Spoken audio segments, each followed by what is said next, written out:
好月月，就知道你最好了。楚月将陆玉芳的脑袋从自己的肩膀上推开，面带嫌弃：“别，往后最好的该是你的许大哥了。”月月，楚月抿唇一笑：“成了，逗你玩的。后院的饭菜好了，你也去吃吧。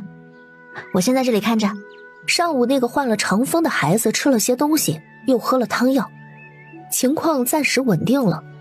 刚到位时，陆大贵便带着铁蛋儿回了医馆。星河媳妇儿，楚月望着从门口进来的陆大贵，面上带着一丝惊讶：“大贵哥，怎能回来这样早啊？家里的田都承包出去了。”陆大贵让铁蛋儿自个儿去玩，便将楚月拉到了一旁。我昨儿刚将消息放出去，来福叔和来财叔今儿上午便上门了，两家人想将家里的田全都包了，让你给他们个实惠些的租价。我想着他们是星河的大伯二伯，两家人又是种田的好手，人也勤快，便先来问一问你。楚月的面上闪过沉思，往常承包3期的少数4、6居多，说是大伯二伯的话，他望向陆大贵：“你去与他们说，55开是我的极限。”陆大贵忙点头：“成，那我趁着这会还早，再往半坡村跑一趟。”铁蛋就暂时留在医馆吧，路上颠来颠去的，孩子也受罪。行，那就劳烦星河媳妇儿帮我看着点了。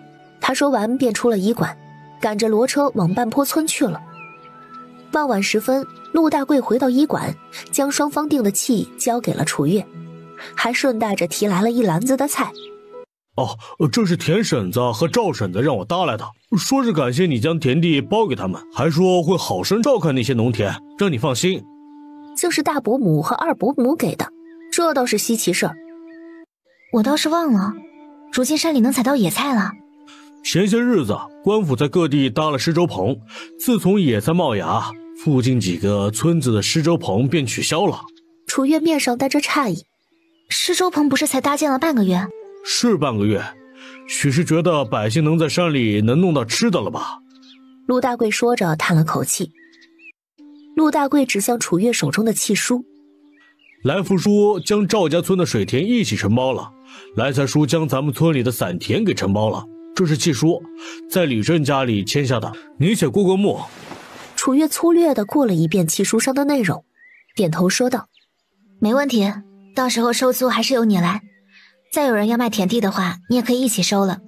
往后田地承包这一块的事情你来负责，只需要给我提交账目就行了。”“你放心，该咱收的租子我一个子儿都不会落下。”“大贵哥办事我还是放心的。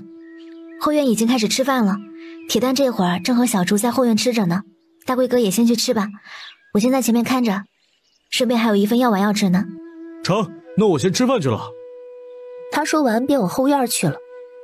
陆玉芳第一个吃完饭，他来到柜台后，看着神情专注的楚月，并未打扰。片刻，待楚月的药丸即将制成，他才开口：“月月，你先吃饭去吧，方婶子给你留的饭正在锅里热着呢。”“不着急，还有最后一小会儿。”楚月一边搓药丸，往陆玉芳的方向望了眼：“这1个多月，咱们医馆的盈利如何？”陆玉芳赶忙从柜台的屉子里将账簿翻了出来。除去疫病期间的义诊和施药，再除去昨儿支付出去的月钱，咱们这1个多月总共入账是82两527文，都在这里，你看一眼。算得这么仔细呢？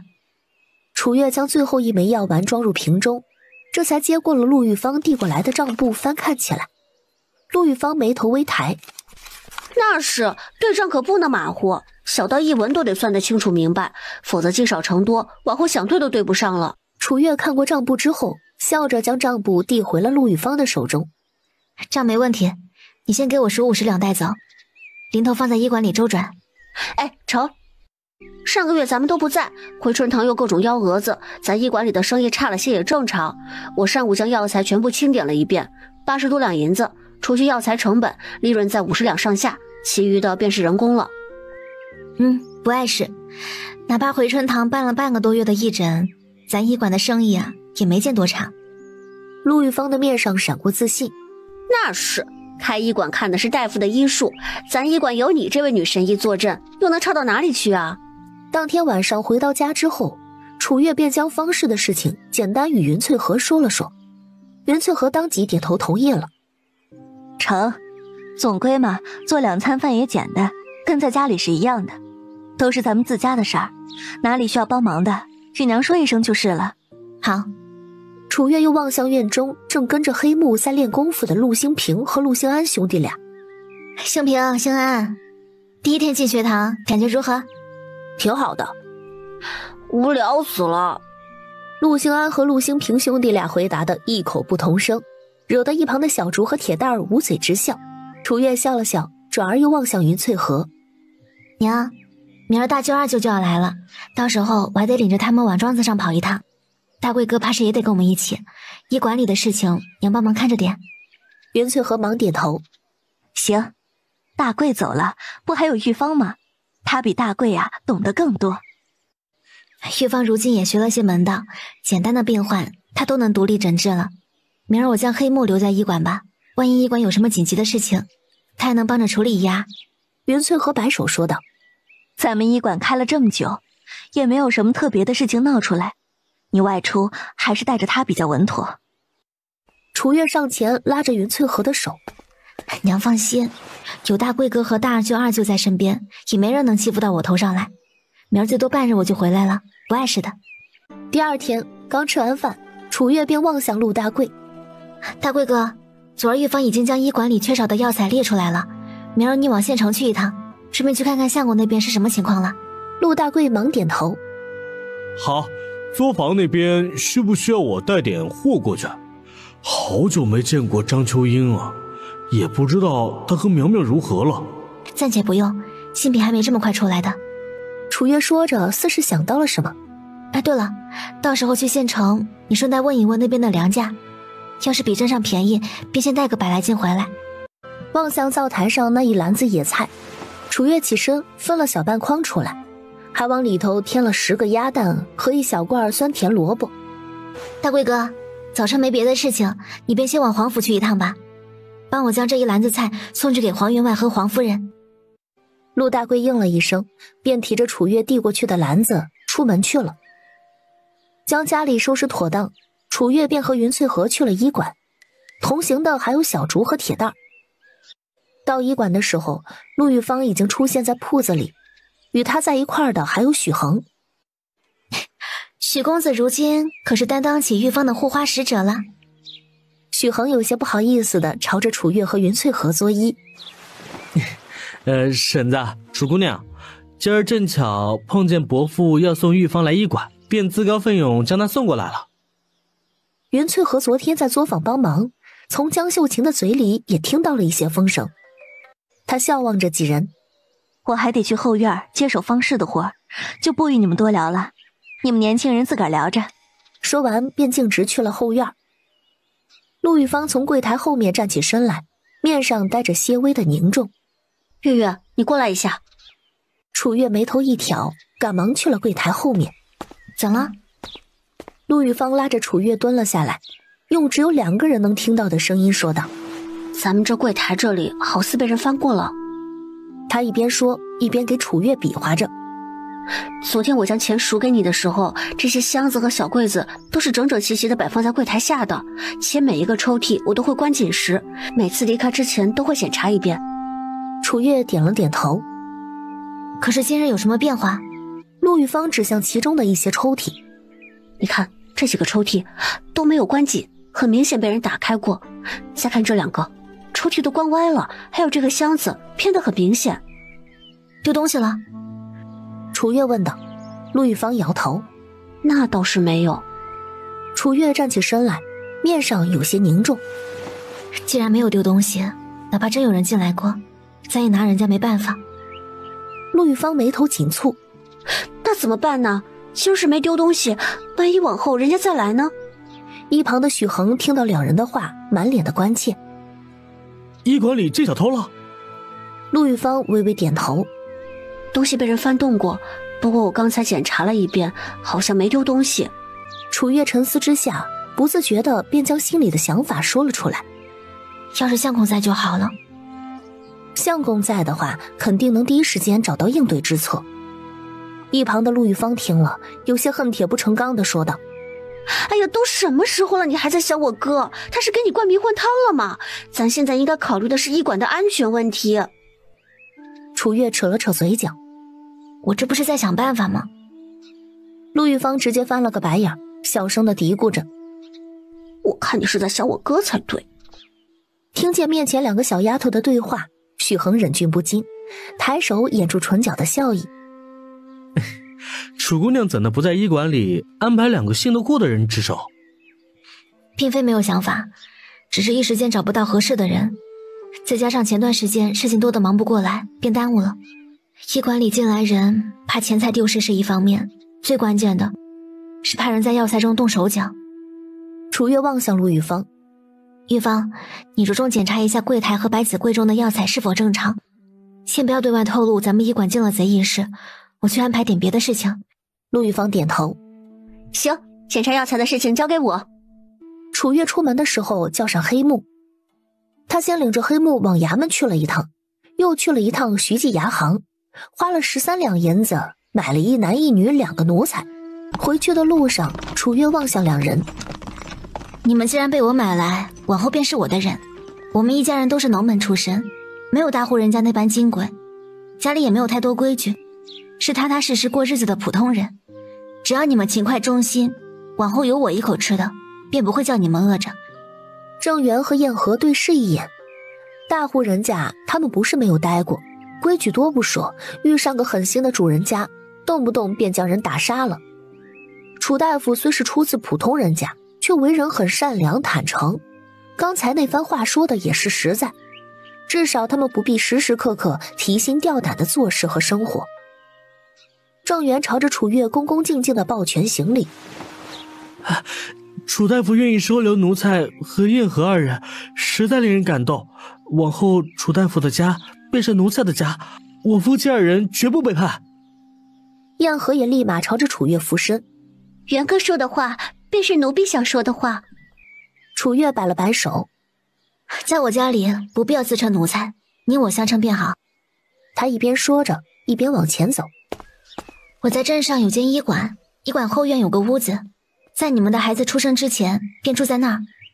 陈园主要负责医馆的安全，燕和便先负责医馆的饭食吧。待你们月份大了些，便住我家里去。到时候我会另外安排人和郑源交替在医馆值夜，以便郑源有时间照料到你。”听着楚月的安排，2人心底感动不已。郑源当即朝着楚月跪了下来：“多谢主子关照，奴才铭记于心，往后甘愿为主子赴汤蹈火。”楚月笑着将人扶了起来：“我一个当大夫的，又不是去行军打仗，哪里需要你赴汤蹈火呀？我出来也快有半个时辰了，咱们还是快些回医馆吧，莫要耽误了那边事情。”“是。”2人跟在楚月身后加快了脚步，很快楚月便领着2人回到了医馆。他到这里的时候，沈知雪和江清婉都来了。江清婉的身旁还站着一个奶娘，手中抱着一个8个月左右的小婴儿。望见2人，楚月满脸惊喜地迎了上去：“沈姐姐，江姨，你们怎的都来了？”沈知雪笑道：“如今想见你一面可真是不容易啊，我和黄夫人都在这里等你小半个时辰了。”楚月朝着2人俯身说道：“倒是我的不是，出门的不是时候，让2位久等了。”沈知雪笑着拉住了他的手：“与你开玩笑的，瞧你这一脸当真的模样。”望着面前说笑的小丫头，江清婉满脸羡慕：“年轻真好啊！月月今儿一早差人给我送的东西已经收到了，多谢。”江姨莫要与我客气了，往常江姨对我也多有照顾呢。楚月说着，望着身后的郑源和燕和：“你们去后院帮忙吧，顺带泡一壶茶过来。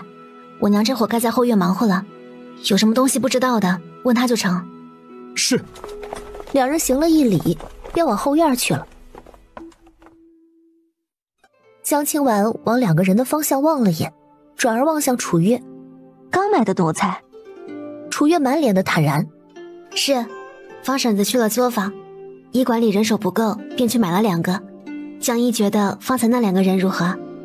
江清婉温婉的一笑：“你的眼光自是不差。”他说着给奶娘招了招手，示意她将手中的孩子抱给自己。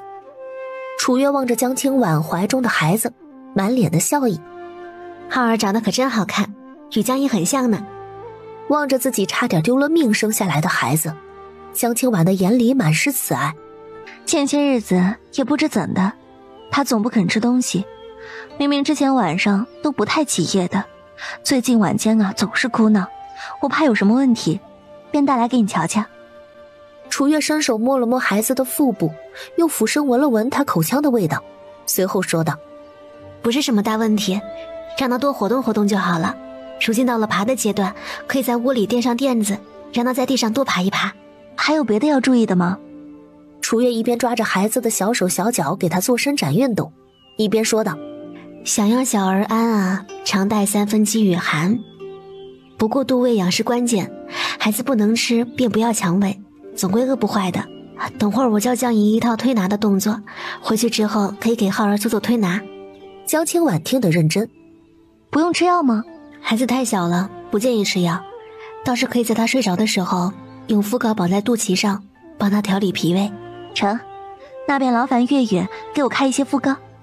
楚月放开孩子的手脚，站起身来：“肤膏制作需要一些时间，江姨若家里有事的话可以先回去，等会制作好了我让人给你送去府中。”江清婉束抱着孩子站起身来：“药馆里本就忙，就不麻烦月月这边送了。肤膏大概多久能制作好？我待会儿差人来拿便是了。”楚月略一思索：“那便半个时辰之后再来吧。”成，那我先回去了，改日等你闲了咱们再续。江姨慢走。楚月将江清婉送出了医馆，又去柜台处列出了肤膏需要用到的药材，嘱咐玉芳和陆大贵着手制作之后，才转身走向了沈之雪：“让沈姐姐久等了，可要去楼上坐一坐。”沈之雪展颜一笑：“来都来了，做自然是要做的。”说完便起身随着楚月去了楼上。沈之雪从何香的手中拿过一本账簿，翻开之后推到了楚月的身前：“这是县城上个月的入账，妹妹请过目。”楚月拿起账簿粗略地翻看了一遍，倒是与自己之前料想的差不多。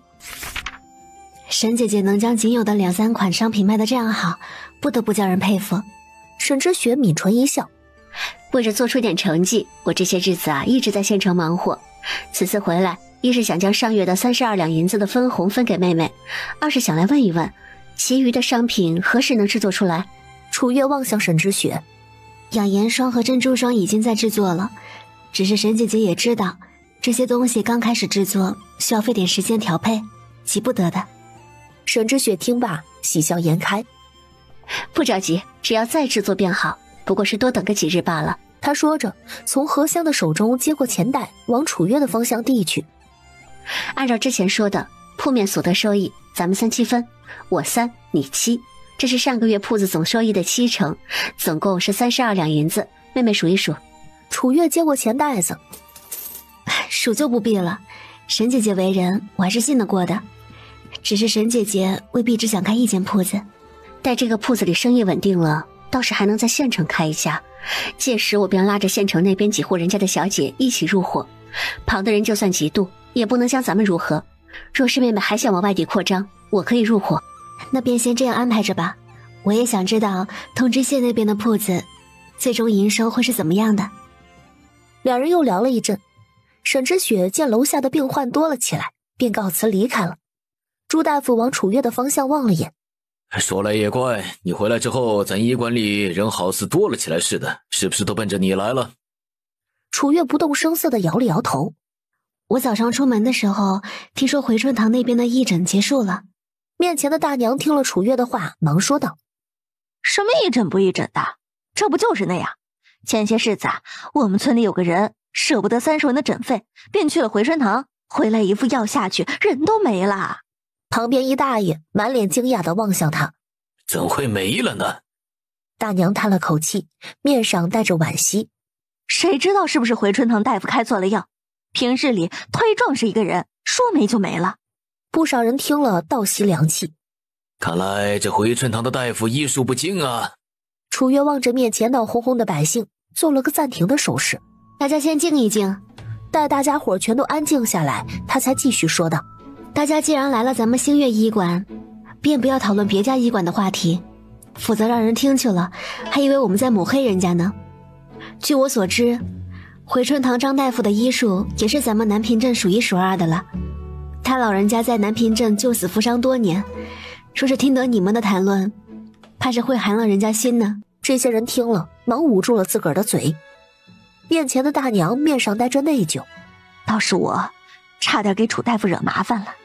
楚月面容和善：不碍事的，往后这种话，大娘还是慎言比较好，莫要惹祸上身了。大娘忙点头：哎，知道了，多谢楚大夫提醒。楚月给大娘开了药，便让她去陆玉芳的柜台处抓药去了。医馆里忙得不可开交，以至于云大宝和云成才兄弟拎着各自的包袱进了医馆，楚月也并未发现。云成才啧称奇：这医馆可真气派，原本我还以为星河媳妇开的只是一家小药铺嘞。云大宝满脸嫌弃地往自家弟弟的方向扫了眼：瞧你那没见过世面的样，咱侄媳妇儿都是被人称女神医的人了，开个气派点的医馆有什么好稀奇的？刚才也不知道是谁看到医馆门头的时候，包袱都掉到地上了。回想起刚才的一幕，云大宝有些不好意思地摸了摸自个儿的鼻子，假咳两声，便没再与云成才说话。临近中午，楚月给最后一个患者把完脉之后，便让他去柜台抓药了。抬眼便望见了坐在角落昏昏欲睡的云大宝兄弟俩，他赶忙站起身来：大舅、二舅，你们来了，怎么也不和我说一声？陡然听见楚月的声音，云大宝突然站起身来。云大宝有些不好意思地挠着后脑勺，嘿嘿地笑着：见你在忙，便没有上前打扰。大舅、二舅说的什么话？娘家也在医馆呢，我就是再忙也有娘招待你们呀。如今让两位舅舅在这里干坐这么久，倒显得我们失礼了。楚月的面上带着自责，云大宝摆了摆手：哎呀，外甥媳妇莫要这样想，你是在治病救人，我们等的也心甘情愿，并不觉得失礼。两位舅舅随我来吧，娘这会在后院忙活呢。好。两人提起了桌上的包袱，随着楚月去了后院。翠禾，云成才一来到后院，便扯开了嗓子喊道。听见自家哥哥的声音，云翠禾先是一愣，随后将双手往围腰上擦了擦，满脸喜悦地出了厨房。大哥二哥来了。云大宝望着云翠禾日益红润的气色，笑道：三妹如今倒是越发的年轻了。云翠禾听罢，双颊微红。大哥这话说的，我都30好几的人了，再如何年轻啊，又哪里比得了当初啊？云成才不置可否：谁说比不得当初？我瞧这三妹如今这模样，倒是比从前还好看。云翠禾笑得一脸开怀：成了，大哥二哥就别拿我打趣了。赶了一上午的路，饿了吧？你们先坐着，厨房饭菜啊，马上就好。楚月给两个舅舅倒了水，便回了医馆中。这会儿看诊的抓药的都已经离开了，朱大夫长出了一口气，靠坐在自个儿的位置上。陆玉芳仍在不停地拨弄着手中的算盘，陆大贵则将手搭在郑源的肩膀上，正与他交代着什么。楚月望着几人：今儿上午大家辛苦了，后院的饭菜快好了，等会儿你们先吃饭去吧，我先看着医馆。郑源眉头一抬：要不还是奴才来看着吧。行，等会儿谁先吃完，便来顶替你。吃完饭，楚月将黑木留在医馆之后，便拉着云翠禾和小竹一起上了骡车，与云大宝、云成才兄弟二人往水月村的庄子去了。月月，你可知晓那庄子具体的位置？路上，云翠禾问道。楚月摇头：之前一直没空，未曾去过。庄子之前是蒋员外家的家仆在打理，地契转到我手中之后，那些家仆怕是已经被他召回去了。云翠禾的面上带着担忧：蒋员外吃了这样大的亏，等事情过去了，他会不会报复咱们呀？娘放心，蒋家往后再想对咱们动手，也得掂量掂量自个儿的本事。半个时辰后，骡车到了水月村。陆大贵找着路边的人家问了路，便驾着骡车直奔庄子。云大宝满脸惊讶地说道：单单是这个院子，怕是都得花上100多两银子。云翠和也有些看傻了眼。蒋员外还真是大手笔，这般好的院子说送就送了。对于家大业大的蒋家来说，这些都不算什么。楚月四下望了眼，望向云大宝和云成才。我刚数了数，这个院子总共有8间房，大舅二舅自个儿挑2间屋子住着吧。农闲的时候还可以将外公外婆也接来住着。青砖瓦房的院子住着应该也比较舒适。我们就住这2间屋子吧，离灶房近，方便。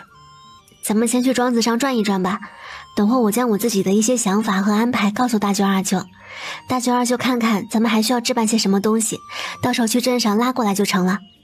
云翠和则是去厨房拿出了扫把。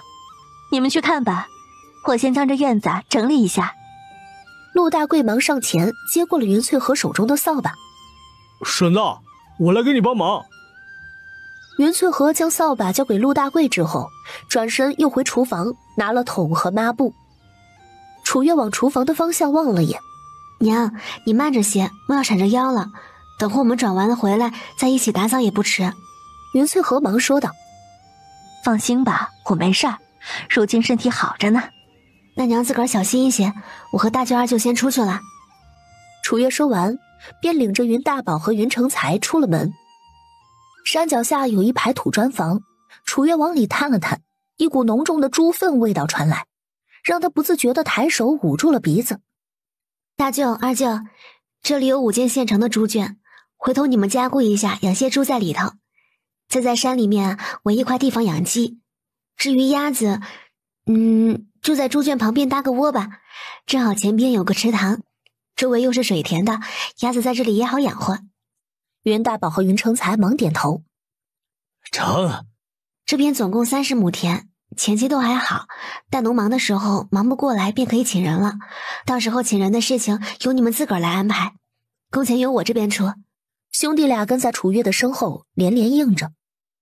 楚月顺着庄子之前在田里留着的记号往前走，继续说道：如今庄子上的田地说多不多，说少也不少的，请的人多了也不合算，这要是田地再多一些，便也能多找几个人给大舅二舅帮忙了。云大宝摆了摆手：哎呀，不碍事，也就农忙的时候事儿最多，总归那个时候会请人帮忙，平日里我们俩完全没问题。在3人在田间转悠的时候，一个须发半白的老头小跑着往这边来了。对面可是楚大夫。楚月回过头去，望见那张生面孔时，眼底满是疑惑：这位老伯，找我是有什么事儿吗？老头来到楚月的面前，双手撑着膝盖，喘着粗气。楚月也没着急，在一旁静静地等着。老人将气儿喘顺了，才朝着楚月作揖说道：老朽名叫水中良，是水月村的里正，自从得知蒋员外家的庄子转到了楚大夫名下，便日日让人留意着楚大夫何时来接手庄子。见水中良每说一小段话便要喘一下，楚月忙嘱咐道：水老伯慢些说，不着急。哎，水中良深吸了2口气，才继续说道：咱水月村的田地粮产好，村民们也都是种田为生。去年田里没收成，很多人家连赋税都交不起，后来又经了饥荒和疫病一事，便将自家的田地纷纷抵押出去了。如今我手上拽着别人托我卖掉的50亩田地，一直找不到买主。今儿见楚大夫来了，便想来问一问楚大夫还有没有想法再买些田地。似是怕楚月不感兴趣，忙又补充道：楚大夫若是一起买了，老朽这边可以做主，给个优惠些的价格。楚月回头望向身后的云大宝2人：大舅二舅，如果再来50亩田地的话，咱庄子上预计几个人才能照看过来？云大宝略一思索：如果不是农忙的时候，平时5个人足够了。要不大舅二舅随水老伯去看看那些田地吧，我先回庄子上与娘商量商量。两人一左一右搀着水中梁看田地去了。楚月回到院子的时候，陆大贵正拿着竹扫帚在打扫院子，云翠荷则拿着抹布在屋里擦灰。楚文竹也拿着一块小抹布，在他旁边有模有样地干着活。楚月进了屋，从云翠荷的手中接过了抹布。娘，我来吧，你先去歇一歇。他将抹布在桶里洗了洗，便开始在屋里擦拭起来。云翠荷站起身，揉了揉弯得太久有些酸胀的腰。月月，怎的你一个人回来了？你大舅二舅呢？水月村的李正方才找来了，问我们还买不买田。我寻思着近些年粮价一直不低，便让大舅二舅过去看看，说是价钱合适，我想将水月村50亩田买下，并入庄子里一起种着。娘觉得呢？云翠荷略微沉思之后说道：买就买吧，总归买田地不会亏的。不说种的粮食可以卖，将来有紧急情况，变现也相对容易啊。2刻钟之后，云大宝和云成才也回来了。两人一进门便大声地唤道：侄媳妇儿！正在主屋教楚文竹玩顺口溜的楚月听见声音，忙起身出了门。大舅二舅，可是看过那些田了？话音刚落，云翠荷也从屋里走出来。看过了。云大宝来到楚月和云翠荷的面前，望着两人说道：水月村的田没得说，都很不错，那50亩田都集中在一处，与咱们庄子上的田地挨得不远。大舅可有询价？问了，寻常上等水田是9两银子1亩，原本50亩田总共需要450两银子，那水大叔说全部卖的话，算420两。云翠荷有些心惊，要这么多钱啊？云成才伸出一个巴掌，50亩田嘞，又不是5亩，肯定得几百两。楚月的眼底闪过沉思。我刚才在屋里粗略算了算，如果没有灾情，按照往年的收成，但是这80亩田每年便能有200两银子左右的收成，加上其余的家禽和水塘，剔除成本，大概2年左右便能回本。相对而言，回本是比较迅速的了。成，你若觉得合适，便买下来吧。总归这里的事情，你大舅二舅会上心才是。大舅二舅我还是信得过的，否则也不会特意将2人请过来这里。随即望向云大宝：大舅，水月村的李正这会儿在何处？他去家里拿契书了，等会便来。楚月抬头望了望天，这会儿已经是未时末，那便再等等他吧。去1刻钟，水中梁领着一个老实巴交的男人来到了家里。楚大夫久等了。水中梁的面上都是歉意。楚月笑望着水中梁：不碍事的，水老伯可是将东西都带来了。水中梁点头，忙将杯中的契书给掏了出来。这些都是官府盖了官印的空白契书，填了名字便能启用。月从水中梁的手中接过了空白契，面上带着惊讶：为何还有空白契？水中梁连忙解释道：楚大夫有所不知啊，咱们水月村向来田地收成好，官府便也格外关注一些，为避免水田无人耕种，官府今年特意许了特权。楚月点头，也没有过多的纠结这个问题。水月村的田我倒是可以收，不过我今日出门没带这么多银子。水老伯若是不介意的话，咱们今儿可以先把契给签了，后日我让我大舅二舅将银子带过来。依着楚月如今在民间的声望，水中梁并不觉得他会赖账，忙点头说道：成，老朽便先与楚大夫将契书定了，后日您让人带银子来水月村便是，届时我自个儿来庄子上取。楚月抿唇一笑：水老伯爽快。两人将契书签好之后，水中梁才将身后的水长根拉到了楚月的身前。楚大夫，这是水长根，他爹娘去得早，5、6岁便开始自力更生，这孩子做事稳妥，为人也忠厚老实。楚大夫的庄子上若是需要人可以考虑考虑这个孩子。楚月忙点头，既是徐老伯推荐的，若是有需要必定会考虑。行，那我便不耽误楚大夫的功夫了，我们得回去了。说完，朝着楚月等人微微的作揖，便要领着水长根离开。云大宝见状，忙上前将水中良两人送到院门口。大叔慢走。送走了水中良之后，已是申时2刻。袁翠和抬头望了眼天，咱们今儿早些回去吧，有什么事情咱们路上再讨论。好。几人将院门关好之后，纷纷的上了骡车。陆大贵一扬缰绳，便赶着骡车往县城的方向去了。楚月望向云大宝兄弟，大舅二舅，我想了想，既然咱们庄子如今规模扩张了，便将种植和养殖两手抓，你们觉得如何？云大宝微微的思索之后点点头。倒是可以，咱可以将大半个山头围起来养鸡，山脚下那排猪圈也可以扩建，再将猪圈前头的池子挖大一些，里头放些鱼苗进去养着。楚月笑了笑，我也是这样想的，到时候便劳烦大舅二舅费心盯着了。两人忙摆手，这本就是我们该做的，我们会当自个的事儿看着的。回到镇上，一行人先去了医馆，燕和已经在后院将饭菜做好。袁翠和进了后院，便赶忙帮着燕和一起给众人盛粥。主子，奴婢自个儿来就成了，不碍事的。你怀着身子也不容易，今儿吃饭的人多，我既然在这里，帮忙也没什么。赶明儿我不在医馆，就得你自个儿来了。吃完饭回到家中，楚月拉着两个舅舅继续商量着庄子上的事情，手里还拿着纸和笔，将需要采买的东西一一的记录下来。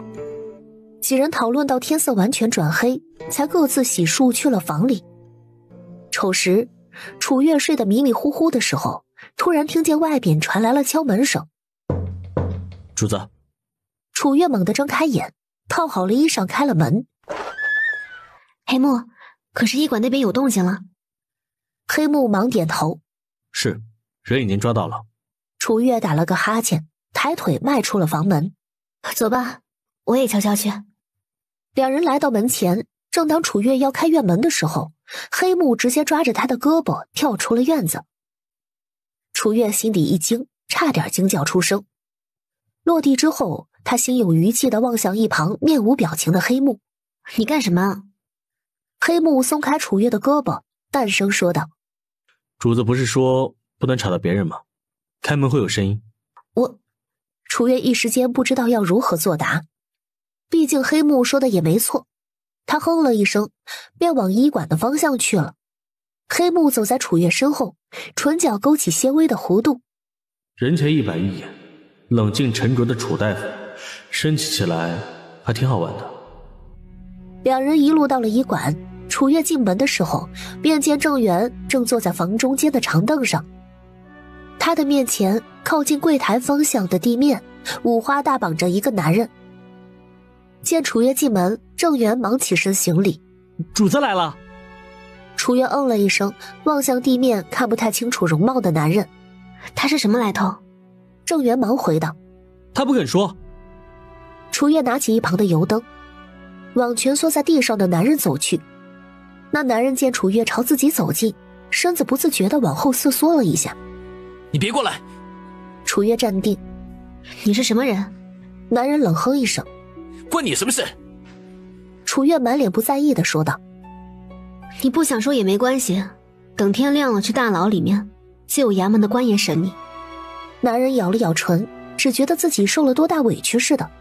楚月已经凑到近前，才满脸不甘地说道：我是严子昭。楚月微愣了愣。玉芳昨儿的相亲对象。严子昭再次冷哼：谁叫他嫌贫爱富？他昨儿跟着许恒走了，我气不过。楚月很自然地接过了他的话：所以你就接二连三地夜闯我医馆，意欲做点什么陷害于他？什么接二连三？严子昭面上带着怒意：“你们这破医馆，我今儿晚上也是头一次来，谁知道平日里没几个人的医馆，暗处竟会有练家子盯着。”楚月的眉头微挑，严子昭刚才说的不像假话，如果昨夜的人不是他，又会是谁？那你得庆幸，他们俩没有直接削了你的脑袋。你这女人怎地这般恶毒？削人脑袋这话是如何随随便便从一个姑娘家口中说出来的？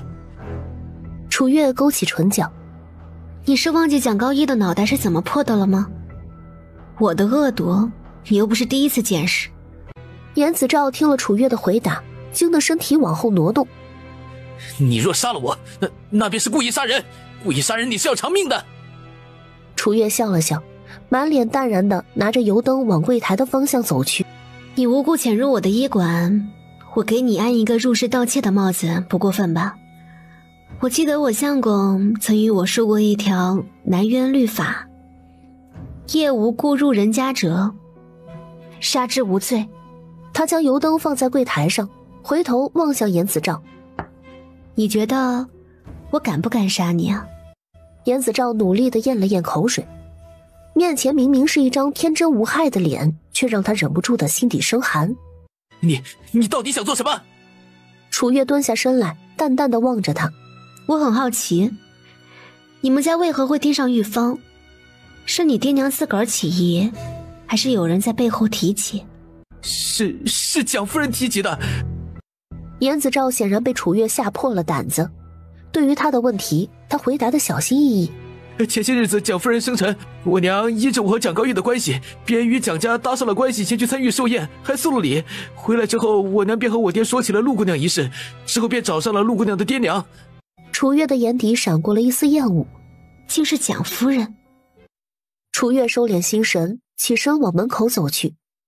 就在严子昭以为自己能逃过这一劫的时候，便见楚月又回过头来：“待明日便将他送去衙门吧，将医馆中发生的事情如实澄清就行了。”郑源抱拳：“是，主子。”楚月抬头走出了医馆，领着黑木回家去了。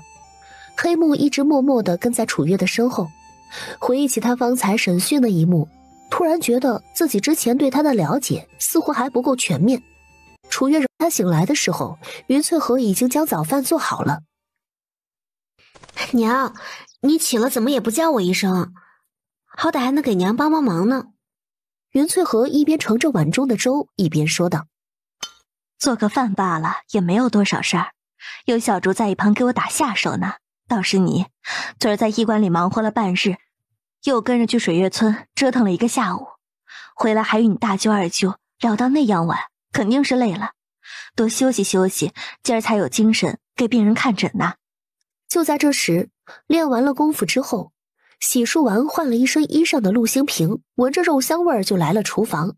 “娘，饭菜好了吗？我都快饿死了。”“好了，去叫你大舅二舅来吃饭。清安呢？”“他在屋里换衣裳，马上就来了，我叫大舅二舅去了。”陆兴平说完，一溜烟的去了院子里。趁大家伙儿早晨都在，便让大贵抓了只鸡。昨儿个大哥二哥来，医馆也没什么吃食，大哥二哥莫要介意。云大宝忙摆手：“哎呀，都是自家人，有甚介意的？”云成才也说道：“小妹就别和哥哥见外了，如今有口吃的就不错了。”云翠荷拿起筷子望着大家说道：“开吃吧，待会儿大贵啊还得往县城去，今儿大家都有事情要忙呢。”“哎，娘，等货杀只鸡让大贵哥给相公带去吧，他在县城怕是也没什么吃的。”见楚月时时刻刻地想着陆星河，云翠荷也是满脸的欣慰。“成，吃了饭娘就去抓鸡，家里的鸡食也不多了，也不知道还有何处能买着米糠。”陆兴平嘴里包着一大口的鸡肉，含糊不清地说道：“要是能回半坡村就好了，这会儿山里肯定长草了，还能抓虫给鸡吃。”云翠荷白了他一眼：“你如今的任务啊是专心念书，咱们家的鸡鸭加起来20-30只呢，你抓的几条虫啊都不够他们塞牙缝的。”陆兴平眉头一挑：“娘胡说，鸡根本就没有牙齿。”你见他举起了筷子，陆兴平忙往一旁的云大宝身后躲了躲。大舅救命啊！云大宝见状，笑着制止了云翠荷的动作。翠荷，孩子说的也没错，基本就没有牙齿啊，这有什么好气的？大哥，莫要由他胡闹，这猴子皮着呢。云成才也笑着缓和气氛。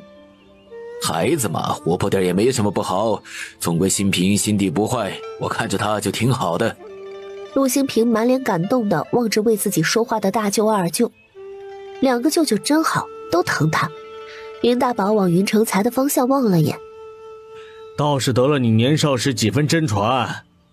云成才嘿嘿地笑着摸了摸鼻子，不是有外甥像舅的说法吗？正常正常。云翠荷往陆新平的方向睨了眼，还不赶快吃饭？吃完了滚学堂去。好的，娘。吃完饭，云翠荷便去竹林里抓鸡了。楚月放下了手中的碗筷，望向陆大贵。大贵哥，你今儿去县城，顺带问问那边的粮价，说是价格合适的话，买个200斤回来，家里没什么余粮了。陆大贵忙点头。好，作坊那边的货需要一起带去吗？带去吧，昨儿秋英姐送到医馆的样品我都看过了，没问题的。你让她每样给你30盒，一起带去县城，我之前与沈小姐说好了的。成，先搭好骡车去作坊，将货物运了，等会回来拿了鸡就出发去县城。望着他的急不可耐的模样，不知道的还以为陆大贵是办事积极呢。只有楚月清楚，是因为作坊里有他想见的人。铁蛋儿眼睁睁地望着自家爹火急火燎地跑去马厩里牵出了骡子，套上骡车便直接赶着出门了，甚至都没有与他打声招呼。他抓了抓头，小小的脑袋里满是疑惑。铁蛋儿撇着小嘴，满脸不开心地用鞋底搓着脚下的青石板。楚文竹见状，忙上前问道：“铁蛋儿，你怎么啦？”铁蛋儿哼哼唧唧：“我爹走之前都不与我说一声的。”楚文竹眨巴眨巴眼，语气中带着些许老成：“这有什么奇怪的？许是事情多罢了呗。”可我就在他边上啊。铁蛋儿的语气有些失落。楚文竹蹙起了眉头，一时间就不知道要如何去安慰他。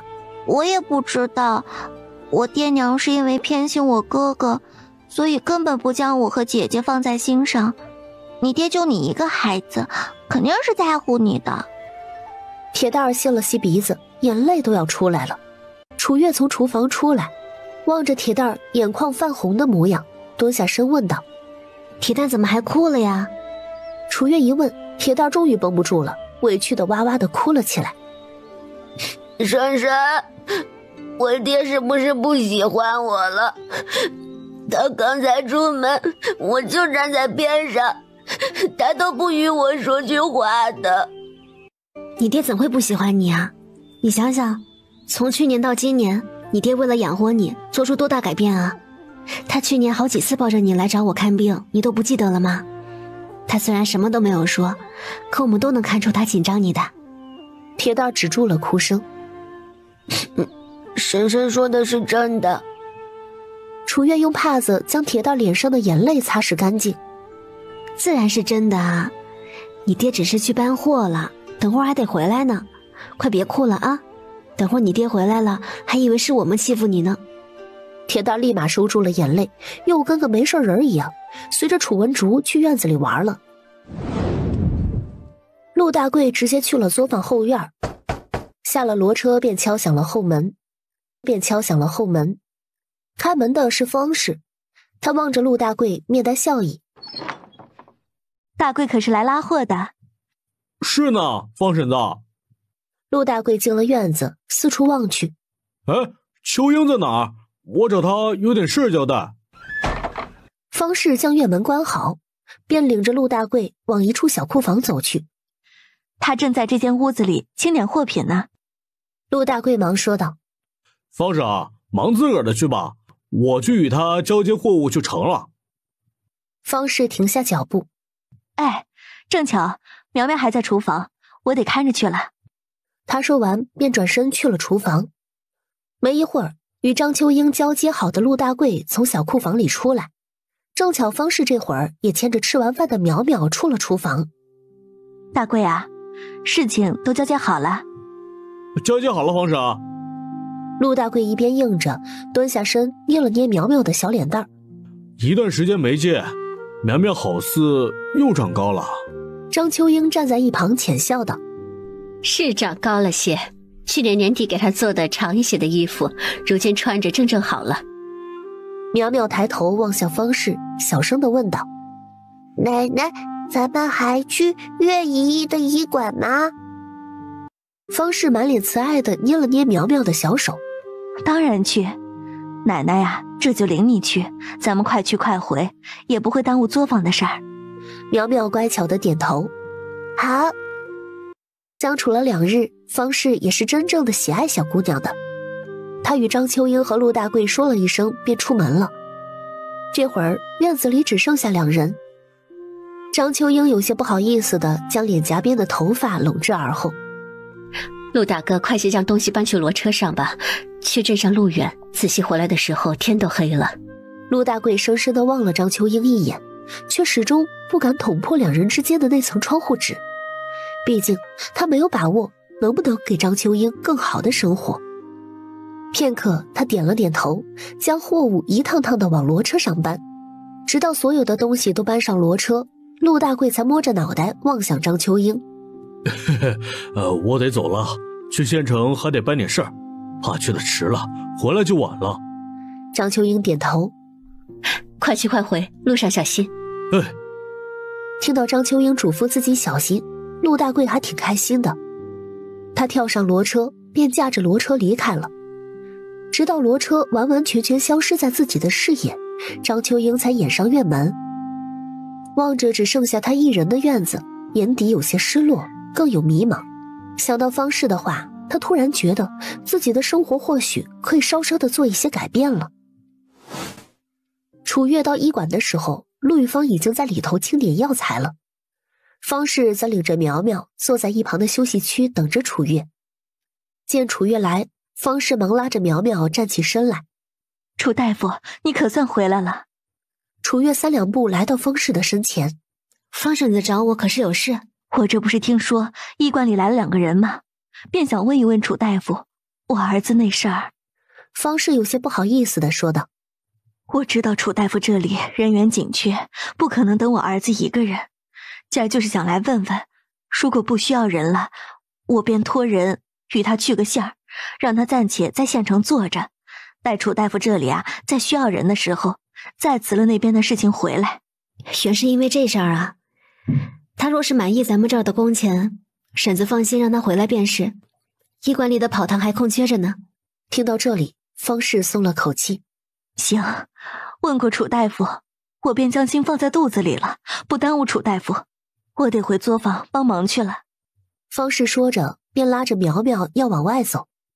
似是没想到什么，他突然停住了脚步，有些不好意思地笑望着楚月。楚大夫，还有一事，我想先问一问你的意见。楚月面露不解。什么事？婶子直说就是了。方氏轻轻地捏了苗苗的手，面带笑意。这2日相处下来，我觉着秋英那孩子不错，正巧我儿子如今也到了适婚的年龄，便想请楚大夫的婆母做个中人，给2人说和说和，不知道楚大夫可同意。楚月有些惊讶，方婶子怎么突然看上秋英姐了？他儿子要是和秋英姐成了，大贵可咋办？只是人家想要促成这事儿，他也不好拦着。这是好事儿，我怎能不同意呢？只是秋英姐她同意了吗？没有同意，也没有不同意。我寻思着，等她见过我那小儿子了，说不定就改主意了呢。我记得没错的话，方婶子的儿子才17岁吧？是17。秋英是个苦命孩子，虽说比我儿子长了3岁，但她识大体，又懂得照顾人，这就很好了。我也不介意她嫁过人。方婶子这样说了，楚月倒也不好说什么了。既然这样，等方婶子的儿子回来之后再说吧。总归咱们也不差这1天2天的。成，我儿子大概再有个3、4日就回了，到时候我再领他来楚大夫这里。好，那我先回去忙活了，楚大夫自个儿也忙着去吧。方氏说完，便拉着苗苗出了医馆，快步往作坊去了。楚月望着方氏的背影，眉头微微的拧起。陆玉芳见状，忙问道：“月月，你怎的这副表情？”楚月叹了一口气，说出了一句让他摸不着头脑的话来：“这世间的缘分啊，还真是叫人看不懂。”就在这时，郑源从后院进了医馆。主子，楚月回过头，抬腿便随着郑源去了后院。那个严子照可送去衙门了？天刚亮就送过去了，衙门已经将他收押进了大牢，具体如何处置，奴才便不得而知了。楚月点头，并不关心衙门会如何处置严子照。这些日子不要松懈了，盯着咱们医馆的不只是严子照一个。你晚上在医馆闭上点心，白天有黑幕看着，你可以歇一歇。对于楚月的吩咐，郑源一一的应下。奴才知道了。楚月回了医馆中，见这会儿医馆没人，便去了柜台处，仔细的翻看着百子柜中的药材。结合前2个晚上的事情，楚月总觉得哪里有问题，只是却又说不上来。对方满脸的疑惑：“月月，你在找什么？”楚月一边翻着一边说道：“没找什么，看看这些药材是否变质了。”他说完，从小屉子中拿出药材，放在鼻子下面闻了闻。陆玉芳见状，底气显然有些不足了：“我日日都有检查呢，应当是没事的吧？”在检查了10来个小屉子之后，楚月捻着手中的人参片，突然蹙起了眉头：“玉芳，你上次检查药材的时候，这些人参片便是这样的吗？”陆玉芳望着楚月手中的人参片，面露不解：“是啊，怎了？这些人参片恐怕都不能要了。”楚月将参片重新放回了屉子中。陆玉芳心里一惊：“为什么？这一屉子人参片得有7、8两呢，得值不少银子了。而且这参片看着也没问题啊。”楚月将自己碾过参片的手指在陆玉芳的面前摊开：“你看。”陆玉芳仍是不懂：“就因为上面的粉尘吗？参片都是今年年初进的新货，药效还在就成了，咱没必要就这样将参片丢了。”并非我舍得丢弃这些参片，如果我判断没有错的话，参片上头的粉末该是离糊。他望向陆玉芳：“可还记得我之前教过你的18反和19味？”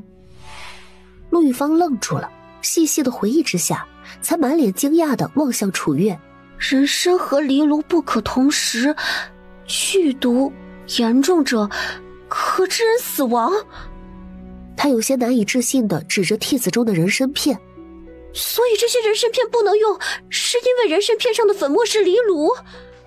楚月将屉子放在柜台上：“粉末状的藜糊虽然不太好分辨，但根据味道和性状，也不难判断出来。这些参片根本不是我们原本放进去的参片，而是后来被调换的。根据我的推测，他们应当是将新鲜的藜糊捣碎之后，取藜糊汁涂抹在参片上了。若是不细细用手搓了观察，还真是发现不了。”听着楚月的话，陆玉芳只觉得脊背发凉。我的天哪！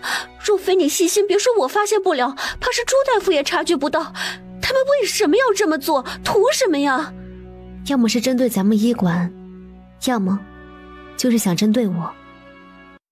陆玉芳有些后怕地拍了拍胸脯：“幸好这2日医馆没人开参片，否则后果不堪设想。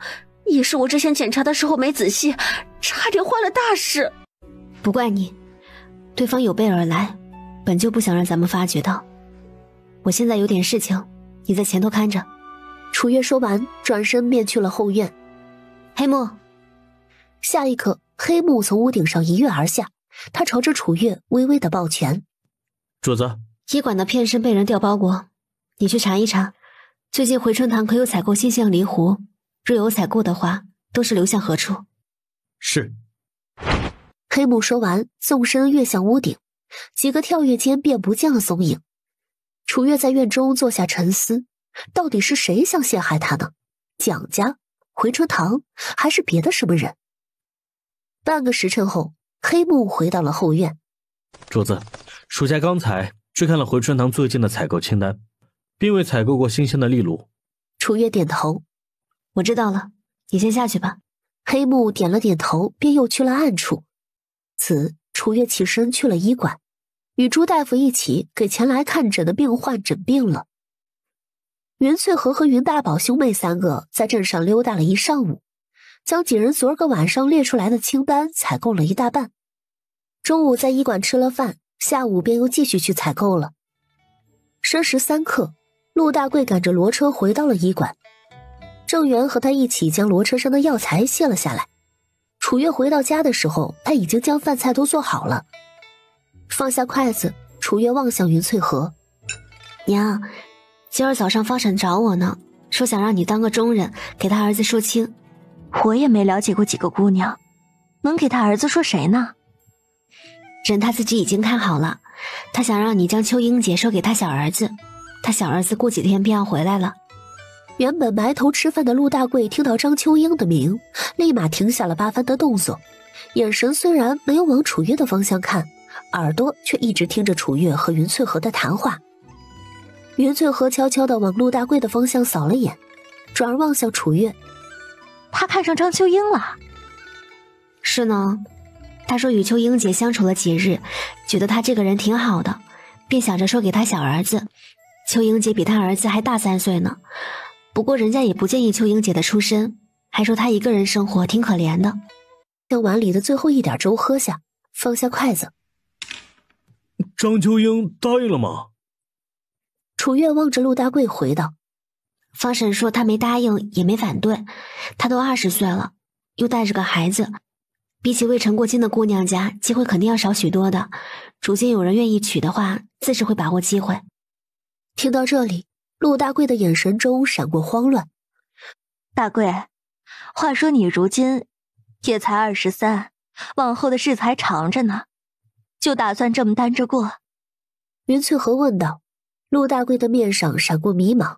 “依婶子看，我该如何？”“其实我一直觉得你和秋英啊还挺般配的，2个人都带着孩子，他也是一个知冷暖的，你若是对他有意，何妨不试一试？”陆大贵的眼底带着无奈。“可是他应该会建议铁大的娘吧？毕竟他就是因为怕林氏找麻烦才去的作坊。”云翠和眉头一挑：“人家如今啊都已经是大户人家姨娘了，难不成你还等着他回来？”说到这里，他的心底莫名地窜出来一股火气，便忍不住将心底的话说了出来。“大贵，你在我家里做事这几个月确实是尽心尽力，但这林氏是个享受过富贵的，又在深宅大院里混了那么些时日，早已不是从前的他了。你若是拎不清，重新接纳林氏，婶子是不会祝福的。”楚月有些惊讶，陆大贵在一旁忙摆手：“婶子你别误会，我没说要接纳林氏。他刚离开的时候，我还想着他什么时候能回来就好了，后来习惯了，便也不期待了。”他有些不好意思的挠了挠头，继续说道：“婶子应该也能看出来，我其实对秋英是有些好感，但我自己还没混出个样子来，怕耽误了她。”听了陆大贵的话，云翠和方才炸毛的情绪才稍稍的得到缓和。“你现在比起从前可不止强了一点半点，2个人过日子哪里有什么耽误不耽误的？你都没去问过，怎么知道张秋英是不是心甘情愿想被你耽误？”他说着站起身来：“既然对人家有好感，就想办法告诉他，方氏的儿子马上就回来了，到时候他若是让我去做媒，指不定人家碍着我的面上就答应了，到时候啊，你就是后悔都没处哭去。”说完，将桌上的碗一收，便去井边打水洗碗去了。楚月望向陆大贵：“大贵哥，你今儿见过我相公了吗？他那边情况如何了？”陆大贵愣愣的点头，见过了，他还好，好似是收留了一个孤儿，在院子里帮他做些家务事儿。县署的考期也公布了，他也报了名，大致在3月中旬考。那他可有说何时回来？回来的话，恐怕得等到院试结果公布了。成，我知道了。大贵哥路上跑了1日了，先歇着去吧。哎，好。他说完便回自己的房间去了。楚月和云翠荷一起将碗洗干净放回厨房，便拉着他坐在餐桌前坐下，开始给他把脉。云翠荷满脸不解地望向楚月：“月月，你这是做甚？”楚月做了个噤声的动作，仔细摸了摸脉之后才问道：“娘最近几个月的月事与之前可有什么不一样的？”云翠荷微愣：“这倒是没什么不一样，不过这几个月推迟了几时，原本初10该来的，这都17了。”他说着，神情谨慎地望向楚月：“可是有什么问题吗？”楚月放开云翠荷的手：“问题不大，不过得仔细调理一番了。每个女人都会经历这一个阶段的，娘不必担心。若是调理得好，或可将这个阶段推迟。”云翠荷松了口气：“没事就行，娘还没抱上大胖孙子，还没看着兴平先安成亲呢，可舍不得离开你们。”娘想多了，这些心愿娘肯定能实现的。我先给娘开一剂方子，明儿去了医馆便将药给娘带回来。成，娘这身子呀便交给你了。陆大贵回到屋里，坐在床上思考了好一阵，在瞥见床上正望着他的铁蛋时，伸手摸了摸他的脑袋：“铁蛋想不想娘？”铁蛋点了点头，随后又摇了摇头。陆大贵不解：“你这又是点头又是摇头的，怎么回事？”“我想娘，但我不想爹为难。”经过这些日子的事情，铁蛋儿能感觉到娘回不来了。他低下头，抠着自己的手指头说道：“铁蛋不太懂大人的事，铁蛋只希望爹娘都过得好。”陆大贵愣了愣，他摸了摸铁蛋的脑袋，一手将他捞到了自己的腿上坐着。“不论如何，爹往后都不会抛弃铁蛋，会努力挣钱，将你抚养成人，看着你娶妻生子。”陆大贵将铁蛋放在炕的里侧，盖好了被子，又在外侧放了枕头，防止他滚下来。随后从床底下翻出了存了多日的酒，喝了2口便出门去了。楚月望着离开的陆大贵，以及受他嘱咐守在房门不远处的黑幕，眼底闪过一丝笑意，看来他是想通了呢。陆大贵直奔作坊，在天将黑时敲响了作坊的房门。张秋英开了门，望见外头的陆大贵时，面上闪过错愕：“陆大哥，你怎么来了？”陆大贵有些紧张地捏紧了自己的袖子，满脸真诚地望着张秋英问道：“秋英，你愿意嫁给我吗？”听到陆大贵这般直白的话，张秋英脸颊爆红。张秋英虽然嫁过人，却还是个清清白白的姑娘家，陡然被陆大贵问及，一时间竟然不知道如何作答。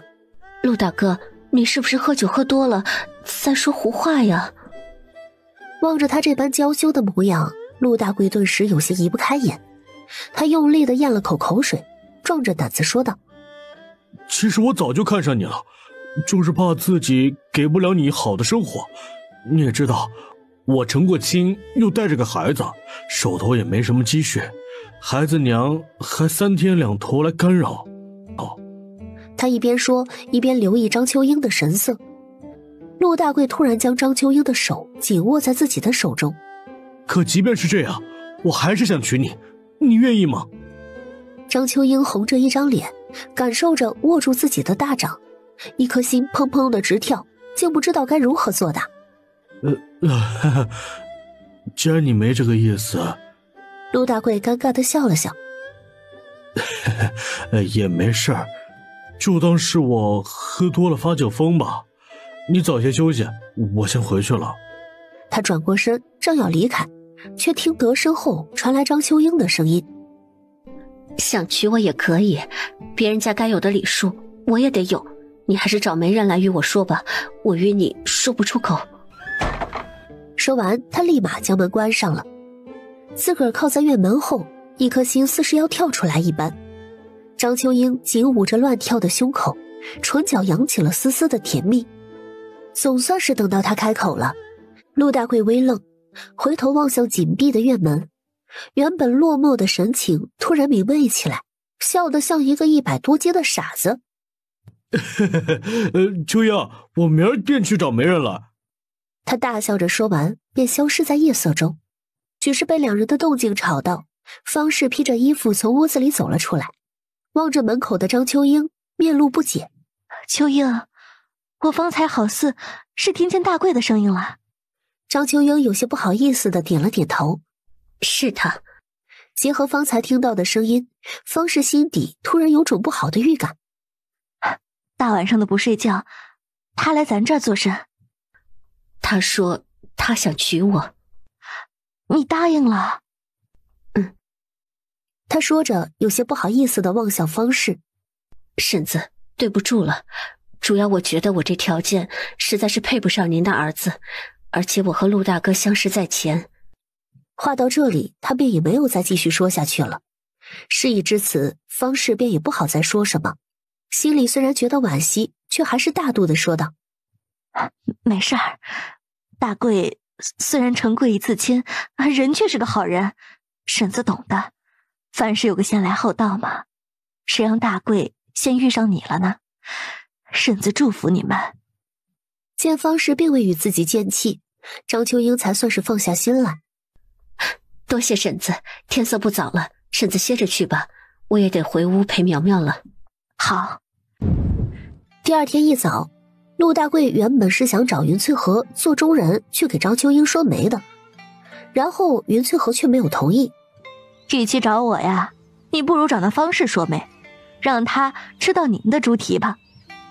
为何？陆大贵不解。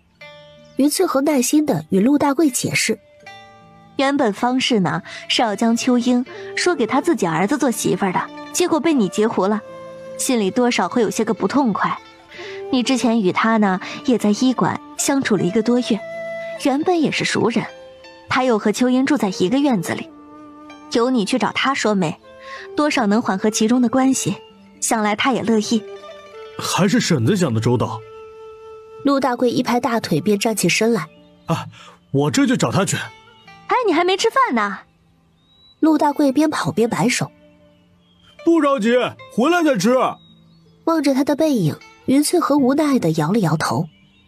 看他这急的，不知道的还以为媳妇儿要跑了呢。楚月浅笑道：可不是，媳妇儿差点就要被别人看上了，他当然急了。送走了云大宝兄弟俩，楚月便领着黑木往医馆去了。才刚到医馆门口，便见一男一女2个穿着还算体面的中年人从医馆旁边冒了出来，快步来到楚月的面前。请问这位可是楚大夫？这会儿医馆才开门，里面也没有别的病人，只陆玉芳在柜台后面盘点着昨日的账目。这2人为何不去医馆中等他，反而在外头截他作甚？楚月望着面前的2人，满脸疑惑。我是，2位是来看病的还是抓药的？那2人对视一眼，女人咬了咬牙，在楚月的面前跪了下来。还望楚大夫大人不计小人过，莫要计较我儿的过失。楚月眉头一挑，这位夫人，我不太明白你说的话。他隐约地猜出了这2人的身份。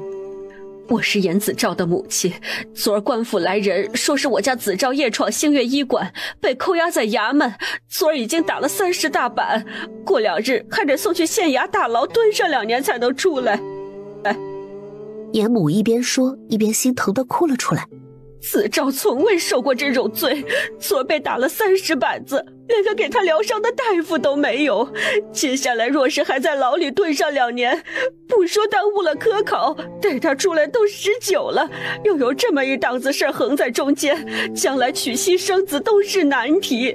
还望楚大夫通融通融，莫要与他计较。您想让我们付出什么，只要我们能做到的，都可以答应你。若是他做了点什么呢？我又找谁说理去？严夫人和严老爷还是请回吧。严母拉着楚月的裙摆哀求道：楚大夫，我知道这次是子昭的过错，您就原谅他这一次吧，我保证不会有下一次了。楚月不为所动。据我所知，严子昭从前跟着蒋高义做过不少混账事的。都说江山易改，本性难移。严夫人的保证，我是半点不敢苟同的。我还有事要忙呢，便不与二位多说了。说完，转身便要往医馆中去。严世涛却上前2步，拦住了楚月的路。楚大夫，我夫妻俩确实是诚心实意来与你道歉的，还望楚大夫得饶人处且饶人，放我儿一条生路。对方听见外头的动静，也放下了算盘和账簿，出了医馆。昨日黑木和郑源一早便将严子昭送去了衙门，他并不知道前天发生的事情，所以在望见拦着楚月的严世涛和跪在地上的严母时，他的眼底闪过惊讶。这是怎么了？严母望见他，再也抑制不住心底的怒意，恶狠狠地指着他开骂：都是你这个水性杨花、嫌贫爱富的贱人，自个儿和许员外家的公子不清不楚，还要来和我儿相亲。我就知道鸡窝里飞不出凤凰，穷人家里出不来好货。我当时也是瞎了眼盲了心，才会觉得你还不错。要不是因为你，我家子昭也不会来星月医馆。他落到如今这个地步，都是你害的。你就是个扫把星，往后谁娶你谁倒霉。严夫人，我不过是和严公子相亲，双方都没有看上眼罢了。说我害了你儿子，这个理由也太牵强了吧。然而严母并没有因为陆玉芳的话而善罢甘休，她目眦欲裂地指着陆玉芳：就是你害的，我今儿便将话撂在这里。我家子昭如果不能顺利从牢里出来，你也别想这么顺利嫁到许家去。望着这般凶神恶煞的严母，陆玉芳吓得差点要哭出来了。楚月伸手将陆玉芳护在身后，冷冷地望向面前的接近疯魔的严母：严夫人，之前与玉芳相看的人家也不是没有，你也不想想，怎的别人家都没事，就你家严子昭进了大牢？严母一时间不知道如何反驳，少女挺直脊背，继续说道：你儿子自个儿做事极端，你别赖在无辜之人头上。说到底，真正害你儿子的是你这种拎不清的娘。你该庆幸他没有在我这里做下错事，否则便不是关2年这么简单的处罚了。楚月直视严家夫妻俩。再者，玉芳在我的医馆做事，那便是我的人。你这般不分青红皂白的辱骂我的人，这便是你们家求人的态度吗？周围的人听到几人谈话的内容，面面相觑。这是怎么回事？有刚来的问道。我是从头听到尾的，好似是陆姑娘和严子昭相亲没定下来，严子昭气不过，便潜入医馆动手脚，结果被楚大夫送去了衙门。他自个儿做混账事，赖陆姑娘做甚呢？许是因为陆姑娘没有收他们诓骗，嫁给严子昭呗。这严家人还真不是好东西。可不是，谁家孩子在亲事上不是看了又看，偏巧他们家没看上还施加报复，往后谁还敢与他们家说亲？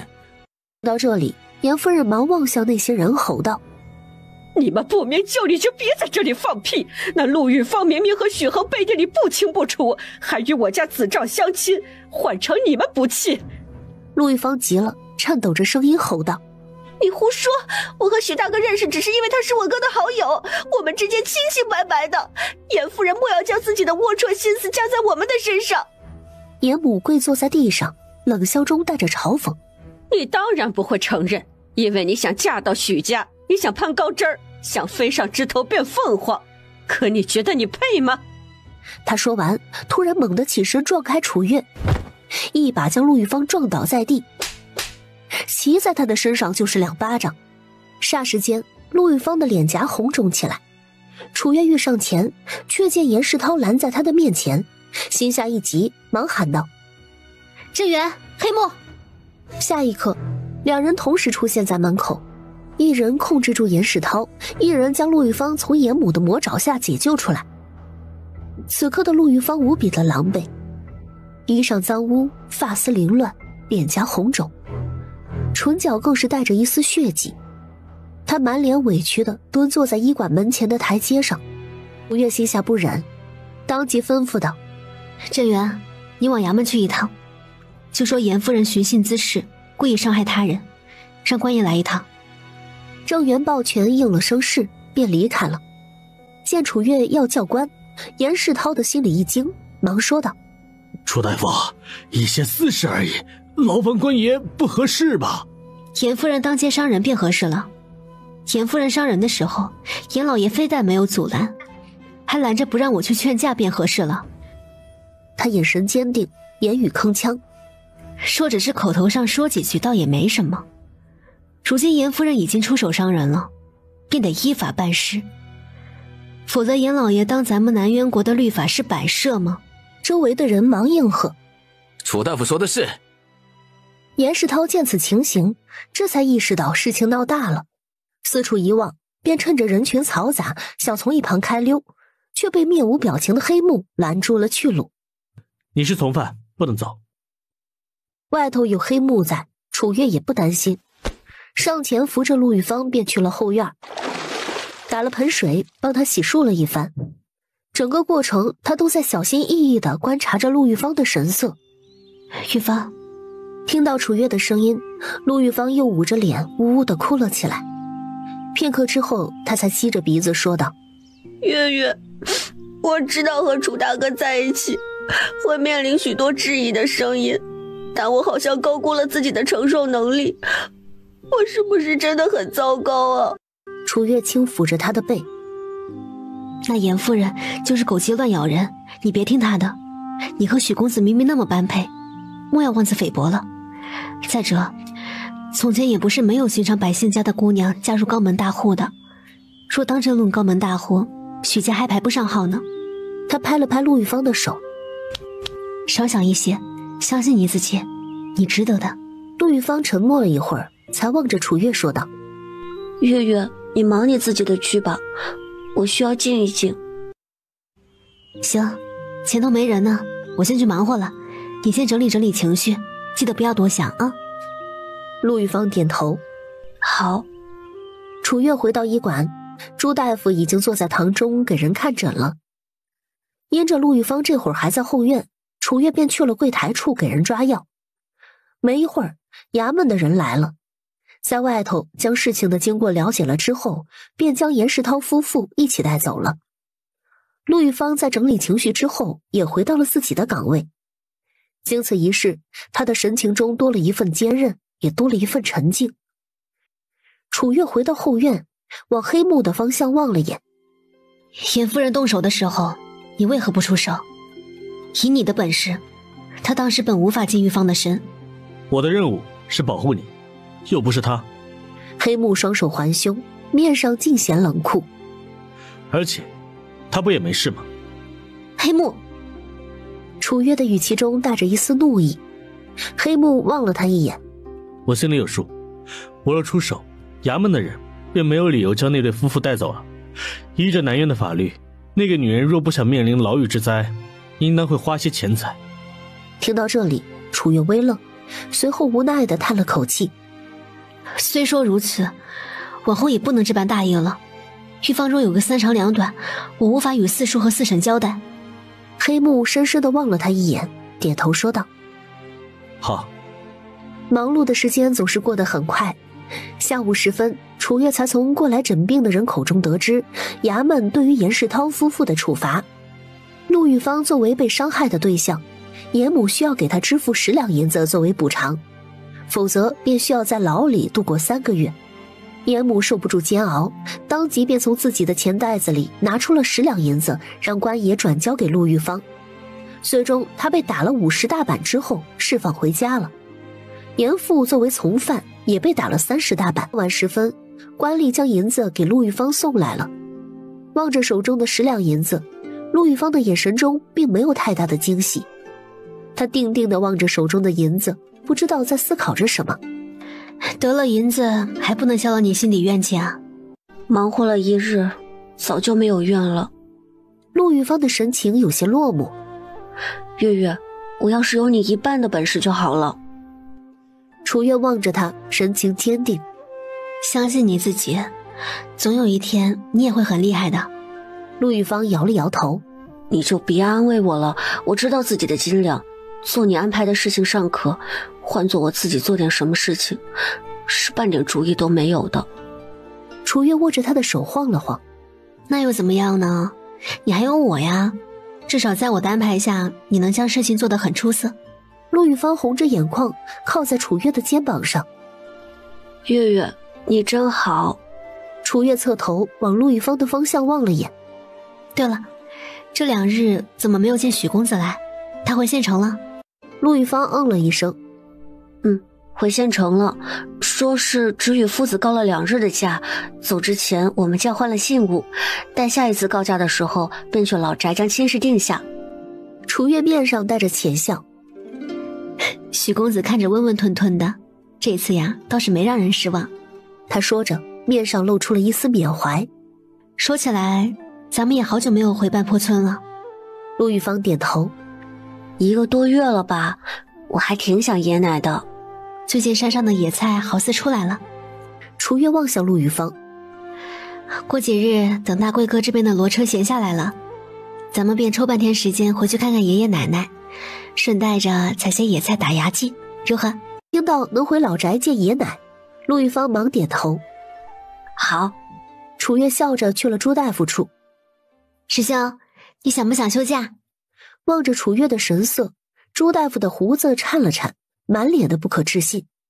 你这丫头竟舍得给老夫休假？自从去年忙得病了一场，休息了1、2日之后，到现在就没休息过了。楚月嘿嘿一笑。师兄说的什么话呀？你又不是铁打的，忙活了这么长的时日，也该休息休息才是。朱大夫哼哼唧唧的。算你丫头还有点良心，老夫这把老骨头这段日子快要被你折腾没了。我知道师兄辛苦啦，这不是来让你休假了吗？明后2天，师兄可以在家里好好休息，大后天再来医馆做汤。真的？楚月停下手中的动作。当真，我说话算数。会儿饭也吃了，今日的事情也忙活完了，我便先回去了，咱们2日之后再见。说完，便以最快的速度收拾好东西，离开了医馆。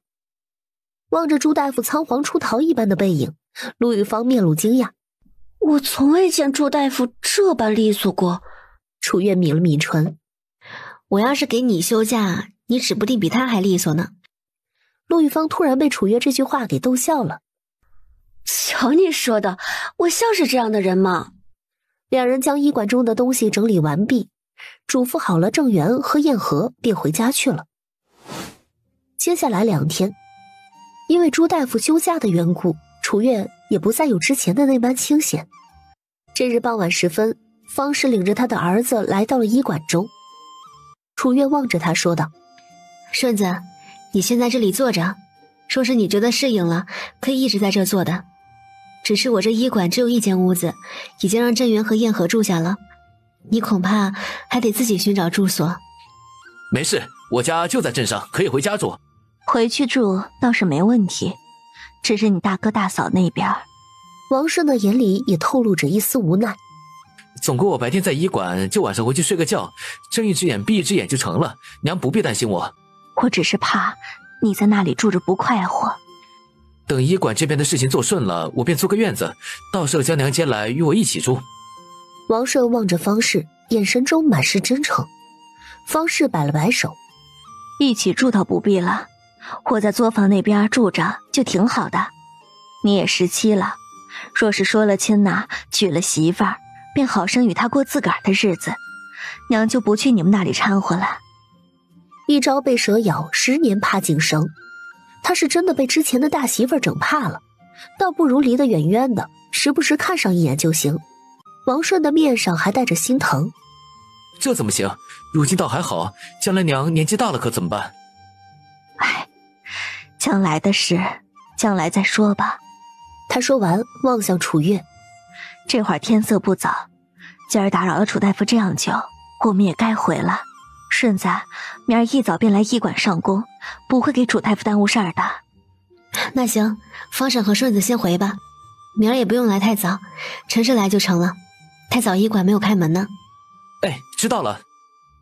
送走方氏和王顺，楚月便关门回家了。一到家中，他便与云翠和说起了这事儿。陆大贵听说王顺回来了，心下一急，当即便与楚月说道：星儿媳妇儿，庄子那边的东西这2日都陆陆续续运过去了，明儿可否给我1日的时间？我想先将秋英的事情定下来。楚月捂嘴一笑，知道陆大贵是着急了，也没反对。倒是没问题。庄子那边如今什么情况了？2位大叔在水月村找了3个壮汉，就上次你见过的水长庚也在。那家伙做事是真实在，力气大的跟水牛一样，我们3个都干不过他。陆大贵说着啧啧称奇。哎呀，这家伙饭量也大，每次吃饭都是我们的3倍。楚月面露惊讶，水月村竟还有这样的奇人呢？可不是，一开始我也奇怪着呢，后来熟悉了才知道，这家伙哪怕力气大，拿的与普通人也是一般的工钱，耐不住胃口好，就是之前赚了点钱也没存住，都进了自个儿的嘴里。你下次再去庄子，便和大舅二舅说一声，事实上莫要亏待到他。陆大贵忙点头。好。第2天，陆大贵一早便去了作坊。大贵伸长脖子往作坊里头瞅了一眼，忙朝着方氏招了招手：方氏，你来一下。他说话的声音不大，正巧方氏能听到。方氏提着襦裙出了门，将陆大贵拉到一旁，半开玩笑地说着：你这些日子啊，怎的也不见个人，还以为你反悔了呢，差点就要将秋英啊说给我小儿子了呢。陆大贵眉头一挑：我这条件找个愿意嫁我的不容易，我是断断不会反悔的。方婶的儿子才是抢手货呢，你要是真将秋英说给你儿子，我岂不是得打一辈子光棍了？听着陆大贵这话，方氏低笑道：你这油嘴滑舌的模样，也不知道秋英啊到底看上你什么了。陆大贵有些不好意思的挠了挠后脑勺：许是因为我长得好看？你瞧瞧，你瞧瞧，给你颜色你就看染房了。方婶，秋英这2日可有将自己的要求与你提？提了，他说上一段婚姻啊是被父母卖出去的，什么仪式都没有，这一次便想你能堂堂正正的将他娶进门，提亲、定亲、聘礼、请妻和迎亲，不需要多大的排场，但过程不能少。你若愿意，便按照这些规矩行事；若不愿意，他也可以商量着来。我愿意，就按照他说的来，不需要删减。方氏望着他，满脸感叹：秋英多好的一个姑娘啊，愿意嫁给你小子，你小子真是赚大发了。听见方氏夸奖张秋英，陆大贵摸着后脑勺直笑：方婶说的是。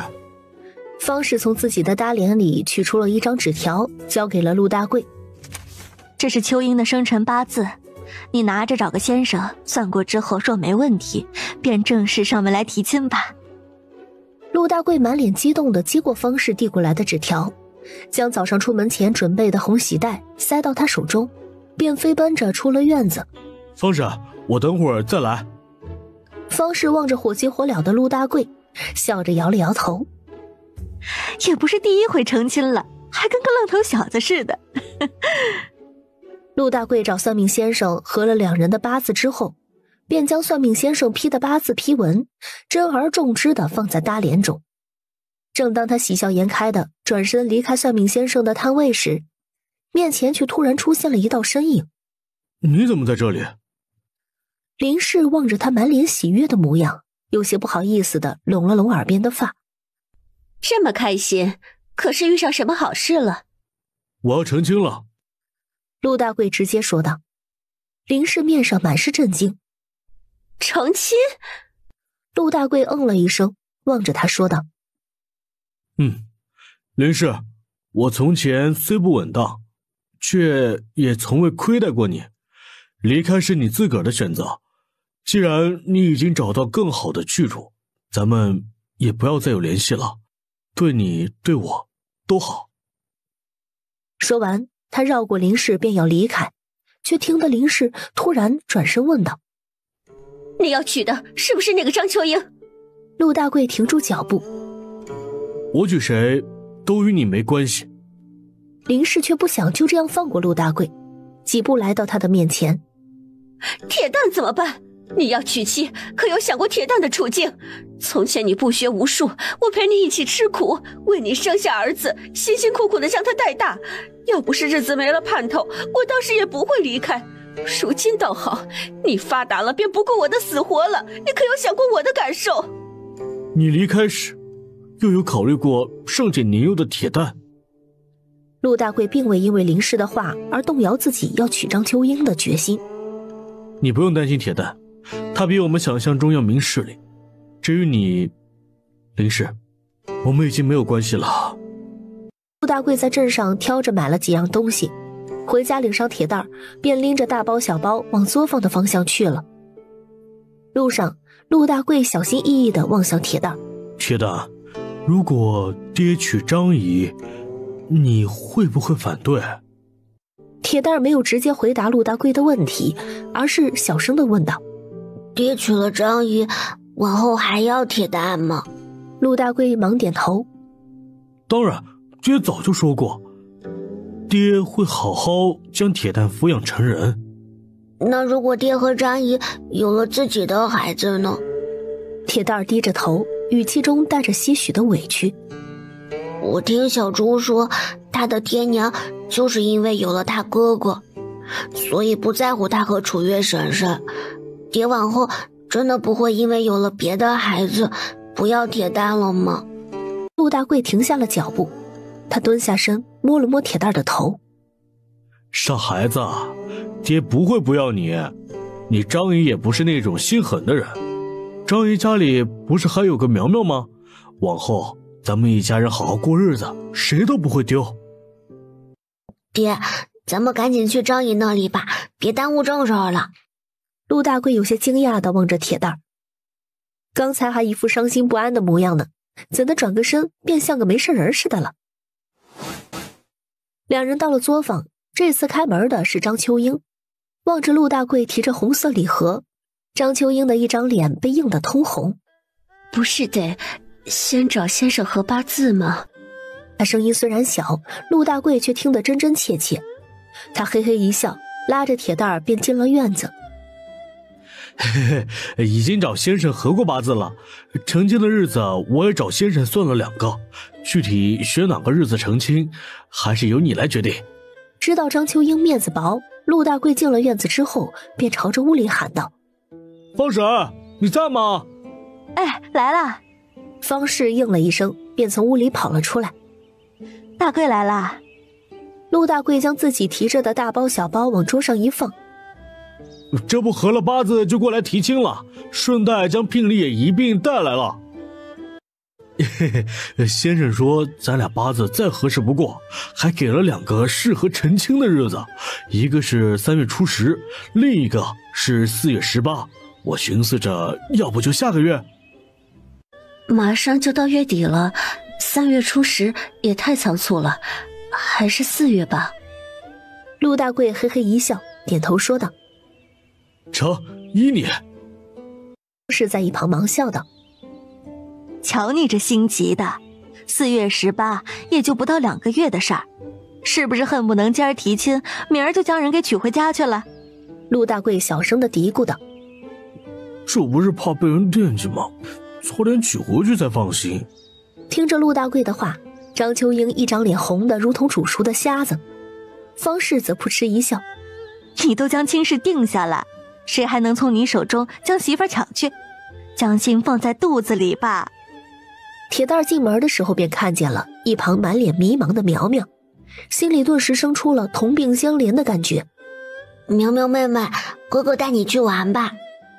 苗苗懵懂的点头，便随着铁蛋一起玩去了。铁蛋一边玩一边小声地和苗苗说道：“苗苗，以后你娘和我爹要是不要咱们了，哥哥就带你去找于奶奶好不好？于奶奶肯定会收留我们的，她人老好了。到时候我就给于奶奶家看门，赚了钱哥哥分你一半。不过你长大了也是要干活的，不能总靠哥哥养，哥哥也是会很累的。”说着说着，他突然觉得爹也挺不容易的。我爹就是一个人赚钱养我和他自己呢，从没见他休息过。我觉得我爹就挺累的。原本懵懵懂懂的苗苗突然就抬起头：“哥哥。”小丫头笑得一脸的天真烂漫。苗苗自己赚钱，哥哥不累。陆大贵往铁蛋的方向望了眼，见他很耐心地带着苗苗玩，也放下心来。看来这个孩子是真的不反对他和张秋英的婚事。张秋英也望向了兄妹两个，心里满是慰藉。陆大哥将铁蛋教导得很好。陆大贵嘿嘿地笑着：“是铁蛋自个儿懂事，我倒也没教他什么。”陆守成哈哈大笑：“大贵，你这是好事将近呢。”“守成叔，到时候我和秋英成亲，你可得和婶子一起来热闹热闹。”“那是自然，你成亲我们当然得去。”江秀琴的声音也从屋里传了出来：“大贵啊，秋英是个好姑娘呢，你娶了她，往后可得好好对人家。”陆大贵忙扯着嗓子喊道：“我知道了，婶子。”将一些细节商量好，陆大贵便领着铁蛋儿回家去了。贵哥，秋英姐那边的事情都处理好了？都已经说好了，婚期定在4月18。楚月听了也为他高兴，今儿还挺顺利，恭喜大贵哥了。陆大贵嘿嘿一笑：“我也没想到会这般顺利，这会还早呢。我去庄子上赶中午饭，正好下午能在那边帮上忙。”“今儿别去了吧，就半天时间，耽误不了多少功夫的。过些日子咱们去牙行买一匹马，到时候便将骡子放到庄子上去拉货，家里改用马车。大贵哥不用日日往庄子上跑，便有功夫筹划和秋英姐的婚事了。”陆大贵听了，心底很是感动。“谢谢。”似是想到了什么，楚月忙望向陆大贵：“大贵哥下午若是没事的话，陪我们回一趟半坡村吧，咱去山里采些野菜，顺带看看地里的菜长得如何了。”“好。”下午，楚月先去医馆将陆玉芳叫上，便坐着骡车往半坡村去了。同行的还有铁蛋和楚文竹。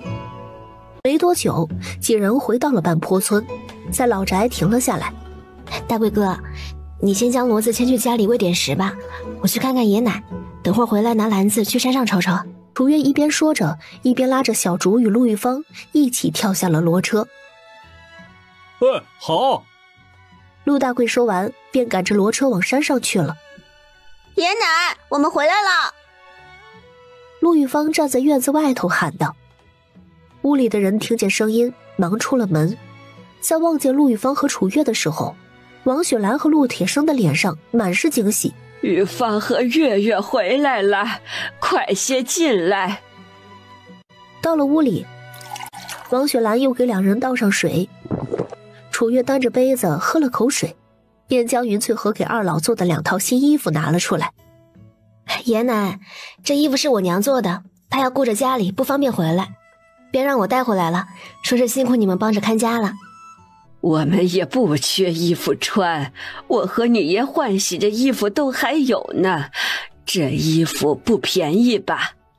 楚月浅笑道：“也是娘的一点心意，爷奶且收着吧，往后家里还得劳烦爷奶照看呢。”王雪兰睨了他一眼：“你这孩子与爷奶还这样客气作甚？”“贵哥，你要不要随我们去山里啊？”楚月一边说着，从灶房里挎着个篮子走了出来。陆大贵忙去厨房挎上背篓，一手牵过铁蛋：“一起去吧，好不容易回来一次，多采点菜回去吃。”“月月，你准备好了吗？”就在这时，院外响起了陆玉芳的声音。楚月提着篮子，拉着楚文竹往院外走去。“来啦！”黑木什么都没有拿，一如既往地抱着长剑，远远地跟在几人的身后。对于他的存在，楚月几人早已经习惯了，便也没有将过多的注意力放在他的身上。昨晚上飘了一阵雨，也不知道山里有没有长菌子，找一找就知道了。楚月一手拉着楚文竹四处望去，开春之后，山里的植物冒出了不少的绿芽，看着生机勃勃的。这儿有棵槐树，就是可惜没什么。他望着面前的槐树，满脸的惋惜。陆玉芳一边往前走一边说道：大家都饿了一个冬，山里有吃的肯定得薅干净，这花苞怕是才长出来就被摘走了。一旁的楚文竹突然指着树巅的位置说道：姐姐你看，那里还有一些槐花，就是太高了。楚月定睛望去，槐花树很高，郁郁葱葱的绿叶间隐约可以见到白色的花瓣。今年的槐花开得可真早呢。陆大贵抬头说道：许是天气暖得快，往年2、3月份也不是没开过花。楚月忙往身后望去，黑木，你来。只见他踩着周围的树干，几个跳跃便上了那棵槐花树。片刻之后，黑木从树上跳了下来，他来到楚月的面前，将衣兜展开，里头装着满满的一兜的槐花。等回去啦，我给你们做槐花饼吃。一行人继续往山里走。楚月望着身边的几人，咱们就绕这里找找吧，前面没有路了，再往深山里去就不安全了。好。片刻，小丫头回头望了一眼，见楚月定定地望着一处干枯的树桩时，便顺着他的目光望去。下一刻，小丫头充满惊喜的声音传进了耳中：姐姐，你发现大蘑菇啦！姐姐，这些蘑菇好硬啊！楚月笑了笑，将篮子放在地上。这个东西啊，可比蘑菇值钱多了。姐姐，这到底是什么呀？这是灵芝。楚月一边说着，一边借助小铲子，小心翼翼地将另外的2个灵芝也摘下来，放进篮子里。这2个颜色深一些的是活灵芝，这个颜色偏灰棕的就是已经干枯的灵芝。几人的背篓和篮子完全装满了，才往回走。陆玉芳浅笑着掂了掂肩膀上的背篓，今儿收获还真不错。楚月也是满脸的愉悦。这么多东西呢，该是能支撑咱们到家里种的菜完全长出来了。刚到家，便见王雪兰提着一个篮子站在院门口。楚月快步上前：奶怎的上来了？我们方才去山里找野菜去了，没想到奶会上来，让奶久等了。王雪兰忙摇头：没事儿，我也是才上来一会儿。她将手中的篮子往楚月的方向递去。这些日子我和你爷上山挖野菜的时候，遇到一些像药草的东西，就顺带挖回家了。你瞧瞧，要是能用上，就挑拣挑拣带去医馆。楚月受宠若惊地接过王雪兰递来的篮子，粗略地翻了翻，确实都是草药，要不我出些银钱将这些药材收了吧？王雪兰摆了摆手：哎呀，钱就不必了，我们也就是看着像，顺带挖回来的，没有费多大的功夫。既然是药草，你就拿去，回头下山将篮子挂在院门口就行了。似是怕楚月给自己塞钱，王雪兰说完便快速下山去了。陆玉芳笑了笑：月月，就拿着吧，也是爷奶的一片心意。楚月点了点头，便提着篮子进了院子，将采摘的野菜整理了一番，便坐上骡车下山去了。第二天，星月医馆将灵芝的消息一放出去，隔天，江清婉便领着丫鬟风风火火的来了。月月，我听说你这儿收着灵芝了。楚月搁下了手中的活，忙将江清婉迎进了医馆中。是呀，运气好，收了2只，江医可想要？江清婉笑着说道：就是想要呢，否则怎会特意来找你问这事儿？咱们去楼上说吧。楚月说完，将江清婉领去了2楼，引着她在茶几旁坐了下来之后，便去后头存放药材的小房间内，将灵芝拿去了茶几上。江医请看，这是我收集的灵芝，这一株是采摘的活灵芝，我回家之后重新放在盆栽里面培育起来了。礼盒中的这个是干灵芝。至于另外一株活灵芝，他用盆栽种着放在家里了，并不打算全部都卖掉。若是我将这2株灵芝一起收了，月月能给个什么价？江姨要这么多灵芝做甚？完月月，我父亲生辰在即，正寻思着给他送个什么礼物好，便听到你这边有灵芝出售。至于这干灵芝，我想送给我祖母。我嫁得远，1年上头也见不着老人家几次面，算是尽个孝心。原本分开卖的，活灵芝我打算卖300两，干灵芝打算卖220两的。既然江姨想要2株一起收了，便去个零头可好？楚月伸出一只手，500两银子。江清婉爽朗的点头，成，给我包了吧。这也就是在镇上，若是在省城，500两可买不到2株灵芝。江姨何时动身？这灵芝平日里养护可得注意些，尽可能保持土壤的湿润。他并不知道江清婉是出自哪里。江清婉一笑，我父亲的生辰在3月初，如今已是2月底，过2日便得动身前往越州，想来养个4、5日是没问题的。江姨竟是越州人？楚月有些惊讶，越州可是省城，那里的繁华远非南平镇和同知县能比的。江清婉捂嘴笑了笑，月月，若是往后有机会去越州游玩，可得与我说呀，我可以托那边的好朋友照看一二。楚月微微的颔首，那便先谢过江姨了。似是想到了什么，江清婉脸上的笑容逐渐被不舍取代。听说朝廷针对此次赈灾的赏罚已经下来了，我们一家人恐怕不久就要离开南平镇。月月，往后可得好好保重自己。楚月心里一惊，江姨要去何处？江清婉微微的一笑，只是听到风声，还未确定。不过离开之前，肯定会邀你过府一叙的。好。两人又聊了小片刻，江清婉便告辞回家了。朱大夫望着楚月，面上带着惊讶：“那2株灵芝都卖了？师兄如何知晓是卖了2株呢？”朱大夫朝着外头努了努下巴：“2个包袱不是很明显吗？”楚月笑了笑：“师兄慧眼如炬。”朱大夫指着他说道：“你说你怎地这样好运气？从前我在陈记药铺坐堂的时候，便见你隔3差5的去卖药材，这次更离谱，灵芝一采就是2支，感情这些好药材都追着你跑呢。”师兄要这么说的话，就当我长得讨好药材喜欢吧。朱大夫先是一愣，随后哈哈大笑起来：“你这丫头！”人正说着呢，便见王顺领着一个女子进了医馆。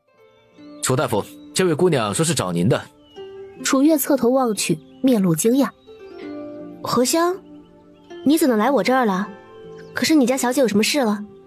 何香微微的俯身走进楚月，小声的在他耳边说道：“楚大夫，我家小姐让我与您说一声，知夏小姐最近在县城和官家小姐走得挺近的，还在咱们的胭脂铺子对面找了个铺面，似乎也打算做同样的生意呢。”楚月点头：“人家要做生意，咱也制止不了，让你家小姐莫慌吧，多提防着些，别让他们钻了空子。”何香俯身：“是，奴婢会将楚大夫的话转述给小姐的。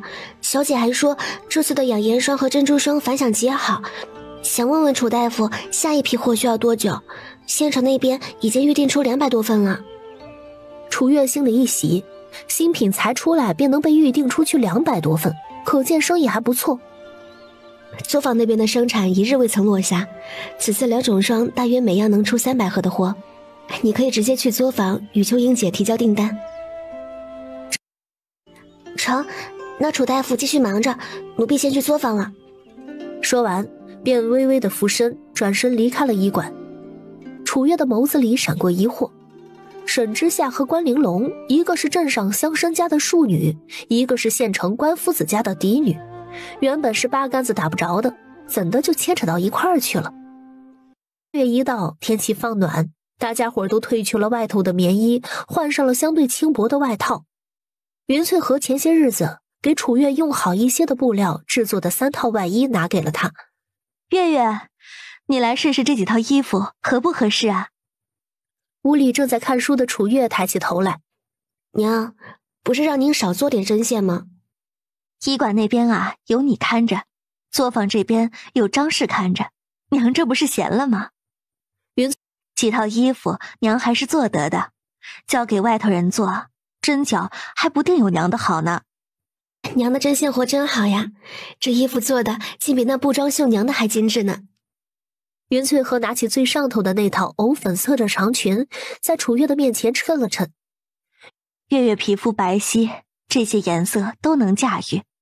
从前的衣服便不穿了吧，往后啊就穿这几套新的，要是不够，娘再给你做几套。楚月一笑，点头说道：“听娘的。”楚月便穿着那套鹅黄色的衣裳去了医馆。月月，他围绕着楚月前前后后的转了2圈。真好看！你刚进来的时候，我还以为是哪户人家的千金小姐呢。楚月笑了笑：“就你嘴贫。”他来到柜台旁，拿起上头的炭笔，写下了一张方子，交给陆玉芳。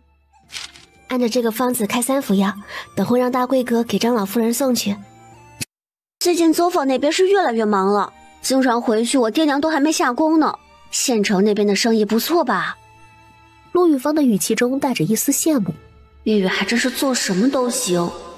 目前看着还行。楚月望向他：“你有没有想法入伙啊？”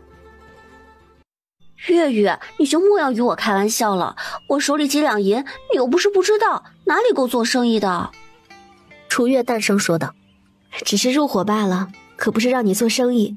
做生意的事情交给我们，赚了钱给你分红就成。”这样不好吧？别人不会有意见吗？没什么不好的。楚月拉起了他的手：“你这段时间跟着我跑这跑那的，也辛苦了。你不是说自己单独做不好什么事情吗？往后我开新铺子，你要是信得过的话，就投点钱入伙，总不会叫你亏太多便是。”陆玉芳望着楚月，满脸的感动：“以你的本事，才不会叫我亏钱呢。”就在两人说着话的时候，一个膀大腰粗的男人领着一群人进了医馆，将医馆围了个水泄不通。医馆中的病人吓得纷纷尖叫起来。楚月的眉头微蹙，忙上前问道：“你们是什么人？”“谁是陆大贵？”“你找陆大贵做甚？”他好像隐约猜到面前的人是谁了。男人深深地往楚月和陆玉芳的方向望了眼，大喇喇地在医馆正中间的椅子上坐了下来。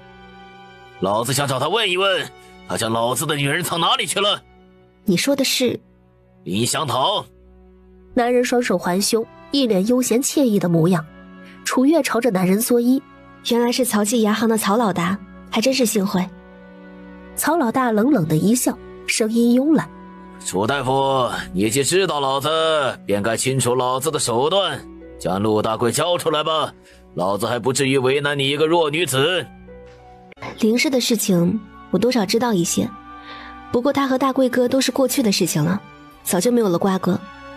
如今大贵哥马上就要成亲，未婚妻我们也都认识，断没有可能再去将林氏藏起来。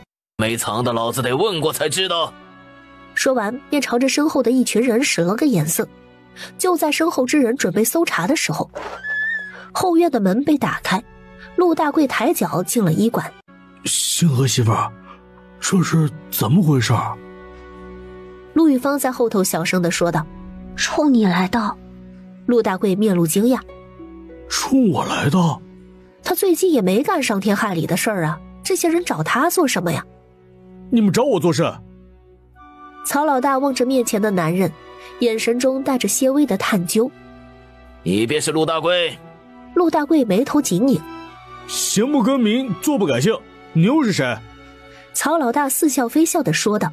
“我是曹记牙行的东家，想来你也听过我的名头。”听到曹记牙行这几个字，陆大贵浑身都戒备起来。从前只是听说过曹老大的名声，没想到今儿个竟然会看到本人。“我可不记得自己得罪过曹记牙行，你找我做什么？该不会是为了林氏吧？”曹老大微微的勾起唇角，你将林氏藏哪里去了？林氏？我藏他做什么？陆大贵满脸的不解。林氏从曹老大手中逃跑了，可是这与他有什么关系呀？自从他上次在大街上与林氏将关系撇清之后，便没有再见过他了。看来你不想说实话。身后之人使了个眼色，便见几个彪悍的汉子朝着陆大贵和楚月几人的方向围拢过去。陆大贵的心里有些惶恐，他忙伸手制止。曹老大，你听我说，我没骗人，我和林氏真的没有关系了。自从去年他抛弃我们离开，我对他就已经死心了。你家里除了你还有别人？陆大贵一愣，这才意识到自己情急之下可能说错了话了，但事已至此，便也只能老老实实的说道：我还有个儿子。原来他还有个儿子。曹老大的脸色肉眼可见的变得阴沉。陆大贵轻咳一声，弱弱的说道：曹老大，我是真的没有藏林氏，她从前是我妻子没错，但是我们两人分开了就是分开了，我断断不会再去招惹她。再说了，我下个月便要成亲，这个时候去招惹她，岂不是对不起我未婚妻？林氏的娘家在何处？在开阳村。去开阳村。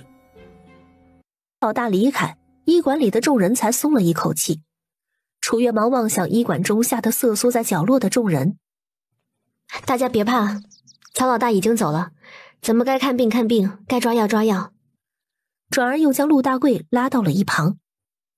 你怎么将林氏的娘家告诉曹老大了？陆大贵眉头一挑。刚才那个情形不告诉他，我还能怎的？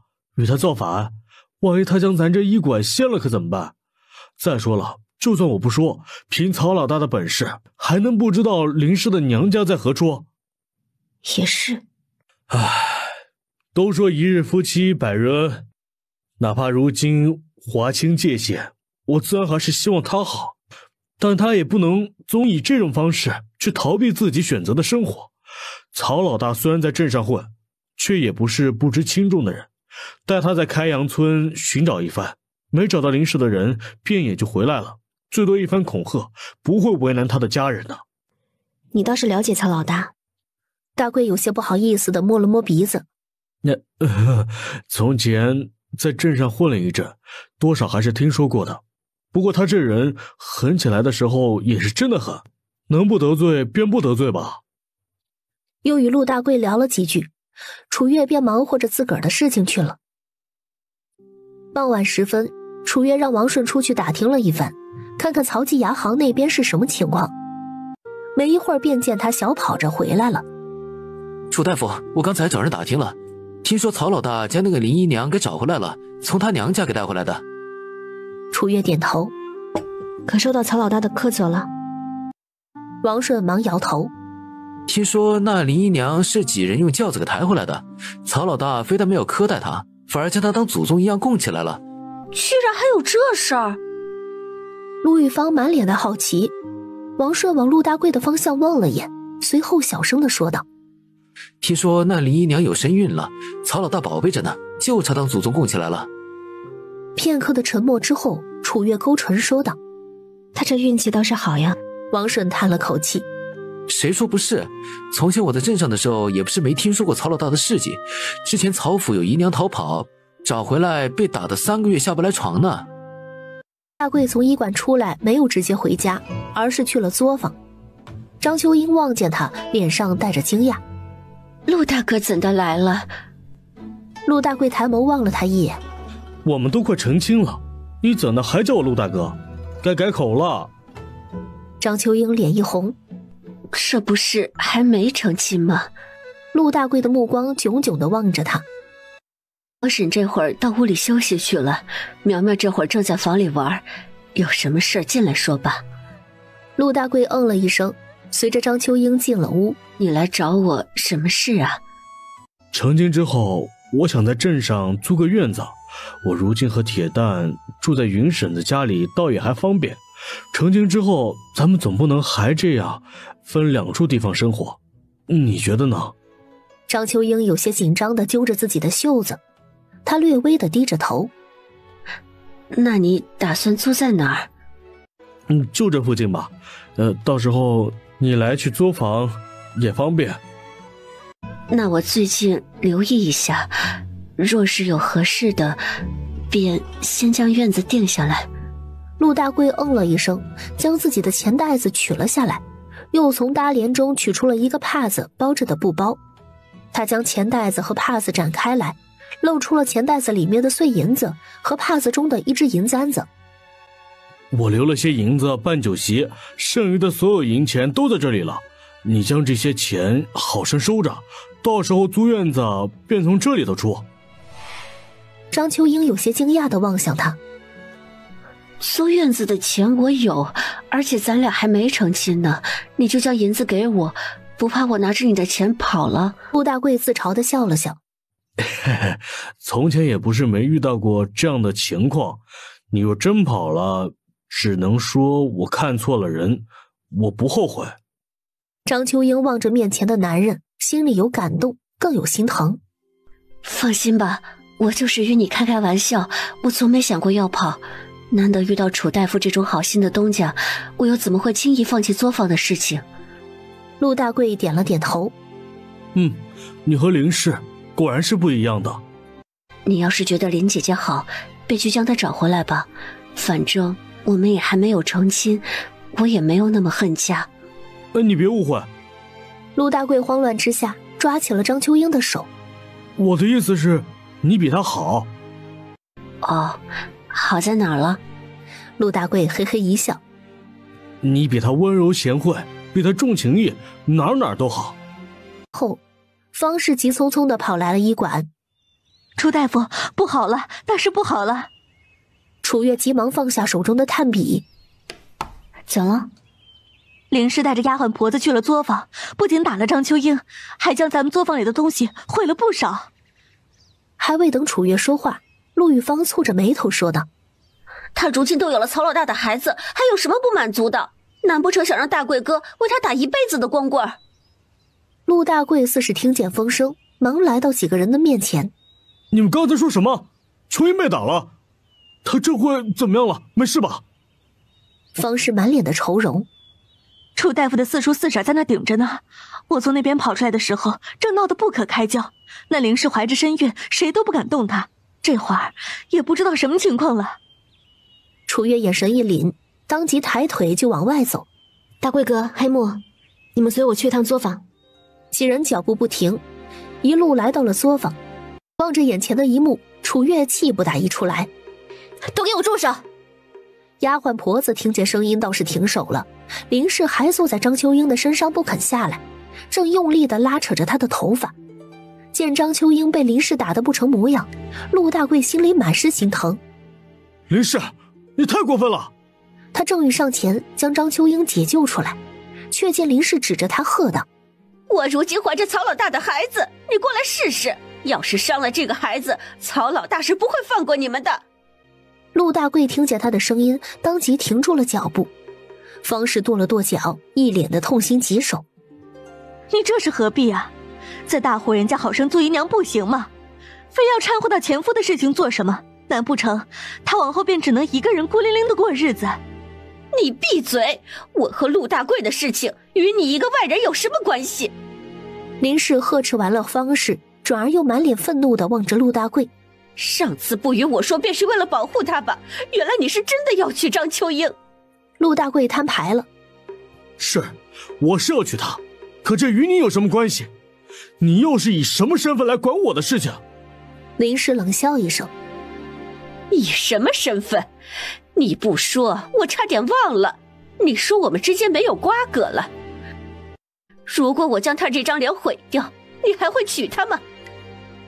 张秋英感受着触碰到脸颊处的匕首，吓得连连摇头：“不要，不要！”楚月见状，朝着身后的黑木使了个眼色。下一刻，黑木动了，没有人看清他是如何来到林氏身旁的。只见他长剑出鞘，剑柄撞到林氏的手之后，回到了剑鞘之中，紧接着林氏手中的匕首便不受控制地飞了出去。林氏一惊，你们……还未等他将话说完，楚月便已经来到了他的身旁，捏着他的手腕，将他从张秋英的身上拽了起来。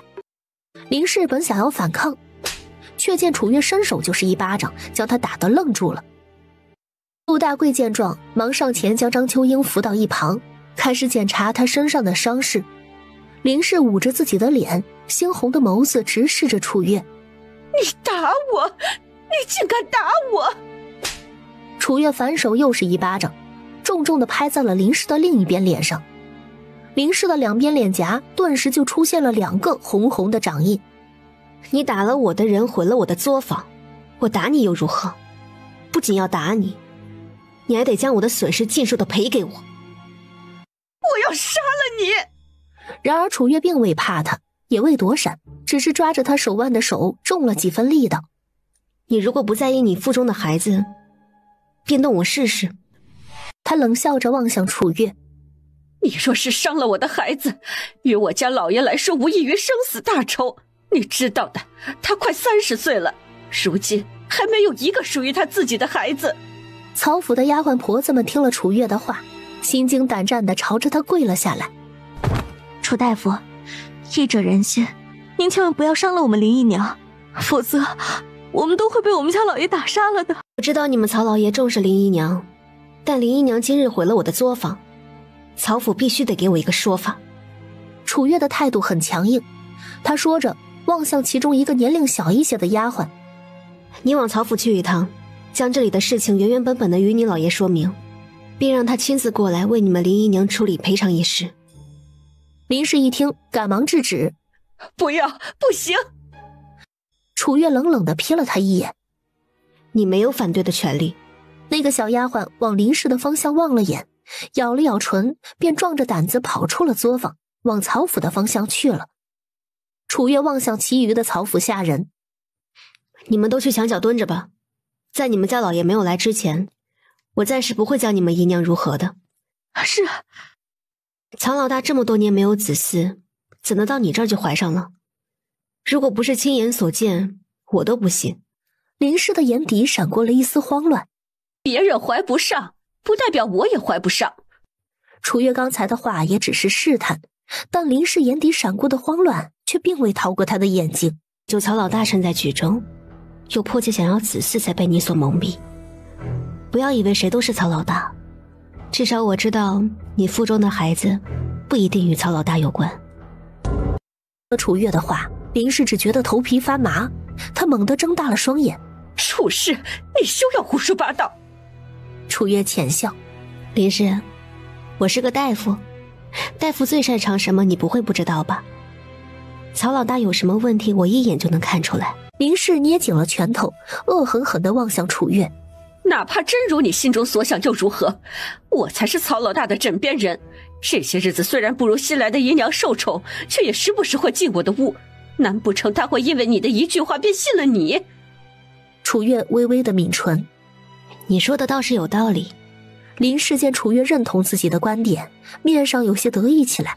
你要知道，曹老大没子嗣还好面子，哪怕他真的怀疑了，也只会让这件事情坐实。若我将来母凭子贵，成为曹老大的正妻，你们的好日子就到头了。楚月如同看傻子似的望着林氏。你还是不要想得太乐观了，真当自己生个孩子便能坐拥整个曹府呢？头脑这么简单，能在曹家后院活下来啊，这运气确实不错。林氏眉头微蹙。什么意思？就在这时，曹老大领着人以最快的速度进入了院中。老爷，救我！林氏一副楚楚可怜的模样。曹老大见状，虚眯起了眸子。楚大夫这是何意？楚月环视了一圈七零八落的院子。曹老大是镇上响叮当的人物，若非出于无奈，我也不想得罪，更不会将林姨娘给扣下来。您瞧我这院子，愁人的很啊。我是做小本生意的人，这院子里的东西着实是费了一番心血置办的，如今被林姨娘砸成这副模样，曹老大是否该给我一个说法呢？林氏忙狡辩：“你胡说，我根本就没有砸你的院子。”还未等林氏将话说完，楚月立马提高了音调：“林姨娘的意思是，我们自个儿砸了院子，嫁祸在你身上了。”他的语气中带着一丝愤怒：“平白无故招惹曹老大，我们是傻了吗？”不过是些身外之物，好说，楚大夫开个价便是。不过这楚大夫最近风头正盛，此次赈灾，朝廷说不定还会下来赏赐，暂且不得罪最好。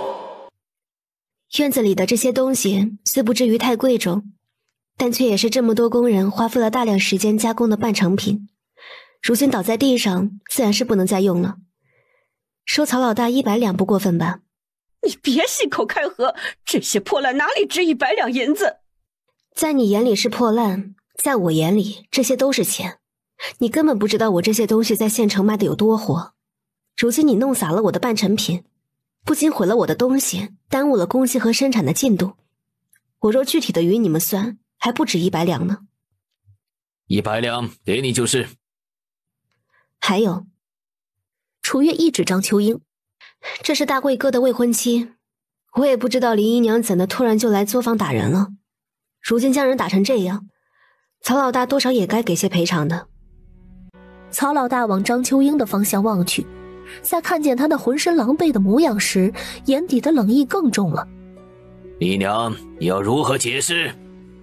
听到曹老大的声音，林氏没来由的双膝一软，便跪了下来，红着眼眶低气道：“老爷，您也知道我有个儿子，都说有了后娘就有了后爹，我也是怕我的孩子受委屈才来威胁张氏一番，却没想到给老爷惹了这样的麻烦，是切身的不是。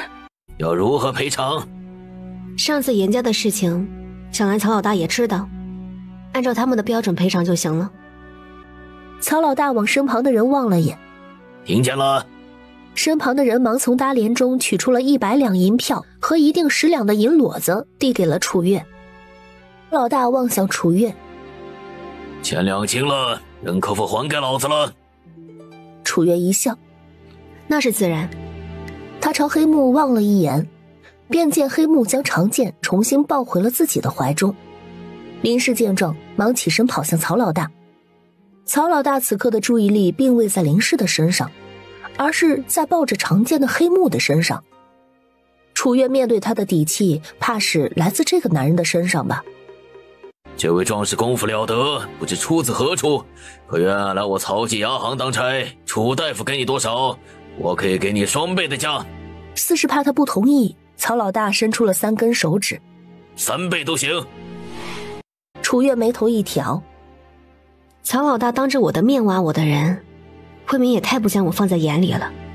曹老大的唇角勾起一丝若有若无的笑。楚大夫，你也别说我，今儿该给的赔偿我给了，至于这位兄弟，我也没强迫他，他的去留全凭他自己决定。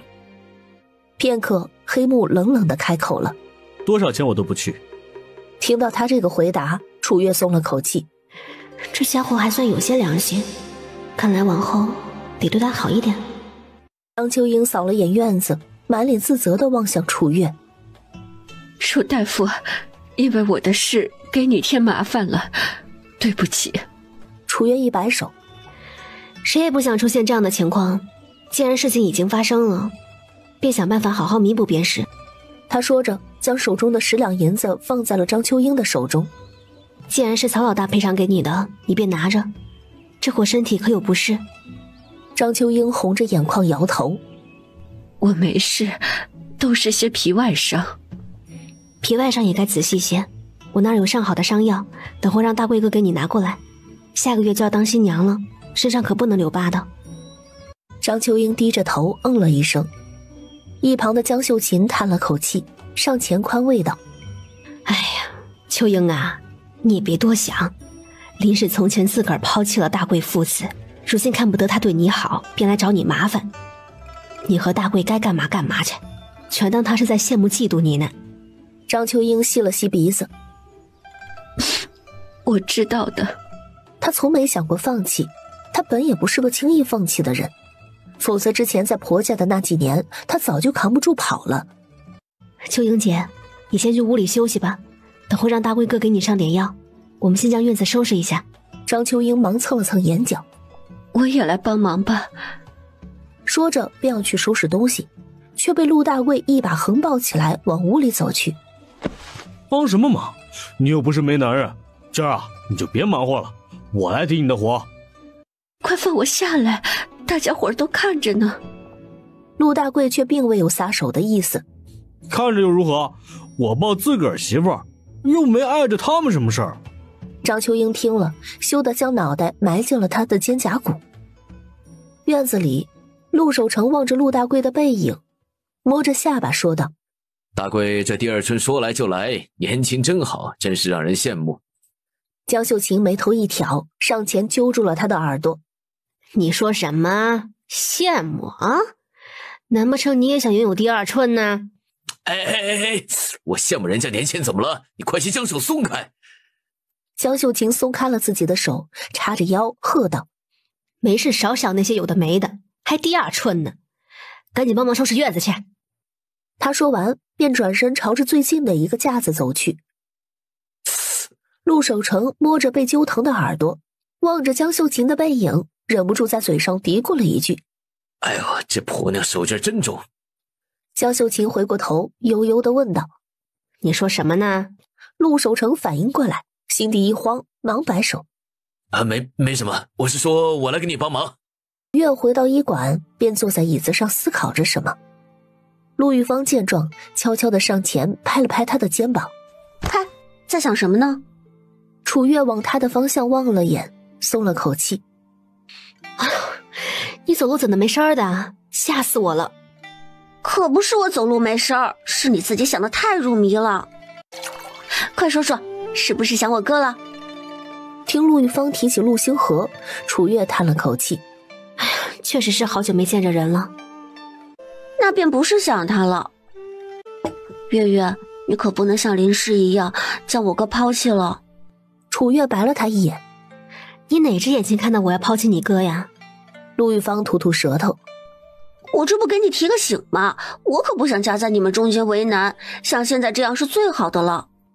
话说回来，楚月望着他，最近许公子怎的也没个音讯？不是说他要过来提亲吗？这都3月了。谁知道呢？暂且先不管这些事情吧，挺让人头疼的。你也别灰心，说不定他实在有事呢。听说后年就是3年一次的乡试，说不定人家压力也大。乡试，相公应该也会和许公子一起吧？陆玉芳嗯了一声，突然又想到了别的事儿。对了，我今儿盘点了一下上个月的账目，自咱们回来到现在，医馆里竟然有上百两的收入呢。上个月大家都辛苦了，回头发月钱的时候，每个人多30文的赏钱。哎，我知道了。楚月起身去了柜台，从百子柜中取出了几样药材，称重之后放在油纸包上，随后拿着油纸包去了后院，一整个下午都在后院倒腾他的药。傍晚时分，楚月将自己制作好的10份药包交到了黑木的手中。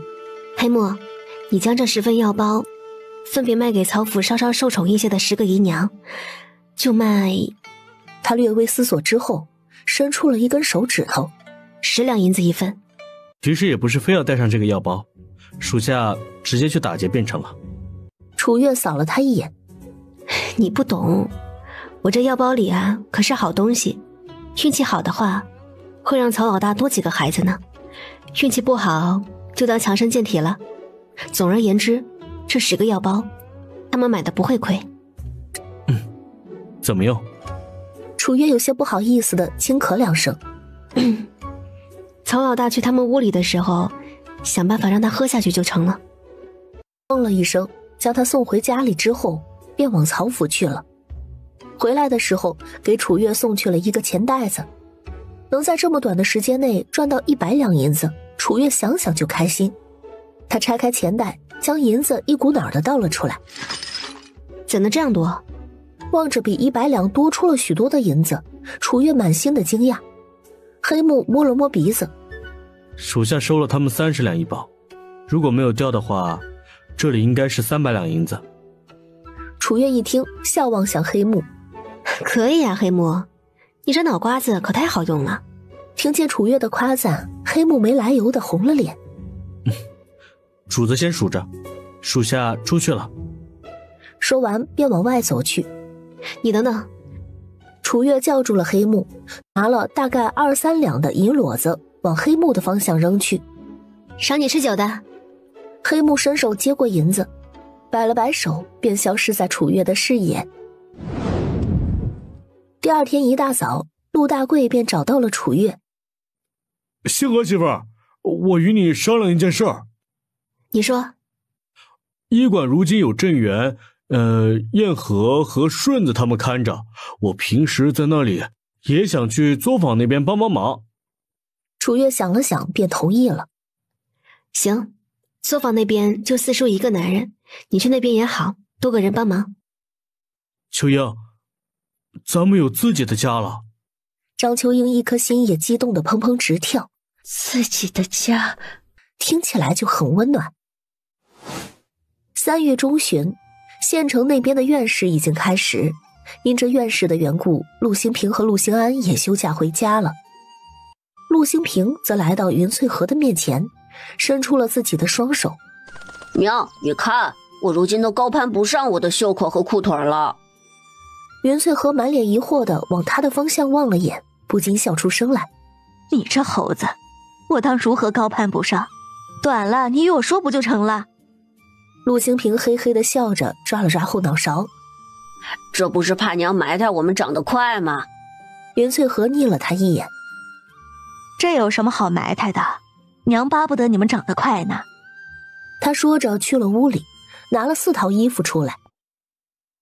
你们身上的衣服啊，都是前年做的，如今短了，便不要穿去学堂了。到时候娘给你们稍稍改的宽松一些，在家练功的时候还能穿一穿。陆兴平望着手中的2套新衣服，乐得合不拢嘴。谢谢娘。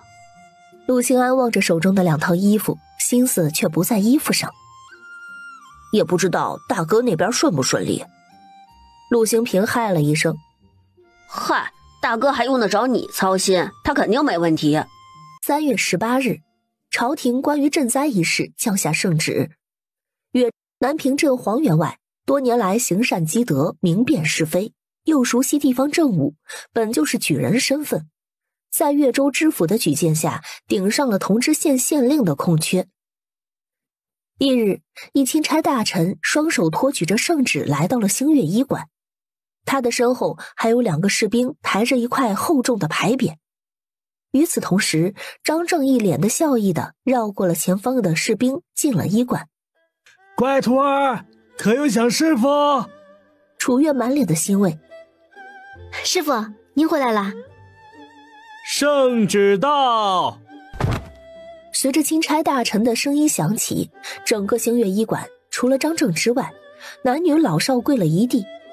奉天承运，皇帝诏曰：南平镇星月医馆大夫楚月妙手仁心，为此次赈灾做出了表率，特封为湘军，可领年俸40两，禄米40斗，并赏赐镇亲笔妙手回春牌匾1块，黄金100两，各种绫罗绸缎50匹，钦此。谢主隆恩。楚将军，恭喜。男人由衷地说道。楚月微微颔首。多谢钦差大人。顾显玉将圣旨交给楚月。张大夫、楚大夫，这边事情已了，我得回京复命了。张正满不在乎地点了点头。回去吧，我都已经见着我徒儿了，留你在这儿也没什么用处。回去之后帮我与你老子说一声，让他没事别再叫我去京城了。老夫这把老骨头经不起折腾。楚月额角直跳。这位钦差大人，不好意思，我师父这人心直口快的，若有哪句话说得让您不愉快了，我代他向您道一声抱歉。顾显玉眼唇一笑。湘军不必如此，张大夫的性子向来是这样，我都已经习惯了。习惯了？楚月错愕，还不走？难不成是要留着吃饭？之前南平镇闹灾荒，朝廷的人处理的可是半点不及时，导致这里饿死了不少人。你就别在这里掺和了，我徒儿家里的饭吃一顿少一顿。若是家里没粮，湘军可让下人去往附近州郡，从正仓中将年俸领回来。届时我会提点一番，让他们提前将粮食和银钱为湘军准备好。多谢钦差大人。两位告辞。大人慢走。镇元，你去作坊那边叫上大贵阁，让他带上四叔一起，套上家里的马车去附近州郡的镇仓将年俸领回来。路上注意安全，最好快去快回，免得遭山贼惦记。郑元应了一声，赶忙出门去了。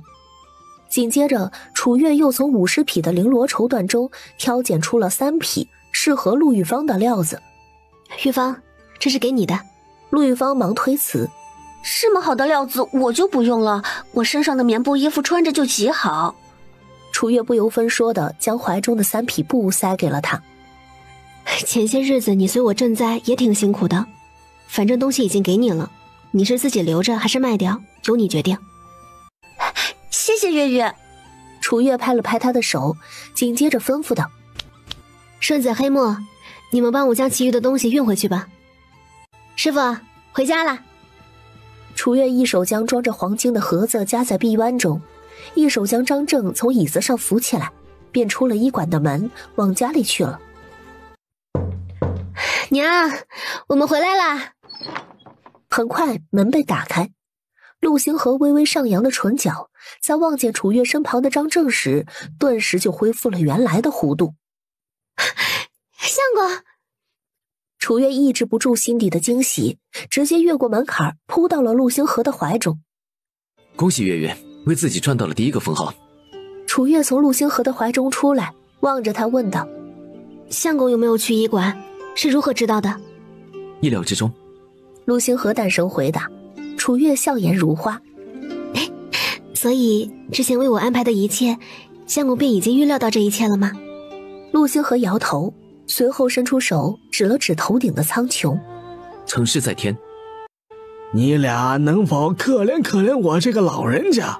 老夫还想留点肚子吃饭呢。知道师傅会来，特意给师傅留了一间屋子呢，就在新平和新安住的屋子边上。师傅跟我来。正巧云翠和从厨房里出来，望见张正，忙笑着打招呼：张大夫回来啦。张正笑着回道：哎，回来了。楚月将张正领进了屋。哎呀，舒服，这院子倒是雅致。这院子呀，原本是南平书院的一位先生所住，自是布置的雅致了一些。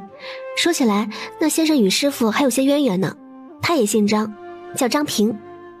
张平？张正仔细地回想了一番，才望着楚月问道：他卖掉院子之后，可是赶往京城那边去参加今年的会试了？师傅怎知？难不成师傅在京城那边遇到了？没有遇上，只是听人说起过，此人学识不错，刚到京城便有人想招揽，据说很可能会顺利进入2个月后的殿试。楚月听罢，面上带着浅笑：师傅说的是真的？为师何时骗过你？张老夫人要是知道这消息，指不定多开心呢。师傅先在屋里歇歇，我收拾收拾，便去厨房那边瞅瞅。去吧。楚月先回了自个儿的屋，便见陆星河正坐在偏屋的茶几旁，桌上放着的正是他抱回来的包袱。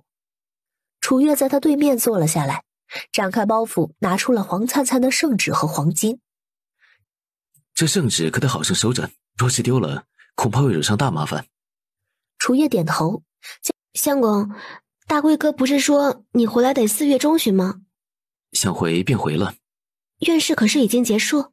陆星河嗯了一声：结束了，过几日放榜还得去县城一趟。租的院子没退吧？暂且没退。楚月双手托腮，满脸认真地望向他。那我过几日可否跟你一起去县城？望着楚月长开之后越加娇俏动人的小脸蛋儿，陆星河微微的一笑，伸手捏了捏小丫头的脸。你去县城做甚？这不是跟沈小姐合伙在县城开了个铺子吗？我毕竟得了铺子的70%盈利，便想着去那边瞅瞅。县城那边生意可好？好是好，就是最近听说有人眼红捣乱呢。楚月一边说着，黑亮灵动的眸子直视陆星河。相公，你就安心念书科考，家里的事情交给我和娘，我负责在外面赚钱，娘就负责打理家里的事情，偶尔还有新平和心安和小竹的帮衬呢。陆星河握着手中的茶杯，心底闪过了一丝暖意。月儿如今处事倒是越发的沉稳了。楚月满脸得意，娇嫩的小脸上笑颜如花。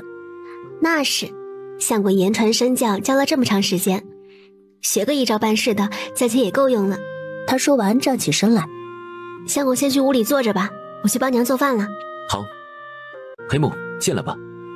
黑木来到陆星河面前，抱拳说道：主子有何吩咐？我不在的这段时间都发生过何事？黑木在给陆星河汇报这段时间发生的事情。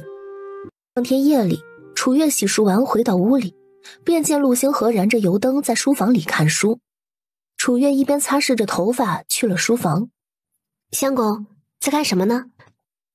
陆星河往楚月的方向望了眼，连忙合上了手边的书。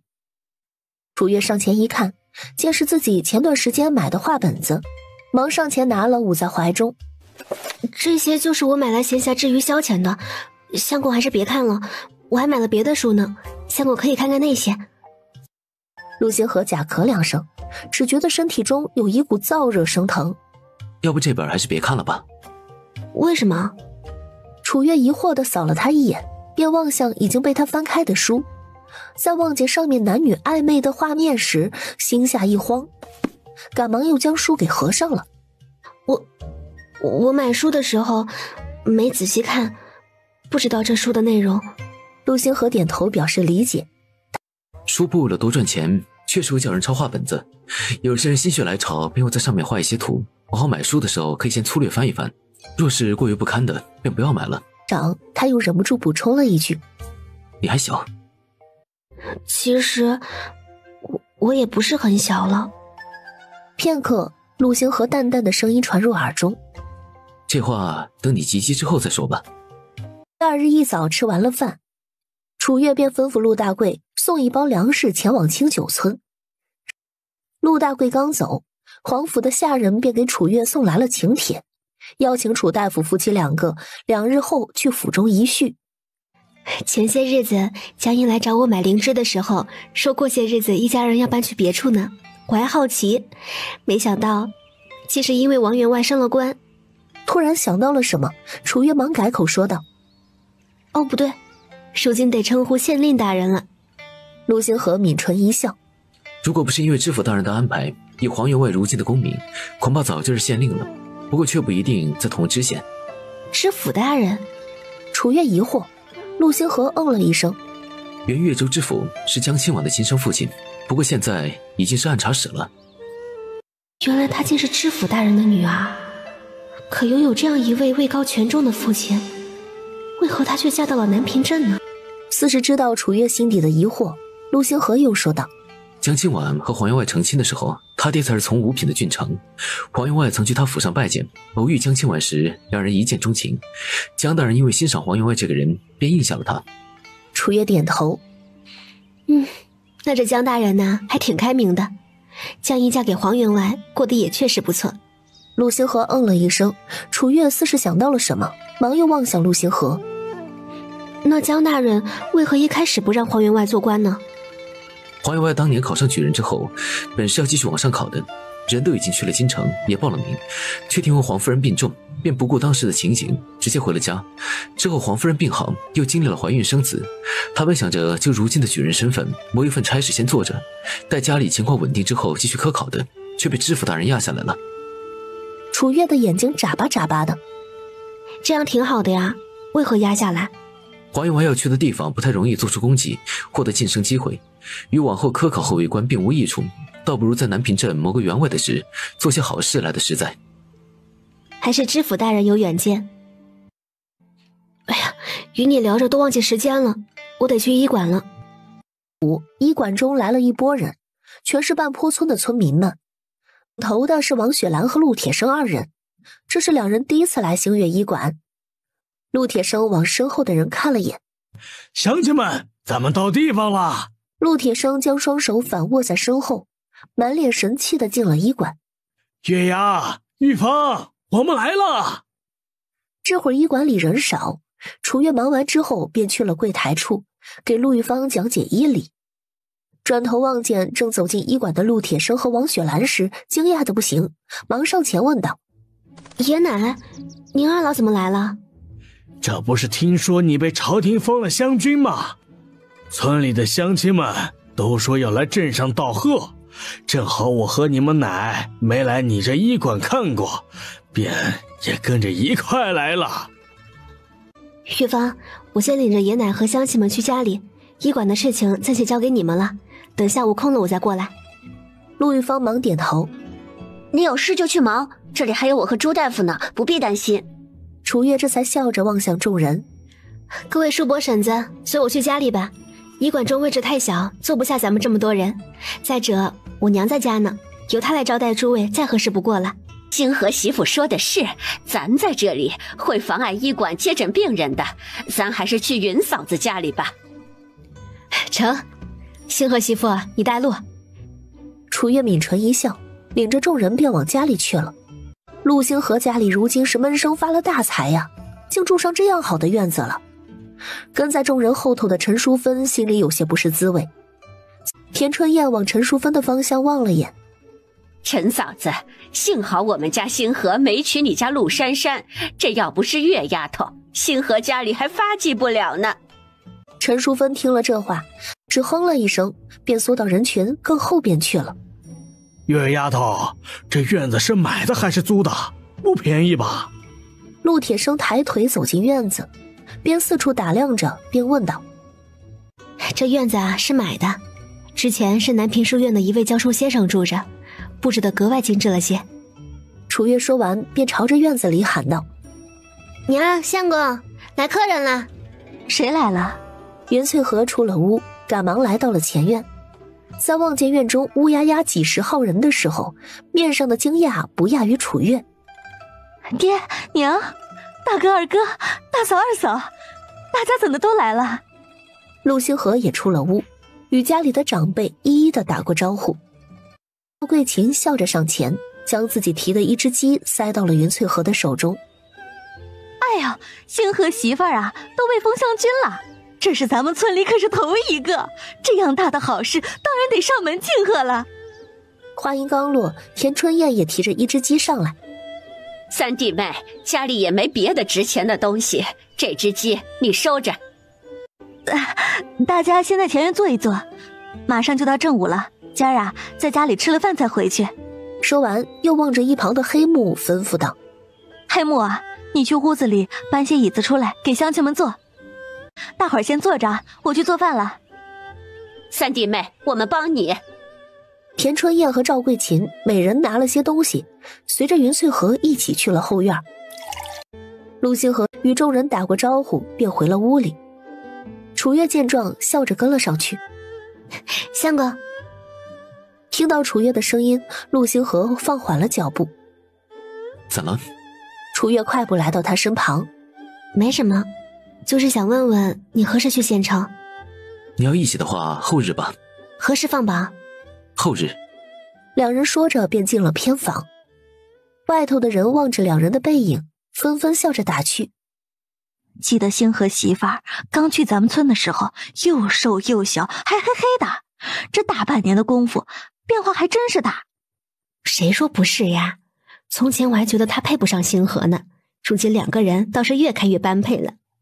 也有多事的妇人望向王雪兰，小声地说道：哎，婶子，我看你那孙媳妇走路的姿势啊，像是还没破过身子似的，可得让星河抓紧了，待他成了星河的人呐，才能真正与他绑在一处。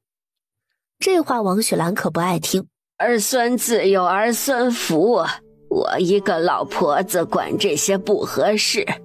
再说了，月丫头对老三媳妇和星河如何，我们都是看在眼里的，难不成还能跑了？那可说不好，人家现在自个儿能赚钱，也有了封号，万一想攀高枝呢？他说着凑近王雪兰，人往高处走，那林氏不就是这样吗？听到这里，王雪兰的眉头微微的拧起，但想了想，她还是摇头。你说的根本就是两码事，林氏是耐不住穷困跑掉的，月丫头不一样，她是在星河贫困的时候来的，她有自个儿的本事，什么能做，什么不能做，她心里明镜着呢。再说了，我们家星河这样聪明，待他考个功名出来，两人还是配得起的。人还想说什么，却是被王雪兰直接打断了。你也莫要说那些有的没的了，月丫头如今还未及笄，我看他俩感情挺好的，就不必你操他们的心了。那夫人见王雪兰半点不着急，只得没趣儿地闭了嘴。外头的谈话，楚月和陆星河并不知晓。进了偏房，两人相对而坐。那后日去县城就能知道你考得如何啦。楚月有些激动地望着陆星河。不过我相信相公一定没问题的。陆星河浅笑着伸手摸了摸他的脑袋。后日放榜之后，再过段时间，我恐怕得离开一段时间。楚月面露疑惑。去哪儿？京城。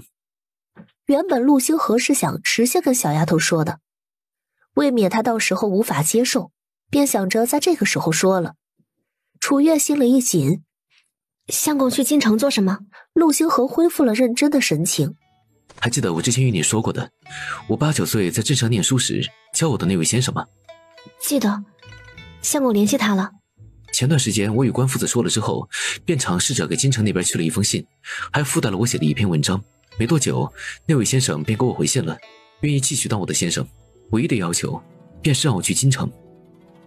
听到这里，楚月的心情有些复杂。得去多久啊？对于不确定的事情，陆星河无法确切地回答楚月。你也知道京城路远。我知道了。陆星河笑着捏了捏楚月的脸。早知道你会不开心，便不在这个时候与你说了。楚月摇头，微红着眼眶。我没有不开心，只是舍不得。好了，也不是马上走，我会在这边陪你到6月再离开，只是你的吉吉礼我恐怕要错过了。楚月摇头。没事的，生辰每年都有过，只要相公在京城平安无恙就好了。陆星河起身，拉着楚月往书房走去。但来到书桌前，他指了指桌上的那张画纸。8月的吉吉虽然无法赶到，但今年的画像我已经为你画好了。楚月望着画纸上喜笑颜开的女孩子，唇角不自觉地开始上扬。这是昨日我回来的时候吗？你笑起来的样子很好看。月月，我无法承诺你过多，我怕因为自己的一些原因完成不了对你的承诺，但我唯一能承诺你的便是……陆星河顿了顿，神情变得慎重。此生不负。眼看着便到了皇府宴请的日子，楚月起了个大早。相公，咱们可以出发了。偏房中的陆星河望着走近的楚月，眼底满是惊艳。楚月望着陆星河的神色，脸颊微微的泛红。相公这样看着我做甚？陆星河略微的勾起了唇角。没什么，只是看着如今的你，便生出了一种武家有女初长成的感觉。楚月吐了吐舌头，小声嘀咕道：“哪有人这般说自己妻子的？”陆星河笑了笑，拉着楚月出了门，坐上马车往皇府的方向去了。因为黄员外马上要前往县城上任的缘故，无论是得到请帖还是未得到请帖的人家，只要是平日里沾上点关系的都来了。楚月下马车的时候，旁边正好也停着一辆马车，马车上下来了一个穿着深紫色外衫的夫人。你可知这是谁家夫人？陆大贵忙凑近楚月说道：“是蒋员外家的蒋夫人。”楚月刚从外头进来，蒋夫人往楚月的方向望了眼。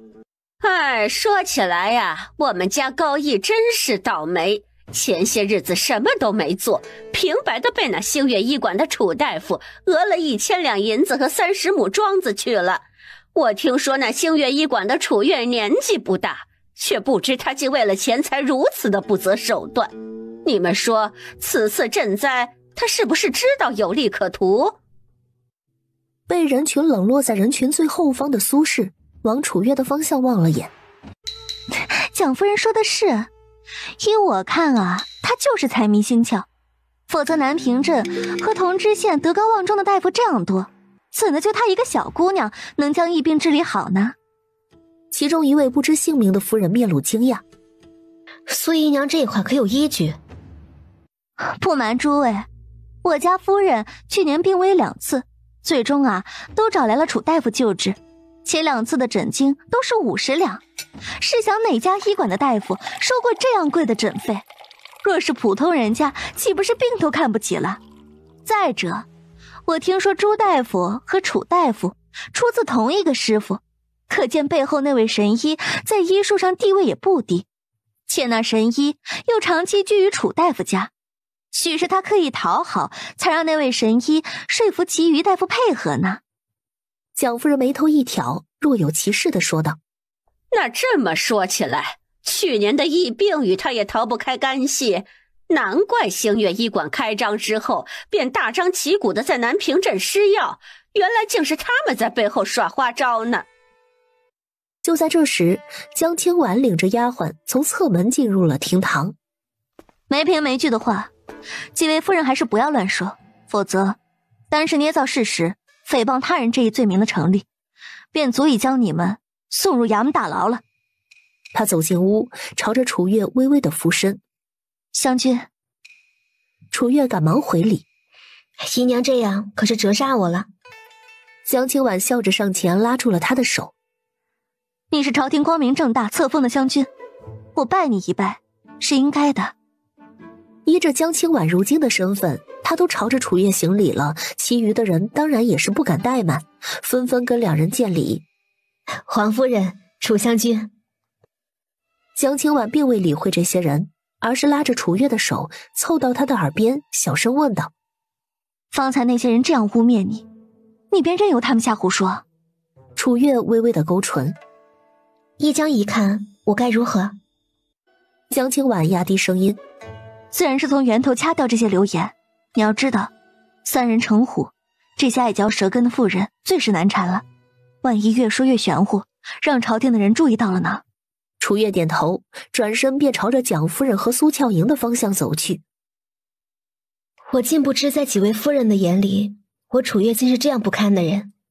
蒋夫人、苏姨娘，方才所说可有证据？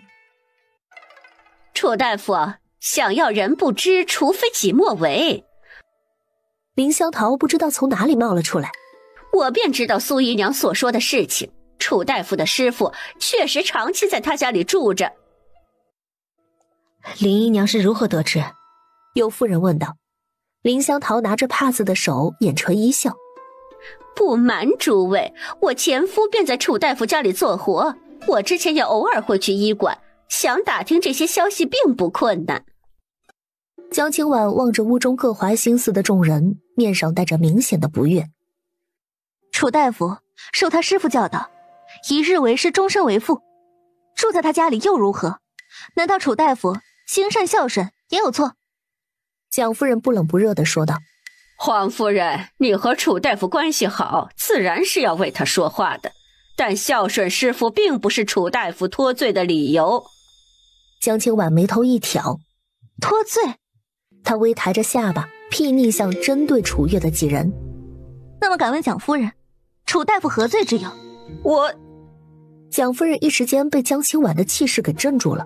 “我是得了蒋家的1000两银子和30亩庄子，但并不是我讹的，而是蒋员外为了给蒋高义脱罪，主动提出的赔偿。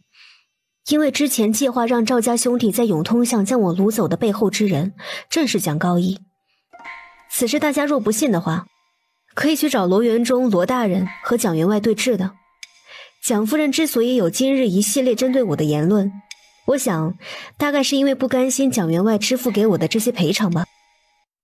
众人面面相觑，面上都带着些微的惊讶。再者，楚月转而望向苏俏莹，镇上之所以没有流传苏姨娘的丑事，是因为去年灾荒和疫病的横行，大家无暇顾及沈府的事情。想必大家还不知道吧，苏姨娘去年买通沈府的厨房，联合陷害沈家主母，导致其昏死过去。最终因为我挑明真相，沈老爷才查到她的头上。沈小姐因为顾念我救了她母亲，才主动让沈家付了我50两的诊费，并非我主动收取。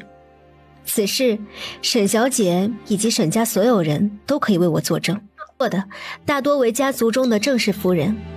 姨娘谋害家里的主母意味着什么，想来不必我多言吧。一时间众人望向苏俏莹的眼神都变了，纷纷的疏远她。苏俏莹见状拽紧了手中的帕子，楚月竟在这个时候将她做过的丑事爆出来，该死。楚月望向林香桃，我承认我们之间有过节，你可以大大方方的针对我，而不是牵扯无辜之人。你如今的所作所为，只会让我们所有人更瞧不起你。林香桃望着楚月的那清澈的眼，好似自己的秘密被他窥探了一般，让他内心生出了一种无地自容的感觉。我楚月行得正，坐得端，从来不会主动害谁，更不会因为银钱去做伤天害理之事。但我也不怕事。蒋夫人和苏姨娘、林姨娘今日当众造谣诽谤于我，已经对我的声誉造成了极大不好的影响。黄大人上任在即，这第一把火便从我这儿开始吧。希望三位等会儿面对黄大人的时候，能将你们所谓的证据准备好。望着楚月坚定的背影，蒋夫人和苏俏莹、林香桃心里都没了底。蒋夫人满脸讨好地望向江清婉，黄夫人，我们也没说什么，哪里需要去劳烦黄大人？楚大夫这样做是否过于小题大做了？苏俏莹也忙上前说道：是啊，黄夫人，谁知道这楚大夫是不是欲盖弥彰呢？他也没证据证明自己没做过那些事情，不是？你们有证据证明他做过了。江清婉冷哼一声，在自己的主位上坐下。今日原本是我黄府请客宴请诸位，想在离开南平镇之前与诸位好好道个别，却没想到蒋夫人联合沈家苏姨娘和曹家林姨娘来这么一出，将我的贵客赶走。既然三位这般不给我江清婉脸色，往后便也不必来往了。等会儿看我们家老爷如何说，待事情了了，几位便请回吧。蒋夫人心里一慌，黄夫人。江清婉微微的抬手，神情坚定。我意已决，蒋夫人不必多言。只是片刻的功夫，便有小厮来到了厅堂中。夫人，老爷说让蒋家夫人、沈家苏姨娘和曹家林姨娘去前厅。总归宴席也设在前厅，咱便都一起去吧。楚月与陆星河站在一处。倒是我的不是了，闹得宾客们心里不愉快了。隔着前厅还有很远，江清婉的声音便传入了堂中。黄庄贤望着站在厅中的三人，满脸严肃地问道：蒋夫人、苏姨娘、林姨娘，你们说楚大夫买通附近城镇的大夫，暗中得了赈灾的功绩，且一手造成了去年的疫病，此事体大，我虽还未正式上任，却也不得不重视起来。今日我便想问你们一句，可有证据？宾客中，蒋员外在见到蒋夫人的那一刻，恨不得一口将她吃了。这个蠢货就知道给他惹麻烦。好好说，有就是有，没有就是没有，别瞎胡说。沈泰面色也不好看，眼里透露着对于苏俏莹的失望。蒋员外说的正是我想说的。苏俏莹悄悄地往他的方向望了眼，心里慌乱的不行。只有曹老大面色自若，似是与自己无关一般。夫人和苏俏莹对望一眼，也不敢再望言了。我们没有证据。既然没有证据，那便是造谣诽谤。你们可知南渊律法对于造谣诽谤是何种惩罚？三人微微地低下头。不知。黄庄贤望着三人。南渊律法有云，凡造谣诽谤他人者，杖100，徒3年。这还算是造谣诽谤里面最轻的刑罚。你们莫要以为自己长着一张嘴便能乱说话，从你们嘴里出来的每一个字都是有约束的。三人听罢纷纷地跪了下来，尤其是林香桃，她肚子里可是还怀着曹老大的孩子呢。大人饶命，我们只是口无遮拦，并无恶意啊。黄庄贤眉头紧拧。去年经历灾荒，百姓们苦不堪言，楚大夫不忍百姓受苦，连续好几个月为了同知县和几个镇子的百姓四处奔波赈灾，却被你们说成了是一桩预谋。如今又说自己并非恶意，你们到底想做什么？三人都没再说话，倒是蒋员外站了出来，朝着黄庄贤抱拳说道：皇兄大人，今日皇府宴请宾客，原本是喜庆的日子，所幸这件事没有闹大，咱们便大事化小，小事化了，可好？沈太也站出来说道：蒋员外说的极是，咱们几家在镇上相处多年，大家都彼此熟悉，就当夫人们一时糊涂说了混账话，王大人就莫要与他们计较了。黄庄贤望了眼地上跪着的三人，念在你们是初次犯错，且没有造成太大的影响，此次可以饶过你们，但你们三人必须给楚大夫道歉。蒋夫人抬头往蒋员外的方向望了眼，频频与他使眼色，似是让他替自己求情。然而蒋员外似是没看到他的眼色一般。多谢黄大人。说完便回到自己方才的位置去了。蒋夫人三人没了法子，便只能一一与楚月道歉。三位请回吧，我便不送了。蒋员外满脸的诧异。怎么回事？去年我们家浩儿出生，便全仰仗了楚大夫，之后我与他一见如故，便让他换我一生仪。如今蒋夫人几个公然诋毁他，那便是与我过不去。往后我不会再与蒋夫人来往。至于苏姨娘和林姨娘，蒋清婉的唇角勾起了一丝嘲讽。我向来不屑与姨娘为伍，上不得台面的东西而已，不来往也罢。陆星河指挥着租来的马车来到了医馆的门口，他跳下马车进了医馆。月月，该出发了。好。楚月从桌上拿起包袱，嘱咐陆玉芳和朱大夫几句之后，便领着黑木和陆星河一起坐上马车往县城的方向去了。县城路远，太阳即将落下去的时候，两人总算是到了城门口。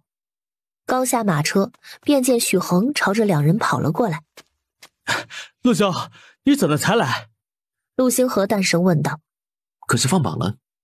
许恒看起来比他这个参加了科考的人都心急。你都知道放榜，怎的还跟个没事人似的？陆星河略微勾唇。得之我幸，失之我命，不管结果如何，我都接受。许恒哈哈一笑，挑眉望向他。那你猜猜，你上榜没有？一旁的楚月捂嘴笑道。许公子的表情已经说明了一切，用不着猜了吧？许恒朝着陆星河微微的抱拳。恭喜陆兄，得偿所愿。虽然早已从许恒的神情中看出了端倪，这会儿亲耳听到许恒说，陆星河也难掩心底的愉悦。楚月更是开心的一把抱住了陆星河。相公，你中秀才了。大庭广众之下，你们注意这些。陆星河一手抱住楚月，淡淡的往许恒的方向扫了眼。我们是夫妻。拉着他的手便进了城。相公，咱们赶紧去瞧瞧去。望着跑得飞快的两人，许恒满脸无奈的挠了挠头。随后迈开步子朝着两人的方向跑去。陆兄，楚姑娘，你们等等我。很快三人便到了县署放榜的地方。陆兄，楚姑娘，这会儿天色不早了，你们又才到县城，不如我请两位吃饭吧。最终三人去了聚贤阁。许恒提起茶壶，往两人的杯中倒了茶水。之前带玉芳来这里的时候，聚贤阁因为去年灾情的影响，菜品都不齐全。最近地里的菜都长出来了，菜品要齐全得多。等会儿你们可以尝尝聚贤阁的新菜品。楚月眉头一挑，许公子还带玉芳来聚贤阁吃过饭呢，什么时候的事儿啊？我居然都不知道。许恒挠了挠头，就是你遇袭那次，陆兄找到你之后，第二日便叫我回县城给他送封信，玉芳也跟我一起了。他当天晚上住在你们租的院子里，家里没有吃食，第二日一早去乌溪镇之前，便领着他来了聚贤阁。离许公子上次来南平镇有1月之久了吧？是。怎的还不见你们去半坡村下聘呢？可是玉芳让楚姑娘问我的。她没叫我问，只是我看她好似挺在意你们之间的身份的，最近又一直兴致不高，便想着问你一问。兴致不高？可是遇到什么不开心的事情了？严子照被我送去衙门之后，他爹娘找上门来了。严子照没伤害到他吧？那倒是没有，他深夜潜入医馆，想动手脚嫁祸给玉芳，还未来得及行动呢，便被我的人给抓住了。许恒点头，神情中带着些微的无奈。我娘是同意我和玉芳的婚事了，但我爹和许家那边的族亲却不怎么赞成，最近正在试图说服他们。我一边念书，一边还得帮我爹操持着家里的生意，实在忙了些。今日也是看要放榜，才早早将家里的事情安排好出来的。既然如此，许公子还是续封信与他说一说你这边情况吧，省得他整日胡思乱想的。成，等会回去我便给他写信。吃完饭，天已经完全黑了。楚月和陆星河踏着月光回了两人在县城租的院子。刚进院子，便见门边稍许的昏暗的灯光下，站着一个大约12、13岁的少年。主子，夫人。楚月眉头微挑，望向陆星河。这是？陆星河忙与楚月介绍。这是阿吉，我从街上捡来的，感觉身边正好需要这么一个人，便将他留下了。好，往后有阿吉跟着相公照顾，我也能放心一些。他说着将手中的糕点拿了一包给阿吉。阿吉，这个给你。阿吉一边摆手拒绝，一边往陆星河的方向看。接着吧，你家夫人的一份心意。说完便径直进了屋。相公，你可知道溪水街在何处？知道。那相公明日可否送我去溪水街？沈小姐的铺子就在溪水街呢。好，你收拾好了先睡，我去看会儿书。吴越也仍旧睡不着，他起身来到书桌对面，拿起另外一支毛笔，沾了墨，便在纸上写写画画着。你的字？楚月抿唇一笑。相公看我的字是否有进步？进步很大。我这段时间在家可没闲着，日日练字呢。相公考上秀才这般大好的喜事，我可得早些让人将消息送回去。陆星河微微地抿起唇角，继续埋头看书。第二天，楚月醒来的时候，陆星河正坐在书桌后面看书。饭菜已经烧好了，饿不饿？是阿吉做的吗？前段时间一直是他在照顾我的起居。有阿吉在，往后我不必太担心相公的饮食起居了。出去洗了把脸，吃了简单的早饭，便挽着陆星河出门了。远远地望见红颜阁，楚月停住脚步，望向身旁的陆星河。相公要不先回去吧，红颜阁都是女子，你去了恐怕不便呢。陆星河一指旁边的茶铺。我就在这里等你。好。奴家春华，这位小姐里面请。楚月边走边望向他。你们这里可是还有姑娘叫秋实？春华的面上满是惊讶。小姐怎的知道？难不成小姐认识秋实姐姐？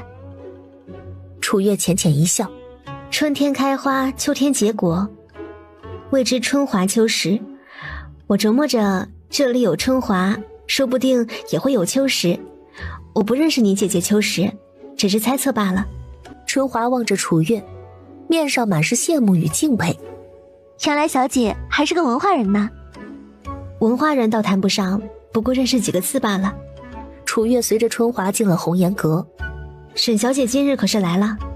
因为沈之夏和关玲珑在对面开了间铺子，怕他俩闹出什么幺蛾子，沈之雪将沈夫人身边的人安排好之后，便一直在县城盯着铺子。小姐贵姓？找我们东家可是有何事？楚月如实回答。我叫楚月，劳烦姑娘去帮我通禀一声。小姐，可是前些日子在县城正在那位楚大夫？是我。楚大夫稍后，奴家这就给楚大夫通禀去。说完，再次往楚月的方向深深地望了眼，才转身跑去了后院中。望着那姑娘的神情，楚月无奈地摇了摇头。只是片刻的功夫，沈之雪便亲自迎了出来。妹妹怎的来了县城，也不与我说一声？楚月笑着上前，这不想着给沈姐姐一个惊喜吗？沈之雪一笑，拉着楚月便去了后院。这段时间忙着对付沈之夏，听说你被朝廷封赏，都没空去跟你祝贺呢。不碍事的，知道沈姐姐吗？两人相对而坐，沈之雪给楚月倒上了一杯茶水。这会儿还早，铺子里客人不多，妹妹来我这儿可是担心我对付不了沈之夏。楚月并未遮掩，是有这个担忧。见楚月回答的坦诚，沈之雪反而松了口气。其实妹妹不必担心，我与沈之夏斗了多年，他那点斤两我清楚得很。楚月喝了一口茶，随后放下茶杯。我知沈之夏不是姐姐对手，那关玲珑姐姐可了解？沈之雪一愣，倒是不太了解。关玲珑自从休息扑面的时候来过，之后都未曾出现。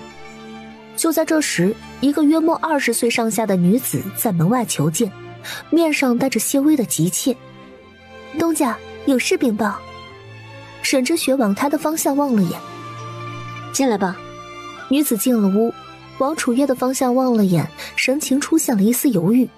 沈之雪见状，忙说道：“这是咱们红颜阁的大东家，咱们如今铺子里所有的商品都是出自他手，有什么事情不需要避着他，直接说吧。”反而又与楚月介绍：“这是秋实，自从我买下这个铺子，他便一直在我身边做事，很是稳妥。”楚月点头，原来他便是秋实。东家，奴家方才在盘点的时候，发现有几瓶养颜霜不太对劲，便全部从仓库中拿出来了，您瞧瞧。沈之雪拿起了其中一瓶。如何不对劲？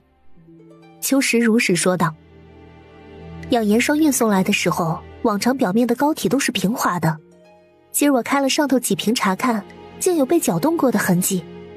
虽然重新被抹平了，但是脚痕还是能看得出来。奴家想着丽水间最近与咱们红颜阁不对付，便格外的谨慎了些。”沈之雪点头：“谨慎些是好事，出了任何事，咱们都难以承担。我不懂这些，妹妹来瞧瞧吧。”确实被动过手脚。沈之雪心里一紧，妹妹可是发觉了什么？这几盒养颜霜中被掺入了夹竹桃之液，因为是乳白色，与养颜霜混合在一起不容易察觉，但能根据气味辨别。竟然是夹竹桃！他虽然不识的药材，却也听说过夹竹桃是剧毒之物。时在一旁望向两人：“两位东家，这几盒养颜霜是否都不能要了？”楚月点头说道：“夹竹桃触碰到肌肤，容易导致风疹，若不慎入眼的话，双眼甚至会刺痛失明。这几盒掺了夹竹桃的养颜霜，自是不能要了。”秋实听到这里，心里一惊，对方竟然这样狠毒。幸好他今日盘点的时候细心了一些，否则真让顾客买了去，红颜阁便要惹上大祸了。楚月黑亮的双眸中闪过沉思，他望向沈之雪：“红颜阁的仓库是专人看顾吗？外人可能进得来？”沈之雪知道楚月的意思，仓库设立在地下，往常只要人离开，都会将仓库上锁，外人轻易进不去。他说着望向秋实：“昨日最后离开仓库的是谁？”外人进不去，便极有可能是出现了内奸。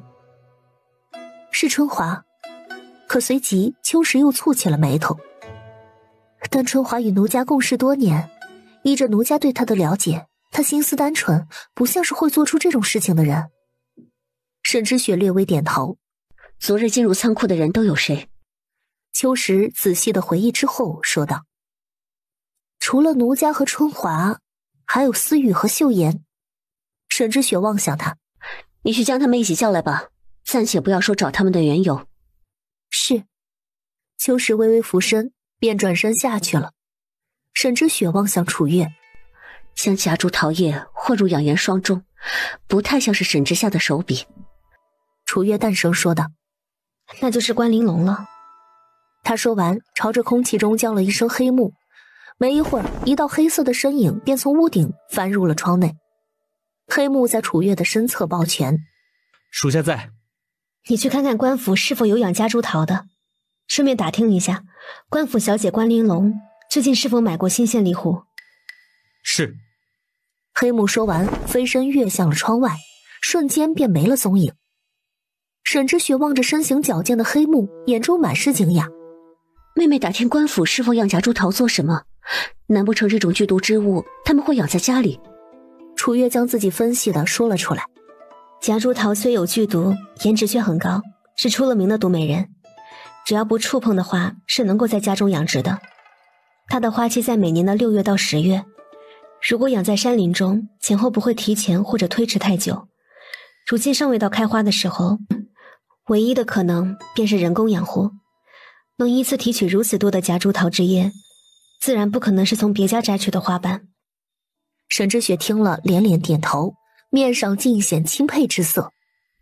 妹妹分析的很有道理。楚月没再说话，而是拿过其中4盒养颜霜，用竹片将上边掺杂了夹竹桃汁液的养颜霜刮了去，最后整理平整。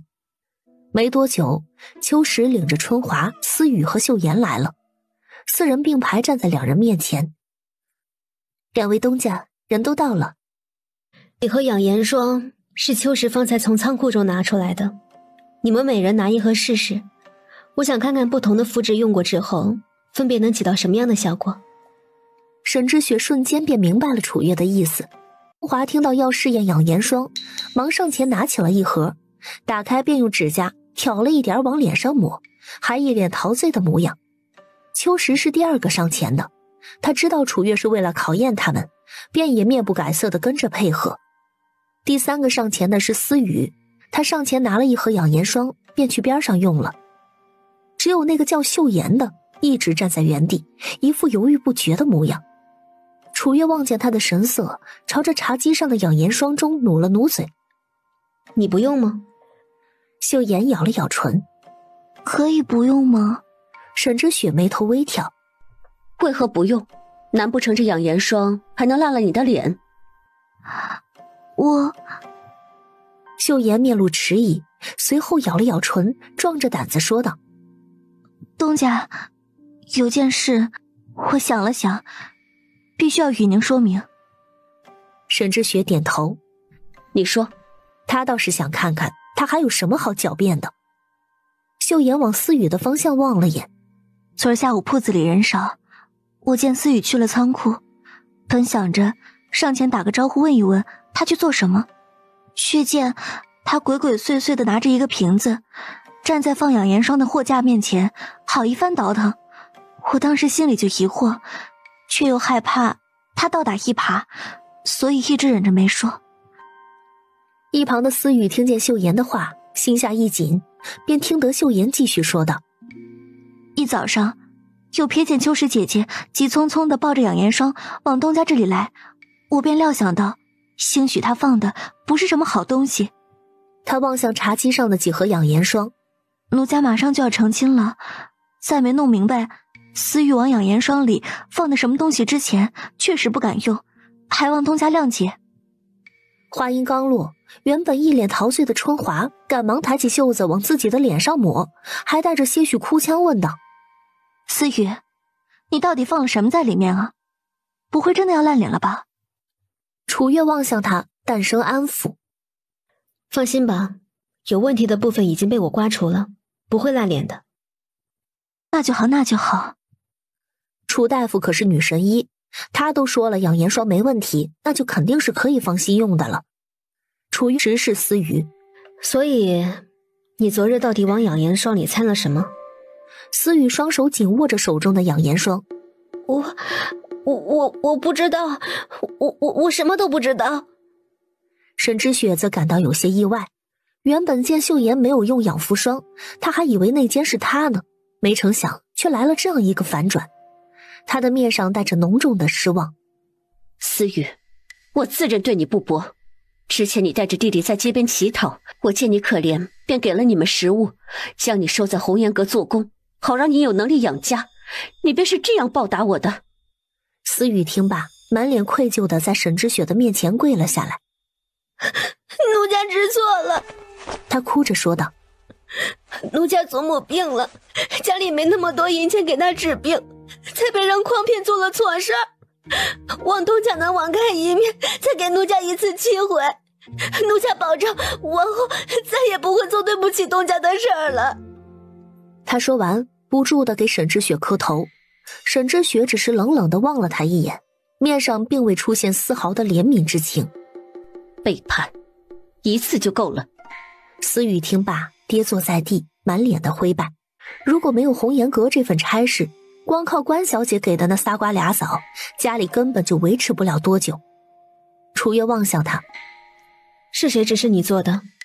关玲珑还是沈之夏？思雨摇着头哭泣。奴家不能说，奴家说了会被人打死的。楚月当即怒道：你如今在我的养颜霜里掺了毒，我就是这会打死你，连衙门都无话可说。思月被楚月发怒的样子唬住了。不是毒，关小姐说这些汁液不会有太大的伤害，最多脸红一阵子也就没事了，不会烂脸毁容的，否则奴家也不敢将这些汁液给掺进去啊。沈之雪的眼底带着一丝了然。果然是关玲珑。关玲珑说了你便信了？少量加竹桃的汁液会导致皮肤出现风疹，后果堪比毁容，若过量使用甚至会导致死亡的。已经说不是毒。可我真的什么都不懂。不懂也不是你背叛红颜阁背叛我的理由，这是最根本的原则问题。你这么容易被人收买，可见你的原则在利益面前不值一提。思雨，你辜负了我对你的信任，从今日起红颜阁你不必来了。思雨忙上前抱住沈之雪的大腿求饶。东家，求求你再给我一次机会吧，我保证以后不会了。沈之雪朝着秋实的方向使了个眼色，便见秋实招呼小厮上前将思雨拉了出去。楚月站在楼上望着被小厮扔出了红颜楼的思雨。沈姐姐就这样放过他了？沈之雪站在他身旁无奈地说道。他有个年幼的弟弟，还有个年迈体弱的祖母，祖孙三人相依为命，我若真将他打杀或者送官了，他的祖母和弟弟可怎么活？沈姐姐是好心，希望他能付得起你这份宽容吧。他说完目光往陆星河所在的茶铺望去，从这里恰好能看到茶铺阁楼上陆星河的身影，只是他对面还坐着一个女子，如果没看走眼，应当是关玲珑。他眉头微拧，他还真是阴魂不散。对面的关玲珑似是也察觉到了楚月的目光，在望过来的时候眼底满是得意。沈之雪蹙眉望向楚月。妹妹不要多想，陆公子肯定……话还未说完，却见楚月直截了当地说道：我相信他。听到这里，沈之雪突然松了口气。妹妹信他就好，关玲珑那模样明摆着就是想离间你和陆公子之间的关系，你别中计了。不过话说回来，陆公子这样优秀，妹妹可得盯牢了。他若心里有我，便无需看着；他若心中无我，看着也无用。略微怔愣之后，沈之雪点头。妹妹说的在理。两人又聊了小半个时辰，黑木回来了。主子，官府没有种夹竹桃，不过春熙路的周家种了。且枝丫最近有被修剪过的痕迹。春熙路周家。就在楚月疑惑的时候，沈之雪开口了。因为丽水间的缘故，这段时间我也做了些功课。春熙路的周家便是关夫人的娘家，也是关玲珑的外祖家。楚月恍然大悟，如果是这样的话，那便说得通了。有关西湖呢？离炉的事情过去太久，又不甚起眼，一时间难以查明，属下需要点时间。黑木如实说道。楚月点头，那便先不去查了。背后之人动了一次手，说不定会动第二次，暂且还不着急。最关键的是，他已经有了目标。是。黑木说完便纵身跳出了阁楼，瞬间便消失在窗外。沈之雪望着楚月，妹妹接下来有什么打算？原本还以为关玲珑和沈之夏联手，姐姐一个人对付起来有些吃力，没想到比我想象中要轻松很多。沈之雪无奈地笑了笑，这么多年一直是斗过来的，便也习惯了。况且我在同知县也不是毫无人脉，关玲珑是不敢大张旗鼓地惹上我的。今日叨扰沈姐姐已久，就不继续打扰了。说什么叨扰，妹妹也太见外了。妹妹今日可是帮了我的大忙，要不是你，我还不能确定这养颜双珠是何等毒物呢。再者，妹妹方才与我说的经营的法子很是高明，我权且在铺子里试一试，若是效果理想，咱们往后便根据妹妹的法子来。成，那我先离开了，告辞。楚月说完，朝着沈之雪微微的俯身。沈之雪赶忙回礼，妹妹慢走。从红颜阁出来，楚月直奔陆星河所在的茶铺，只是才刚到茶铺，便被关玲珑拦在了门外。楚月冷冷地望着他，让开。关玲珑瞥了他一眼，面上带着一丝得意。我就不让开，你能奈我何？你还不知道吧？我和星河哥哥促膝长谈，到方才结束呢。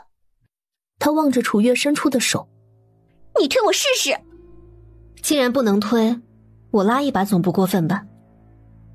未等关玲珑反应过来，楚月的唇角勾起了一抹浅笑。他伸手上前，用力地捏住了关玲珑的手腕，往门外一拉，直拉得他一个踉跄扑倒在地。随后也不管他是死是活，便拍了拍手上了楼。关玲珑面朝下扑在了地上，扬起的泥土沾了他一脸。身后的丫鬟见状，立马将关玲珑扶了起来。小姐，快些起来。然后关玲珑却不领丫鬟的情，起来之后便直接重重的一巴掌呼在了丫鬟的脸上。霎时间，丫鬟脸上便出现了一只明显的巴掌印儿。丫鬟眼眶里蓄着泪，无比委屈地望着关玲珑。小姐，闭嘴！关玲珑深吸了一口气，将心底的怒意压下去。很快，她面上的神情便由极怒变成了委屈巴巴的模样。她撇着嘴，眼眶红得如同小兔一般，吸了吸鼻子，便拽着裙子往楼上去了。楚月上了茶楼，直接找到了靠窗的陆星河。相公倒是悠闲，喝个茶还有美人相伴呢。陆星河往他的方向望了眼。我要是说你从红颜楼看过来的时候，他正巧来与我打招呼，你信吗？那他怎能还在这里坐下了？他借口说茶不人多，没了空位，没等我同意便坐下了。陆星河认真地回道。楚月哦了一声。哦，他好不容易得了与你喝茶的机会，后来怎么又舍得走了？陆星河抿唇一笑。我家小月亮爱吃醋，他不走，我便要走了。那他在这里待多久了？你看过来的时候他刚来，你的眼神从这边离开之后他就走了。那我们走吧。还未等陆星河站起身来，便见一道身影从楼梯口跑了上来，如同一只花蝴蝶一般的扑向了陆星河。星河哥哥，你可得为我做主啊！原本是想上前拉住陆星河的胳膊的，这会儿他人已经从椅子上离开，关玲珑止不住身形，便往椅子的方向扑去。陆星河见状，顺带着将他坐过的椅子也往后拉了一把。下一刻，便见关玲珑再一次直挺挺地扑在了地上。他趴在地上，委屈地嚎啕大哭。星河哥哥，我好痛啊！陆星河贴心提示：关小姐下次走路可得小心些，地面硬，摔着疼。楚月望了望趴在地上的关玲珑，又望了望淡定地站在一旁的陆星河，捂嘴直笑，却又不敢笑出太大的声音来，忍得双肩不断地抖动。关玲珑等了半天也不见有人来扶，便只能狼狈地支撑着身体从地上爬了起来。他一指楚月：星河哥哥，他刚才在楼下欺负我，将我绊倒了。楚月一手托着下巴，如同局外人一般，一副看好戏的模样。他有些看不明白关玲珑，说他聪明吧，当着他的面做出来的事情却这样蠢；说他蠢吧，这背后的阴暗招数却是一套又一套的。人参片的事情虽不知道是不是出自他手，但他的直觉与关玲珑脱不开干系。难道他身后另有高人？你没事吧？楚月一耸双肩：我没事。陆星河嗯了一声，上前拉起了楚月的手：回家吧。关玲珑见陆星河完全不将他放在眼里，急得跺脚：星河哥哥，你站住！陆星河停住脚步，回头望向他：关小姐，我们并没有很熟，往后就不要这样叫我了，不合适。想了想，他又继续说道：还有，我有家室，希望关小姐能与我保持距离。说完，微微的颔首，便拉着楚月下了茶楼。楚月望向身旁的陆星河：关夫子毕竟教导过相公，相公这样对关小姐，是否会得罪关公子？陆星河淡声说道：若非碍及关夫子的脸面，我根本不会与他多说半个字。楚月微微点头，将之前毒参片和今日发生的毒养颜霜的事情与陆星河略微的提了一嘴。两人一边走一边说，没一会儿便出了街口。毒参片的事情，之前怎地没见你与我说过？上次问黑木的时候，他也没提。楚月叹了口气：这事情没头没尾的，便也没往外提，时间长了就忘了。要不是今日红颜阁出了毒养颜霜一事，我还联想不到这上面来呢。陆星河的眼底闪过沉思。作案手法确实相似，但仅凭相似的作案手法，没有确切的证据，也无法证明是他所为。楚月望向陆星河：关玲珑我也接触过几次，瞧着虽不咋聪明，心思也恶毒，却不像是什么心机深沉之人。在他背后出谋划策的，是否另有其人？似是联想到了什么，陆星河微微地眯起了眼眸。既然你在红颜阁还有几日要待，那便安心做自己的事情。参片和养颜霜的事情，便交给我来查吧。楚月望向他：会不会耽误你念书啊？陆星河笑着揉了揉他的头：我好像与你说过，科考不仅仅是埋头念书。楚月抱住了陆星河的胳膊，将脑袋轻轻地靠在他的肩头。既然相公要查，这几日就将黑木带着吧。黑木调查能举一反三，有他在，你也会轻松一些。而且红颜阁人多，我前段时间也跟黑木学了点防身的本事，会保护好自己的。侧头望着靠在自己胳膊上的楚月，陆星河的唇角抿起了一丝浅笑。当着你家相公的面夸别的男人，就不怕我吃醋？楚月挑眉望向他：相公也会因为我而吃醋吗？望着小丫头纯净的眸子，陆星河假咳两声，掩饰尴尬。当然也会。楚月如同发现了稀奇事一般，满脸惊奇地瞅着陆星河。相公会因为我吃醋，是不是说明相公也喜欢我？这种话，陆星河向来是说不出口的。他微红着耳尖，拉着楚月的手加快了脚步。还是快些回去吧。人还未到家，便远远地望见一个男子守在门外。待走近了，楚月才看清楚来人。他满脸惊讶地走上前：伯勇，你怎么在这里？我来这里是想让你帮我一个忙。楚月点头：只要我能做到，当然可以。吴勇将手中的包袱往楚月的方向递去。这里面是我去年到今年攒的银子，还有20封信，可否请你每隔1-2个月给我爹娘带去一封信和一点银子？除了你，我已经不知道找谁帮忙了。楚月望着手中的包袱，面上带着错愕：你怎的不自己去呢？县城距离南平镇也没有太远，无需如此做吧？还是发生了什么事情？要是我能帮上忙，你尽管和我说。都不是，北疆战事吃紧，西边邻国又屡次进犯，最近到处都在征兵。同知县也已经开始了，每户人家有男丁的至少出1人。我家里就我和我爹2个男丁，到时候我爹为了保我，肯定就跟着去了。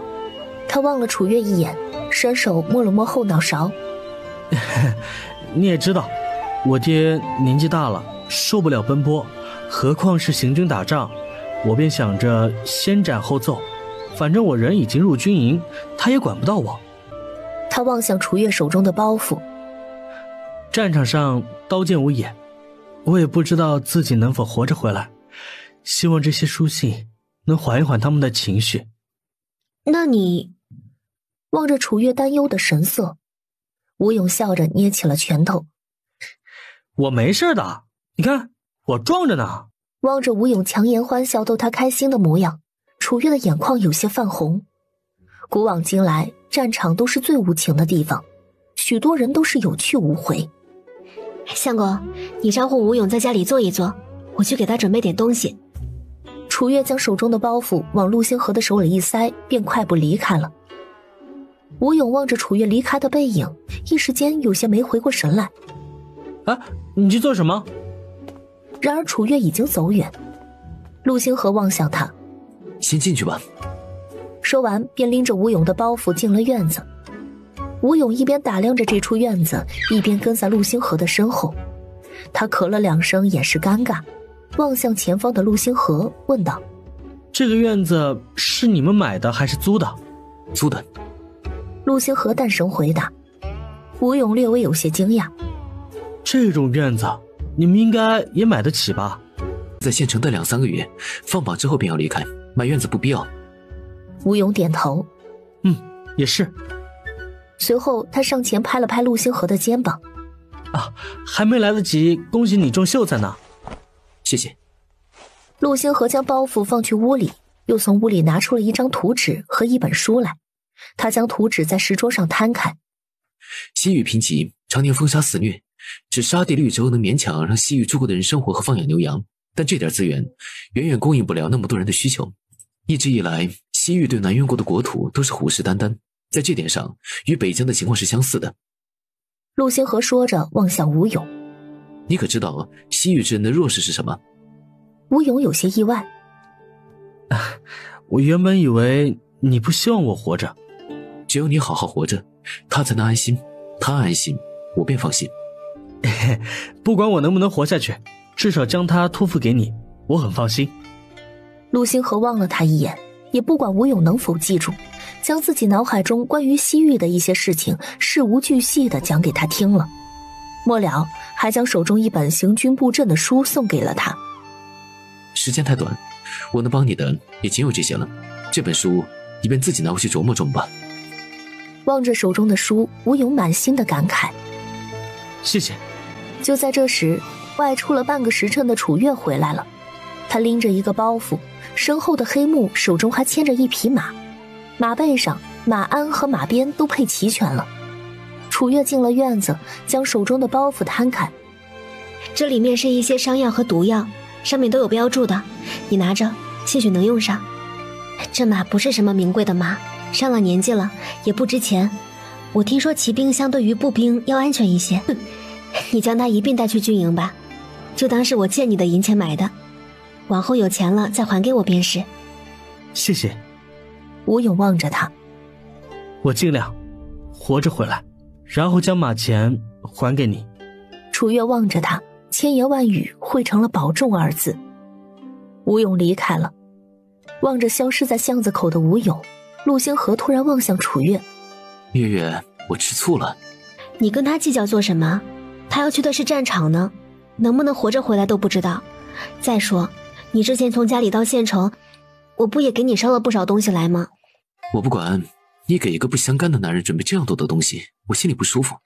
楚月往黑木和阿吉的方向望了望，见两人都没关注这边，便踮着脚尖在陆星河的脸上吧唧了一口。这样好了吧？陆星河摇头，不够。楚月蹙起眉头，那你想怎么样？陆星河将脸凑近他，再亲一下。接下来几日，楚月日日往红颜阁跑，陆星河则领着黑幕调查独参片和夹竹桃一事儿。这2件事确实都出自关玲珑，但真正给他出谋划策的人却是他姨母家的表妹，也就是越州守备林将军的女儿林幼仪。陆星河望向楚月，林将军这个人我不太熟悉，只知他为人低调，月月要是想将此事告上去，倒也不是不可以。楚月双手托腮，越州守备可是5品官，哪怕我抱住了皇甫这条大腿，黄大人县令之职也才7品。我要是惹上他们，往后跟头往哪栽都不知道呢。陆星河抿唇一笑，那倒不至于，关玲珑是主犯，林幼仪是从犯，主要责任在关玲珑，且本就是他们错在先。林将军一个5品守备，不至于为了区区小事去为难你一个小姑娘。楚月侧头望向他，那如果林幼仪要为难我呢？陆星河端起手旁的茶水喝了一口，你有封号在身，他没有。楚月叹了口气，虽说兵来将挡，水来土掩，但能不招惹还是别招惹了吧，万一人家惦记上咱们这一大家子人呢，到时候随便弄点事出来，处理起来也麻烦。陆星河放下杯子，抬眼望向楚月，心里不禁生出了一丝内疚。如果他足够强大的话，小丫头做事便不必如此的畏手畏脚了吧。那便先放一放吧。楚月点头望向陆星河，相公，我再在红颜阁待2日，将这边的事情落实好，咱们就回去吧。好。想起了另外一件事，楚月面露担忧。最近城中到处都在征兵，咱家真不用去人吗？咱们家是不用，几个叔伯家里就不好说了，也不知道如今的兵役制度如何。如果还与以前一般，他们也不用去。那外公外婆家呢？陆星河摇头，外公外婆家里我没有办法。那万一……陆星河望向楚月，万一回不来，那也是命。月月，我们既然受南渊庇护，那么就得守他的规矩。所幸外公外婆家没有分家，只需要去一个。而且如果朝廷征兵不是太严苛的话，说不定他们会被漏掉。毕竟征兵的名额也是有限的，征满了就不会再继续征了。楚月点头。第2天，楚月在红颜阁忙活的时候，来了一个熟人儿。江清婉提着如裙上了红颜阁的楼梯，直接望着门口的春华问道：“楚月可在？楚大夫正在忙，请问夫人找他何事？”看来没找错地方。他既然在忙，我在这里等一等也无妨。春华领着他在休息区坐下，又给他上了茶，便上楼与楚月通禀去了。东家，下头来了个夫人，找你的。夫人？找我做甚？那夫人没说。楚月想了想，便放下了手中的毛笔，起身下了楼。在见到楼下那道熟悉的身影时，他的面上皆是惊喜。江姨，你怎么来了？江清婉起身，伸手拉住了楚月的手。这不是打听到你在这儿，便寻来了。楚月展颜一笑，江姨怎知我在这儿？你上次送我的礼物啊，那样好用，根据那些东西，自是不难寻到的。江清婉说完，将楚月拉到身旁的位置坐着。楚月面露愉悦，江姨喜欢就好。你之前送我的礼物，我看着铺子里还有许多没有的，是否还未开始卖？楚月点头，是呢，打算一样一样上。目前铺子里只有药包、养颜霜、珍珠霜和脂粉，下个月打算上口脂、眉粉和眉黛。哎，还别说，你那些东西啊，看着与普通的无异，用起来却是天壤之别。自从用了你的，从前的我是再也用不下去了。江清婉发自肺腑地夸赞道：“你这丫头啊，有着一颗七窍玲珑心，做什么都比旁人要细致。”楚月浅笑着颔首：“江姨谬赞了，身为女子，我不过是对这些东西要求高一些罢了。其实我今日来这里，主要是想找你啊，开个后门。”江清婉说着，伸出了一只巴掌：“我想与你订50套，你觉得可好？不过也看你这边是否方便，若是不方便，那就算了。”江姨要我肯定是要满足的，只是江姨要这么多，可是拿来送人。若是送人的话，值得他送的夫人必定非富即贵，倒是能为他开拓贵妇市场。江清婉点头：“没错，如今送出去可谓是独一无二。既然我得了人情，也可以给你推广推广，这买卖月月不亏。江姨还真的是想得周到。楚月说着，心里突然有了一个想法。我想着慢慢将红颜阁的分店开起来，不如江姨将来也入一伙如何？何时开分店啊？江清婉显然被楚月勾起了浓重的兴趣。如今县城的第2个铺子已经在修拢了，同知县的铺子不是我主管，3月过了，我便想让人从越州开始。江清婉爽快地点头。成啊，越州那边我熟悉，到时候我叫人帮你找个好铺子。楚月笑望着他。江姨这么说，可是同意入伙了？这样一本万利的生意，月月又朝我抛出橄榄枝，我怎的可能放过？楚月满脸的惊喜。待我将手头上的事情处理好，到时候让人将入伙的契书给江姨送来，届时江姨看过满意，咱们再谈。好，不过眼下月月呀，还是先将那50套的价报给我。既然江姨要的这样多，便给江姨一个批发价吧。楚月略微沉思之后说道。原本依照我们的定价，一整套下来是52两银子，江姨给我30两银子一套便好了。50套就是1500两，待东西做好，你叫人送来县衙便是。我平常时候不会轻易出门。成。江清婉站起身来。既然你还有事要忙，我便先走了，不打扰你忙活。哎，江姨慢走。下午时分，忙活累了的楚月靠在榻上正睡着，突然被外头闹哄哄的声音吵醒。他迷迷糊糊地睁开眼，起身往窗外望去。春华，发生何事了？东家，好似是丽水街那边出事了，有顾客烂脸在那边闹呢。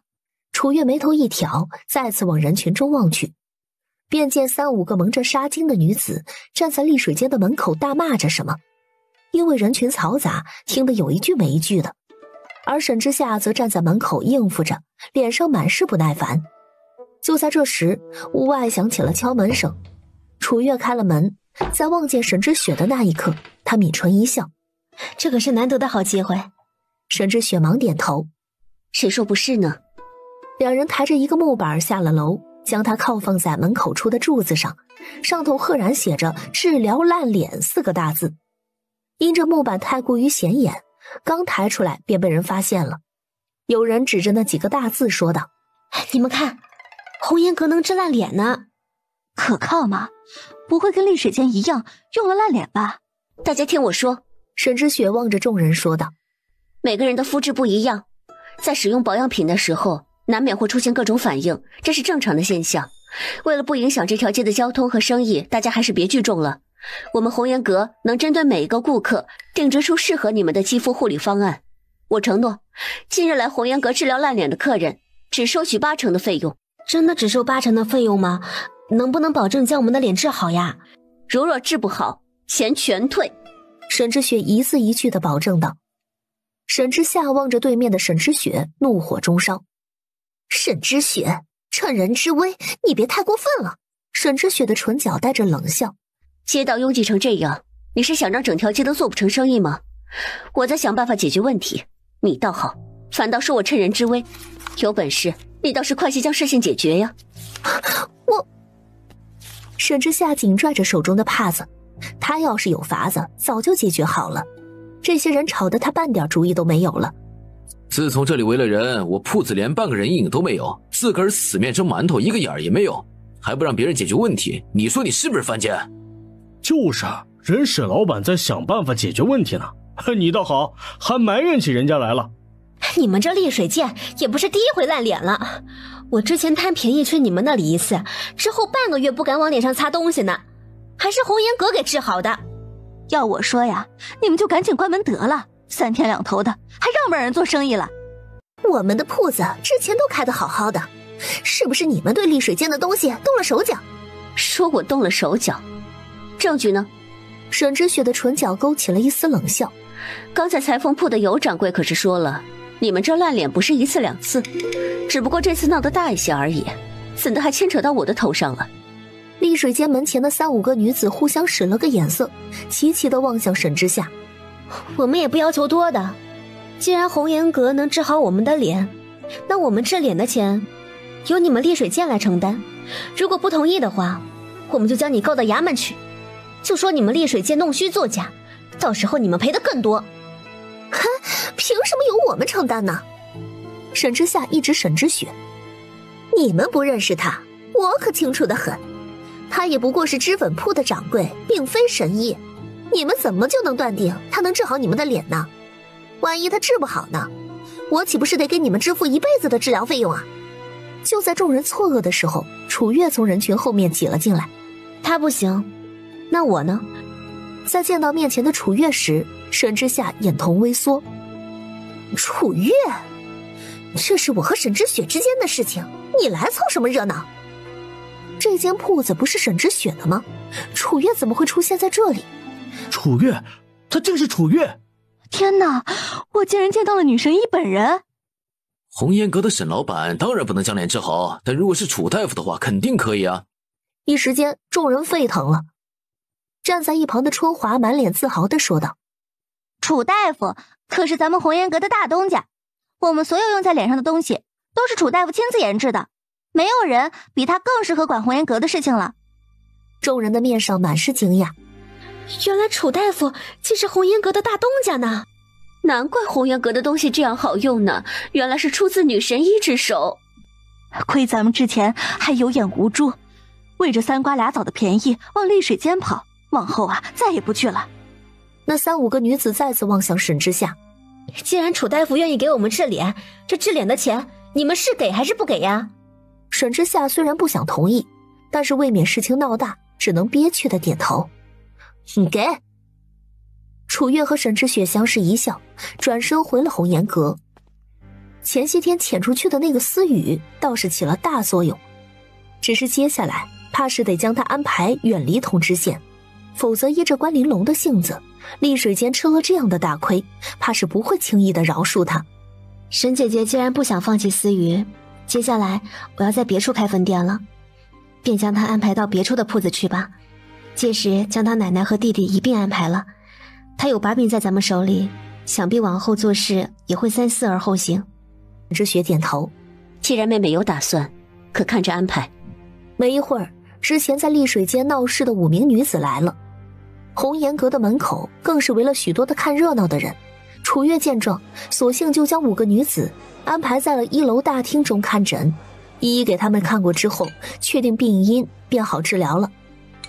他先调了一份中药膜，让秋实给5个人敷上，又从搭帘里取出了一瓶早已经备好的药丸，一一的放进几人的嘴里，让他们咽下去。静待1刻钟后，揭下药膜，5人脸上之前红肿的症状几乎消失了，一人惊呼：“这也太神奇了！”楚大夫，你是怎么做到的？你们脸上的症状得连敷7日药膜，7日后红肿、死皮和面包会完全褪去，肌肤恢复光滑柔嫩。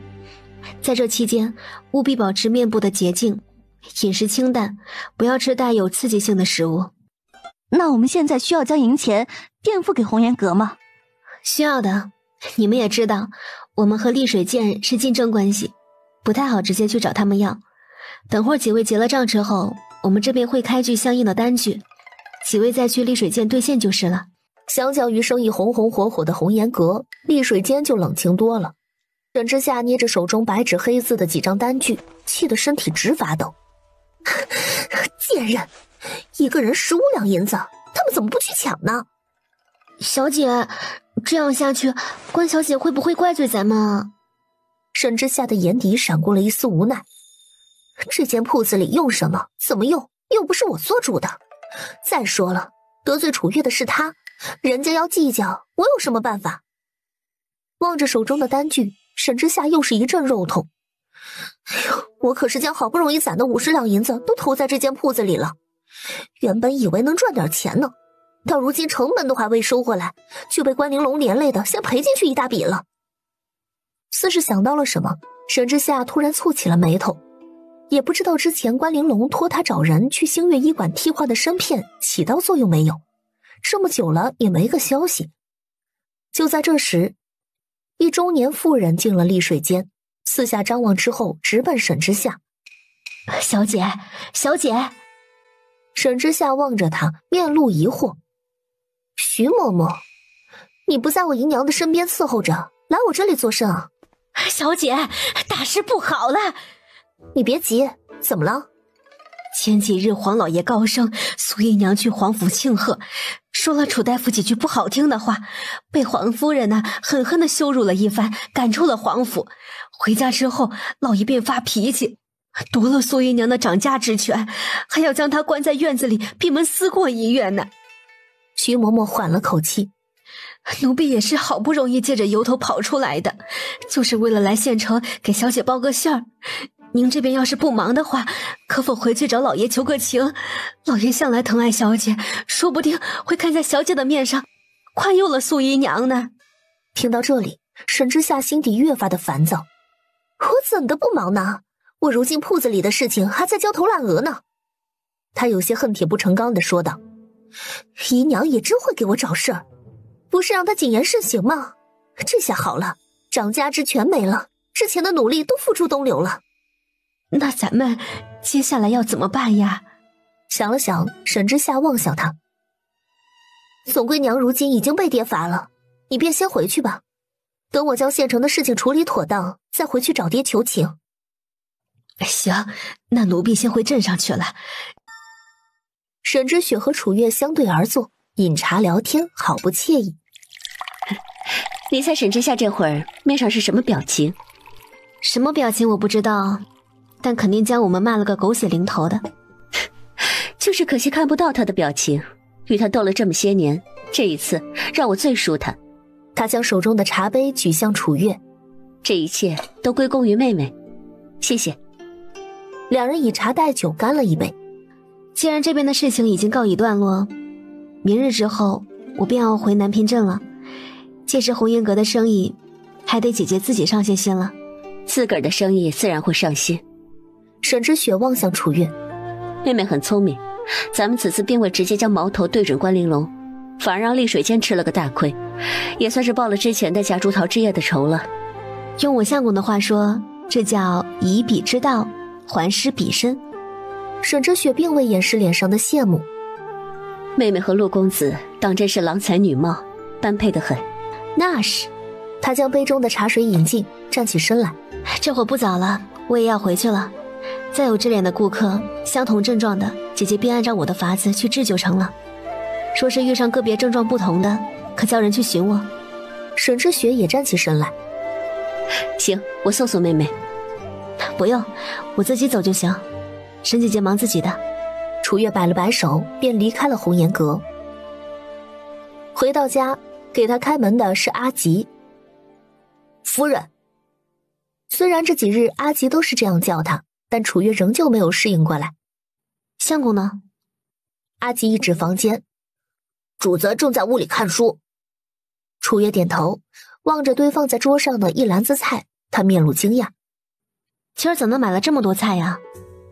他一边说着，一边走进菜篮子，将里头的菜一一的拿了出来。阿吉跟在他身后。主子的大伯和伯母来了，菜是他们提来的。听到这里，楚月停下了手中的动作。大伯二伯。他回头望向阿吉。他们来做甚？阿吉一板一眼地回道：好似是他们的二儿子在县城卖菜的时候被抓去当兵了，过来求主子帮忙从军营里捞出来。楚月眉头微蹙。相公同意了。已经进了军营的人可没有那么容易捞出来，除非托关系，还不能是一般的关系。阿吉摇头，主子只说试试，且与他们说了可能性不大，并未应承。楚月了然，我知道了。在这时，屋里传来了陆星河的声音：可是月月回来了。是呢，回来了。楚月一边回答，往屋里走去。可是打扰到相公看书了。陆星河抿了抿唇，一伸手便将楚月揽进怀中，让他坐在了自己的腿上。今日可还顺利？楚月揽着他的脖子，面上洋溢着自信。当然，我亲自出马，还有什么解决不了的？陆星河满脸宠溺地捏了捏他的鼻子。小丫头什么时候也这么自恋了？楚月凶巴巴地望着他。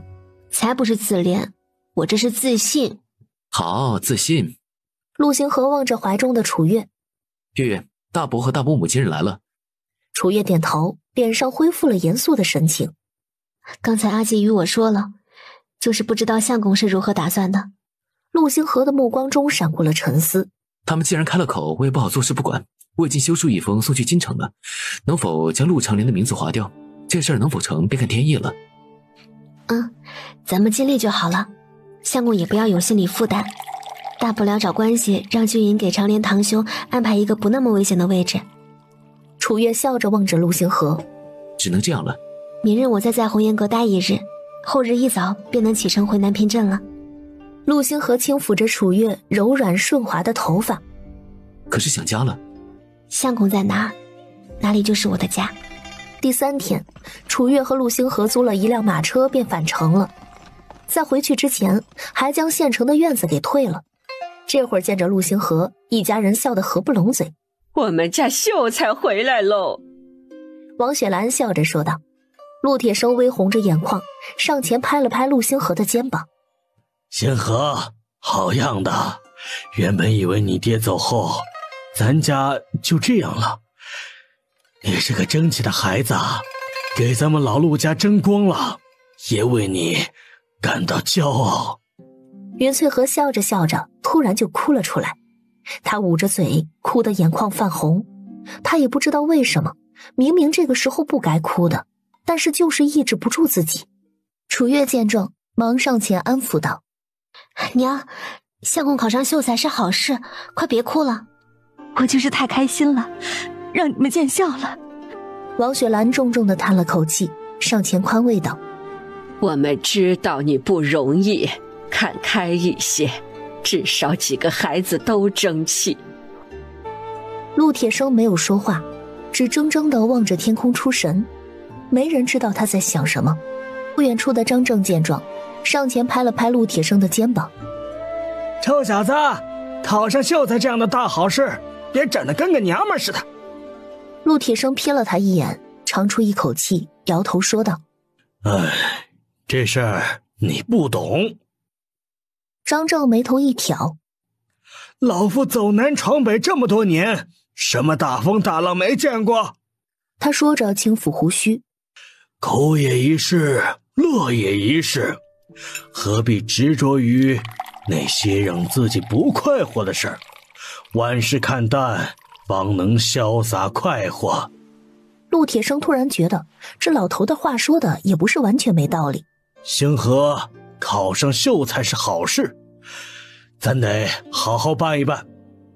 翠荷，你赶紧让大贵送我和你娘回去，我这就去打上一头猪，明儿在村里摆上几桌。爹娘，这怎么好意思叫你们破费？要打猪也该是我们打才是，咱们毕竟分了家。王雪兰拍了拍他的手：“分了家就不是一家人了，就让你爹打吧，他高兴。”拗不过两个老的，袁翠荷一边只能同意了。成吧，猪归爹娘打，其余的菜和调料我们自个儿去。等大贵将爹娘送回去，我们便将其余东西买了。今儿傍晚啊，等心平心安，从学堂散学了，我们就坐马车回村里，晚饭就在爹娘那里随便吃点了。陆铁生一拍大腿：“行！”一家人吃了中饭，袁翠荷才叫陆大贵送陆铁生两口子和张正回家去了。楚月也没闲着，吃完饭之后便去了医馆里。医馆里一切正常，最近陆玉芳除了抓药和管账，也开始陆陆续续的诊一些病人了。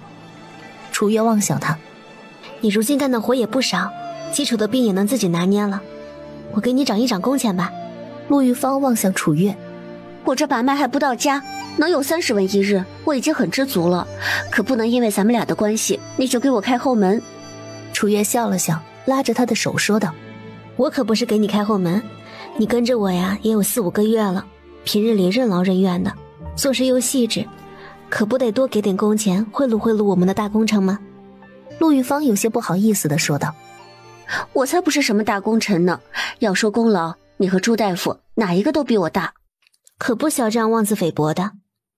这事说好了，今儿是3月的最后一日，便按照从前的工钱给你算，从4月开始，我便给你按照50文一日的工钱算，1个月呢就是1500文。这样多，这太多了，会不会不好啊？楚月拉着他的手说道：“我是做生意，又不是做慈善，你值不值得我出这个工钱，我心里有数。往后星月医馆你多费些心思就是了。”陆玉芳满脸认真的点了点头。我必定竭尽全力。望着他一本正经的模样，楚月扑哧一笑。这样紧张做甚？又不是让你去干什么伤天害理的事儿。他拍了拍陆玉芳的肩膀，好好干，干得好呀，往后工钱还会更多的。楚月说完，又去了朱大夫处，将老头的工钱由50文涨到了60文。燕和如今怀着7个多月的肚子，身子日渐的沉重了。燕和，你这肚子该有7个半月了吧？回主子，是7个半月了。朱大夫时常给奴婢把脉，说孩子很健康。7个半月了，该仔细着身子。我尽量在半月内安排人来医馆做杂活。等大贵哥成亲之后，从家里搬出去了，往后你和镇元就搬去家里住。待孩子出生了，你身子养好了些，便在家里看着孩子，顺便帮我娘做做家里的事情。燕和听了很是感动，忙跪了下来。多谢主子体恤。郑元也朝着楚月下跪。奴才往后甘愿为主子赴汤蹈火。楚月上前将两人扶了起来。不是说了让你们不跪了吗？你们这样的话我还真不习惯。只要你们忠心，往后我必不会亏待你们。是。见医馆里尚且能忙得过来，楚月便也没在这里多待，起身往作坊去了一趟，将今晚订的50套产品叮嘱张秋英先给安排做出来。这50套产品是皇夫人要用来送礼的，务必做得精细些，莫要出现残次品了。楚大夫放心，待东西做出来，在放入礼盒之前，我会一一检查的。礼盒也该加紧定制一些，多订一些吧，暂且订200个，看看工匠那边能否给一个实惠一些的价格。咱们不是只需要50套，楚大夫订这样多的礼盒做甚？目前是只需要50套，但往后铺子里商品齐全了，咱也可以配礼盒卖。如果顾客是用来送礼的话，便也无需另外去准备礼盒了。楚月说完，还用毛笔在纸上写上了醉花颜3个大字。他将手中的纸吹了吹，交给了张秋英。顺便让工匠在盒子内部雕刻上这3个字，还有往后咱们定制的包装盒子也要有这3个字，不需要太打眼。张秋英面露疑惑，为何？楚月也说不上来为什么，就当是给造假提高成本吧。张秋英点头，成，回头我订盒子的时候，跟那些匠人仔细说一说这事。你们租的院子可修葺好了？张秋英拢了拢耳边的发，有些不好意思地说道：已经修葺好了，只等着被褥和锅碗瓢盆进去住了。那就好，眼看着你们婚期近了，可紧张？张秋英的面上带着一丝娇羞。说不紧张肯定是假的，但更多的还是期待。楚月抿唇一笑，出来，秋英姐这是迫不及待想嫁人了。张秋英一张脸涨得通红，娇嗔道：楚大夫。楚月笑着站起身来，成了，我也不打趣你了。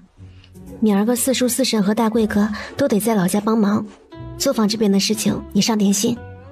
行，作坊这边的事情我也慢慢理顺了，暂且还忙得过来，倒是还未来得及恭喜楚大夫呢，既得了湘君的封号，如今陆公子又中了秀才，可谓是双喜临门。确实是双喜临门，这个月大家好好干，等下个月发工钱的时候，每个人多发100文钱的赏钱。他抬腿跨出了门槛，回头望向张秋英，成了，你还有事，便送到这儿吧，我自个儿回就成了。哎，楚大夫慢走。楚月领着黑木回到家，将2两银子交到了他的手中。上个月的月钱。黑木眉头一挑，并未接过。你不是给过了？楚月眨巴眨巴眼，满脑袋的疑惑。什么时候的事儿啊？黑木双手环胸，微微侧着头说道：上次去曹府回来，你还多给了我1两银子。楚月了然，那是赏钱，这个才是月钱。黑木淡淡的瞥了一眼楚月手中的银钱，眼神并未有太大的波动。我一人吃饱，全家不饿，也没有特别需要花钱的嗜好，先放你这里存着吧。楚月微微的怔愣之后，便将银钱收回了钱袋中。成，给你存着，到时候给你娶媳妇用。听到娶媳妇这3个字儿，脑袋部位除了一张脸，其余的地方都变得红彤彤的。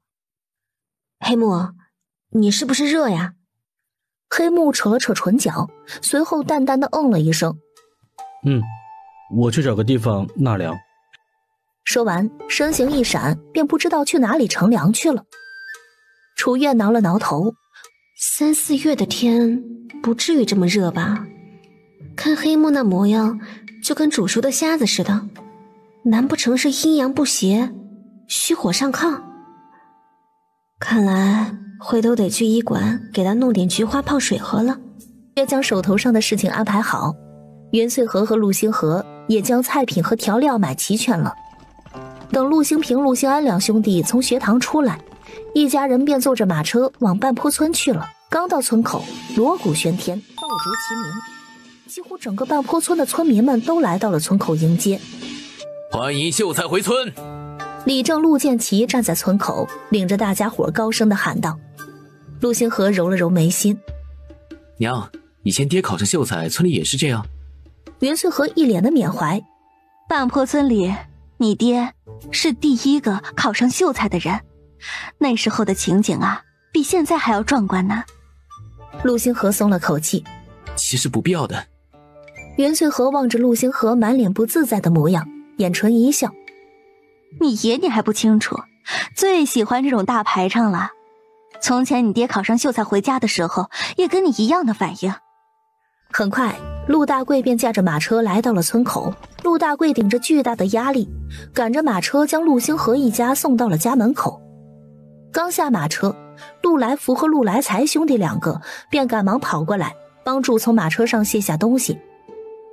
三弟妹，星河媳妇儿，你们先去屋里，这些东西就交给我们吧。袁穗和忙说道。哎，那就辛苦大哥二哥了。兄弟俩摆了摆手，都是自家人，说这些做甚？就是一家人不说两家话。赵桂琴从厨房里走了出来。三弟妹啊，爹娘买的猪，我和大嫂都给你改刀放地窖了，明儿可以直接拿出来用。屋子里呢也都打扫过了，床单被褥啊都是新换上的。等会儿将车上东西安置好，我们就先回去了哈。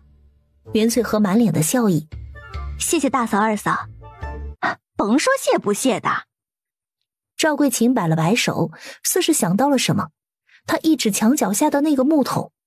那猪下水我不知道要怎么弄，你大哥二哥说月月做的猪下水好吃，我便堆在桶里了，回头你们自己处理一下啊。楚月上前提过装着猪下水的木桶。不是几位伯伯伯母都去老宅吃饭吧，我将猪下水拿去老宅，给大家伙做一份爆炒猪大肠。赵桂琴受宠若惊。哎，好，等我们将上头的事情忙完便去啊。陆星河上前从楚月的手中接过木桶。我来吧。他说完，一手提着木桶，一手拉着楚月往老宅去了。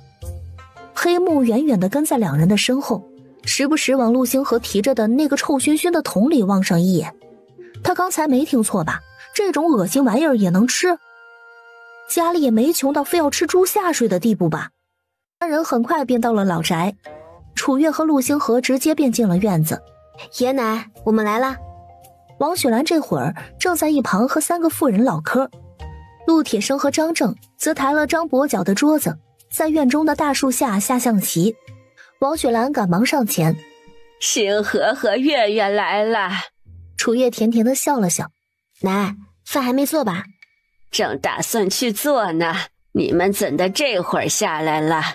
等会儿大伯二伯2家人也在这里吃饭呢，我便和相公将家里的猪下水拿来了。他说这话的时候，陆星河已经将猪下水提去厨房了。楚月的手艺王雪兰是清楚的，他那爆炒肥肠做的是真不赖，我寻思晚上没菜，刚还杀了只鸡呢，今儿晚上可就丰盛了。楚月眼神一亮，正好，除了爆炒肥肠，今晚上咱们还可以吃猪肚鸡呢。猪肚鸡可是食补良方，男女老幼都能吃呢。这什么鸡咋做呀？把将东西准备好就成了，等会儿我来做吧。哎，成，我去灶房将东西准备准备。楚月吩咐黑木去屋里拿些调料过来之后，便去了大树下。师傅爷，今日战况如何了？张正见着楚月，仿若看到了救兵一般。丫头可会下象棋？了解过，但不擅长。话音刚落，张正便起身，将楚月拉着坐到了陆铁生的对面。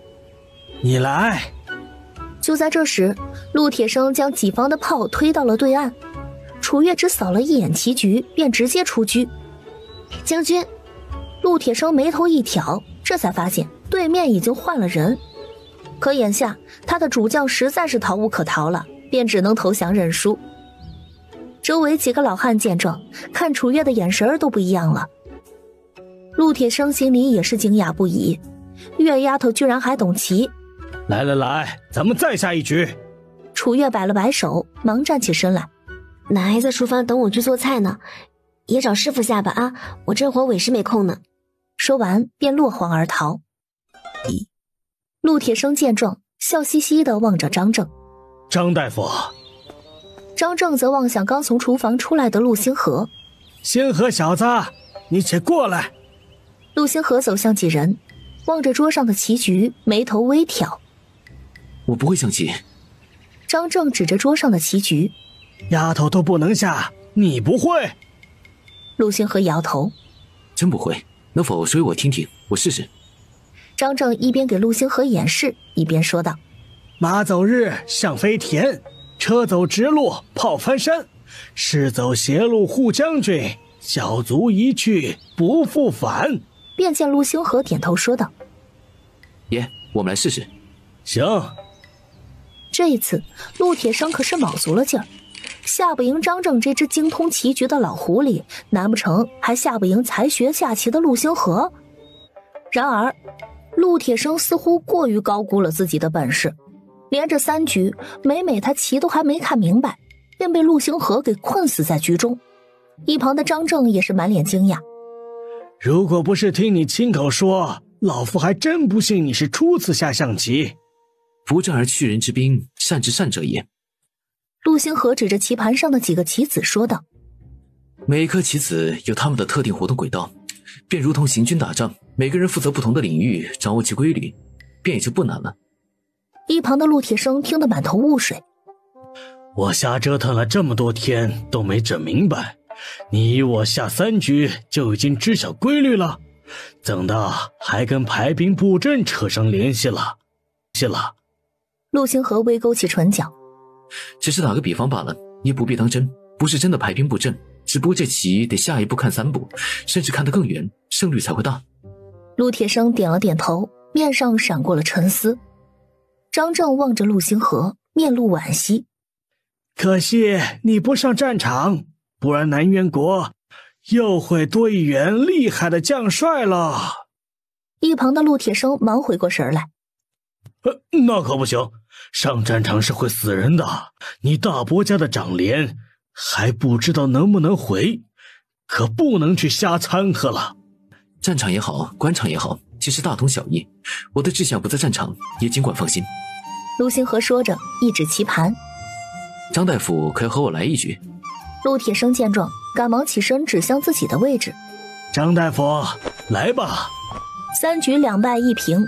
陆铁拍了拍张正的肩膀：“老兄啊，我还以为你下棋很厉害呢，没想到你也有输的时候。”张正的胡子抖了抖：“哼，胜败乃兵家常事，我至少还胜了1局，你可是1局都没胜。”陆铁生满不在意地摆了摆手：“都说青出于蓝胜于蓝，败在我自己孙儿手上，不吃亏。”张正哼了一声，并未跟爷俩一般见识。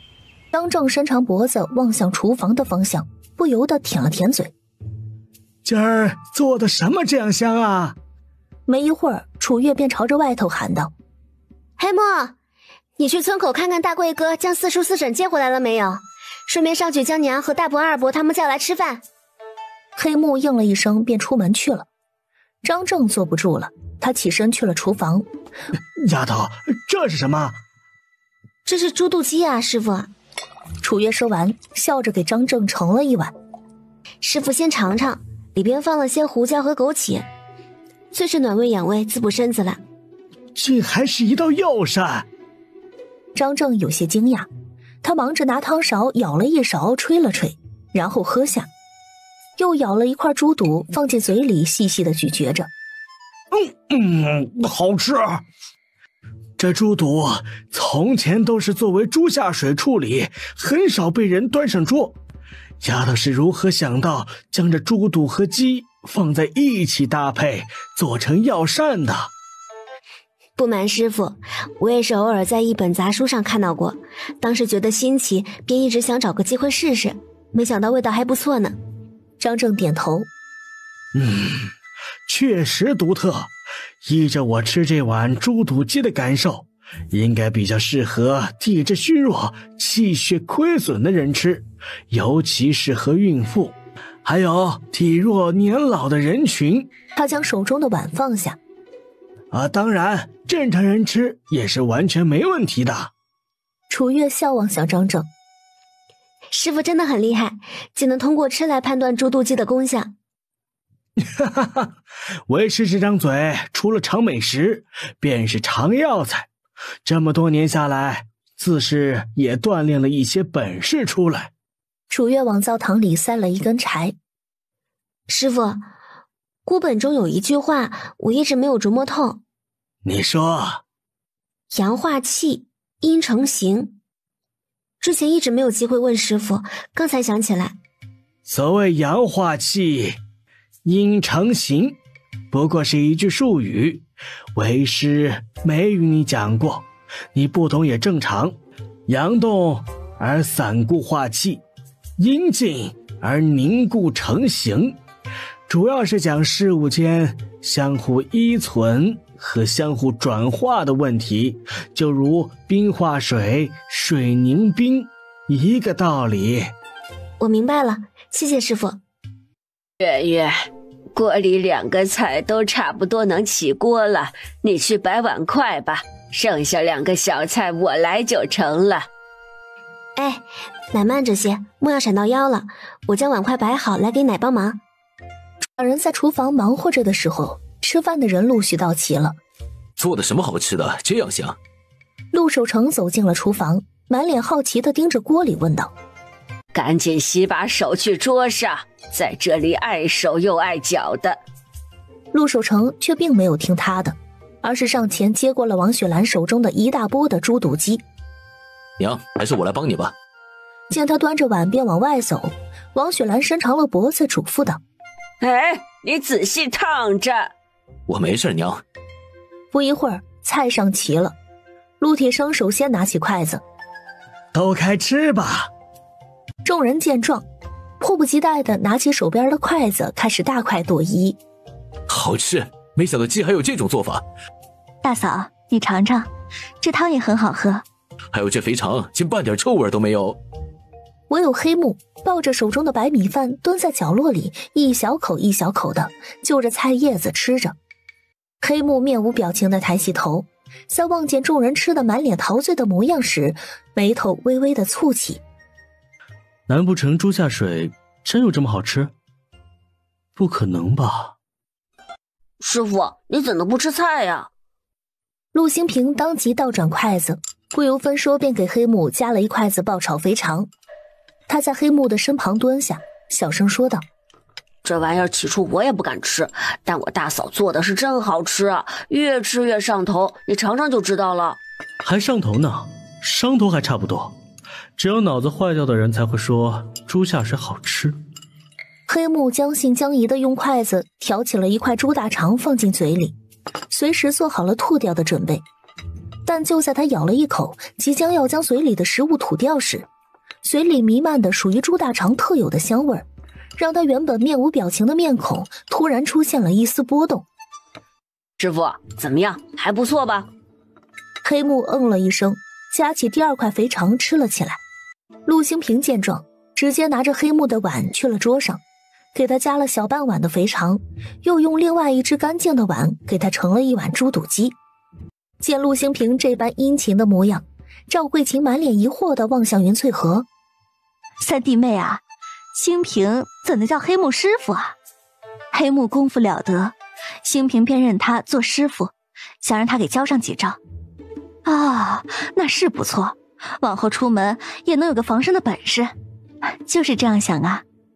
倒是一旁的田春燕，因为陆长莲的事情，这几日哭了不知道多少次。他往陆星河的方向望去。星河，你那边有消息了吗？没那么快。陆星河望着他，如实说道。还是那句话，长莲已经入了军营，再想出来肯定没那么容易。听到这里，他眼睛又红了起来。那可怎么办呢？我的儿啊！陆铁生将嘴里的食物咽下，沉声说道：老大媳妇儿，眼下长莲已经入了军营，你就是哭瞎眼，他也出不来，不如将自个儿接下来的日子安排好。长金媳妇儿再过几个月就要生了，你可得打起精神来。我知道的，爹。陆铁生又望向陆星河。星河，你这边有认识的什么人可以托关系打点一番，哪怕人出不来，将长莲安排到一处安全点的地方也行。我记得县令已经说了，过段时间若有消息传回来，我会让人将消息带回老宅。好，总归如今咱们该做的努力都做了，结果如何就看长莲自个儿的命数了。王雪兰面露愁容。长莲与星河同岁，原本他不走，今年也是打算将亲事办了的。这一去，也不知道庄家那姑娘会不会愿意等。陆铁生的注意力不在这上头。他若是愿意等，咱就要；他若不愿意等，咱就等长莲回来，再给他说门更好的。只要长莲人能回来，比什么都好。王雪兰叹了口气。唉，我何尝不希望他能整整齐齐的回来。赵桂琴往田春燕的方向望去。大嫂，之前给长莲说的那个姑娘多少岁来着？春燕嚼着嘴里的肥肠。比长莲小2岁，今年17。17啊！赵桂琴想了想，便又说道：大嫂要是对那姑娘满意，或可带着礼去庄家问一问，若是人家愿意，就将礼放下，先将人领回来当闺女一般养着，好生待她就是了。若是不愿意，便可以先将婚事退了，也不耽误人家姑娘嫁娶，毕竟啊，都到年纪了。田春燕点头。那姑娘倒是挺好，之前和长莲也见过几次，双方都满意，我们才定下的亲事。原本去年就要成亲，想着年成不好，那姑娘也才16，就缓一缓。她要是在家，再过2个月也到婚期了。既然两人都愿意，那就正好问问去啊。赵桂琴说完，往嘴里扒了一口饭。王雪兰也望向田春燕。问问去吧，莫要耽误了人家姑娘。田春燕想了想，便答应了。好，明儿将席办了，我就和当家的抽空去一趟。张正见众人的聊天告一段落，忙说道：吃饭吃饭，这汤得趁热，否则该凉了。傍晚时分，王雪兰来了家里，拉着云翠荷在一旁说话。我听说陆珊珊生了个女孩，被姚家嫌弃的不行，月子还没做完就被姚家送回建奇家里了。什么时候的事？就今儿下午。那姚家的小子也不是个省油的灯，陆珊珊怀着身子，他就四处留情。陆珊珊肚子里的孩子出生之后，他更是去镇子上的窑子带了个姑娘回去。你说那窑子里的姑娘千人骑万人压的，能是什么好货色吗？陆珊珊当然不愿意和那窑子里的姑娘共侍一夫，大闹了一场。姚尚书当时就以善妒为由，将她给休了送回家里，这会儿一直在家哭呢。那孩子呢？孩子好像没带回来，毕竟是姚家的种，被他们扣下了。王雪兰拉着云翠荷说道：你们明儿早些回镇上去，陆珊珊如今没了别的退路，别又让她没脸没皮的缠上星河。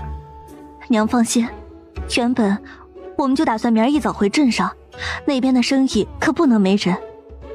是这样，这事儿我与你说了，也该回去了。你爹这会儿才清醒呢。说完便往院门走去。云翠荷将他送到门口。娘回去的路上慢着些啊。放心吧。送走了王雪兰，云翠荷便回到屋里。正巧楚月从浴室中端着木盆走了出来。娘，奶刚才来家里做什么？他说陆珊珊被姚家休了，月子还没做完，今儿下午啊就被姚家送回了李正家里。怎么会这样？陆珊珊生了个女娃，姚家重男轻女，姚尚树又四处留情，还带了个窑子里的姑娘回去。云翠荷捡着重要的信息说了说。楚月了然。月月梳洗完了就早些休息，明儿一早啊咱们还得回镇上呢。楚月笑望向云翠荷。好的，娘。计划赶不上变化。夜深人静，楚月昏昏欲睡的时候，突然听到院外传来叫喊声。楚月，楚大夫，你睡了吗？楚大夫，求你救救我家妹子，她快不行了。楚月听见声音，从床上坐起身来，往身旁的陆星河望去，便见他也正在望着他。他掀开被子，踩着鞋子下了床。你先睡觉，我去瞧瞧。楚月并未听陆星河的话，而是在陆星河出了屋之后，也借着屋外的火把闪烁着的光亮披上衣服，踩着鞋子下了床。陆星河开了门，在望见陆晨喜时眉头微挑。他是陆珊珊的二哥，刚才他说的妹子肯定就是陆珊珊了。正要将门重新掩上，却听见陆晨喜眼疾手快的赶忙将自己的手卡在了门缝中推开。西河，你行行好，我家妹子真的不行了，你就让楚大夫瞧瞧去吧。她在睡觉，没空。我知道之前因为珊珊的事情跟你们闹了些不愉快，但如今她也得到了报应，算我求求你了。陆晨喜快要给陆星河跪了。就在这时，穿好衣服的楚月来到了院中。你妹妹怎么了？姚家将她送回来之后，她就一直哭，我娘怕她想不开，就一直陪着她。就在刚才，我娘想去解个手回来继续陪着她，结果回来却见她掉在屋里，我娘当时腿都吓软了，赶紧叫我们将她救下来。人是救下来了，但这会儿已经没了知觉。可还有呼吸？有，但很弱了。刚披上衣服出了屋的云翠荷听到这里，忙望向楚月。月月，要不你跟着瞧瞧去，别真闹出人命来了。楚月点头，上前推开了院门。走吧，我去瞧瞧。正要跨出院门，却见陆星河突然拽住了他的手。月月。楚月望向他，面上带着一丝无奈。相公，人命关天，我虽不怎么喜欢他，却也不想眼睁睁看着一条人命就这么没了。我知道，夜间寒凉，忙完之后早些回来。楚月略微的勾唇。我会的。没一会儿，楚月便随着陆晨喜出了院门。袁翠荷望向门口的陆星河。星河啊，可是担心月月了。有黑木跟着，我不担心。我还以为你会和他一起去呢。陆珊珊的事情我去不合适，我回房了，娘也早些休息吧。好。楚月随着陆晨喜去了李正家，一进门，哀嚎声便不绝于耳。陆建奇红着眼眶，站在一旁频频叹气，面上有痛苦，有惋惜，也有后悔。还在门口，陆晨喜就朝着屋里大喊：爹娘，楚大夫来了！人命关天，楚月也不敢有丝毫的疏忽，先探了探陆珊珊的鼻息，呼吸微弱，再翻开她的眼皮，瞳孔逐渐的涣散。他迅速在脑海里整理急救措施，先从怀中掏出银针包，扎入水沟、内关、印堂等穴位，数次点刺促醒大脑，又叠放双手给陆珊珊做心脉复苏。2刻钟过后，楚月已经满头大汗。来个人将他嘴里的痰清理出去。陈淑芬连忙走上前。要如何清理啊？用嘴吸。人算是暂时救回来了。珊珊呀，你感觉怎么样了？能不能听到娘说话呀？楚月一边将银针从陆珊珊的身上拔下来，一边说道：虽然已经没有性命危险了，但这会儿他恐怕也不会回应你。陆剑奇忙问道：楚大夫，那他何时能行？楚月手中的动作不停。你们都先出去吧，人都不利于他顺畅呼吸。那行，珊珊就拜托楚大夫了。陆剑奇说完，让2个儿媳妇儿扶起了腿脚发软的陈淑芬，一家人出了屋。屋里终于恢复了清静。楚月望着躺在床上纹丝不动却已经恢复呼吸的陆珊珊。其实你挺幸运的，从小有父母疼爱，哪怕被夫家休了，他们也并没有因为你为家族蒙羞而舍弃你，但你似乎要舍弃他们了。话音刚落，便见陆珊珊的睫毛再次的颤了颤。楚月当作没见到一般，继续说道：知道你不愿醒来，但哪怕你不考虑自己的父母家人，那你尚且出生不到1个月的孩子呢，你也不管不顾了。他还那么小呢，小到如果有人要害他，没有丝毫还手之力。那可是你辛苦10月怀胎生下来的，你甘心就这样被一个青楼女子给霍霍了？我可不认为他会心甘情愿给别人养女儿，毕竟那个孩子与他可没有半点血缘关系。关键是他还那么年轻，想要孩子他完全可以自己生。你说够了没有？他的声音沙哑低沉。楚月望向他，微微的勾起唇角，并未在意他不耐烦的语气。你舍得醒了？为什么要救我？为什么不让我去死？活着太累了，为什么还要让我活着？他说完，一滴泪从眼角滑落。可不是我要救你，是你的爹娘和哥哥让我来的。你生产完身子还没有养好，在姚家又时常受气，情绪难免低迷了一些，这是正常现象，挺过这一阵子就好了。陆珊珊听了楚月的话，心情并没有变好。她将自己的身子蜷缩在床上。挺过去又怎样？楚月，我被休了，我颜面无存，继续生活在这里只会给我爹娘丢脸。就算我将孩子抱回来，他往后跟着一个被休的娘也不会光彩的。总比命都保不住要强吧。陆珊珊沉默了。就在这时，陆剑奇突然推开了门。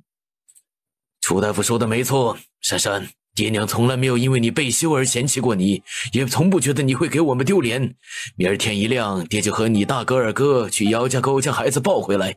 怎么说也是爹娘的亲外孙女儿，咱不能真让孩子被那对奸夫淫妇给霍霍了。听了陆剑奇的话，陆珊珊哭得泣不成声。是女儿没用，让爹娘操心了。也是爹没有给你把好关，要说过错，爹的过错更大。楚月将写好的方子交给了陆剑奇。这是2份方子，安神养心的方子可以让药铺加入蜂蜜，给制成安神养心丸，长期吃，直到情绪稳定为止。调理身子的直接熬成药汤，早中晚各1碗，连服7日就成了。病人平日里情绪稳定很重要。这次多亏了楚大夫。楚月摆手，行医救人本就是我的职责，李正不必如此。既然陆珊珊的情况暂且稳定了，我便先回去了。陆剑奇忙朝着外头喊道：老大媳妇儿，你先将诊费给楚大夫结了，顺便送一送楚大夫。好的，爹。回到家中，楚月轻手轻脚地开了门。还没睡呢。在等你回来。目光却仍在书上。楚月见状，来到他的身后，伸手环住他的脖子，将自己身体的重量压在他的肩背上。看的什么书啊，这么入神？你之前给我买的《列国传》。陆星河淡声回答。楚月的眉头微微上扬。这本书你不是早就看完了吗？闲来无事，温故知新。画了这么久，累不累？救人哪有不累的？今儿晚上可是体力活呢。夜深了，该睡觉了。随后在楚月的猝不及防下，他一把将他横抱起来，往炕上走去。楚月惊呼一声，紧紧地抱住了陆星河的脖子。袁翠河睡眠浅，听到外边些微的动静，他披着衣服起了床。在望见穿着单薄衣裳站在院中吹凉风的陆星河时，他心里一惊，忙上前问道：星河，大半夜的，你怎么不睡觉啊？山里夜间寒凉，你外衣都不穿一件，自己着凉了。我不冷。陆星河侧头望了眼袁翠河。娘怎么也醒了？我本也没睡踏实。袁翠河望着他，似是想到了什么。月月可是回来了。刚睡着。他来的时候还不到14，眼看着就要及笄了。待他及笄，娘便给你们呀简单安排个仪式，你俩将房圆了可好？也省得你成日里牵肠挂肚的了。恐怕不行。袁翠河听罢，当即挑眉。为何不行？再过2个月，我便要前往京城，月月及笄，我应当不在南平镇，没办法参与。陆星河淡声回答。袁翠河心里一惊。去京城做甚？我联系到之前南平书院的教书的袁夫子了。所以星河是想去京城投奔袁夫子。沉默片刻，袁翠河才继续说道：星河啊，你求上进是好事，娘支持，但你要记得，无论你去哪里，去多久，月月都是你的妻子。有空啊，多给家里写几封信，让我们知道你一切安好。好。母子俩又在院中站了一会儿，袁翠河便以困了为由回屋睡觉去了。第二天，一家人收拾妥当便回镇上去了。楚月下了马车，并没有进家门，而是直接去了医馆。刚来到医馆，便见赵春花领着楚大山站在医馆门前张望着。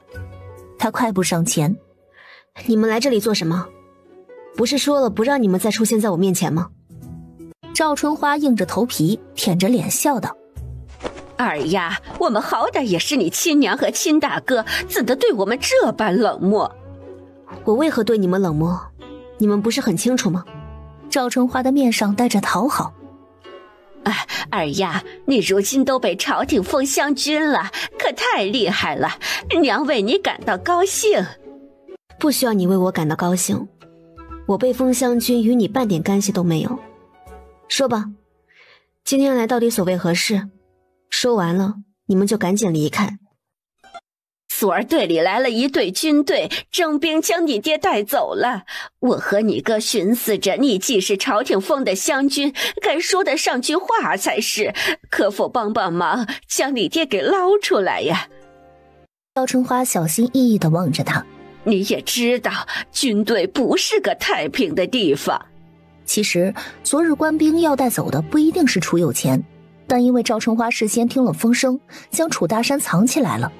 我不过是一个小小的将军，在朝廷面前连个屁都不是。你们让我去军队捞人，还真的是看得起我啊！赵春花有些意外。你捞不了吗？当然捞不了啊。楚月逆向他，就是能捞我也不会去的，毕竟你们和我已经没有半点关系了。听着他这话，赵春花愣住了。娘，我早就说了吧，他能有什么本事？咱们实在没必要来贴他的冷屁股。赵春花瞪了他一眼，让他不要说话，随后朝着楚月强颜欢笑。二丫，你看你如今又是开医馆，又是住青砖瓦房的，日子这样好，可否也体贴体贴娘和你大哥？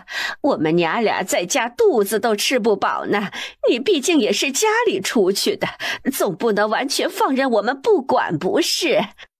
你是不是忘了之前答应我的事了？真不拿你宝贝儿子的命当回事儿了？楚大山一听，吓得连连后退。你别将主意打到我身上，来这里可不是我的主意，我先走了。说完，转过身便撒丫子狂奔。赵春花见楚大山已经离开，本着他是楚月亲娘的身份，她眼眶一红，便捂着脸坐在医馆前的阶梯上哭了起来。二丫呀，娘也没要求你许多，咱家是真的没饭吃了呀。如今你爹已经被抓去征兵了，我和你哥母子2个相依为命，你再不管我们就真的走投无路了。众人面面相觑。二丫是谁啊？许是他家姑娘吧，不过这姑娘心也够狠的，家里就只剩娘和哥哥了，她也不帮衬着点。谁说不是呢？摊上这样的女儿，这姐妹儿啊，也算是可怜的。听见众人的议论，赵春花的心底一喜，看来有戏。二丫，你也是咱们楚家出来的女儿，怎的就这般狠心呢？如今你看这星月医馆条件好了，每天吃香的喝辣的，娘和你哥连饭都吃不饱，娘命苦啊！赵春花继续哭，周围的人听了突然明白过来，原来楚大夫是他的女儿啊。看他那穿着打扮，确实也像是个穷苦人家出来的。楚大夫如今也算是功成名就，怎地就不愿意接济娘家呢？随便给一点，娘家也不至于如此潦倒呀。百善孝为先，楚大夫如此行径，确实有点说不过去了。赵春花的心里越来越得意。众所周知，我尚未及笄便已经有了夫家，娘家于我而言根本半点印象都没有。如今承蒙夫家人照料有加，学了一身本事，开了医馆，你突然冒出来说我是你的女儿，可有证据？楚月的面上带着一丝苦涩。我混到如今的境地，是我自个儿背后努力的结果，不是什么大风刮来的。总不能让我乱认亲戚，逮着个人就给好处吧。赵春花一愣，似是没想到楚月会这样说，而周围的人听见了楚月的话，面露同情。楚大夫真可怜，年纪这么小就被许了人家。往常人家哪怕再穷，女儿都会养到及笄再嫁出去，稍微有点条件的都会养到18呢。可不是，我说人美心善的楚大夫怎么会不管娘家人呢？感情人家是假冒的。嗨，亏我刚才还觉得楚大夫不近人情，原来竟是我自个儿想错了。这女人也不知道哪里冒出来的，竟想和楚大夫攀亲戚呢！我呸！臭不要脸，简直卑鄙无耻！只一瞬间，赵春花便被众人的唾沫星子淹没了。赵春花恨恨地咬了咬牙，知道今儿从楚月这里得不到好处，拍拍屁股便灰溜溜地挤开人群逃走了。多谢诸位为我解围，若不是你们，我恐怕就要被他讹了。周围的人投来同情的目光。楚大夫别客气，我们刚才也是有眼无珠，这样的人就不该姑息，下次得送官才行啊。就是楚大夫也太善良了，竟就这样让他离开了。我毕竟没什么损失，走了就走了吧。大家想必都有自己的事情要忙，忙活去吧。我也得回医院看诊了。楚大夫，告辞。楚月朝着众人笑了笑，便转身回了医馆。刚进来，便见陆玉芳走了上来。月月，你娘和你哥找来这里做甚？说我爹被抓去征兵了，让我去将他捞出来呢。楚月翻了个白眼。我要是有这本事啊，先将长莲堂兄给捞出来了。方捂嘴一笑，他们不会以为你这个湘军是无所不能的吧？你还真别说，他们恐怕呀就是这么想的，还想从我这里得点好处呢。也不想想，我会是那种冤大头吗？就你娘家人那个性子，要好处这事儿，有一次就会有无数次，你可莫要心软了，回头被他们扒的皮都不剩，回头还得埋汰你给的不够。我也没那么傻。陆玉芳笑着挽住楚月的胳膊，转移话题。月月，半坡村昨儿是不是很热闹啊？可惜我要守着医馆，否则还真想去凑个热闹。全村的人都来了，肯定热闹。他望了眼旁边的陆玉芳。这些日子医馆里忙了些，朱大夫一个人忙不过来，而且总将医馆丢给他一个老人家，回头他得吐槽我虐待老人了。你担待担待。我知道呢，没有抱怨的意思，纯粹呀就是觉得可惜，我最爱热闹了。话说许公子最近可有给你来信？提到许恒，陆玉芳的面上闪过一丝娇羞。这些日子都来过3次信了，说提亲的事得迟一些，让我别着急，也在处理许家族老那边的事情，好似是许家意见不统一。许公子是个稳妥的，有什么事情你们商量着来。许家家大业大，你们的亲事有阻力是正常的，好事多磨。之前看他那么久都没反应，还以为是反悔了，如今有了他的回音，我心里也不似之前那般焦虑了。是呢。楚月来到柜台前，拿起了桌上的炭笔，在一张空白的纸上写着什么。今儿已经是4月初2，沈小姐在县城那边的第2个铺子，想必过2天就能开起来了。咱们的第3家红颜阁，我打算开在越州。他说着，在纸张上写上了越州2个字。陆玉芳心中一惊，你要将铺子开到省城去，能成吗？咱们在那里可是丝毫根基都没有的。不必担心，我既然打算将铺子开在那儿，必定是多方面考虑过的。与你说这些，主要是想问问你，可要入伙？他将手中的炭笔放下。我寻思着将铺子的营收分为100份谷子，我自己应该会留下其中的55份，其余的45份可以放出去。目前谷子的定价是30两银子一份，每年年底分红。若铺子1年收入为1000两银子，持有1份谷子的合伙人便能收到10两银子。当然，如果亏损的话，入伙也当是承担相应的风险。毕竟生意有赚有赔嘛，我也无法承诺我只赚不赔的。听着倒是不错，只是我这里加上上回严加补偿的10两银子，也才不到20两。陆玉芳有些不好意思地望向楚月。月月，你要是不急的话，傍晚医馆打烊了，我回去问问我爹娘可好？行，我不急，但你也不能拖太久了。我不会拖太久的，明儿一定给你答案。月月，如果可以的话，我可否买2份谷子？我想给我爹娘也占1份。这个当然可以。就在这时，门口走进来一个奇怪的女人。楚大夫在吗？楚月从柜台后面走了出来。我在。你是？那女人赶忙上前，拉着楚月来到一处角落。楚大夫，我月事之前都很准时的，这一次也不知怎的了，突然就推迟了10多日，你可否帮我把把脉？楚月领着他来到看诊台，随后示意他将手伸出来，搭上了他的脉搏。片刻之后，楚月望向他。除了月事不准，身体可还有其他反应？小腹的位置总觉得胀胀的。胸部呢？这儿好似有些胀痛，而且还长大了些。恭喜你，你有血了，只是日子尚短，脉象不太明显，我估摸着应当快1个月了吧。还真的有血了。女人满脸惊喜地扯掉了脑袋上的头巾。楚大夫说的可是真的？自然是真的，这种事情我骗你做甚？楚月说着，在纸上写上了一份安胎的方子。这是安胎药，回去之后每日1服，1日3次。那女人望着楚月，眼神复杂，她有些不确定心里的想法。楚大夫，我问你个事儿。她突然凑上前，楚月抬头扫了她一眼。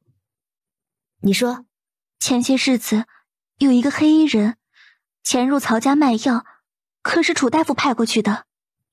楚月听了他的话，很快便猜到了生前女人的来历，感情是曹老大的小妾之一。他的药竟然这么快便起到了作用了。事情虽然是自己让黑木去做的，但他当然不会主动承认了。我没事让人去曹家卖药做甚？女人有些惊讶。不是楚大夫吗？楚月认真的点头。当然不是。见楚月说的不像假话。那可能是我想多了。多谢楚大夫，多谢了。不必谢，下一位。楚月上午给朱大夫帮忙看诊了几个病人，中午回家吃了个饭，下午便去了作坊。大贵哥，你明儿送货去县城，帮我去找找江淮江师傅。他赶车多年，对周围的大小道路都熟悉。我想让他和你一起负责作坊里的货物运送一事。陆大贵点头。成，我记着了。秋英姐，我与你有个事说。楚月说着，将张秋英拉到了一旁。张秋英望着楚月，面上带着疑惑。楚大夫有话不妨直说。县城的铺子是沈小姐在负责，那边我全权交给她去管了。但之后呢，我还想在别处开分铺，你们既负责所有的铺子的货品，我便给作坊除去县城那2家之外，其余所有铺子里1股子的分红。这1股子分红，你和大贵哥得一半，其余的便按照贡献分给下头的人。前提是你们得在我这里做事，而且负责将货品的品质把控好。这样的好事，张秋英当然点头。我肯定一直在楚大夫这里做的，只要楚大夫不嫌弃。楚月一笑。你在的这几个月从来没有出过差错，我又怎会嫌弃？求之不得呢。楚大夫打算何时开分铺？分铺那边是与县城一般一样上商品，还是一起上？一起上吧。县城那边有一拨人对产品的掌控相当熟悉了，届时让他们辗转于咱们的新铺子，去手把手教新人，上手也快。他望向张秋英。黄夫人要的50套礼盒制作的如何了？明日能做好，大贵明日将红颜阁的货送去了，后日正好去送黄夫人的。若是县城的江师傅愿意来作坊帮忙的话，他往后运货便有帮手了。张秋英有些佩服地望着楚月。作坊和医馆的事情这样多，也亏得楚大夫思虑周全，换成我早便乱了套了。不然能咋办呀？往后咱们的分铺要开起来，我的事情只会更多。张秋英环视了一眼后院，随后望向楚月。楚大夫，我寻思着往后咱们的货量大，人也要添加，正好院子后头还有一大块地，咱要不要一起围了做作坊？房主同意吗？后面那块地是荒地，不大不小的，修院子尴尬，留着实在是浪费。我寻思着或许可以利用起来，不过房主那边我还没去问。你下次去问的时候，顺便问问房主这院子卖不卖。郊区的院子价格普遍不高的，若是合适的话，咱先这里买了再开修。很快便到了4月18，陆大贵和张秋英成亲的日子。陆大贵便起了个大早，给自己换上了一身大红色的喜服，骑上从楚月那里借来的高头大马，便朝着作坊出发了。哟，好标致的新嫁娘！张秋英面颊泛红。方婶，我本来就紧张，您就别再打趣我了。方氏捂嘴一笑。我可没有打趣你，本来就好看嘛。可见大贵啊，是个有福气的。楚月听见外边的吹打声，赶忙检查了一番张秋英的妆面，没一会儿便见一身红色喜服的陆大贵进了院子。星娥媳妇儿，秋英呢？楚月指了指身后的屋子。在屋里呢。陆大贵大笑着进了屋。秋英，我来了。他2步上前，直接将张秋英横着抱着出了屋，往院子外边去了。爆竹的声音也在这个时候响了起来，院子里热闹非凡。苗苗望着自家娘被陆大贵抱走，好似有什么东西要失去一般。苗苗，你怎么了？小竹姐姐，我娘是不是不要我了？傻苗苗，你娘对你多好啊，怎么会不要你呢？苗苗吸了吸鼻子。真的吗？楚文竹拍了拍苗苗的背，脆声安慰道：当然是真的，你娘家成亲了，她没空看着你，还特意嘱咐我们照看好你，她要是不要你了，才不会管你这样多。一行人到了陆大贵租住的小院。大贵哥，老远便听到你的笑声了。楚月跨进门说道。站在陆大贵一旁的兄弟们打趣道：可不是，大贵啊，人逢喜事精神爽，昨儿可是兴奋的一宿没睡，也不知道今儿晚上洞房的时候啊，会不会打瞌睡。众人听到这里哈哈大笑。陆大贵开玩笑似的往旁边的人的胳膊上挥了一拳，人楚大夫还是个姑娘家，你们别瞎说啊！云婶子、星河、楚大夫、黑木兄弟、方婶，快进来坐。末了，还一把将小竹牵在手里的苗苗给抱了起来。苗苗，来叫声爹听听。对呀，苗苗，你娘嫁给你大贵叔，往后你该改口叫爹了。快叫声听听，你爹指不定还给你准备了惊喜呢。哎呀，苗苗不怕啊，暂且叫不出口也没关系，往后慢慢习惯就是了。爹，我有点害怕。差不多到了饭点儿，院子里便陆陆续续开始上菜。陆大贵也端着酒杯来了桌上。哈哈，我敬大家一杯。他将杯中的酒饮尽，再次倒上一杯，望着楚月说道：星河媳妇儿，我陆大贵今天所拥有的一切，多亏了你，这杯酒我敬你。说完，再次仰头将酒饮尽。见陆大贵将酒喝完，楚月望了眼自己手中的酒杯，只稍作犹豫，便直接将杯中酒倒进了嘴里。霎时间，酒的辛辣顺着口腔淌过了喉咙，直达胃部，剧烈的刺激让他一张脸涨得通红，捂着脖子难受的咳嗽起来。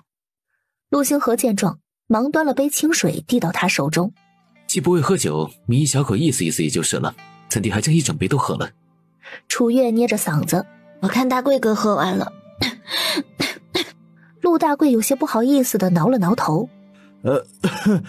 对不起啊，星河媳妇儿，早知道你不会喝酒，我便该先提醒你的。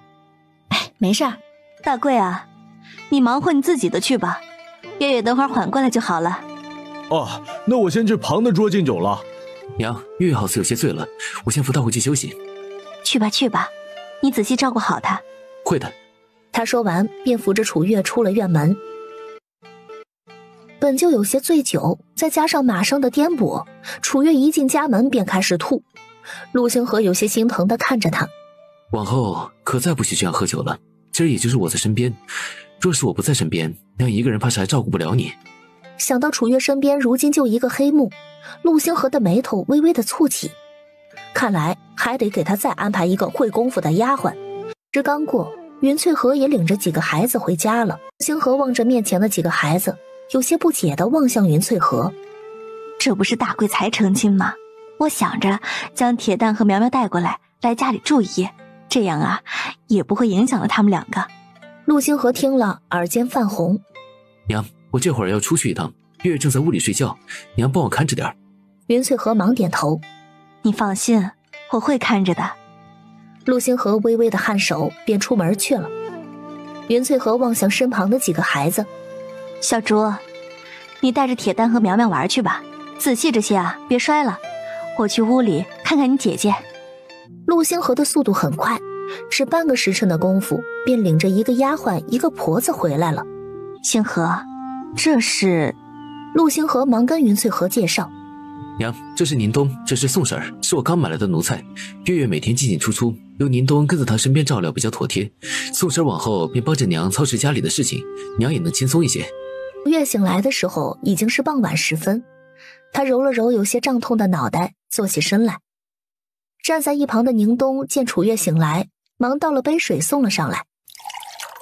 小姐，您醒了，可还有哪里不舒服？楚月以为自己是在做梦。小姐，他不是听错了吧？楚月伸手接过宁冬递来的茶杯。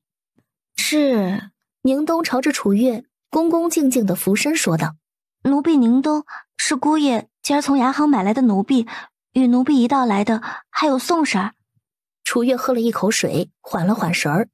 所以你是负责照顾我的？是，宋婶儿负责协助夫人料理家务。楚月勾唇浅笑，相公倒是想得周到。我相公在何处？宁冬恭敬地回答：姑爷正在院子里与张大夫下棋。楚月披了一件衣服，便去了屋外。相公，师傅。望见楚月，张正连忙招手：丫头，你过来陪我下棋。这臭小子太没人性了，我不跟他玩了。师傅可是又惨败了？他自己棋艺不精，还总说我欺负他。陆星河站起身来，望向楚月：你中午醉酒都没吃什么东西，我叫宋婶给你熬了粥，在锅里热着，先不急着下棋，填饱肚子再说。好，好。陆星河望向随着楚月从房里出来的宁东，去准备吧。是。宁东俯身便往厨房去了。楚月在张正的对面坐下，棋局上的棋子一颗没少。细看之下，张正无论如何走都是必死之局。师傅，你怎么能下成这样啊？张正冷哼一声，可不是我想下成这样，是那臭小子把我逼成这样的。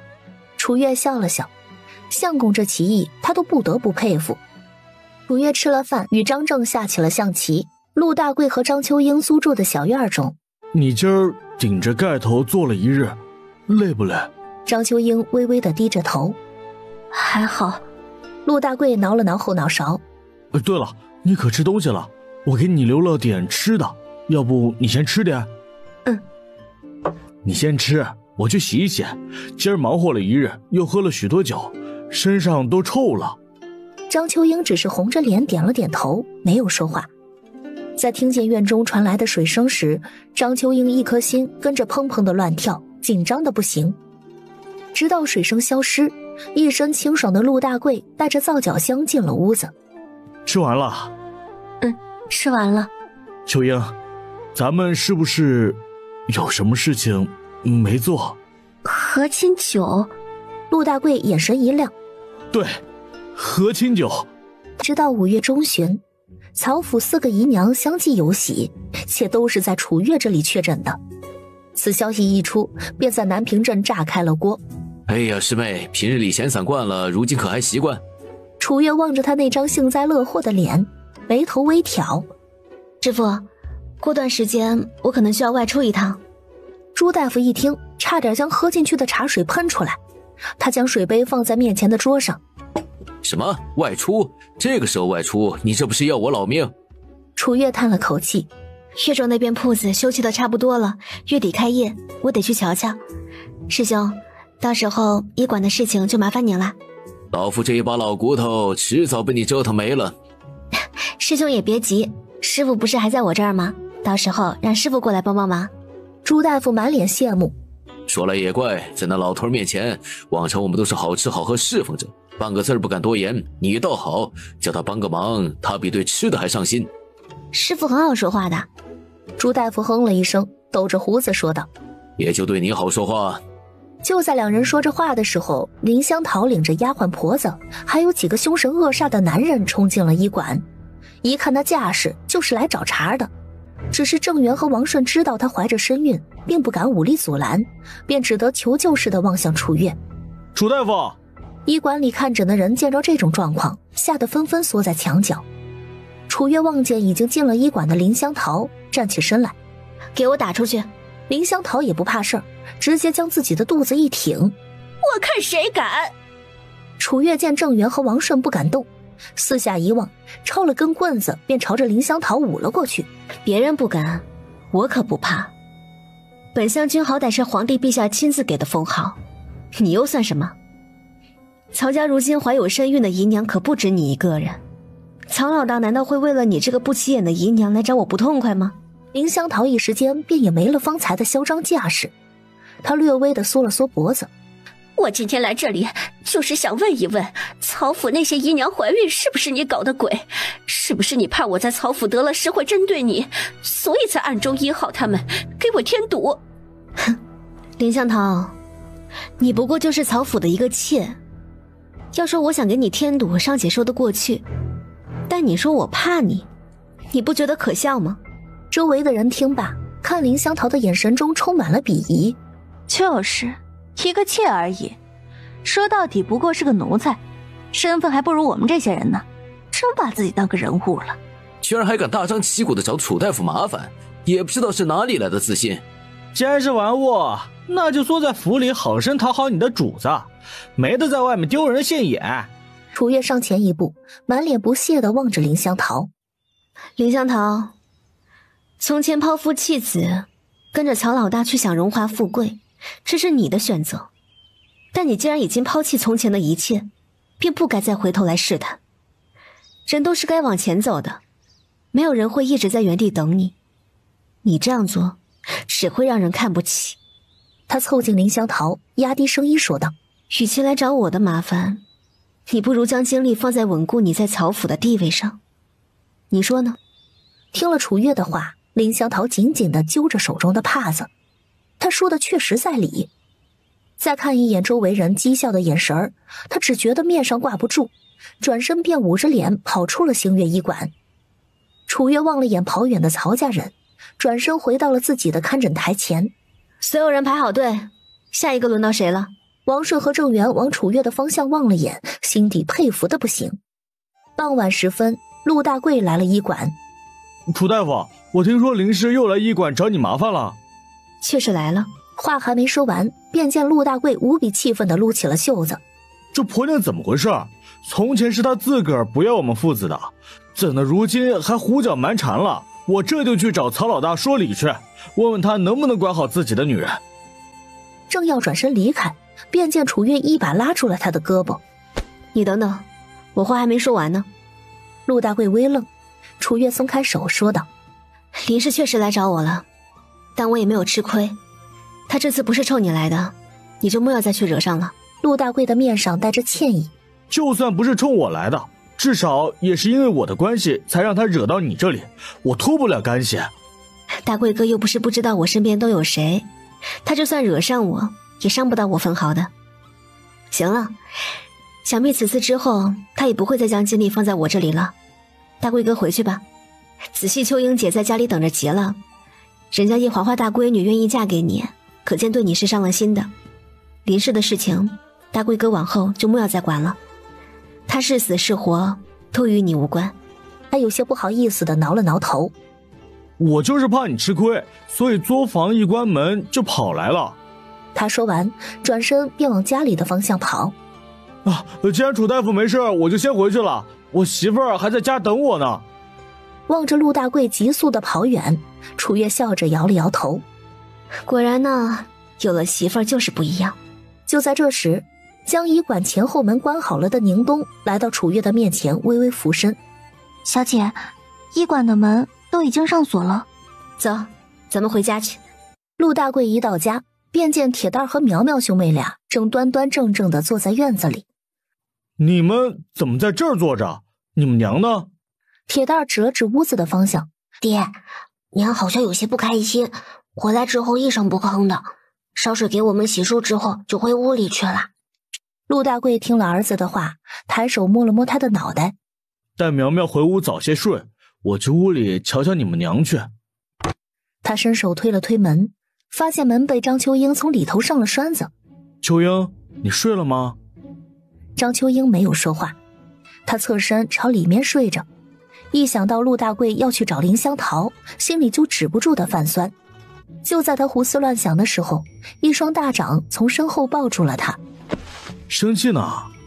张秋英一惊，随后恢复镇定：“你不是去找铁蛋他娘了吗？怎么这么快就回来了？”话语中满是酸涩。陆大贵笑道：“我说屋里怎么这么浓的酸味儿？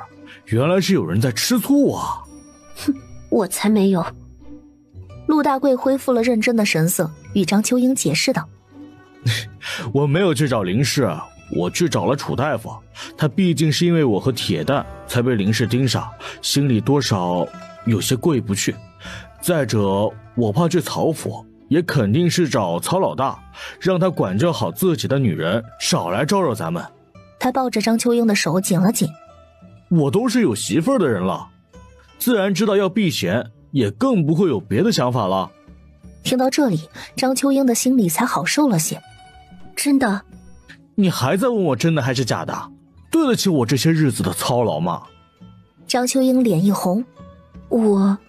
往后不许再胡思乱想，否则……”张秋英微微抬起下巴：“否则如何？”“否则家法伺候。”临近5月底，这日楚月正在医馆中忙活，大伯母田春燕挎着一篮子鸡蛋来了，她的身后还跟着一个模样端正的女子。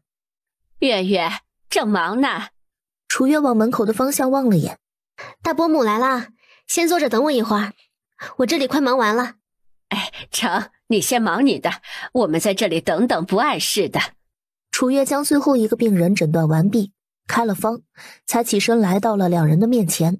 这位便是堂嫂了吧？庄慧云一直在打量着楚月。之前一直听人说，楚大夫菩萨心肠，一手医术更是了得。今日见着本人，委实是让人意外。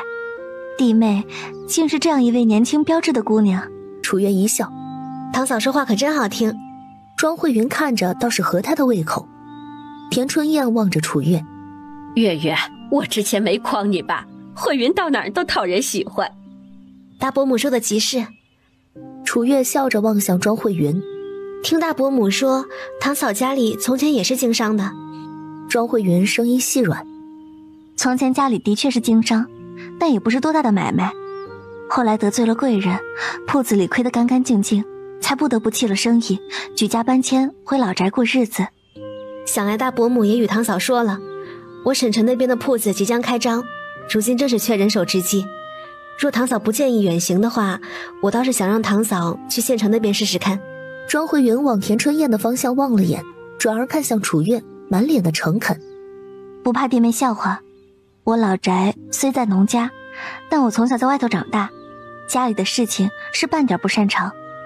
若是弟妹不嫌弃，哪怕只是将我放在微末位置，我也定会好好干，不会辜负弟妹期望。其实我一开始并不想他离家，他能为长莲来家里，还跟他娘家那边闹僵，已经让我觉得对不起他了。他却执意要出来找一份工，说多少能补贴家用，我拗不过，便也只能由着他了。庄慧云望着田春燕，轻声地安慰道：娘不要这样想，自从和长莲定了亲，我便在心里认定他是我的丈夫。既然是这个家里的一份子，无论是为了长莲还是为了我自己，我也该出一份力才是。他从小就认识陆长莲，8岁的时候不幸落水，是陆长莲救的他。你是个好孩子，也不知道我家长莲有没有这个福气。大伯母也莫要过于担心，相公不是都打点过了吗？眼下就希望战事早些结束，这样长莲堂兄也能早些回来与你们团聚了。楚月说着望向庄慧云，我计划后日一早动身前往越州，堂嫂若是想与我一道的话，今儿回去便可以收拾衣物了，明日来我家里住上一日，后日一起出发。成，我明日来医馆寻弟妹，今儿便不多打扰弟妹给病人看诊了，告辞。楚月望着两人的背影，心底颇有些感慨。庄慧云还真是个性情中人，长莲堂兄此去不知何时能回，他竟还能死心塌地地等着他。这要是换成旁人，早就退亲改嫁了。第二天，月月呀，慧云我就交给你了，往后你多关照关照。田春燕满脸不放心地嘱咐道。楚月笑道：大伯母放心，待去了省城，我会安排妥当的。田春燕又往庄慧云的方向看了眼。那我就先回了。庄慧云微红着眼眶：娘，你回去也慢着些，仔细路上来往的马车，平日里有空我会多回来瞧瞧的。行，娘都知道了，你在外头也多保重。送走田春燕，庄慧云吸了吸鼻子，这才望向楚月：让弟妹见笑了。楚月微微地笑了笑，拉着他的手便往家里走去。见堂嫂与大伯母婆媳关系亲密，倒是想到我娘了。我娘也待我极好，每次外出都是各种的叮嘱，家里吃的用的穿的，她也都会想着我。弟妹说的是三婶吗？我自从嫁给相公，就感觉日子都是甜的。至于我亲娘，她唇角弥漫着一丝苦涩。不说也罢，总归我如今和他们没有任何关系了。庄慧云抿了抿唇。其实我与你情况也差不多。怎么说？庄慧云叹了口气。我娘死得早，爹娶了续弦，我那后娘待我苛刻，看你们一家发达了，原本我和长莲的婚事他们是想换我二妹嫁的，但长莲被抓去征兵，他们便也歇了心思，转身便给我寻了一户彩礼丰厚的老员外。正巧说亲的时候，娘提着礼去了我家，我二话没说就跟着他走了。听到这里，楚月心里的八卦心思被勾起来了。你爹当时是不是鼻子都气歪了？张慧云捂嘴一笑，歪倒是没歪，不过也差不多了。他当时就与我说过我跟着娘踏出那个家门以后，就再也不是他的女儿了。他哼了一声，面上带着一丝倔强。我才不要当他的女儿，口口声声说是为了我好，做的事却没有一件是真正为我着想的。我觉得你说的对，那些真正为你好的呀，不会总挂在嘴上。让你嫁老员外，他们指不定啊，就是图那笔彩礼呢。可不就是，所幸我现在脱离那个家了，往后的日子肯定会越来越好的。堂嫂与长莲堂兄是怎么认识的？我其实认识他很久了，我8岁便认识了他，就是不知道他还记不记得我。8岁，幼年贪玩，失足跌落池塘，是他将我救起来的。原来堂嫂在幼年的时候便芳心暗许了，难怪了。其实一开始没有太多想法的，家道中落来了这里，再次见到他，才想要嫁给他。人说着说着就到了家，安排好庄慧云之后，楚月来到院中，在张正的对面坐下，手执棋子往前推过了河。师傅，明儿我要去省城一段时间，镇上的医馆你帮我看着点可好？你这丫头有个医馆还不知足，怎的还成天想着往外跑？我可不想跟师兄一般守着看诊台过一辈子，多无趣啊。也对，想当年老夫也是单枪匹马跑遍了南渊国，你倒是颇有为师当年的觉悟。师父如今是不打算跑了？为师年纪大了，跑不动了。师父这是服老啦。张正指着棋局说道，你看，你陪师父下了一段时间的棋，倒是比师父还厉害了。楚月并不这样认为，他摇头说道，这本就是残局，且师父又不占优势的，赢了师父也是侥幸。哈哈哈，不枉老夫疼你一场啊。他说着，从搭帘里拿出了一枚比拇指稍大的令牌，放在桌上。这东西你拿着，出门在外若遇到难处，兴许能派上用场。师父，这么贵重的东西，您还是自个儿收着吧，我怕我弄丢了。叫你拿着就拿着，你不是还得给为师养老送终吗？反正到最后也是你的。听到这里，楚月的心里有些酸涩。师父一定会长命百岁，不，1000岁的。张正抚须一笑，哈哈哈，1000岁，老夫又不是老王八，活那么长的时间做什么？我倒希望师父是个老王八。你说什么？张正挑眉望着他，楚月反应过来，嘿嘿地笑着说道，没什么，多谢师父的礼物，我先回屋里啦。他说完，拿起桌上的令牌便跑回屋了。张正望着落荒而逃的楚月，无奈地摇了摇头。老夫如今还没到耳聋眼瞎的地步，这丫头越发的胆大包天了。楚月回到屋里，将手中的古铜色令牌前前后后地翻了个遍，也没瞧出什么名堂。他相公，你可知这是何物？陆星河拿在手中看了看，张大夫给你的。是，师父得知我要去叶州，便将这个给了我。陆星河将令牌递还给了楚月，好生收着吧，如果我没猜错的话，这东西应该是某样象征着身份的信物。师父给了我，对他会不会有影响啊？以他如今的身份，何人能冒充得了他？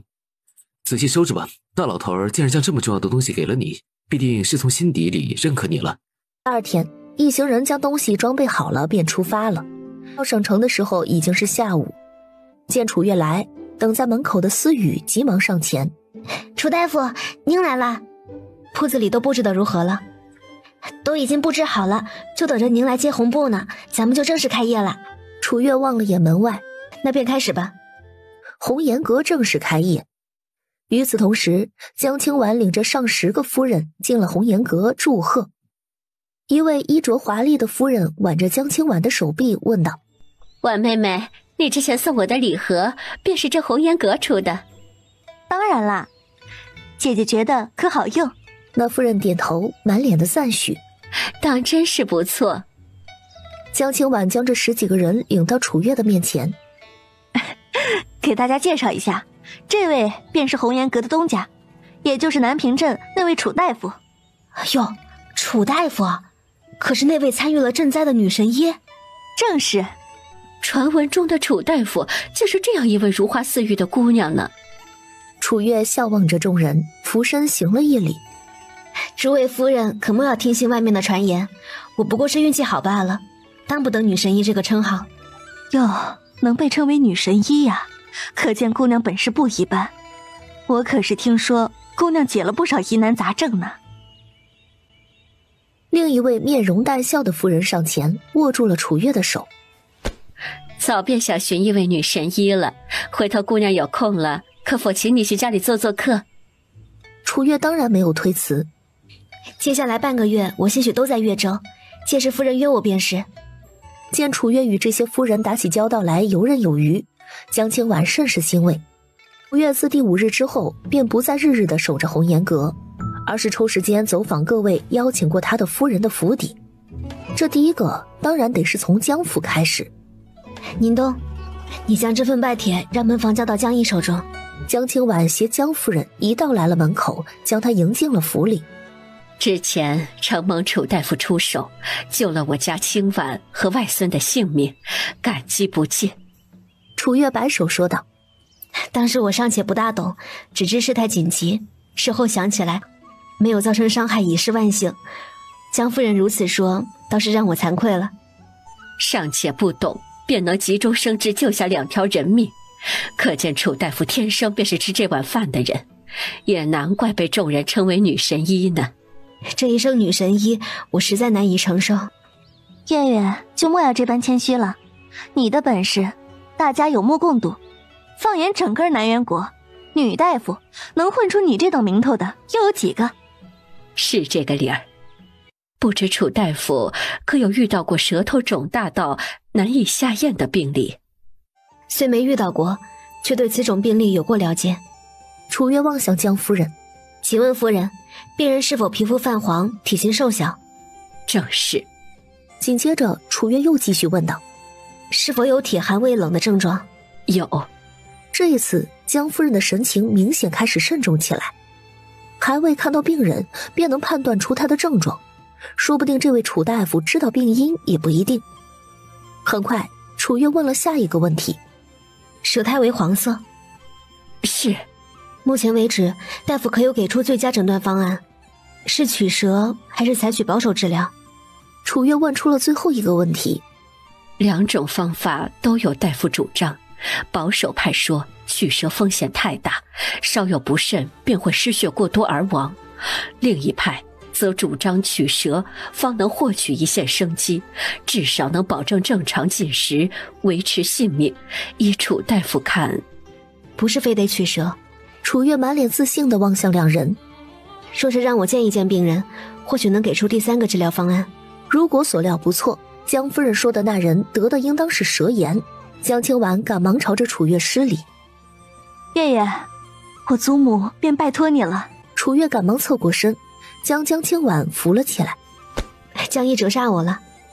他望向江夫人，不知江老夫人今年高寿啊？花甲之年。以江府如今的地位，想必江府不缺大夫，不知江夫人的决定是？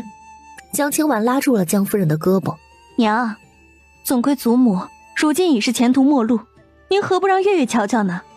江夫人面露难色：你爹是一家之主，若他点头还好说，人命关天的，我一个妇道人家，实在是做不得这个主。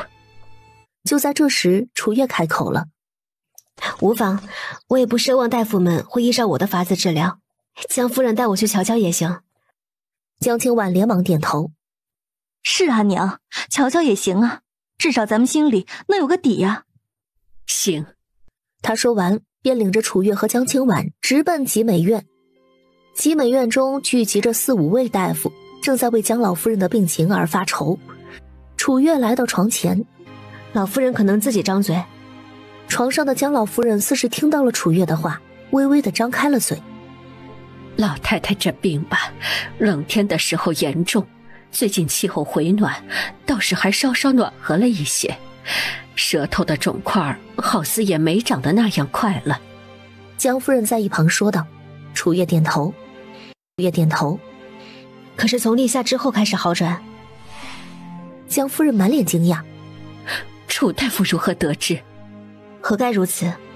夏天是心脏当旺之节气，心火旺了，自然会稍有好转。但这种病拖不得的，若不采取措施，老夫人的病情恐怕在入秋之后再次恶化。楚月这种说法，江夫人闻所未闻。怎的老太太这病情还与节气相关呢？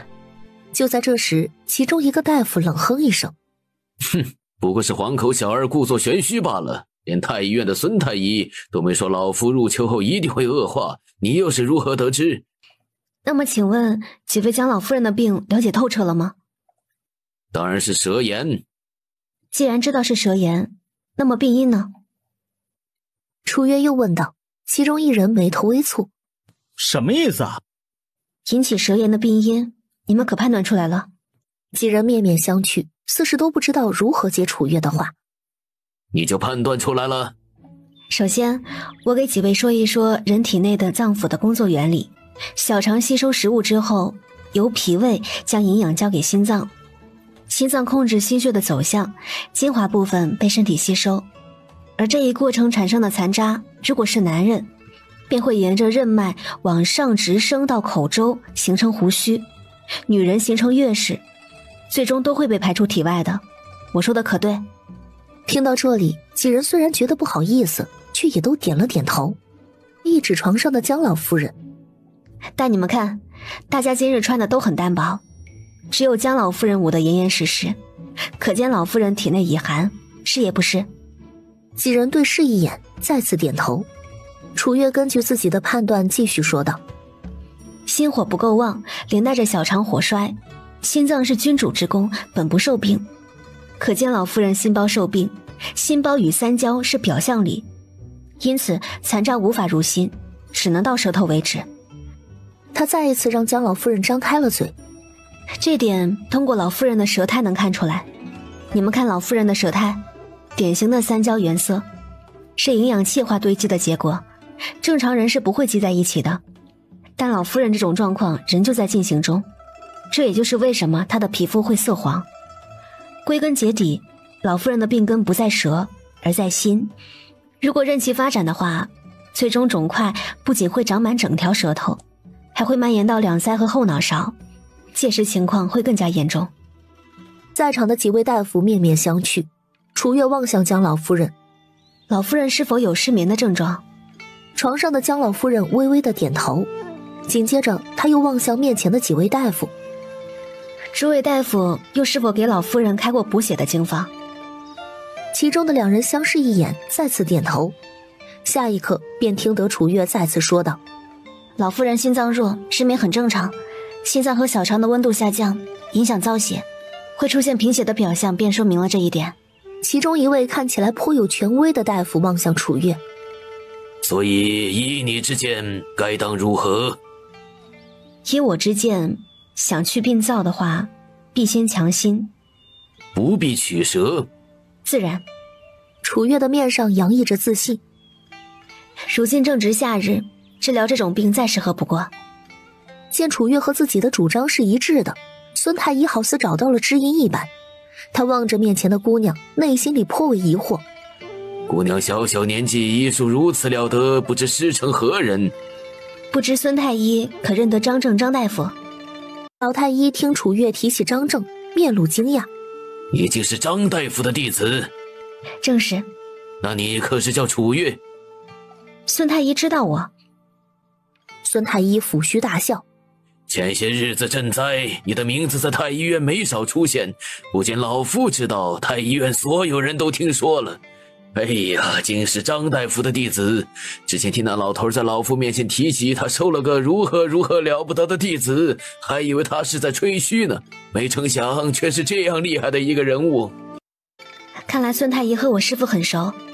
说起来，他与我还有授业之恩，几位与我争辩了这些时日，今儿可服气了。几人汗颜，纷纷朝着楚月作揖。楚大夫神医之名，实至名归。楚月忙回一礼，神情谦卑。几位都是医术前辈，今儿是晚辈献丑了。后浪推前浪，姑娘的医术我等心服口服，假以时日，怕是会成为第2个鬼手神医呀。鬼手神医这个称号他倒是头一次听说。孙太医瞧见他的神色，抚须一笑。姑娘回去可问问张大夫，鬼手神医是何意，想来他会为你解答。楚月了然，看来与师父相关了。他行了一礼，多谢孙太医提点。之后楚月根据自己的诊断开出了具体的经方和食疗的方案，并嘱咐江夫人服用药物大致5日左右，病人或许会出现吐血的情况。这个病灶在缓慢的排出，随着这些血块的排出，舌部的肿块会逐渐变小，身体也会轻松许多，病人能下地行走，失眠和贫血的症状会逐渐得到缓解。夫人莫要心急，若无紧急情况的话，可先观察，如果有突发情况，可叫人去寻我。这些日子我都会在越州。若老太太能恢复康健，江府必定备上重礼，登门谢之。江夫人莫要如此客气，江姨从前对我多番照顾，这份情谊尚且还不完呢。江夫人满脸慈爱地往正在照顾江老夫人的江清婉看了一眼。清婉已经嫁人了，她与你的情谊是她结的善缘，江府归江府，不能耗了你与她之间的情分，这份礼该给的。在江府的这1个多时辰，体力脑力双重输出，可谓疲惫至极。在那边用膳之后回到客栈，他便只能躺平。宁冬望着四仰八叉躺在床上的楚月，只觉得可爱得很。小姐，您这样的主子，宁冬还是头一次见。你从前的主子都是怎样的？我又是怎样的？从前的主子大多出自世家大族，平日里端着，忍无可忍便拿下人发发牢骚。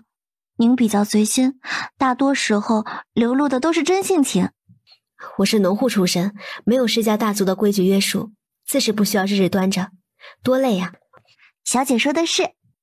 楚月将1块碎银子扔给宁冬，你去瞅瞅外头有没有卖糕点果子的，有的话呢，买点回来消遣消遣。今日我便不去红颜阁了。是。宁冬俯身转身出门去了。反正暗处还有黑幕盯着，他也不必担心楚月的安危，只快去快回也就是了。楚月正一脸惬意地喝着茶水，吃着果子和点心的时候，突然响起了敲门声。是谁？楚妹妹，是我。沈姐姐。宁冬，快去开门。是。姐姐怎么来省城了？沈之雪随着楚月在窗前坐下。知道省城这边开业，便特意过来瞧瞧。听说你上午在江府给江老夫人治病。他望着楚月问道。楚月笑着给沈之雪倒了杯水。沈姐姐这消息真是灵通呢。整个省城传遍了的事，我自是有所耳闻。如今妹妹走到哪里，都是风云人物。我才从江城出来不久，消息竟传得这样快呢。许是江府想跟你造势，便没有刻意压下消息，这是好事。沈之雪端起面前的茶杯喝了一口。红颜阁那边我去看了，生意真不错。没想到妹妹闷声弄出了这样大的动静，换作是我，如何都做不到的。县城那边的铺子，我都是坚持做了好久，才有如今的影响力。咱俩的出发点不一样嘛。省城这边的铺子呢，目前看着生意是不错，之后也得靠口碑和累积才行，不像姐姐那里都是实打实的忠实顾客呢。沈之雪叹了口气，开玩笑似的说道：早知道这样，当初我就该与你多要些谷子。我手里倒是还余了一些准备放出去的谷子，但都是打算给关键人物的。沈姐姐也知道，咱们如果想将红颜阁做到南元国各地的话，光靠目前几个伙伴的影响力还远远不够。我真晓得，待将来红颜阁开遍南渊各地，就目前手里的5份谷子，足够让我衣食无忧了。沈夫人最近身体如何了？自从天气转热，看着好转了。沈之雪的面上闪过了一丝欣慰。如今府中的钟馗重新回到了自家娘的手里，他在外头也不必时时的惦记着家里了。既然好转了，便多让他做些康复运动，可以暂且将药停了。行，都听妹妹的。两人边喝茶边聊天，不知不觉便聊到了天将黑。呀，沈姐姐今儿可安排住处了？我与掌柜的要了你隔壁的屋子。沈姐姐刚来省城，不如我请你吃饭吧。听说省城盐七居的菜品很是不错，距离这处客栈也不远，不如咱们去那尝尝。乐意之至。7日后，楚月去江府复诊，见到楚月来，江老夫人的面上带着由心而发的喜悦。楚大夫来了。看老夫人这般模样，最近可是好些了？一旁的嬷嬷忙笑着回道：楚大夫说的没错，老夫人最近能自个儿进食了，身子也轻松了不少，睡眠也好了，连带着心情都变得愉悦了。楚月抿唇一笑，很是为江老夫人高兴，给她细细的诊脉之后，望向一旁的老嬷嬷：老夫人最近可有吐血的情况？有，每天都吐。一开始吐得多的时候，看着可吓人了。好在老夫人每次吐完之后，精神都会跟着好起来。我们呢，便也根据楚大夫事先吩咐的，先观察。如果没有特殊情况，吐点血没事的。只要老夫人精神好，说明是在好转的。我看老夫人舌头上的肿块消了不少呢。可不，老夫人自个儿都感觉到了，她可开心了。江老夫人也忙笑着点头。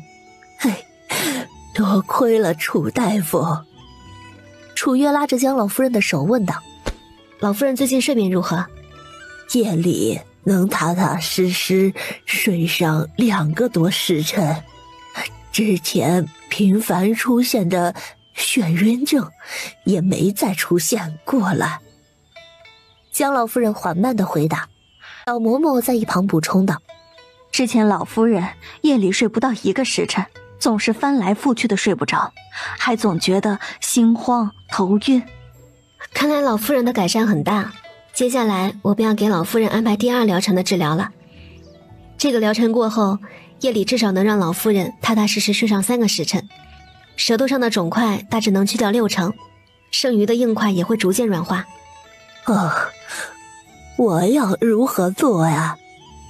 楚月一笑，满脸的轻松。老夫人不需要如何做，每天呢该吃吃，该睡睡，放松心情，其他的一切交给我便好了。只要老夫人信我，你的病一定能好的。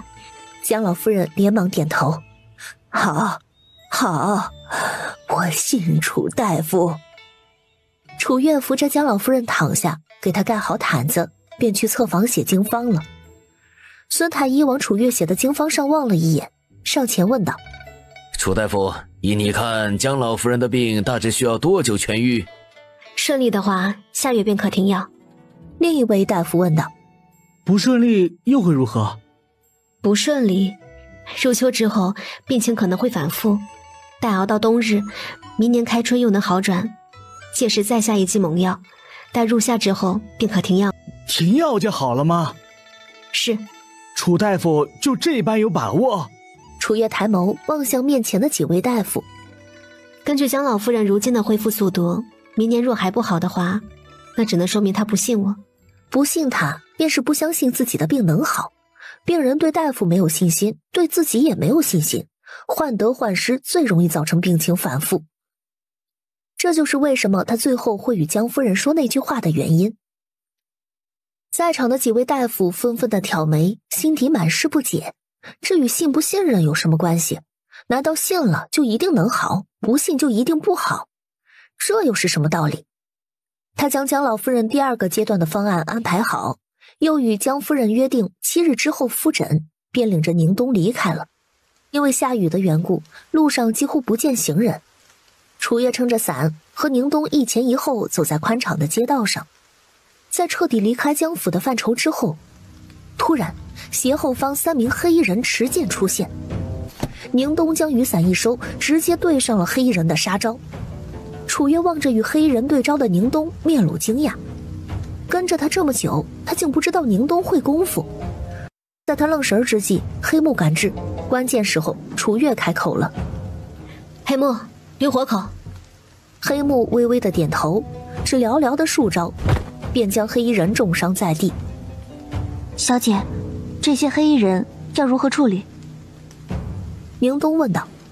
楚月眼神微厉：“咱们去衙门，我倒要瞧瞧，到底是谁想要我的命。”宁东与他一起往省府衙门的方向而去。望着堂前的少女，魏瑶的脸上闪过了微微的讶异。楚将军今日来此何事？楚月朝着魏瑶行了一礼，一指身旁的3名黑衣人。今日上午从江府给江老夫人诊病出来，于政府街遭遇此3人刺杀，险些丧命。我初来省城，自问从未得罪过谁，还请大人能为我查明真相。魏瑶听罢，望向3人：“是何人派你们刺杀楚将军？”3人对视一眼，缄口不言。不说，并不代表本知府没有其他办法知道真相。府衙的9重酷刑，你们可有听闻？他们急忙扯下脸上的蒙面巾，扑在地上磕头说道：“知府大人饶命，我们是守备府的士兵。”守备府？魏瑶眼神微敛，心知此次怕是牵扯不小。守备府为何要针对楚将军？你们是奉谁的命？3人对视一眼，硬着头皮说道：“是我们自己看不惯楚将军，才出此下策。”魏瑶眉头微蹙，这种说辞一听就知道他们是在给背后的主子背锅。楚将军与你们可有私怨？3人垂下脑袋：“并没有，我们做错了事儿，甘愿受罚。”魏瑶望着楚月：“楚将军，你看。”楚月的唇角勾起一丝讥讽：“守备将军府，让你们来杀我的是林有仪吧？你们不说我也知道，但你们既然甘愿为了他顶下这个罪名，那便希望魏大人能秉公处置。”他说着往魏瑶的方向行了一礼。魏瑶往楚月的方向望了眼：“来人！”话音刚起，便听得门外传来一道洪亮的声音：“知府大人请慢。”下一刻，一身铠甲的高大汉子踏着沉重的步伐进了堂中。“林将军来此，所谓何事？”男人一指旁边的3名黑衣人：“这几个既是本将军的人，犯了错，理由交给下官处置，还请知府大人将人交给我，回去之后，下官定严惩不贷。”就在这时，一道女声从院外响起：“林将军想要这般轻易将人带走，恐怕不行了。”林少眉头微蹙，转身往外望去。江夫人在丫鬟举着的精致油纸伞中疾步而来，她进了堂中，朝着魏瑶微微的颔首：“魏大人，楚大夫是我江府的重要贵客，又是从我府中离开被人袭击，此事不可轻易接过，该着重审理才是。”江夫人，方才这3人已然认罪，说刺杀楚将军是自发的行为，不知江夫人还想如何审理？林少冷哼一声：“江夫人莫不是怀疑我才是指使他们3人刺杀楚将军的幕后黑手？”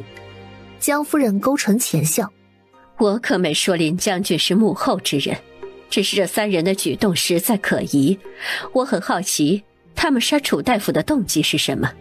否则大街上那么多人，怎的他们不杀别人，单单将手中的剑对准楚大夫？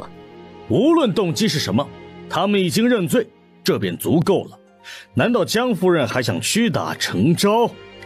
江夫人哑然，她还想说什么，却见楚月上前一把拉住了她的胳膊：“江夫人，算了吧，让楚大夫受委屈了。”楚月摇头，面上带笑：“不委屈，总归我没事儿，只要这3人受到该有的处罚就是了。”江夫人当即明白了楚月的意思，她望向魏瑶：“魏大人，你作为越州知府，处罚3个有罪之人，难道还得经过一个五品守备的同意？”魏瑶当即下令：“来人，此3人当街行凶未遂，每人打100大板，当众行刑。”很快，下边的士兵便将工具准备好，将3人抬上了刑凳。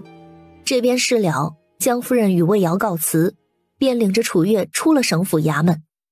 他望向楚月，楚大人住在外头不安全，不如随我去江府可好？楚月微微的摇头。今日江夫人能为我出面，已经是给了天大面子，我怎好去府中叨扰？行，既然楚大夫执意住到客栈，那我便从府中拨一些人在暗中看着，以免再有人对楚大夫下毒手。楚月听罢，朝着江夫人行了一礼。多谢江夫人。江夫人连忙上前托起楚月。楚大夫不必多礼，我家老太太的病还得劳烦你呢。两人又聊了两句，楚月便告辞回了客栈。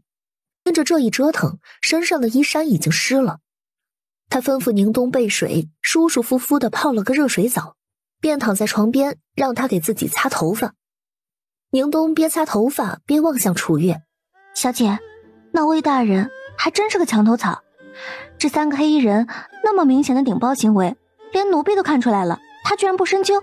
身在官场，有许多的身不由己，什么都深究的话，只会害了他。要是姑爷往后能科考入仕，青云直上的话，小姐也不至于受这等委屈。楚月眼眸微转，往宁冬的方向望了眼。他若是真入仕了，我反倒得低调行事。为何？官场不易，稍有不慎的话，便会被百官弹劾。万一因为我让他泥足深陷的话，我的过错就大了。宁冬不太懂这些道理，但却满脸羡慕地说道：姑爷一心为着小姐着想，小姐也时时刻刻想着姑爷的处境，可见小姐和姑爷情真意切，当真是叫奴婢羡慕的紧呢。楚月俏脸一红，行了行了，头发差不多干了，你也休息去吧。第二日，客栈中来了一个不速之客。小姐，守备府夫人来了，咱们要不要见啊？守备夫人，林幼仪的娘。楚月的眼中闪过了一丝不耐。小的要杀人，老子已经出面了，怎的又来一个？还有完没完了？还未等他回答见与不见，便听得外头响起了敲门声。楚大夫，我能进来了吗？进来吧。人家都到了门口，他也不好总拦着，但是面上也实在表现不出欣喜的神情。下一刻，一位身着蓝边白底绣花长裙的夫人推门而入，进了屋，便让身后的婢女将携带的礼物呈了上来。昨个让楚大夫受惊了。楚月面露不解，林夫人这是何意？林夫人笑着上前，昨儿将军回府之后，已经责罚过幼仪了，知道楚大夫心底里的气还没消，今儿啊，我便舔着脸，带着礼物上门赔礼了。人家喜笑颜开的来，楚月也不好总端着。其实夫人不来也无碍，毕竟我就算心里不满，也不敢将林小姐如何。我很清楚自己的身份，至于礼物，夫人还是带回去吧。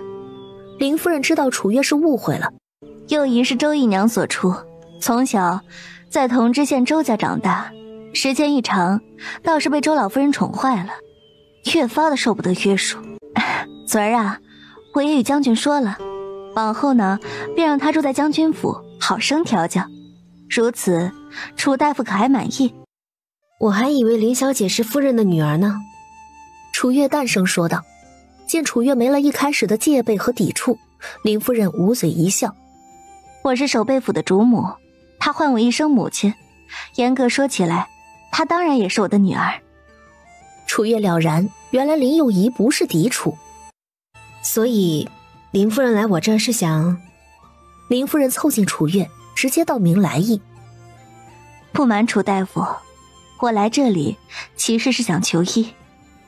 守备府有人想要杀我，甚至林将军都亲自出面维护杀手了。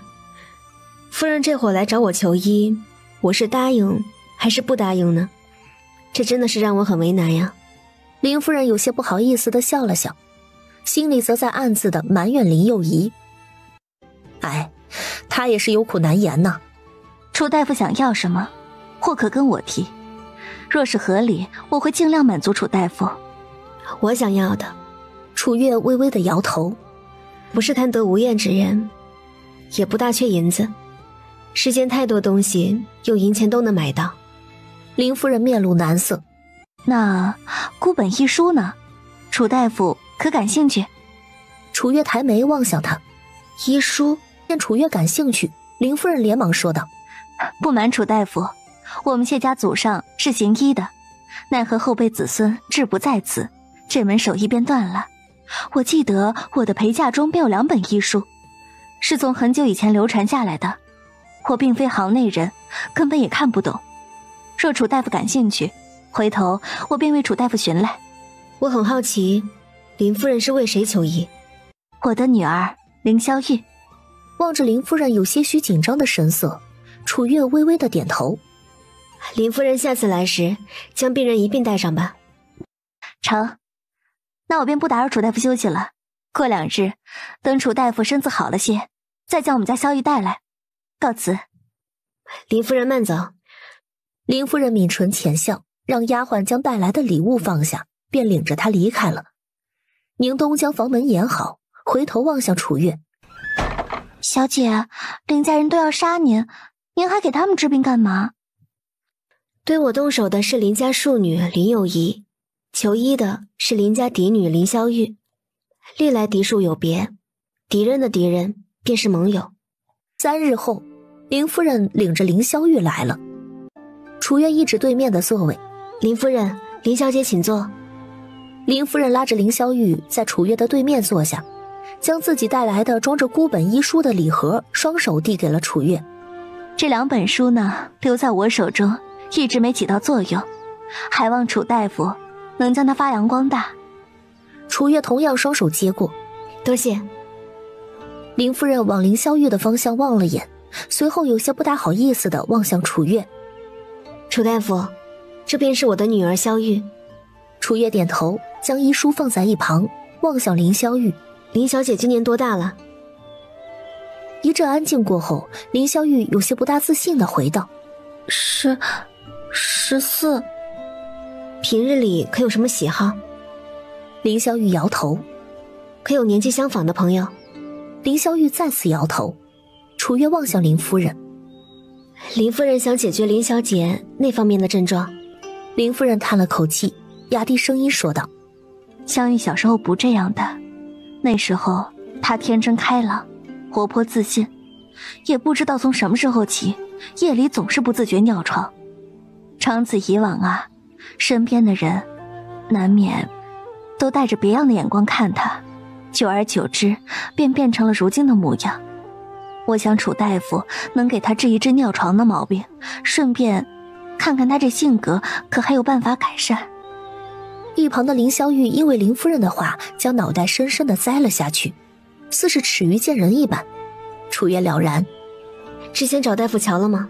找了许多了，但总起不到作用。之前的大夫都是如何治疗的？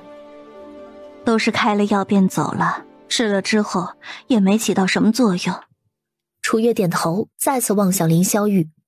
林小姐可否将手伸出来，我给你把把脉。林小姐不必害怕，我只是给你把脉，没有恶意的。林霄玉定定地望着面前娇俏明媚的姑娘，愣愣地再次将手伸了出去。楚月搭上林霄玉的脉搏，只是片刻，她便缩回了手。林小姐没什么大问题，肾阴阳皆虚，很好调理的。楚大夫说的可是真的？楚月微微的点头，从怀中拿出炭笔，边写边说道：桂枝3钱，白芍3钱，生姜2片，炙甘草3钱，大枣10枚，龙骨3钱，蛤蜊1两，3服药便可以解决目前的问题，之后再服一段时间巩固便好。这样就可以了吗？当然。楚月将写好的药方交给林夫人。夫人先去抓药吧，客栈不远处便有一处药铺了。林小姐留在这里坐一坐，我与她年纪相仿，想来会有些共同话题。他说完还不忘给林夫人使了个眼色。林夫人心下了然，她拿起药方与林霄玉嘱咐一声便出门了。见自家娘离开，林霄玉的面上带着一丝惶恐。楚月见状，笑着握住了她的手。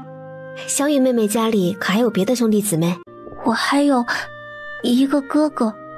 小雨妹妹生得挺好看的，鹅蛋脸，眼睛大，鼻子也秀气，就是太瘦了些，回去之后可得多吃点东西。林萧玉些许意外地往楚月的方向望了眼，在见到他真诚的眼神时，不禁点了点头。好，他好像没有嫌弃自己的意思。楚月有一句没一句地跟林萧玉聊着，原本紧张害怕的林萧玉，在楚月喋喋不休的温柔声线中逐渐迷失自我，有时竟也跟着附和两句。林夫人知道楚月将她支走是为了给自家女儿治病，便也没有急着回来，足足转悠了半个时辰才回到客栈。回来的时候，她满脸歉意地望着楚月。一开始走错了地方，找那个药铺啊，找了许久，耽误楚大夫替我照顾了萧玉这样久。楚月浅浅一笑，不碍事。林萧玉见着自家娘，忙从自己的位置站起身，面带欣喜地往她的方向走去，走路的步伐明显比来时要轻快了许多。娘，多谢楚大夫。楚月朝着林夫人微微颔首。林夫人不必与我客气。转而又望向林萧玉，我最近都在越州，若萧玉妹妹空了，可以来找我玩的。林萧玉有些许内敛地点了点头。好。从前林萧玉是抵触与别人交流的，如今能应了楚月的邀请，着实让林夫人惊讶了一把。再一次郑重地与楚月道谢之后，便领着林萧玉离开了。宁冬给楚月倒了杯茶水。小姐，咱们原定在越州待上半个月便回，明日便是6月15了。如今江老夫人的病还未完全好，可是要耽误一些日子了。回头我写封信你送去驿站，我还得在省城待一段时间，省得爹和师傅在家里担心。是。2日后，江老夫人的第2次复诊。楚月到集美院的时候，江老夫人正由老嬷嬷扶着在院中散步。楚大夫来了。这次说话明显比上次清晰了不少。老夫人这模样倒是像完全恢复了似的。江老夫人会心一笑，最近吃得好，睡得香，可不就跟恢复了似的，还得多谢楚大夫呢。将江老夫人扶去房中，楚月给她诊了脉，又给她制定好了第3个阶段的治疗方案，便被老嬷嬷亲自送出了集美院。刚出院子，便见江清婉迎了上来。月月忙完了呢。她的身后还跟着一个奶娘，手中抱着一个1岁左右的孩子。楚月笑着上前：江姨，你不是回同治县了吗？怎么又来了越州，还将浩儿也带来了？江清婉将孩子抱到自个儿的手中，望向楚月。浩儿最近咽痛，吃不下东西，还伴有发热，好几日了也不见好转，便只能将他抱来越州了。我还是比较相信你。他一边说着，将楚月领到不远处大树下的石桌旁坐下。喉咙部位有些红肿，不是太大问题。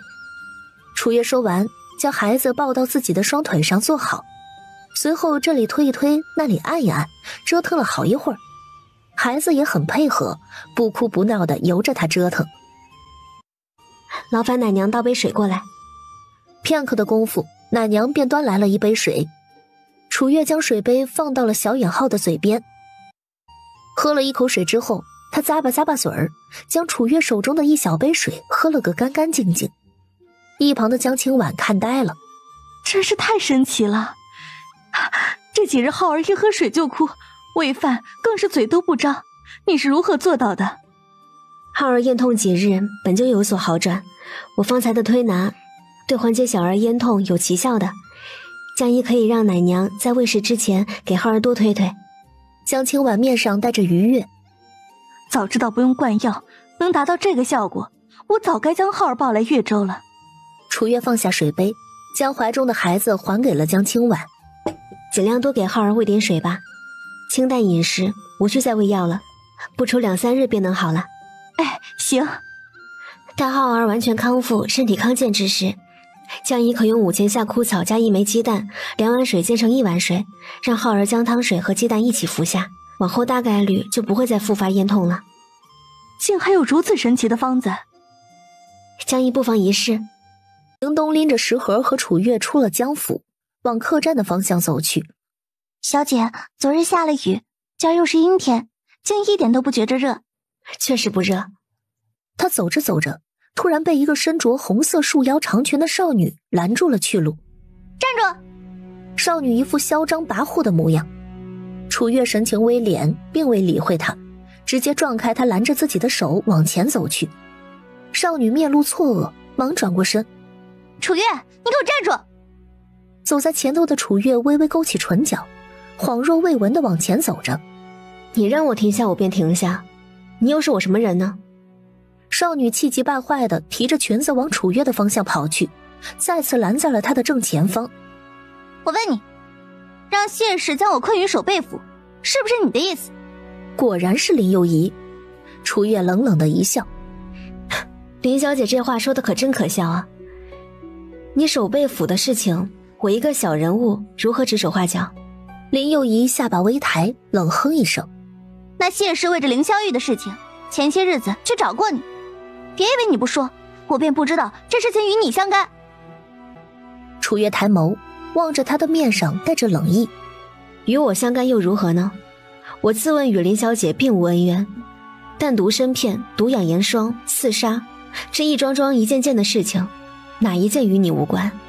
从我们未相识之时，你便想置我于死地，如今不过是被林夫人在府中关上几日了，便风风火火地跑来我面前质问。林小姐还真是金贵呢。望着楚月面上的讥讽之色，林幼仪眉头微蹙，心底满是不悦。原来你都知道，看来是我小瞧你了。别以为你被封了湘君就有多了不起了，小小湘君，本小姐根本不屑看在眼中。不看在眼中又如何？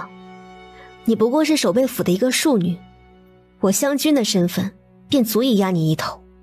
他说完，伸手将林幼仪用力地推开，便领着宁冬快速回了客栈。林幼仪被楚月突然的动作推倒在地，待他起身的时候，人已经走远。望着楚月的背影，林幼仪怒地攥紧了双拳。贱人！他的身后，丫鬟小心翼翼地上前说道：“小姐，咱们今日偷跑出来有一会儿了，得赶紧回去了，否则夫人发现将事情抖到家眷面前，小姐指不定又得挨一顿责罚呢。”那个贱人就这点本事，什么事情都往我爹前面告。林幼仪话虽如此，却还是铁青着脸色往守备府的方向走去。走，我们回去。回到客栈，宁冬满脸崇拜地望着楚月。小姐，您刚才的动作好帅啊，奴婢还以为您不敢得罪林小姐呢。之前不认识他，他就已经与我不死不休了，我还有什么好怕他的？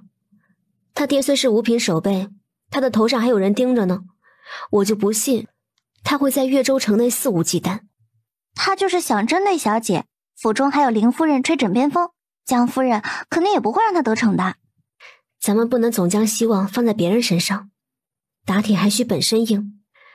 他说完，在窗前坐下，喝着宁冬给他倒的茶水，一边望着窗外的风景，也不知道在思考着什么。当天晚上，楚月让黑木往林府去一趟。第二日，林幼仪特意领着林霄玉来了一趟。楚大夫，听说昨儿幼仪又来找你麻烦了。楚月的唇角勾起一丝浅笑。昨儿从江府回来的路上，却有一女子拦了我的路。林夫人望着他，面上带着一丝幸灾乐祸。楚大夫猜，昨儿晚上他的院中发生了何事？愿闻其详。昨儿晚上也不知道怎么回事，府中的蚊虫啊，好似都集中在清怡院一般，院子里如同遭了灾一样，不仅花草树木全都受了虫害，连人也没能幸免，尤其是幼仪。今儿早上啊，我去看过了，一张嘴肿的都翻起来了，脸上更是瞧不出他原本的样貌。待恢复妥当，不毁容都是好的，短期内啊，怕是不会再来找楚大夫麻烦了。楚月虽然知道自己配制的药粉功效，却没想到竟有这般强的效果。恶有恶报，看来人还是不能做坏事呀。林夫人笑了笑。楚大夫说的极是。几人聊了好一阵儿，待母女两个离开之后，楚月才唤来黑木。林幼仪的脸是怎么回事？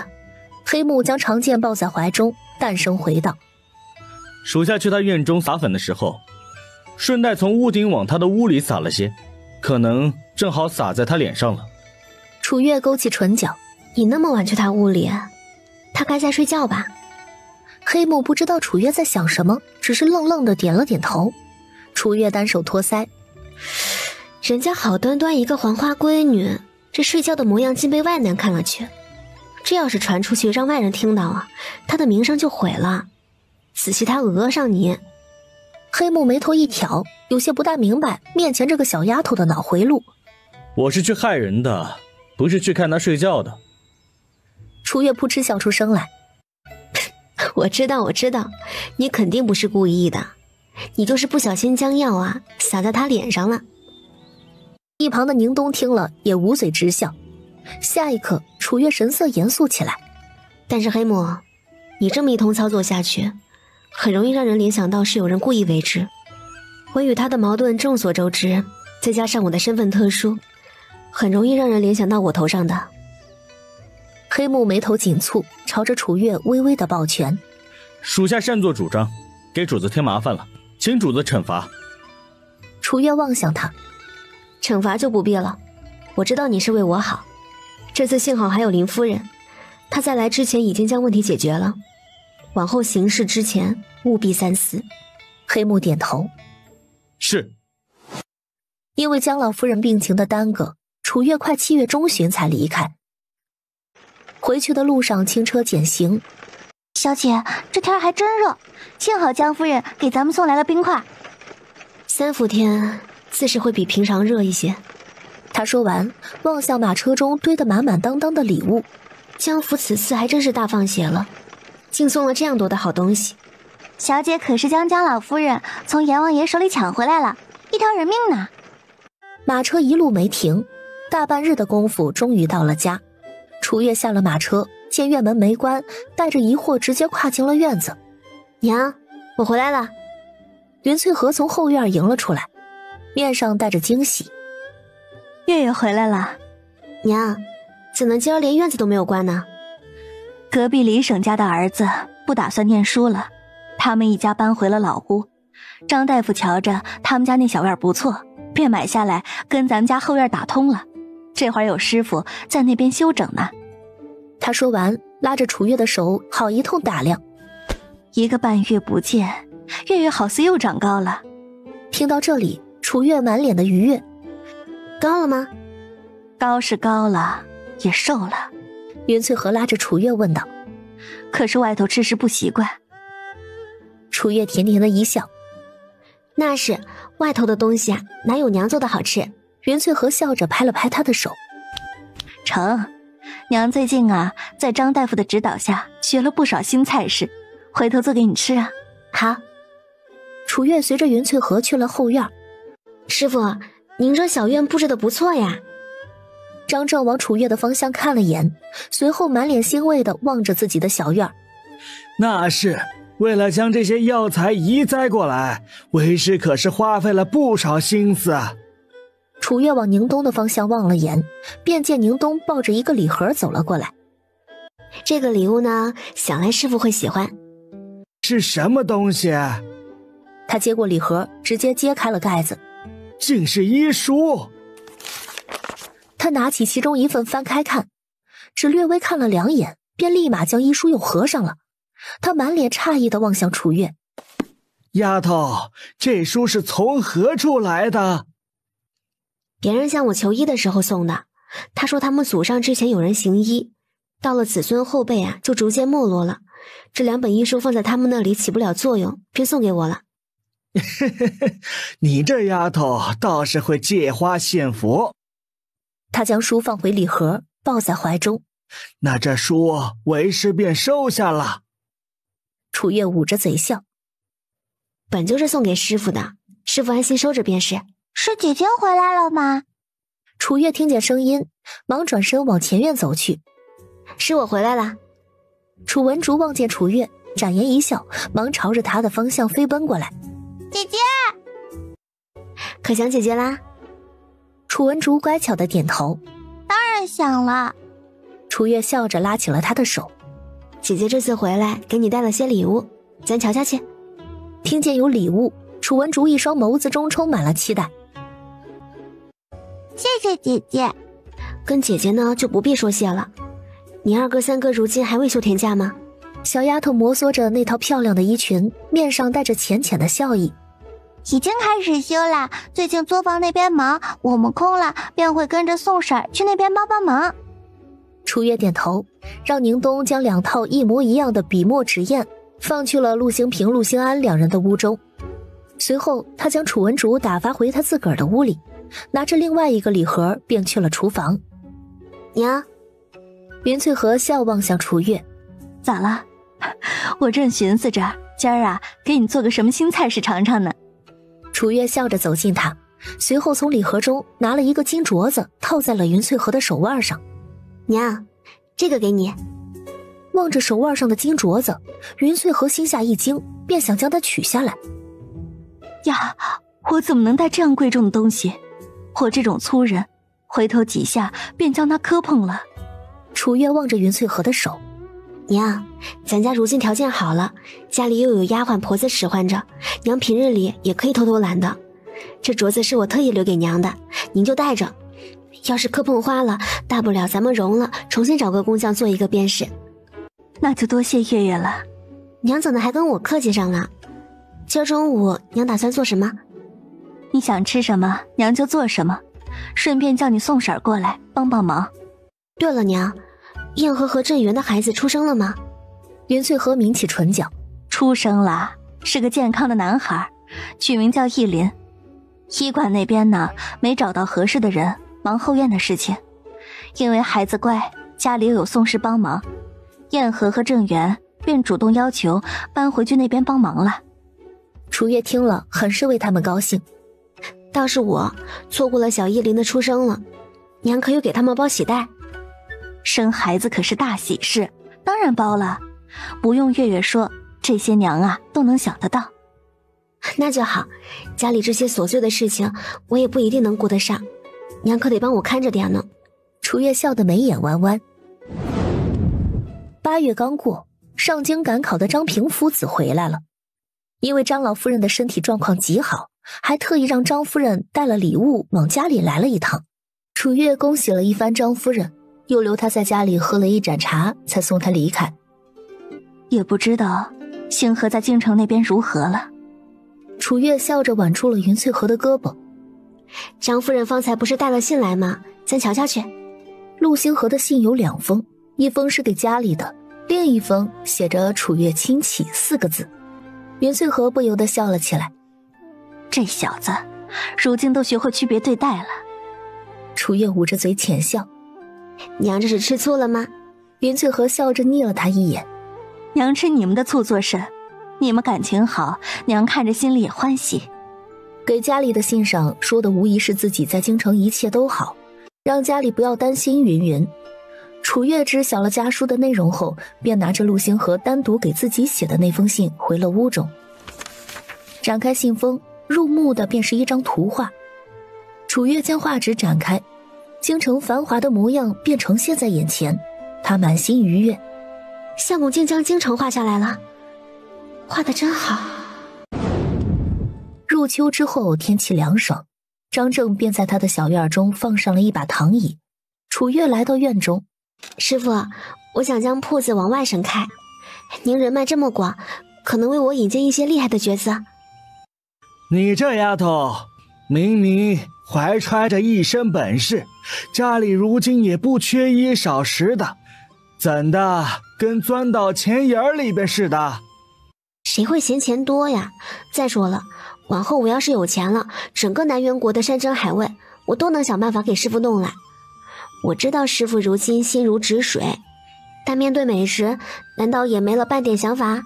山珍海味，捞汁小海鲜、铁板鱿鱼、粉丝蒸生蚝、清蒸多宝鱼。楚月一边说，嘴里开始分泌唾液。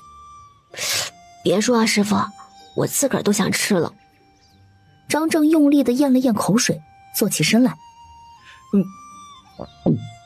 你上次说的谷子还余多少来着？楚月微微地扬起唇角，他知道鱼上钩了。27份。多少钱一份？如今涨价了，100两一份。他一边说着，还竖起了一根食指。张正一拍大腿：“成，如今刚到9月，10月中旬之前，为师给你办妥了。”他说完便站起身来。楚月眉头微挑：“师傅，您去哪儿啊？”张正回头望了他一眼：“臭丫头，你这不是想让为师给你引荐几个人入伙吗？老夫坐在家里可办不好这事儿。”他一边走一边摆手：“老子去京城一趟，顺便给你去看看那个臭小子，会尽快赶回来的。”楚月躺在小院中的躺椅上胡思乱想的时候，陆大贵焦急的声音突然从院子门口的方向传了过来：“星河媳妇儿，星河媳妇儿！”楚月微愣，起身便出了小院，往前院走去。“大贵哥，怎了？”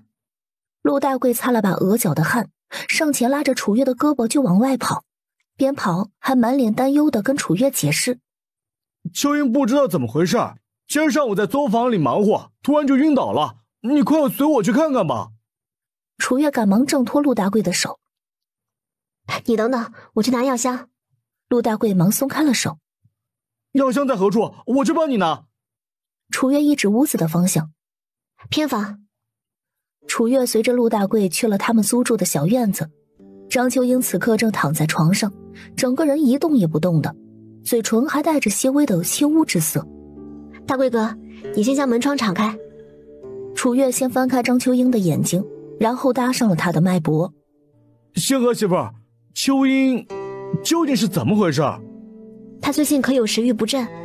前段时间天气炎热，她的胃口确实一直都不大好。”“平日里可有眩晕症？”“这个她没与我说，不过我撞见过2次，当时让她去找大夫瞧瞧，他说不是多大的问题。”“大贵哥放心吧，不会危及性命的。秋英姐的身子啊，就是太弱了。还有什么？”楚月清了清嗓子，些许尴尬的压低声音：“往后房事方面呢，需要节制一些。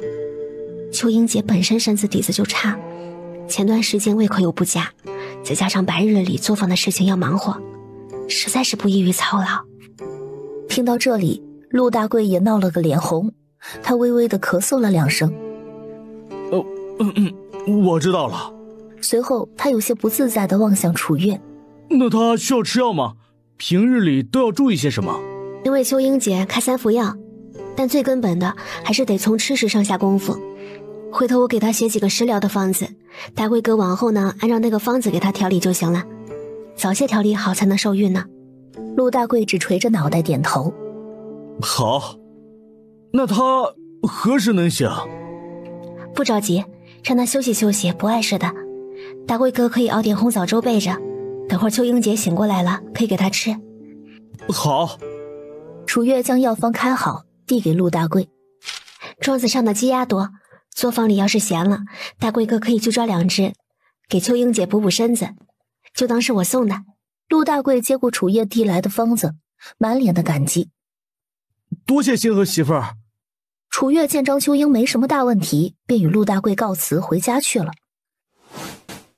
到了家里，云翠和忙拉着楚月问道：“大贵这般火急火燎将你弄去，可是发生了何事？”“秋英姐的身子弱，晕倒了。”云翠和当即便燃起了八卦的心思，她压低声音：“秋英不会是怀上身孕了吧？”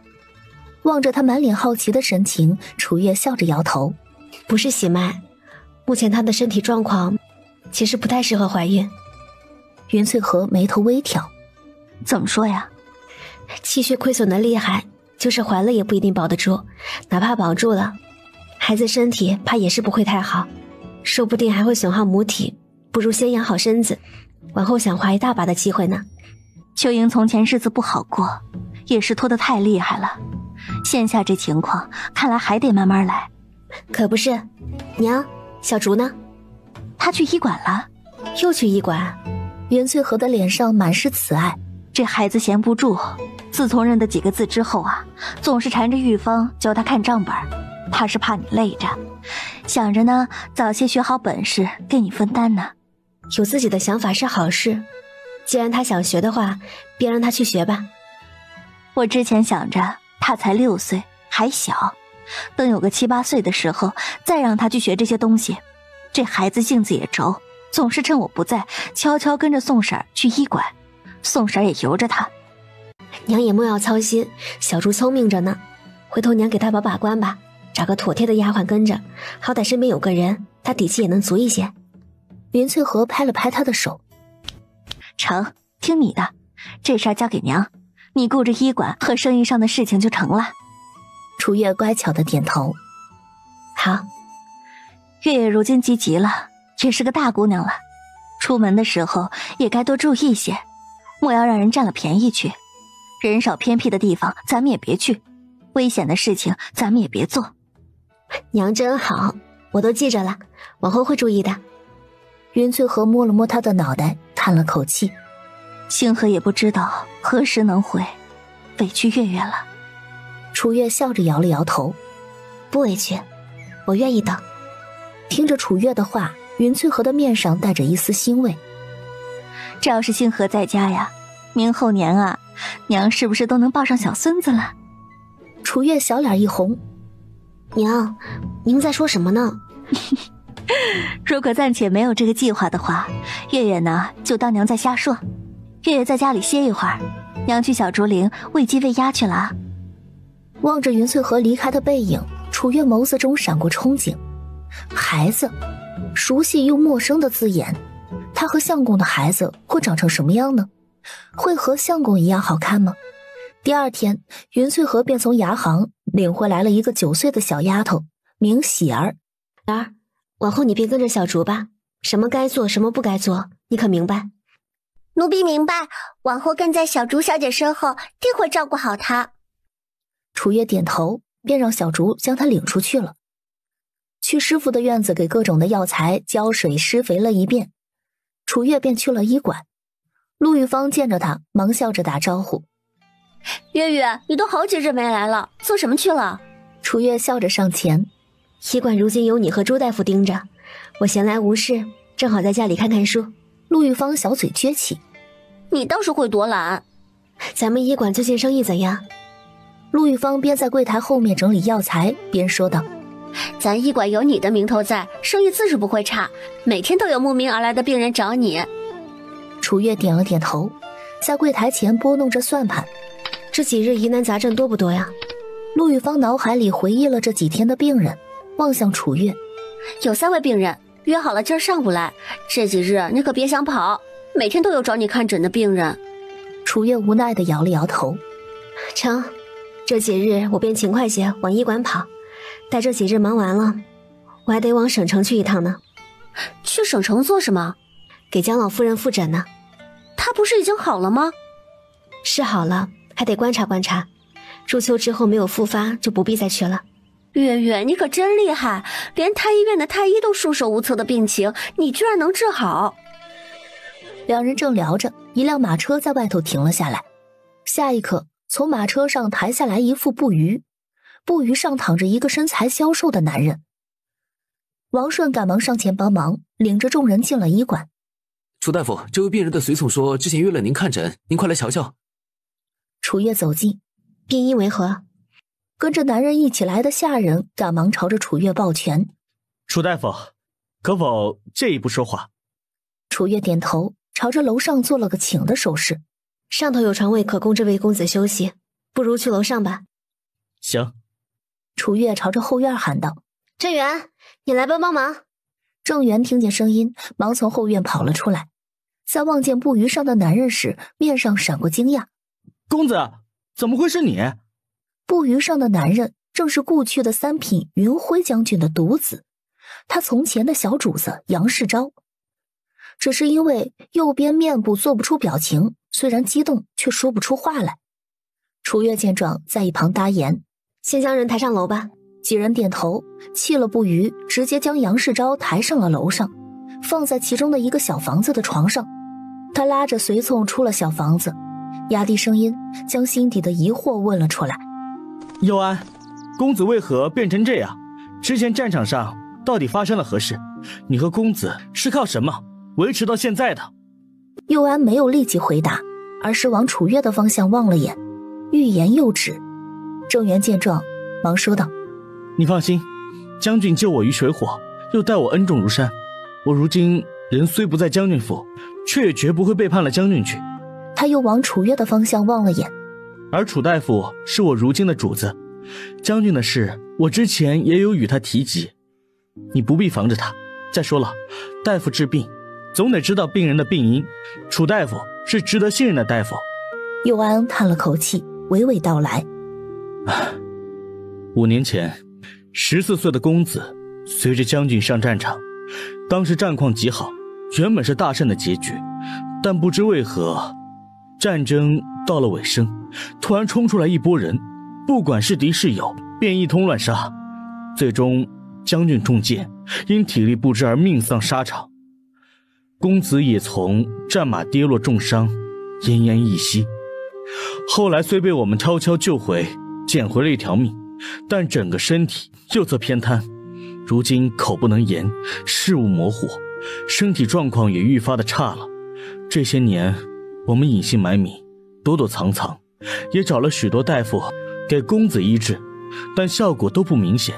也是听闻楚大夫妙手回春，才想着将公子带来这里，让楚大夫给瞧一瞧。所以将军没有投敌叛国？当然没有。那随从心底很是不甘。谁叛国都不可能是将军。将军为了南渊百姓，屡次在边关拼杀搏命，结果有人为了冒领他的军功，便将他麾下的将士们全部杀死，还扣下投敌叛国这么大一顶帽子。佑安越说越激动，屋内的人似是怕外头的随从说出不该说的话来，便制造出了一些动静来吸引起人的注意力。佑安听见声音，赶忙进了小房子。公子可是有何不适？男人的动作幅度不大，却能看到他微微地晃了晃脑袋。佑安知晓他的意思，双手抱拳：属下方才一时失言，还望公子恕罪。躺在床上的男人又努力地动了动脑袋，表示自己不计较。佑安忙望向楚月：楚大夫，可否劳烦您先为我们家公子瞧一瞧？楚月望着床上的男人，心底带着略微的迟疑。投敌叛国的将军之子本是该死之人，不管是否被冤枉，他若治了，事后查起来会不会判他包藏祸心？但随即想想，自己只是个小小的大夫，病人求医哪有不治的道理？秉着济世救人的原则，楚月还是决定给杨世昭先瞧瞧，能治就治，不能治就快点将人打发离开。昭一双深邃的眸打量着楚月，面前的女子模样时而模糊，时而清晰。楚大夫，我家公子这情况可能治？我先以针灸和药汤配合治一治，针灸3次过后，如果有好转的话，咱们就继续。如果没有明显改善，你们也不用在我这里浪费时间和金钱，或可去问问别的大夫。见楚月回答的诚恳，佑安忙抱拳：劳烦楚大夫了。楚月取出银针包，依次扎入杨世昭的百会、神庭、合谷、风市等20-30个穴位。针灸结束之后，又给病人开了汤药，嘱咐平日里的护理事项之后，便让他们先回去了。佑安望向楚月：楚大夫，我们在南平镇并无落脚之处，您家里可有空余的房子？我们或可租了，也方便我家公子看病。您放心，待您给我家公子诊治结束，我们会赶紧离开，绝对不会过多打扰你和你的家人。我家里倒是还有屋子住，只是你家公子这病，哪怕我能治，也非依照一夕能治好。我可以安排你们暂住，3次针灸之后若是有好转，你们最好自行安排住的地方。佑安朝着楚月抱拳：如此也好，多谢楚大夫了。楚月想了想，师傅如今不在家中，院子倒是空着。我家里倒是还有屋子住，只是你家公子这病，哪怕我能治，也非依照一夕能治好。我可以安排你们暂住，3次针灸之后若是有好转，你们最好自行安排住的地方。佑安朝着楚月抱拳：如此也好，多谢楚大夫了。楚月微微的点头，望向郑源：郑源，你与他们相识？便由你带他们去家里吧。去了之后告知我娘，让他们住在我师父的偏屋。是。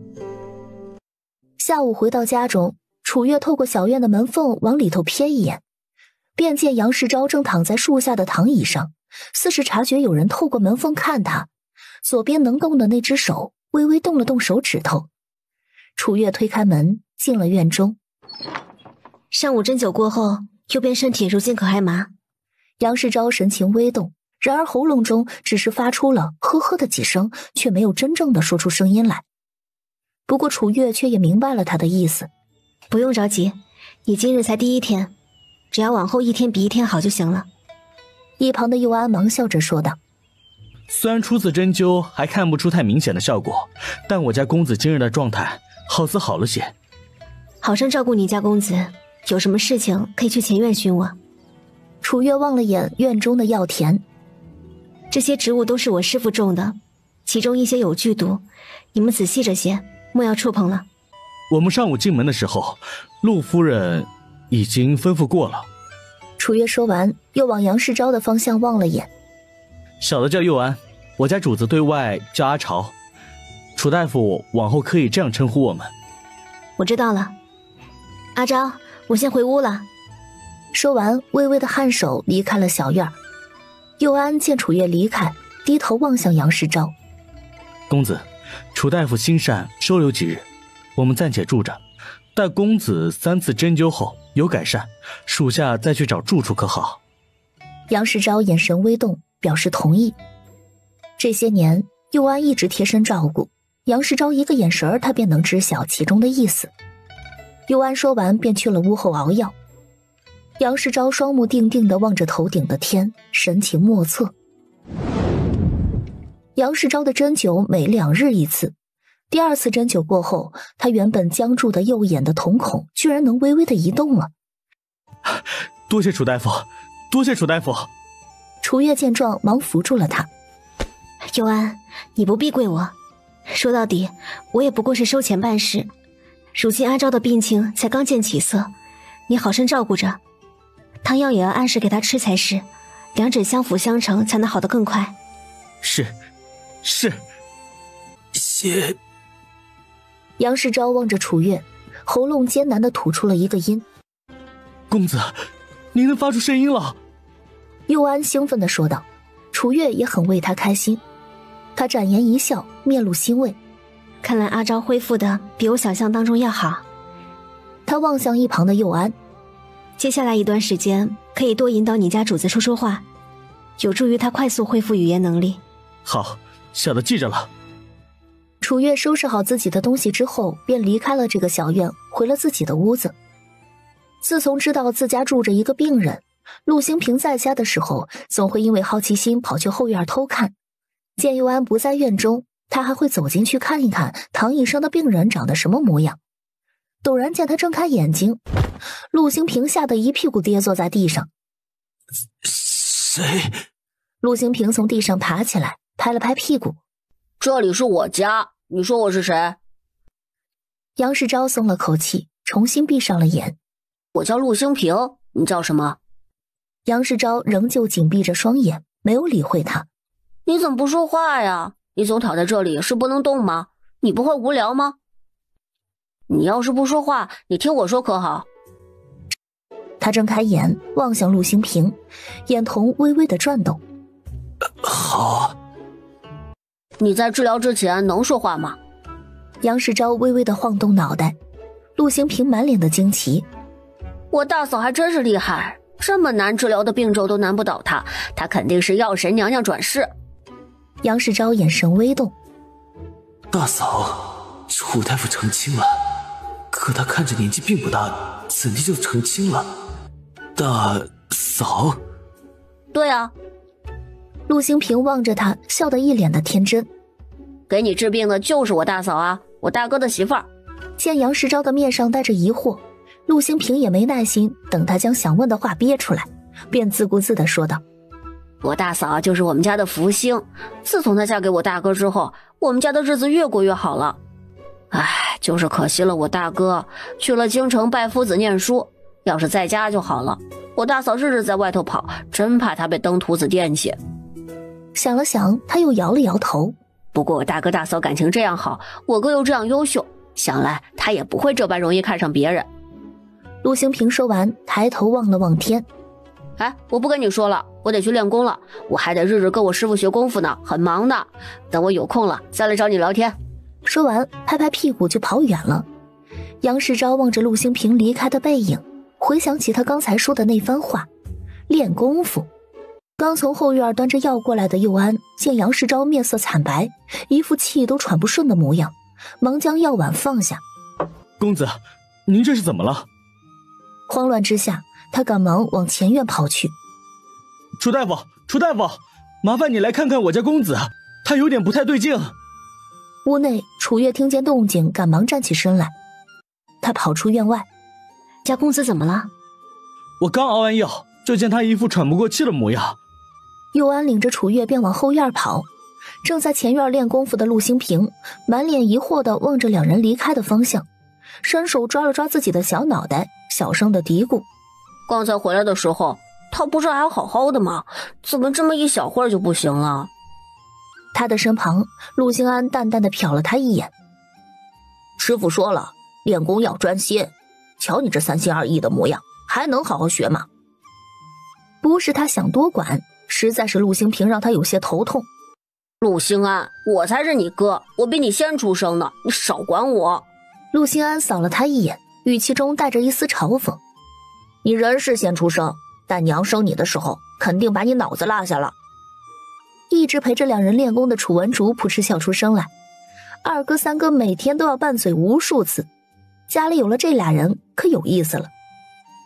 陆星平被陆星安对得无话可说，便哼了一声，不再理会他了。楚月去了后院，便见杨世昭微微的合着眼，面上因为呼吸紊乱，青一阵白一阵的。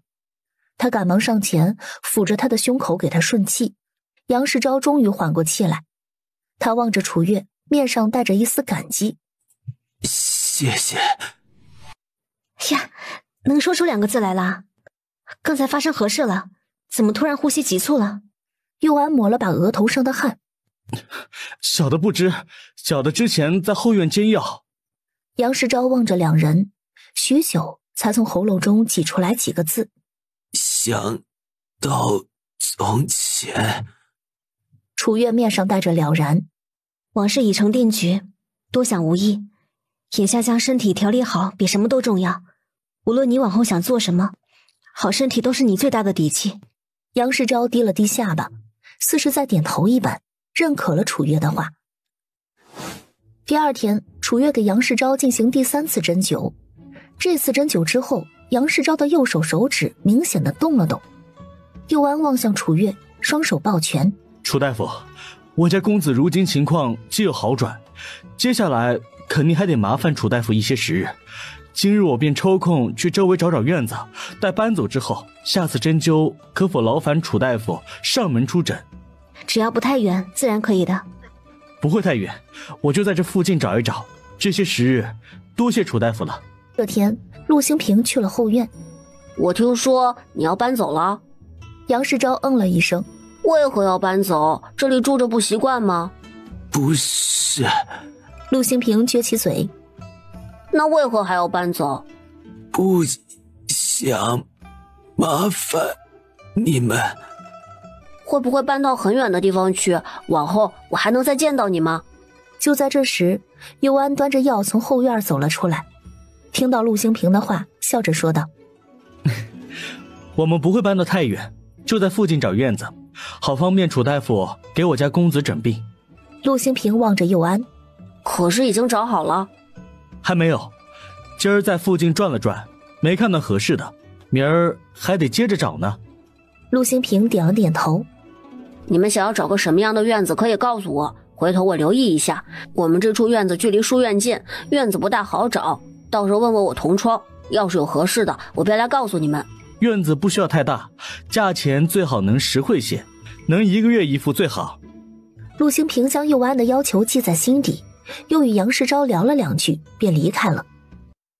第4次针灸之后，佑安终于在陆星平的打听下租好了院子。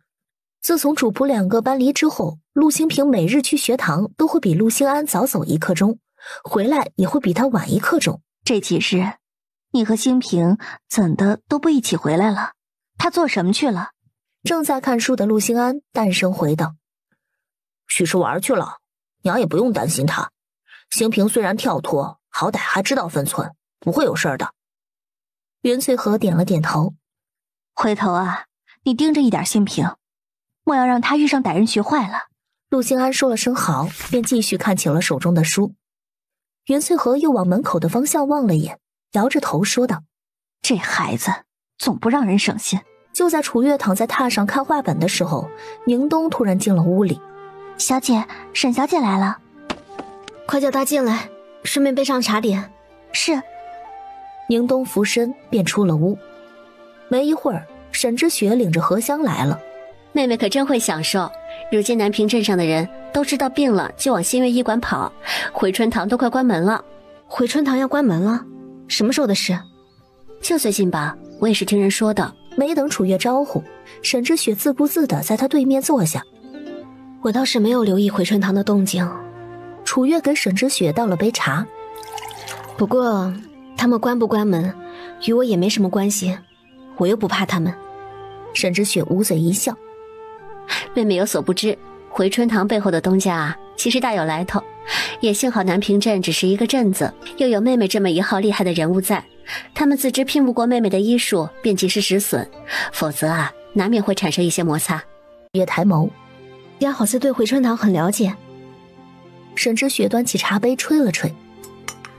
也是在县城铺子里听别的夫人说起过，据说京城也有回春堂，那边的坐堂大夫医术都是1等1的好。什么时候能去一趟京城就好了。沈之雪笑望向他，听妹妹这语气，总有种醉翁之意不在酒的错觉。你的目标是另有其人吧？楚月展颜一笑，大大方方地承认了。沈姐姐既知道，还戳破我这点小心思做甚？不知妹妹的下一步打算是什么？等我师父回来，应该就有着落了。届时，姐姐就在家里数钱吧。可是打算继续开分铺了？岳州那边铺子近2年所得营收可能会花费相当大的一部分作为开分铺的费用，再往后分到手中的分红应当会很可观的。这些都是小事，咱呐得往长远了看。如今花出去的，往后肯定能连本带息的收回来。他抬头望向沈之雪，沈姐姐上次来说沈伯母在给你寻觅夫婿，如今可有着落了？我娘正寻着呢。沈姐姐不亲自把关吗？都说父母之命，媒妁之言，我娘趁着如今身子骨爽利，钟馗又在手中，尽心为我挑选夫婿已然不易。她找到的自然是最好的，也是最适合我的。我若是再挑挑拣拣，便显得有些不知好歹了。姐姐倒是个至孝之人。楚月浅浅地喝了一口茶水。不过想来沈伯母也尽心尽力为你觅得良婿，姐姐请等着，或许会有惊喜呢。希望吧。果然如沈之雪所说，3日之后回春堂关门，药材和人员也一并撤离。这日傍晚时分，陆大贵拉着张秋英来到了医馆。朱大夫，劳烦你给秋英瞧瞧，调理了快1个月了，可有好转？楚月望着张秋英，将手伸出来，我瞧瞧。张秋英伸出手。这段时间听楚大夫的话，开始调理之后，身体好多了，也不似之前那般容易头晕了。大贵还偏要拉着我来麻烦楚大夫。大贵哥这是关心秋英姐呢，这般体贴的男人，秋英姐还有什么不知足的？楚月一边说着，一边搭上了张秋英的手腕。只是片刻的功夫，他的眉头微微的蹙起，怎么好似有点不对劲啊？望见楚月的神情，陆大贵被吓了一跳。楚大夫，你怎么这副表情？是秋英的身子有什么不妥吗？目前看着并无不妥，近段时间不要操劳，好生调养身子。当归这种活血补血的药，便先停了吧。陆大贵忙点头。好，还有要注意的吗？楚月想了想，不要提重物，半个月之后记得来找我复诊。见楚月嘱咐了这么多，陆大贵心里七上八下的没个着落。难道是秋英的身子出什么问题了？但楚月没明说，他便也只能遵照他的嘱咐，回去好生的照顾张秋英，半个月后再带她来复诊。走的时候，陆大贵的神情明显要谨慎许多。陆玉芳望着走远的两人，转而望向楚月。月月，秋英姐到底怎么了？瞧你将大贵哥吓的。楚月抿唇一笑，他可能有喜了，但如今时日尚短，脉象还不太明显，我也不能确定，总不想让他们空欢喜一场，便只能先让他们注意着吧。方听罢松了口气，拍着胸脯说道：月月，我发现你真的好坏啊，你这样会吓坏人的。吓着你了？可不是，大贵哥估计被吓得更惨。如今都10月初了，你马上就要16了，许公子那里还没有收服祖老吗？哪里那么容易啊？他如果连这点事情都解决不了，那我倒是觉得你可以换一门亲事了。楚月说完，缓慢地合上了手中的手杖。陆玉芳愣住了。换亲？楚月扫了他一眼，给他去封信，就说我提议的，若解决不了，就早些给个信，总不能让他一直拖着你啊。可我愿意。陆玉芳的话还没说完，楚月双眸微抬，随后伸手捏了捏她的脸颊。多好的姑娘啊，怎么就这般不知变通啊？竟连我的激将之法都没听出来。她缩回自己的手。若他知道消息之后力排众己来了南平镇，我尚且放心将你托付给他，若他还是找借口搪塞，这门亲呢也没必要坚持了。天下男人千千万，又不差他许恒一个。许是星月医馆和红颜阁给他的底气，让他从心里觉得许恒如今不疾不徐的态度对陆玉芳很不公平。可陆玉芳正要开口，楚月将食指放在唇瓣上，做了个噤声的动作。我可是你师父，尊师命，懂不懂？陆玉芳听罢，乖巧地闭上了嘴。是师父。他心里清楚，楚月这样做是为了他好。江秀琴望着自家女儿满面愁容，上前问道：玉芳，你这是怎么了？陆玉芳将楚月的提议与江秀琴提了提，便听得江秀琴说道：原本这事儿娘心里也是有想法的，想着许家家大业大，你和许公子又两情相悦，便一直忍着没说。娘觉得月月说的没错，咱家虽没有员外的封号，假以时日，还真不一定比许家差呢。哼，许家那些族老鼠目春光瞧不上，往后呀有他们后悔的时候。在楚月的治疗下，杨世昭的状况逐渐好转。佑安看着杨世昭的转变，从心里为他开心。楚大夫，依您看，我家公子大概还需要多久才能完全康复？楚月往杨世昭的方向望了眼，在心底算了算日子。明年开春，或可行走自如。楚大夫的意思是还需3个月？是。你家公子的情况快不得，只能慢慢来。怎了？可是有何难处？我们此次来南平镇，没想到要滞留如此之久，便也没带足银钱。楚月了然。你们剩余的银钱还足够支撑多久？仅这些用，大概还能支撑2个月。也差不多了。啊？佑安满脸的疑问，楚月望向杨世昭。阿昭从前在疆场征战，想来熟知各个作战策略。杨世昭微微的点头，略知一二。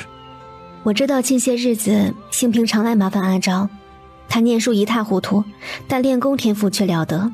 我便寻思着他往后或许能往武将这方面发展。阿昭若有空闲，可否教一教他用兵之法？作为报酬，从下一次开始，我上门给阿昭针灸，将不再计算费用。楚月望着他，态度诚恳。其实不用报酬，我也可以为他讲解一二。我不想欠人情。楚月淡声回道。听到楚月的回答，杨世昭先是一愣，随后无奈地摇头浅笑。可你这样做，我倒欠了你的人情了。往后有机会再还吧，总好过我欠别人的。今日针灸已经结束了，我便先回去了。按照自己多练一练，希望我3日后来，你的病情又能有所进展。望着楚月离开的背影，杨世昭的眼中闪过了一丝疑惑。她的丈夫究竟是怎样的一个人呢？竟能让这般传奇的女子费尽心思为他筹谋如此之多？佑安满脸的不解。公子，杨世昭左手微抬，我没事，去煎药吧。许恒收到信的第2天，便坐着马车来到了医馆。楚姑娘。楚月抬眸，见是许恒，面上并未出现惊讶的情绪。许公子，好久不见。许恒有些不好意思地挠了挠头。不是我不来，主要是前些日子太忙了，除了家里的生意，夫子给我布置的任务也尤其多，实在分身乏术。怎能今日就有空呢？这不是……收到玉凤的信，急了。楚月望向他，少女的面上带着些许的冷意。许公子，你和我相公既是同窗又是好友，我相信我相公看人的眼光，也相信许公子的人品。但玉芳本就处在尴尬的年纪，许公子不该如此耗着她才是。许公子应该明白，如今的玉芳不愁嫁的。楚姑娘说的是，所以我此次来，主要是想将亲事定下。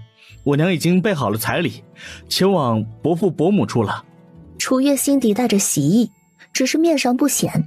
他一摆手，成了，你去找玉芳吧，今儿她的病人我来接诊。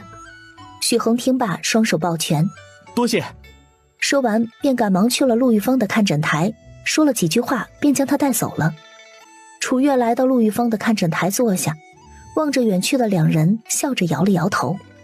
这对冤家都是性子温吞的主，要不是他从中点上一把火，这事儿怕是还得拖下去呢。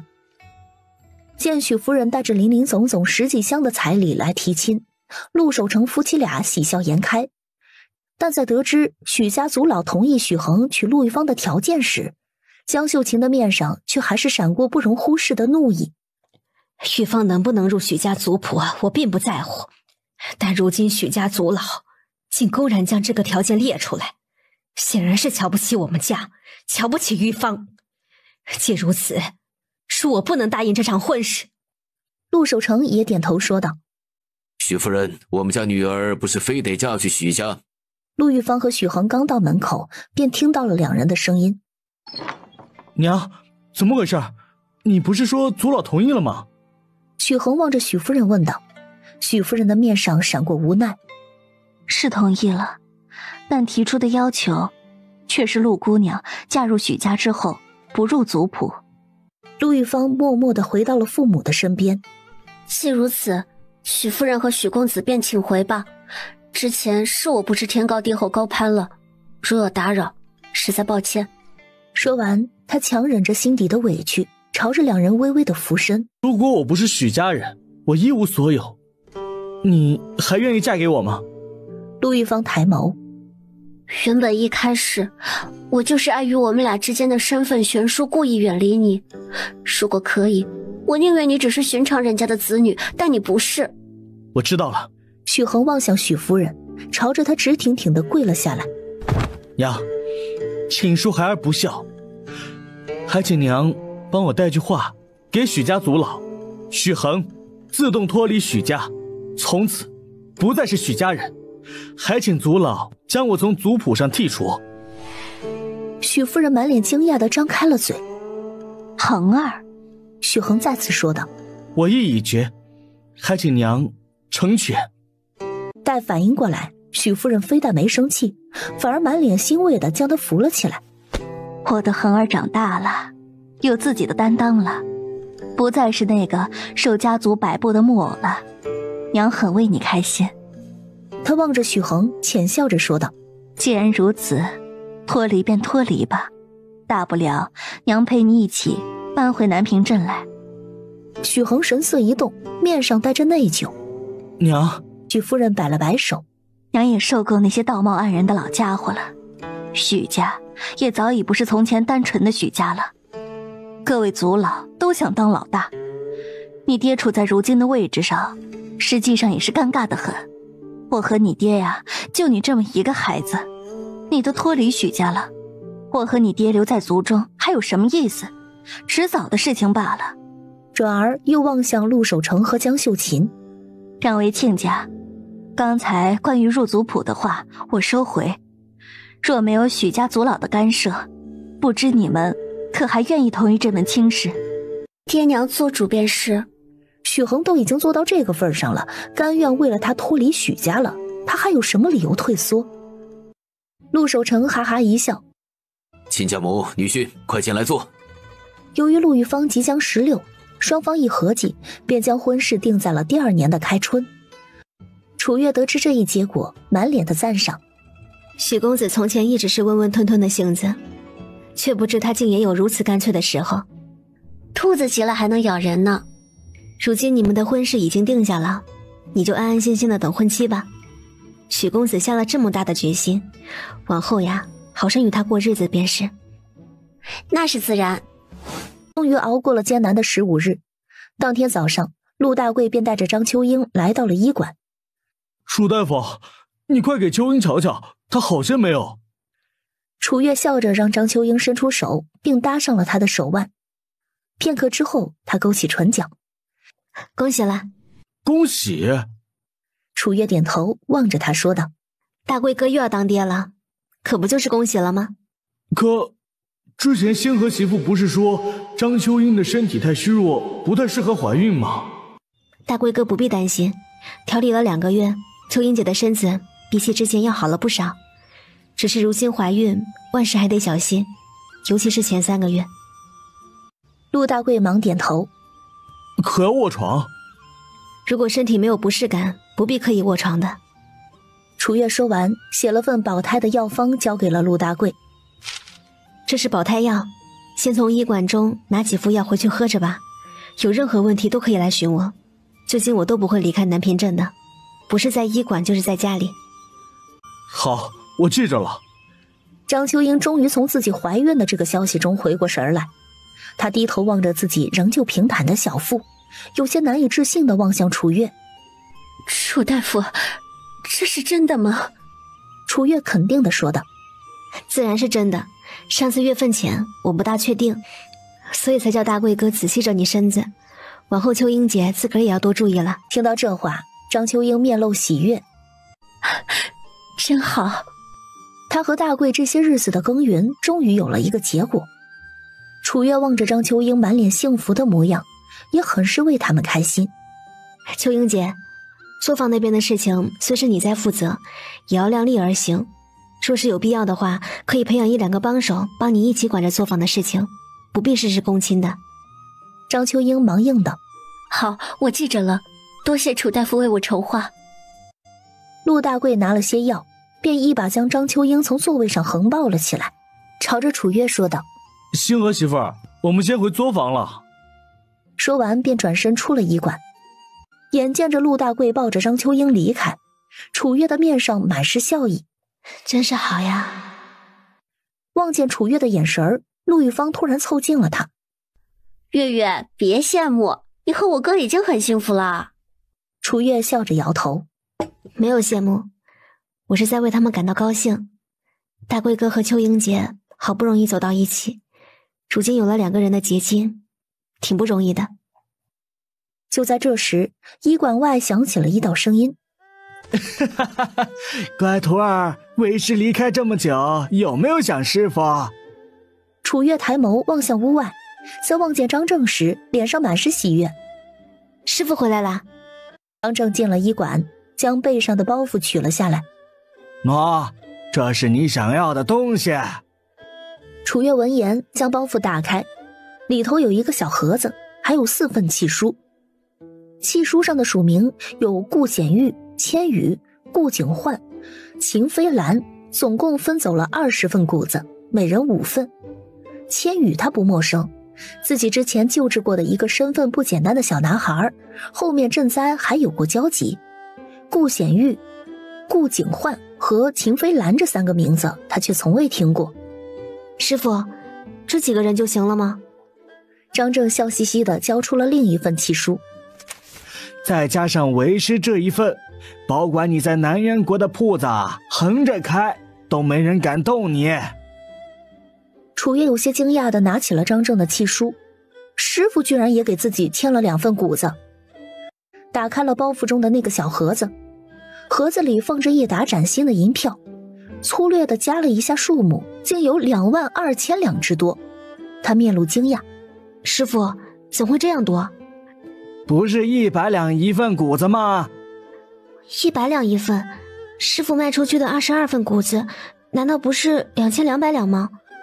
可这里是22000两啊！”为师以为你说的是黄金。楚月汗颜：“师傅可真厉害，原本我以为100两一份，人家都得犹豫1、2呢，没成想师傅竟卖出了1000两个。”张正笑着抚须：“不是为师吹牛，你那铺子就是不赚钱，也会有人看在为师的颜面上照顾一二。何况为师在去京城之前，还从你那作坊拿了些东西去了。”楚月眉眼弯弯：“还是师傅有办法。”冬月已至，天气逐渐的寒凉，楚月也穿上了秋衣。袁翠和不仅给家里人做了衣裳，还给公婆和爹娘也各做了2套送过去。4位老人家从前都是省吃俭用的人，家里穷，恨不得一个铜板掰成2份用，从没穿过这样好的料子。如今得了新衣裳，自然是开心的合不拢嘴。但是开心归开心，他们穿着的却还是从前的旧衣物。用陆铁生的话来说，老三媳妇家里如今发达了，知道孝顺咱们当长辈的，是他们的孝心，咱却不能穿出去显摆，否则被人惦记了，恐怕会有人眼红，给他们使绊子。王雪兰有些许惊讶地逆向他：“你不是最爱显摆吗？”陆铁生眉头微抬，哼了一声：“哼，这是2码事，而且我呢也不是显摆。”王雪兰笑着摇了摇头。一到镇上，陆铁生便缠着张正下棋，2个老头经常因为毁棋一事争得面红耳赤，惹得家里人捂嘴直笑。这俩老头真是越活越回去了。王雪兰摇头叹气，袁翠和笑望着他说道：“娘睁一只眼闭一只眼就是了，这大过年的让他们争去，家里也热闹，多好。”听了云翠和的话，王雪兰哈哈大笑起来。就在这时，楚月提着药箱从屋里走出来：“娘，我往阿昭那边去一趟，今日是最后一次针灸，等会儿便回来。”云翠和哈了口冷气，搓了搓手：“行，你早去早回，等会儿啊，娘和宋婶儿先将吃食准备好，咱们一起吃团年饭。”“好的，娘。”楚月摆了摆手，便出了院子。王雪兰望了眼楚月的背影，转而望向云翠和：“星河没说何时回吗？”云翠和摇头：“年前倒是来信儿了，只是没说何时回家。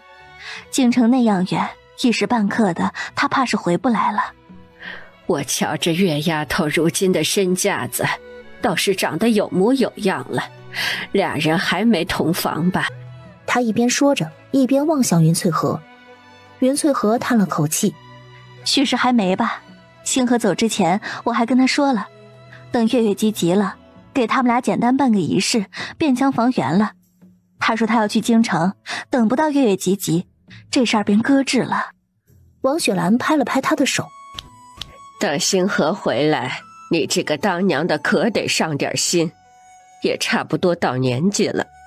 过了这个年，星河都快20了，月丫头也16了。”娘说的是，我呀，其实挺想抱孙子呢。袁翠和说完，便往厨房走去。自从家里买了奴才，将我的活儿都抢得干干净净，平日里闲得慌，不找点事情做，还真是不大适应。忙惯了的人，谁能闲得住啊？我来给你帮忙吧。王雪兰跟在他身后。不过也别说你，老婆子我都想抱重孙了。月丫头的模样生得那样标致，生出来的孩子肯定也好看。袁翠和捂嘴直笑。乔娘这话说的，咱们星河生的也不差，他们2个人结合呀，孩子肯定是好看的。他站在屋外敲了敲门，不一会儿门就被人从里面拉开。楚大夫来了，快进。佑安忙将楚月请了进去。楚月脚才踏进院子，便见一身墨蓝长衫的高大男人从屋内缓慢地走出来。是楚大夫来了吗？楚月笑望向男人。是我，阿昭一早就在做康复训练了。男人扯了扯唇角，想早些行动自如，便只能多下些功夫。公子，外头凉，您都不披一件披风出门，小心着凉了。杨世昭摇头说道：就一小会儿，不碍事。咱们快进屋吧。佑安说完便扶着杨世昭往屋里走去。楚月随着主仆两个进了屋，先让杨世昭在床上躺下，望着面前神情严肃认真的少女，杨世昭平静的眼瞳中闪过不易察觉的情绪。4个月了，或许在他的眼里，自己只是无数病人中的一个，微不足道，但于他而言，是他给了他新生，此生无以为报。此次过后，整个治疗就告一段落了。往后阿昭呢，还得坚持多锻炼，再有什么事情便去星月医馆寻我便是。明日一早，我们便要离开了。楚月面露惊讶，这样快？明日大年初一呢，你们不在这里过个年再走吗？杨世昭自嘲的一笑。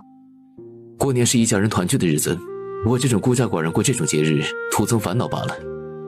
一旁的佑安听罢，微微的红了眼。公子太苦了，这些年过得真的太苦了。楚月有些不忍，当即说道：若不介意的话，阿昭可领着佑安去我家过年，正巧我家里人多热闹。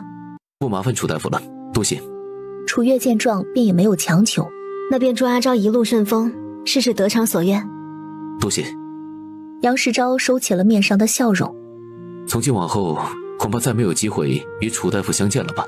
山高水远，路上的人始终在路上，能否再见全凭缘分，无需强求。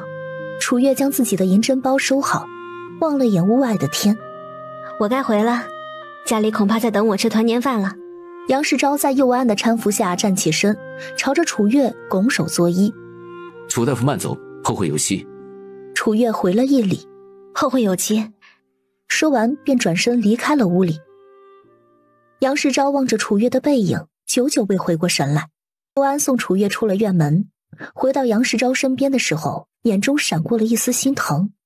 公子，您为何不说？杨世昭往他的方向扫了眼。我如今自身难保，大仇未报，前路不明，能说些什么？就算没有这些阻碍，也无话可说。佑安挠了挠头。公子，咱们明日真要离开南平镇吗？杨世昭身子挺拔，定定地望着屋外。收拾东西吧，等会儿吃了饭便出发，早些回去，早做筹划。佑安听罢，恭恭敬敬地抱拳。是。楚月回到家，立于屋门口的宁冬望见楚月回来，赶忙上前。小姐回来了。楚月微微的点头，望向院中的3个孩子。小竹、兴安、兴平，快来，我给你们买了糖葫芦。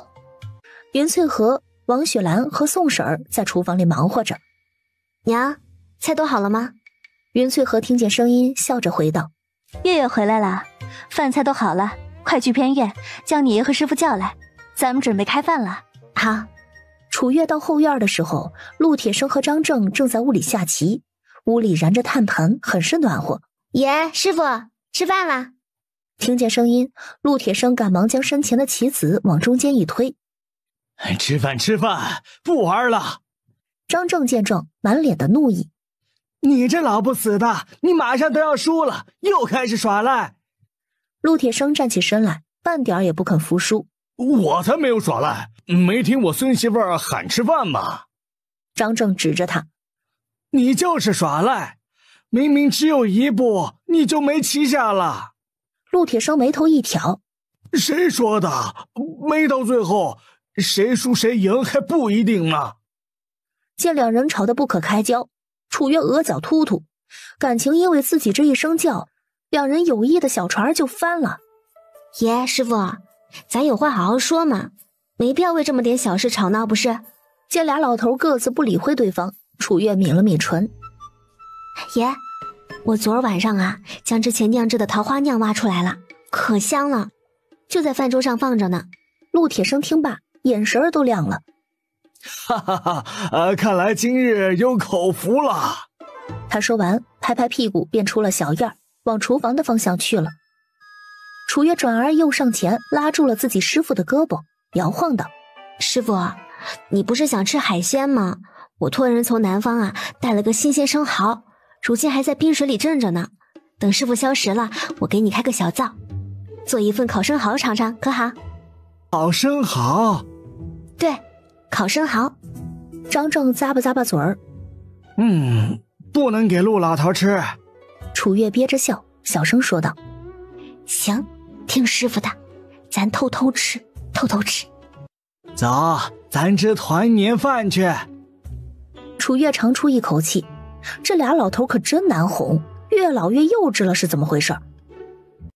到了下午，为了兑现自己的承诺，楚月将定制好的烤网和炭盆拿去了张正的小院。两人在小院里燃起了炭盆，属于烤生蚝的香味飘散到了整个院子。几个孩子鼻子灵，生蚝还未完全的熟，便闻着味儿过来了。躺在床上的陆铁生耸了耸鼻子：“老婆子，你做了什么？这么香？”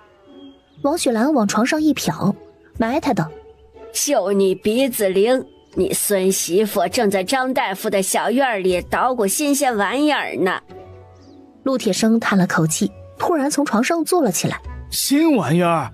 吃的？”他踩着鞋子下了床，拿起自己的外衣，边穿边往后院跑去。正和三个孩子吃生蚝的张正见陆铁生往这边跑来，赶忙伸手将几个烤好的生蚝护在怀里：“这些都是我的，没你份儿。”见他这般护食，陆铁生哼哼了两声：“多大的年纪了，还这般幼稚，老头子才不和你抢。”张正眉头一挑：“不和我抢，你来我院里做事快走快走。”陆铁生微抬着下巴：“你这院子又没上锁，我还不是想来就来了。”“爷，这烤生蚝味道还不错呢，您尝尝。”陆铁生笑着接过楚月递来的盘子：“哈哈哈哈，还是我孙媳妇孝顺。”他满脸得意地往张正的方向望了眼：“看见没有，我也有。”张正冷哼一声，不再理会他：“兴平，这几个你去分给你师傅，还有奶娘和宋婶。”“孙媳妇儿，这东西还有没？”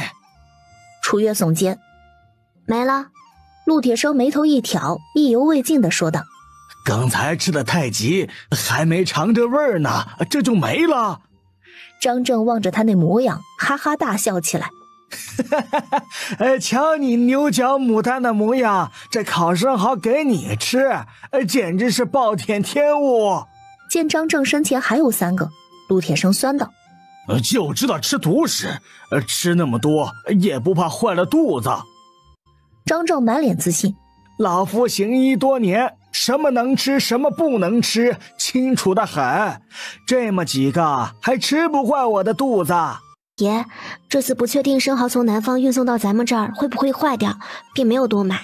有了这次经验，下次咱多买点，到时候保管让爷吃得尽兴呢。”“这叫生蚝的玩意儿，还是从南方运来的？”“这个东西啊，只有海里有，咱们这是没有的。”“这东西不便宜吧？”楚月笑了笑：“咱也不是经常吃，偶尔吃上一次调剂调剂，还是负担得起的。”陆铁生点头，他只知道楚月除了医馆，在外头还有生意，却并不知道他的生意赚钱不赚钱。“爷吃不吃没关系，你赚钱也不容易，省着点花。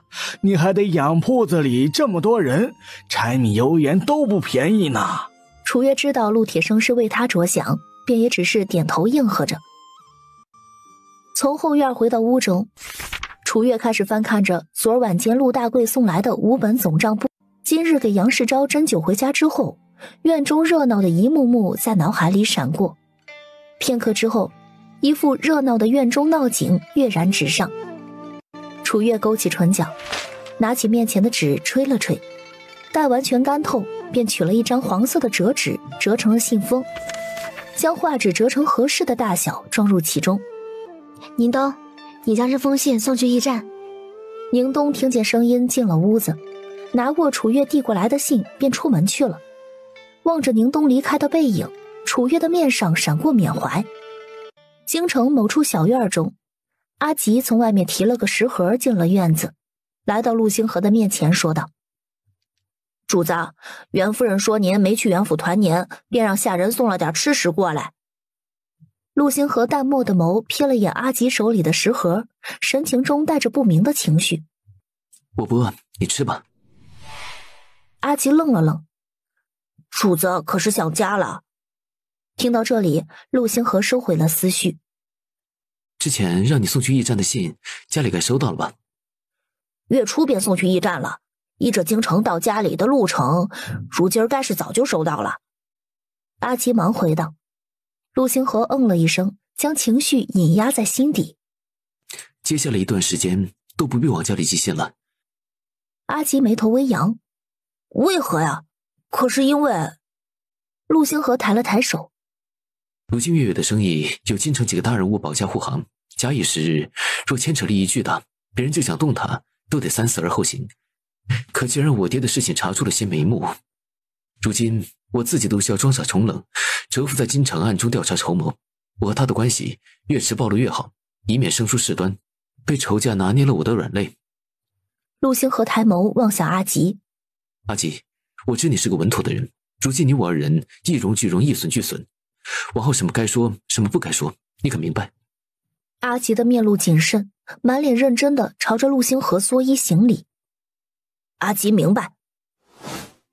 南平镇初八，医馆、铺子和作坊同时开张。作坊那边因为扩张了的缘故，人员也增加了不少。陆珊珊竟也在人群中。陆大贵见楚月发现了陆珊珊，有些不好意思地摸了摸脑袋。星河媳妇儿，陆珊珊来之前跟我保证过了，她往后会本本分分做事的。要不咱先将她留着试试如何？要是不行，我再让她回去。楚月微微点头。先坐着吧。秋英姐，今年恐怕还得加大生产量呢。你这边可以提前安排起来，包括原料、人工和地方都需要上点心。张秋英不自觉地俯向自己仍旧平坦的小腹。楚大夫放心，我会将这事儿放在心上的。地方咱们这里暂且还够用，只要多招些工进来就行了。楚月望了眼他的小腹，前些日子可还吃得消？张秋英面上带着温柔的笑意，她低头望向自己的小腹。这孩子乖，不闹腾人，目前感觉还好。楚大夫放心，作坊这边我也根据楚大夫的意思培养了帮手，要是身体吃不消，会将手头上的事情先安排出去，让专门的人负责的。成，你看着来，作坊和货物配送的事情就劳烦你和大贵哥了。说什么劳烦不劳烦的，都是我们应该做的。好歹身边有了这么一帮子可靠的人，否则楚月还真是忙不过来。从这边出来之后，楚月便去了医馆。休了几日的假，王顺再次站在柜台后面收钱抓药，显得有些谨慎。楚大夫，您可算是回来了。楚月笑了笑，便进了医馆。大家都辛苦了。听说来的人是楚月，一堆人赶忙围了过来。楚大夫，你快帮我看看，我这到底什么毛病啊？楚大夫，还有我也不舒服。你们都别抢，楚大夫，先给我瞧吧，我真的快不行了。胡说，就你挤得最凶，怎么可能不行？结果刚说不行的那人就真的倒在了人群中，惹得众人一阵惶恐，赶忙与他拉开距离。这人好不要脸呐，竟想装晕讹我们呢！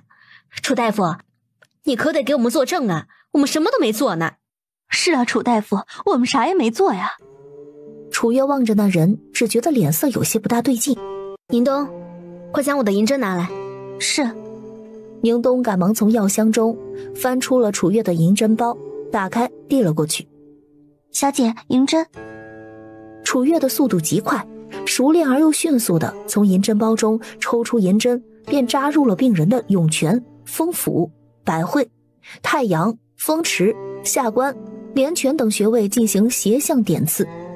不一会儿的功夫，病人手脚停止抽搐，口吐白沫的情况也得到了缓解。相谷，你来给病人清理口腔。相谷是后来招的2个小厮中的一个。楚大夫已经清理干净了。楚月微微点头，目光一直没有从身前病人的身上离开。辛苦了，去忙你的吧。楚月见地上的病人恢复了平静，忙吩咐人将他抬去了楼上。不少人在下头议论着：你们说刚才那人能活下来吗？难，前些年我们邻村有一人也是突然昏倒，口吐白沫，人当时就没了。这里可是星月医馆，刚才给那人治病的是楚大夫。就我听到的消息，楚大夫从来没有失手过。你还真别说，那人运气好遇上楚大夫，怕是不一定会死啊。等着吧，应该很快就有结果了。楚月不知道楼下的情况，只全神贯注地关注着床上的病人。宁东上前给楚月递上了一条帕子。小姐，这人得多久才能清醒啊？此人情况虽严重，所幸发病的时候是在医馆，处理得及时，大概1日之内就能醒来。你去楼下问一问，有没有人认得此人，最好能将他的家人找来照顾。是。宁东俯身便下楼去了。他望着医馆中的大家伙问道：刚才晕倒那人，大家可有人认识？他姓甚名谁？家住何处？众人心底一顿。姑娘，可是那人活不成了？宁东忙摆手：可不消说这话，那人还活得好好的呢，只是人清醒过来还没有那么快。我家楚大夫说需要通知他的家人来照顾一二，我便想着下来问一问大家。其中一人想了想便说道：刚才他站我边上，我俩聊了几句，他好像在花雨楼的后厨做活，姓何。下一刻便见楚月缓步从楼上走了下来。松兰，你往花雨楼去一趟，问问他们后厨是否有一个姓何的厨子，如果有的话，便让他们通知病人家属来新月医馆。1刻钟后，松兰领着一个自诩是那个何姓病人的儿子的少年匆匆忙忙地回来了。那少年瞧着15、16岁，满脸焦急的模样。你叫什么？你父亲又叫什么？少年擦了把额头上的汗。我叫何志，我爹叫何海东，他是花雨楼的主厨。因为我不愿意念书，他便让我跟着他在后厨做学徒。今儿一早他说有些不舒服，便让我盯着后厨。他来新月医馆瞧瞧，我也没想到他的病会这样严重。楚月微微点头。松兰，你领着他去楼上吧，在2号房间。是，楚大夫。待到傍晚时分，他终于悠悠转醒，望着面前的儿子，还以为自己在做梦，张了张嘴想问一问儿子怎么会在自己的屋里坐着，却发现自己的舌头如同僵住了一般，只能发出啊啊的声音来。满脸激动地望着他：爹，你总算醒了。何志听不懂自家爹想要说什么，便只得出了小屋子，朝着楼下喊道：楚大夫，我爹醒了，可否请您上来瞧瞧？楚月听见声音，提着如裙便上了楼。刚醒吗？何志忙点头：是，刚醒。我先瞧瞧，如果没问题的话，你便能先将他转移回去休养。医馆中没有那么多空房间，住在这里也不方便。楚大夫，我爹这病到底是什么情况？严不严重？有些严重。楚月一边给床上的何海东检查身体状况，一边说道：你爹有伤风的迹象，接下来一段时间恐怕生活难以自理，需要时间慢慢调理。啊！何志只觉得自己人都傻了。没有性命危险吧？处理及时，不会有性命之忧。何志松了口气，但接下来新的担忧又来了。我爹生活难自理，花雨楼的后厨怎么办？楚月扫了他一眼：你爹没有弟子吗？不是还有你吗？我……何志尴尬地笑了笑：我不行啊，我才跟着我爹在后厨混了1个月，好多都还不会呢。那就只能让花雨楼重新找主厨了。你爹暂且没什么大问题，等会抓点药，便将他先转移回家吧。需要注意些什么吗？饮食清淡，大鱼大肉的还是得少吃。可我爹就好这口啊。这可将何志愁坏了，他转而又望向楚月：楚大夫，我爹这情况大概多久能恢复？这个不确定，得看病人恢复情况了。如果配合针灸，夏日来临时便能停药了。楚月淡声回答。望着离开的父子两个，陆玉芳松了口气，他望向楚月。月月，你是如何快速判断何海东的病因的？楚月与他解释一番之后，望向他。下个月你就成亲了，成亲以后可还来医馆坐诊？陆玉芳忙点头。肯定得来的，你在我身上倾注了这样多的心血，我要是成了亲就离开，岂不是辜负了你的一番心血？楚月一笑，算你还有点良心。可一想到下个月成亲，我又有些怕。楚月扫了他一眼。怕什么？陆玉芳垂着眸子。说不上来，可能是一切未知，便会感到惶恐。楚月伸手拍了拍他的手背。不怕，有我在呢。我和陆家都是你的后盾。今儿没有病人了，你是不是得早些回了？楚月望了望屋外的天。是该回了，那我先回家去了。你们忙完了也早些回了，路上注意安全。便领着宁冬回家去了。正月中旬，云大宝给家里送菜来了。三妹，今儿早上庄子上杀猪卖了半边，另外半边我给你们送来了，家里可还有肉吃？去年腊月送来那半边被月月腌了一小半，熏成腊肉了，其余的都放在地窖里，倒是还余了一些。云大宝嘿嘿一笑，那我不是来的正好？大哥可余了一些自个儿吃。云大宝将半边猪肉从骡车上搬下来。我们要吃可以买，怎能拿你们的？那不行，大哥二哥不吃，爹娘还得吃呢。云翠和说完，便从厨房里拿来了一把刀，从云大宝搬下来的那半边猪肉上切下来5斤肥瘦相间的五花肉，放回了骡车上。这些肉大哥提回去，让2个嫂子炖了，给一家人吃。你看这……云大宝的面上有些不好意思。你从前为难的时候，我们2个做哥哥的没能力帮到你，如今三妹倒是时常补贴我们这2个哥哥，这叫我们怎么好意思？从前大哥二哥怎的就没补贴我了？大哥二哥孩子多，养家本来就不容易。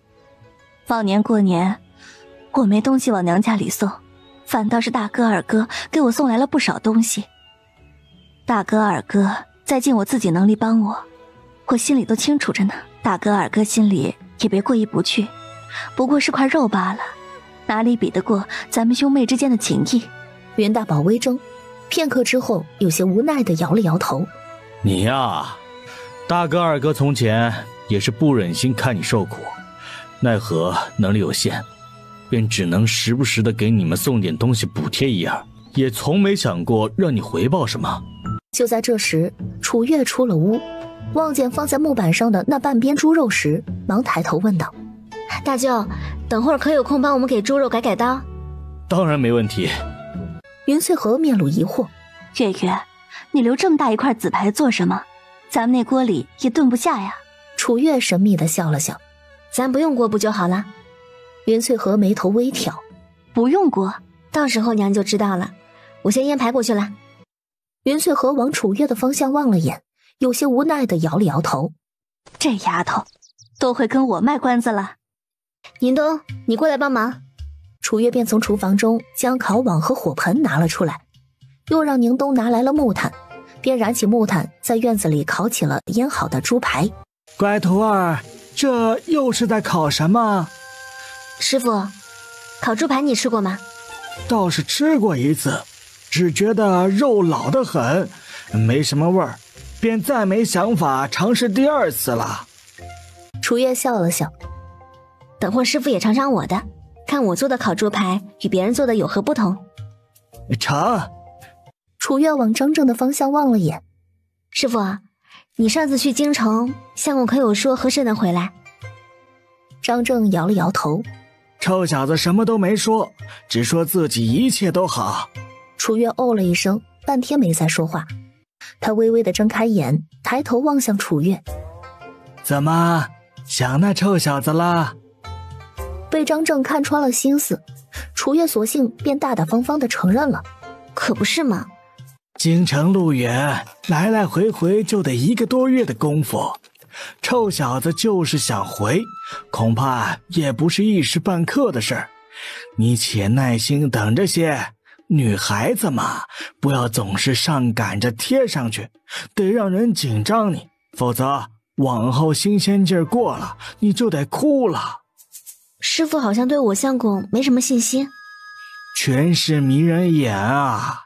自古以来，又有几人能在那个大染缸中出淤泥而不染？我相信相公，他不是那种人。臭小子确实定力惊人，但如今他还没混出个名堂来，一切难以定义。希望他能保持初心吧，否则他要是敢让你受委屈，老头子笑他。谢谢你，师父。张正微眯着眼，摆手说道：“少说那些有的没的，往后多给为师弄点新鲜玩意来就成了。”遵命。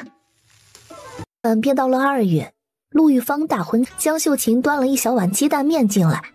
玉芳啊，这面里汤放的不多，你先吃点垫补垫补，等到白天恐怕没机会吃东西了。转而又望向楚月：“月月呀，外头早饭已经好了。先去吃早饭，再给玉芳捯饬吧。这会儿还早呢，咱也不着急。”“哎，好。”楚月站起身，望向陆玉芳：“我很快就回来。”陆玉芳点头，眼睁睁地望着楚月出了屋。江秀琴将面碗放下，又去外头端来了一盆水给陆玉芳洗漱。陆玉芳洗漱完毕，便坐在桌旁开始吃面。江秀琴则站在他的身后，拿起梳子一下一下轻轻地给他梳理长发。之前一直没说上合适的亲事，娘和你爹啊整日的操心。如今你要嫁人了，娘这心里也不是滋味呢。娘，许红如今回来南平镇，接下来很长一段时间，我们应该都在南平镇生活。我成亲之后也会继续在新卫医馆坐诊，娘想见我，还不是随时能见。傻孩子，那怎能一样呢？娘知道玉芳听话懂事儿，往后去了婆家，若许恒待你好呀，便好生与他过日子，孝顺好公婆，性子呀柔和些，嘴巴乖巧些。说他待你不好，也无需惊慌啊。爹和娘都不是迂腐之人，只要爹娘还在，这个家呀，你随时能回来。听到这里，陆玉芳终于绷不住了：“娘，我舍不得你和爹。”江秀琴抬手蹭了蹭脸上的眼泪：“爹和娘又何尝舍得你呢？”她抬手摸了摸怀中女儿的脑袋，安抚道：“好了，不哭了啊。等会上妆的时候啊，眼睛哭肿了就不好看啦。”陆守成进了屋，见自家媳妇儿哭得双眼泛红，心底也是一慌：“这是怎了？这是受了多大的委屈，哭成这样？”“还不是舍不得女儿吗？”“哎，行了，大喜的日子，你这个当娘的总坐在屋里哭怎么行？咱俩就这么一个女儿，你舍不得，我又何尝舍得？只是再难过，咱还得先将这事情给办好啊，别让女儿为难。”“我知道现在不是哭的时候，这不是忍不住吗？”他将陆守成往外推了推：“哎呀，行了，外头忙着呢，你先去盯着，我缓一缓，马上就出来了。”“那行，我先出去了，外头确实还有事情要安排呢，你也别哭了，哭得老子心疼。”原本还沉浸在伤感中的江秀琴，听到陆守成的最后一句话，一张脸涨得通红。30好几的人了，也不知羞的。走到门口的陆守成回过头：“30好几又怎了？爹都50多了，上次喝多了还不当众亲娘了吗？”说完便转身出了屋。楚月出了屋，以最快的速度洗漱一番之后，随便吃了几口东西便回了屋里。“该上妆了，等会新郎官便要上门接亲了。”听到这里，陆玉芳身子微微一僵：“就来了吗？这么早？”“没呢，瞧你紧张的，多标致的美人儿啊！不上妆就这么好看了，这上妆之后，回头妹夫看见，怕是得走不动道了。”陆玉芳听了楚月的话，脸颊缓慢地爬上红晕，面露娇羞。“月月。”楚月笑着给她修好眉毛，才从桌上拿过养颜霜。“可用过了。”陆玉芳微微地摇头：“都还没。楚月用指腹从盒子中挑出来一些霜，点在陆玉芳脸上抹匀，随后又用珍珠霜给她提亮一番，真好看。就在这时，王雪兰、江秀琴和2个伯母也一道进了屋子。妆可上好了，来看看我们家的新娘子。王雪兰第一个说道，她面上带着慈爱的笑。来，四婶、大伯母、二伯母，你们看这样可好？呀，我还以为是哪个天仙下凡来了，原来竟是咱们家的大小姐呀。二伯母赵桂琴开玩笑似的说道。二伯母，你也打趣我。赵桂琴哈哈一笑，我说的可是实话，月丫头这手艺啊，可真不错。田春燕也笑着接茬，可不就是，要是不熟悉玉芳，我还以为她本就长这般模样呢。楚月浅浅的一笑，妆已经上好了，接下来的事情便交给四婶和2位伯母了。来，请将喜服换上吧。大红色的喜服穿在身上，衬得本就白皙的肌肤越加的通透。田春燕和赵桂琴立马上前，将陆玉芳的头发盘了上去。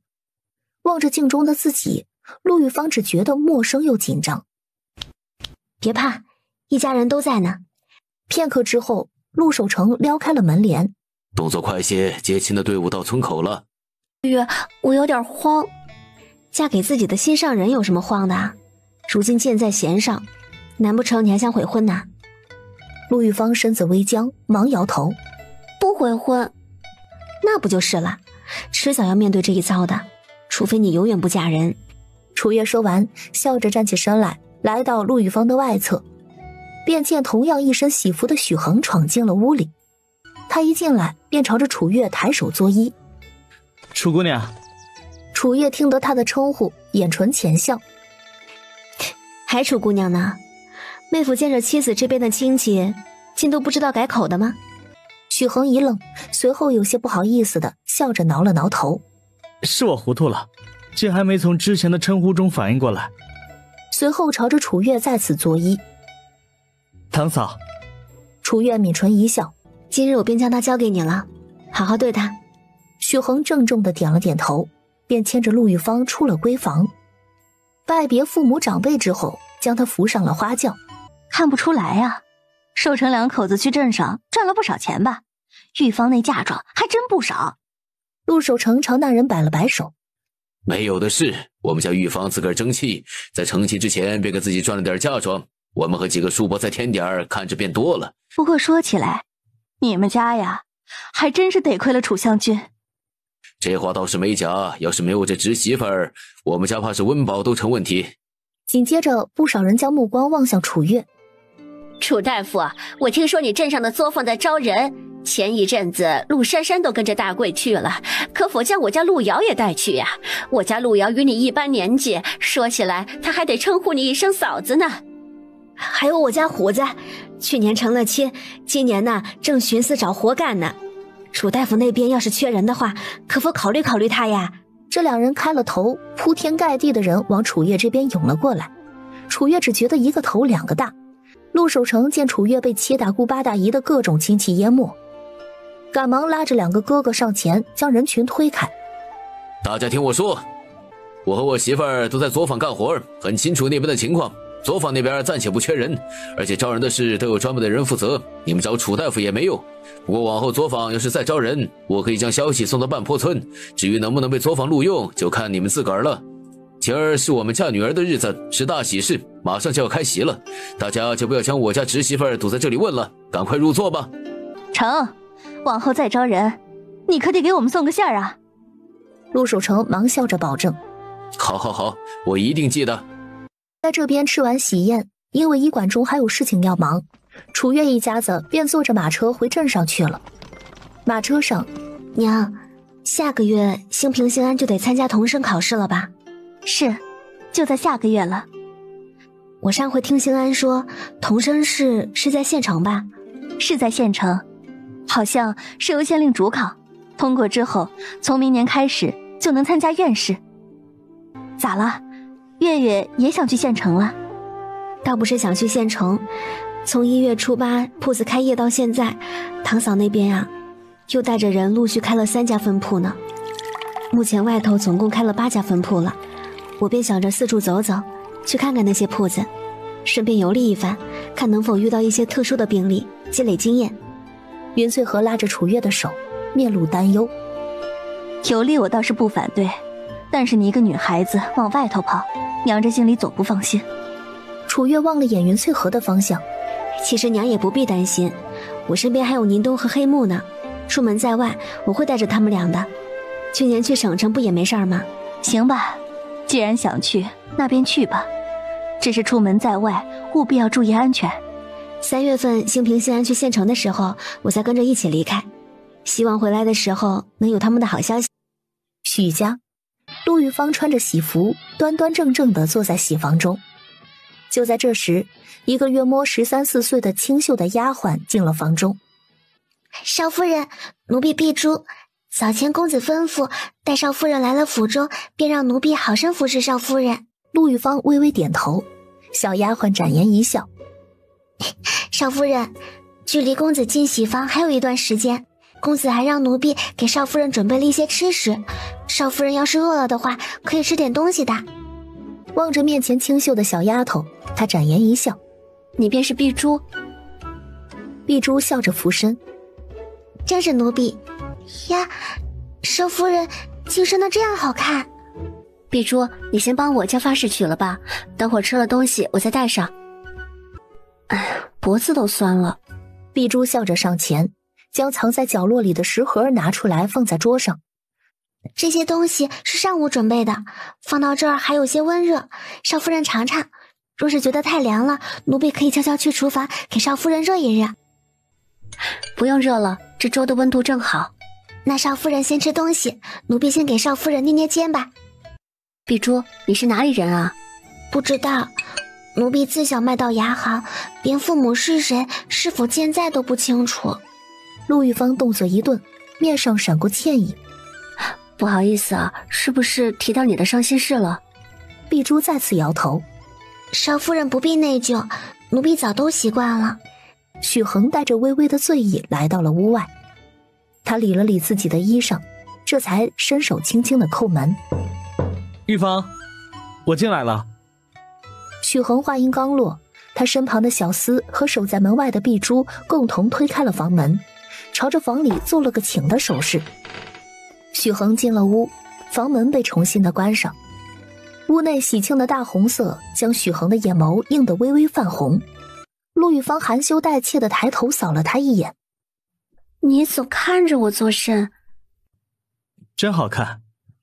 听到他的回答，陆玉芳垂下眸子，脸上一阵滚烫。该喝清酒了。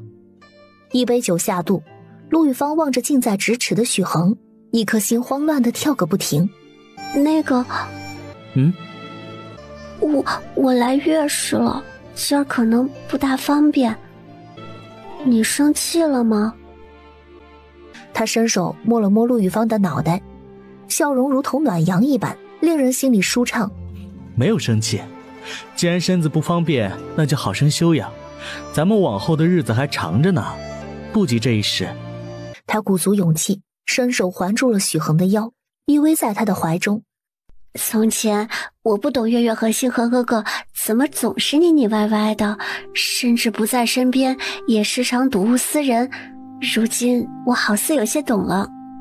玉芳，我已经脱离了许家宗祠，如今除了镇上的这个宅子，我什么都没有了，甚至连这个宅子都是爹娘留给我的。往后怕是得委屈你了。怀中的陆玉芳微微的摇头。没关系的，什么都没有，咱们可以一起赚。如今咱们还有地方住，比起大多数人已经很好了。见陆玉芳如此体贴，许恒的心口弥漫出了一丝暖意。他伸手从枕头下面摸出一个盒子，交到陆玉芳的手中。那，这个给你。陆玉芳眼眸微抬。这是什么？府中所有奴才的卖身契，还有我之前置办的田产和铺子和银票，虽然没多少，多少能给家里添一份进账也是好的。你不是说你只剩这个宅子了。他一边说着，拿出盒子中的一沓契，一一的瞧过。田产30亩，铺子1个，开在县城，银票300两，奴才的卖身契有9份。怎的这么多奴才？向来节省惯了的陆玉芳倒吸了一口凉气。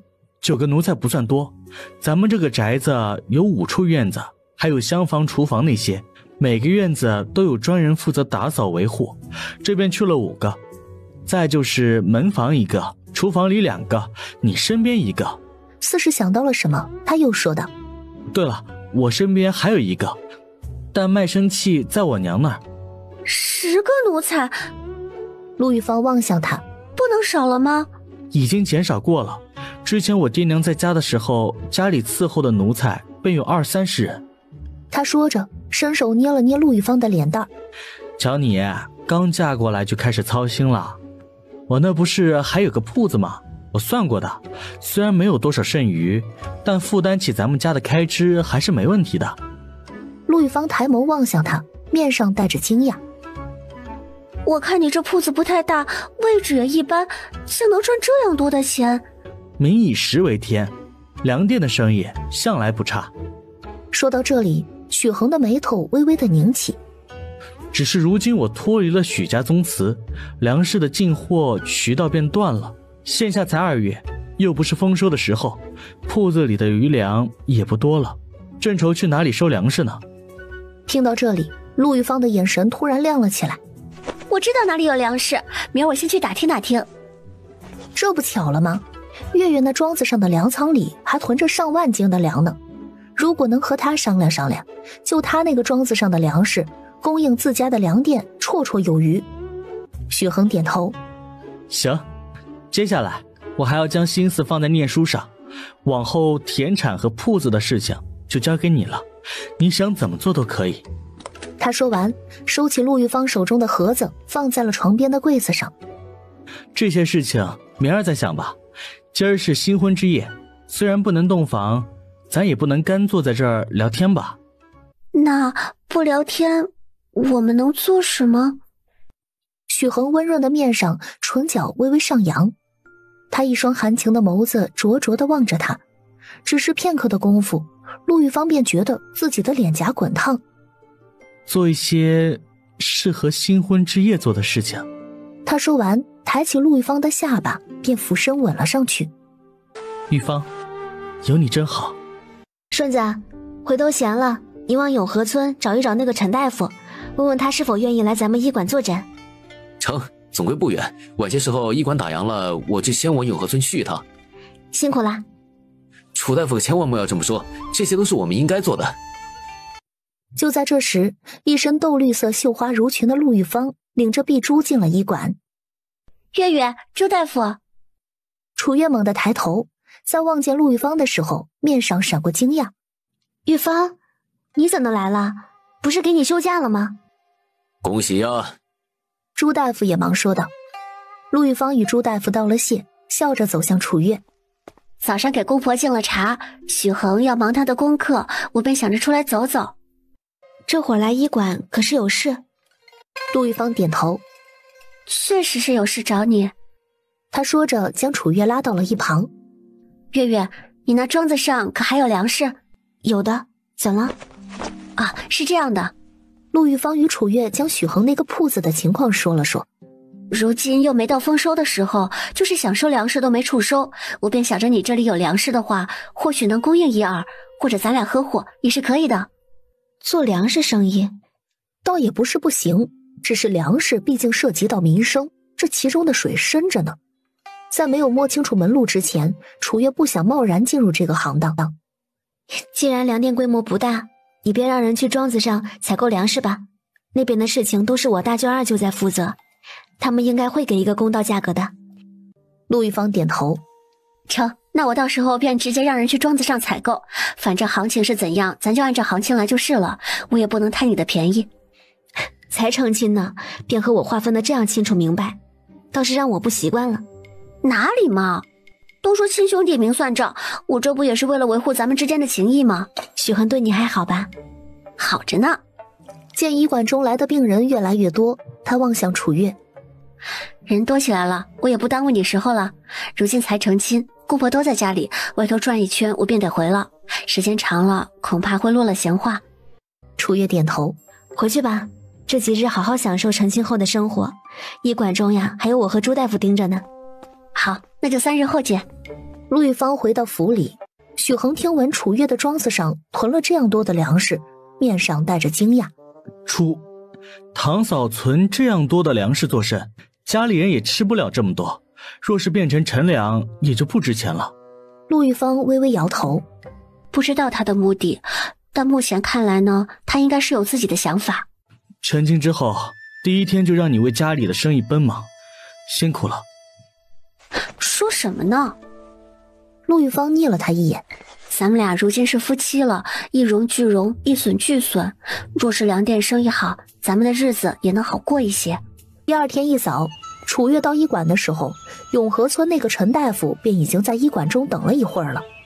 见过楚大夫。陈大夫朝着楚月作揖，楚月打量着陈大夫。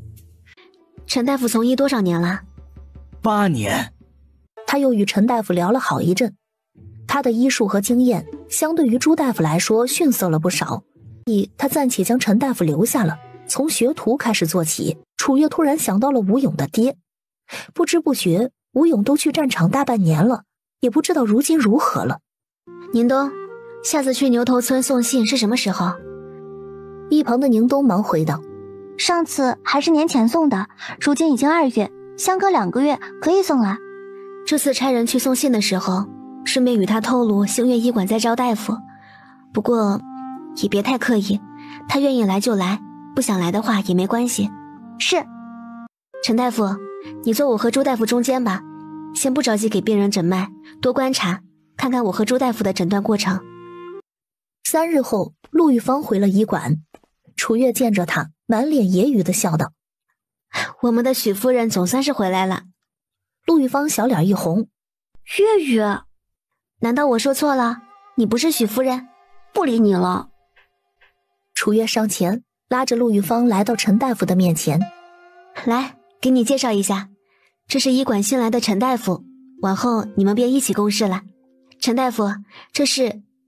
还未等楚月说完，陈大夫忙回道：“我知道，是陆大夫嘛。”没想到陈大夫对咱们医馆中的人了解这么深刻呢。整个南平镇的人都知道，楚大夫有一个女弟子姓陆，如今陆大夫的医术也有不少人称道呢。陆玉芳双目微睁：“真的吗？居然有人提到过我的医术？”陈大夫肯定的点头：“那是自然。”陆玉芳展颜一笑，很是开心。临近中午时，一个中年男人进了医馆，他去了柜台处，有些不自信地问道：“这位小兄弟，请问你们这儿还招大夫吗？”王顺之前便被楚月嘱咐过，若是有人来应试大夫，就通知他。请问您贵姓？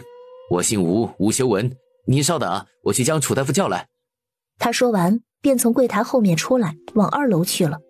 楚大夫，楚月，他今儿在医馆。吴叔，真的是你来啦？楚月当先开口。吴修文有些不好意思地挠了挠头：“楚将军，别来无恙。医馆中人多，吴叔随我去后院吧。”“哎，好。”吴修文说完，便随着楚月去了后院。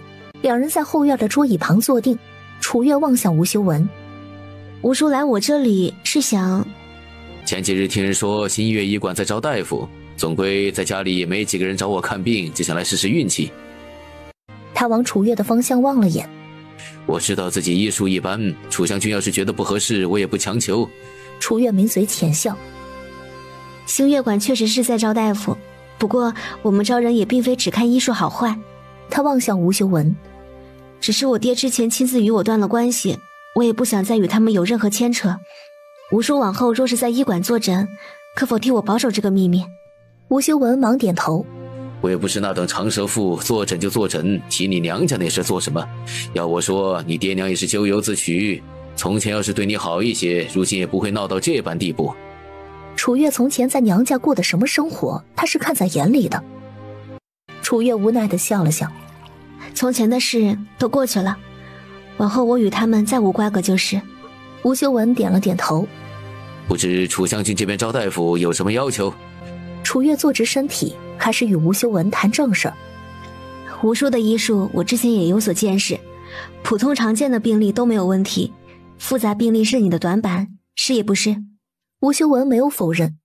之前一直在村里极少往外头去，虽然从医10多年，但遇到的病例却是常见的居多，稍稍复杂一些的病症虽有，却少见。我很想将吴叔留下来，不过医馆也有医馆的规矩，大夫的本事必须过硬。普通大夫一般都是从学徒开始，1月试用，试用期限月前900文。这1个月会让你们接触病人，但却是在我和朱大夫都在场的前提下，也会通过接诊到的病人给你们分析病例，以进修为主。第2个月会逐渐让你们单独接诊病人，3个月之后，若进步明显的话，按照正式大夫的标准给你涨月钱，大夫月钱为1500文，若月内表现好，会加100文的奖励。吴叔若是愿意的话，明儿一早便可来医馆，咱们也从明儿开始计算月钱。他确实是有心帮助吴勇的爹娘脱离生活的困境，但却不想让他们看出来自己的用心。好，我明日来。从牛头村到镇上得半个时辰呢。吴叔和婶子可来镇上住，以免两头跑了。咱们医馆之前租了一个小院子，如今相谷和松兰各住了一间，正好还空着一间呢。好好好。在星月医馆带着陈实和吴修文分析了1个月的病例，直到放心2人单独接诊病人之后，楚月便和陆兴平、陆兴安一起坐马车去了同知县。将县城的一切安排好，楚月便与2兄弟告别了。兴平、兴安，同生试好好考，希望回来能听到你们的好消息。陆兴平有些烦躁地挠了挠头。大嫂，你又不是不知道我，同生试能考过就怪了，陆兴安偏生还要拉着我来出丑。楚月抿唇一笑，声音温柔。没通过也没关系啊，要你念书也只是为了让你断文识字，知书达理。金榜题名固然好，但没有这个天赋，强求也没用。我倒是觉得回头兴平啊，可以去试试8月份的武试。武试？楚月点头，上前拍了拍他尚且稚嫩的肩膀。到8月份的时间还长着呢，咱们先做好眼前的事情，好好考同生试。以你如今的本事，想来武试啊，不会太难的。陆兴平满脸认真的点了点头，面上带着不舍。大嫂，你出门在外一定要小心啊。我会的。陆兴安也上前，大嫂，照顾好自己。转而又望向黑木和宁东嘱咐，我大嫂就拜托2位照顾了。黑木双手抱着长剑，神情冷酷，一言不发。倒是宁东朝着2人微微的俯身。2位公子放心，奴婢定会照顾好小姐。说完便搀着楚月上了马车。陆兴平兄弟俩目送楚月的马车完全离开视线，才转身回到院中。宁东撩开车帘往外看了眼，转而望向楚月。小姐，咱们第一趟真的要去雍州吗？听说如今西部战事吃紧呢。有什么好怕的？雍州城距离战场还隔着3、5日的路程呢。眼下堂嫂正领着人在雍州城开分店呢，咱们也正好往那边瞧瞧去。7日之后，马车在雍州城前停下。小姐，咱们到雍州城了，城墙好高啊，比越州要高多了。先进城吧。正抬腿要走，城门处的热闹却吸引了他的注意力。一群人围着城墙上的张贴的榜文议论纷纷。都3日了，怎地还没人揭榜？这样下去，咱们岂不是都危险了？要不，我们赶紧离开雍州吧。莫要危言耸听，兴许还没有我们想象中那么严重呢。楚月放慢脚步，一边往前走，一边仔细地听了听那边讨论的话题，在大概知晓事情的始末，这才加快了速度，进了雍州城中。问了路，3人直奔分铺的方向。黑墨，等会到分店之后，你先去附近找个客栈，咱们的马车跑了大半日了，该给他弄点吃的歇一歇了。好。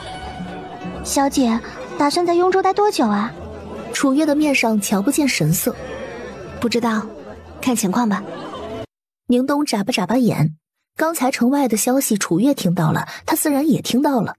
小姐不会还想去战场吧？也不是不行。宁冬蹙眉，小姐，您一个女子去战场很危险的。楚月瞟了他一眼，又不需要我去打仗，怕什么？再说了，先有国后有家，若榜文上的内容属实，西部的战事怕是会拖得更久的，到时候死伤不计其数，受苦的还是百姓。若曦玉柱过突破防线，他说着望向黑幕，晚些时候若无人接榜，你便去帮我接下来。是。见黑幕点头，楚月继续往前走，只是刚到红颜阁的门口，便见不远处的马车上下来一个中年男人，直奔楚月而来。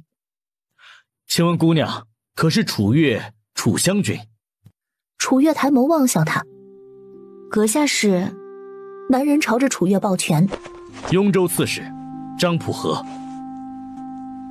刚领着红颜阁几个负责人出来迎接楚月的庄慧云也是满脸的震惊，这是怎么回事儿？下一刻便见楚月朝着张普和行了一礼，竟是刺史大人，不知刺史大人所谓何事？楚将军刚才进城的时候，想必也听说了西部的战事。张普和面露愁容，再次抱拳。作为整个雍州的父母官，本官恳请楚大夫往西边走一趟，以解前方战场燃眉之急，助我南渊将士一臂之力。作为鬼手神医唯一的亲传弟子，也该和他一般医毒双绝才是。如今别无他法，正巧他又来了雍州城，暂且也只能寄希望于他身上了。哪怕他能拖延一阵，只要西域诸国突破不了关隘，前去请张震的队伍便也能折返了。就是不知道那老头好不好说话。刺史大人言重了，我不过是一个小女子，恐怕没有能力影响到战场上的厮杀。若是北方战场，徐大夫或许没有，但对于西部战场，本官坚信楚大夫可以。张普和说着朝着身后一招手，战场血腥，本官会抽调雍州城内的士兵护送楚将军前往。城外已经为楚将军和弟兄们备好了快马和舒适的马车，楚将军若信得过，可将换下的马车交给城门处的人，他们会帮湘军照看好的。楚月微微的点头，便放下帘子。队伍出发了，庄慧云拽着手中的帕子，望着走远的队伍，面上露出了浓浓的担忧。张普和望着队伍走远，眼神中带着一丝欣赏。楚将军倒是个了不得的女子。说完转身离开。3日后，楚月平安地抵达西部战场营地。与此同时，张普和派去南平镇的人也找到了张正。一行人站在老头面前，一个个跟孙子似的，好话歹话都说了一箩筐。躺在躺椅上的张正却仍旧满脸惬意地眯着眼，不做半点回应。张大夫，你也是受陛下敬重之人，如今南渊有难，咱们同为南渊人，您又有这一身本事在，怎能束手旁观？老子的徒弟去了雍州城，你们不找他，反而来找我这个老头子，就半点不考虑老头子是否能吃得消？啊！苏长新有些难以置信地望向他。张大夫的徒弟，你说的是传说中那个手无缚鸡之力的小丫头？张正有些不满地呲着牙。别太小瞧人，还手无缚鸡之力。不说小丫头本就有些功夫傍身，要是让她将小丫头身上带着的毒一一尝试一遍，怕是得毁得甩自己2个大耳光子。苏长新拧着眉，郑重其事。不是老头儿，我知道他可能很厉害，但那是战场啊，而且西域的毒那么厉害，大夫去了一箩筐也不见半点转机，你就不怕他出事儿？哼，又不用他上战场打仗。他坐起身，满脸自信地望着苏长新。老夫有预感，你还没回雍州城，他便能解了那毒。不信。苏长新想也不想便直接说道：要不咱们来赌一把？都什么时候了还赌？他深吸一口气，继续耐着性子说道：张大夫，现在不是开玩笑的时候。张正叹了口气，继续躺下，摆了摆手：既然你不信，那你就回雍州打听消息去吧。苏长兴侧眼望着他：张大夫当真不去？不去。那就得罪了。下一刻，苏长兴高大的身躯前倾，强有力的右臂往躺椅上一捞，就将张正扛在肩上，快步往院外走去。张正气得面红耳赤：喂，臭小子，你快放我下来！张正被苏长兴扛上了马车，二话不说跳上马车就驾着往前跑。张正从马车里探出头来：你小子来硬的！苏长兴笑得满脸痞气：谁叫张大夫牙口好？张正冷哼一声，满脸不悦地放下车帘：老夫不想做的事儿，你哪怕将老夫的脑袋卸下来，我也是不会做的。你将我掠去雍州也没用。楚月在距离营地不远处下了马车。小姐。楚月回过神来，眼神中带着一丝坚定：走吧。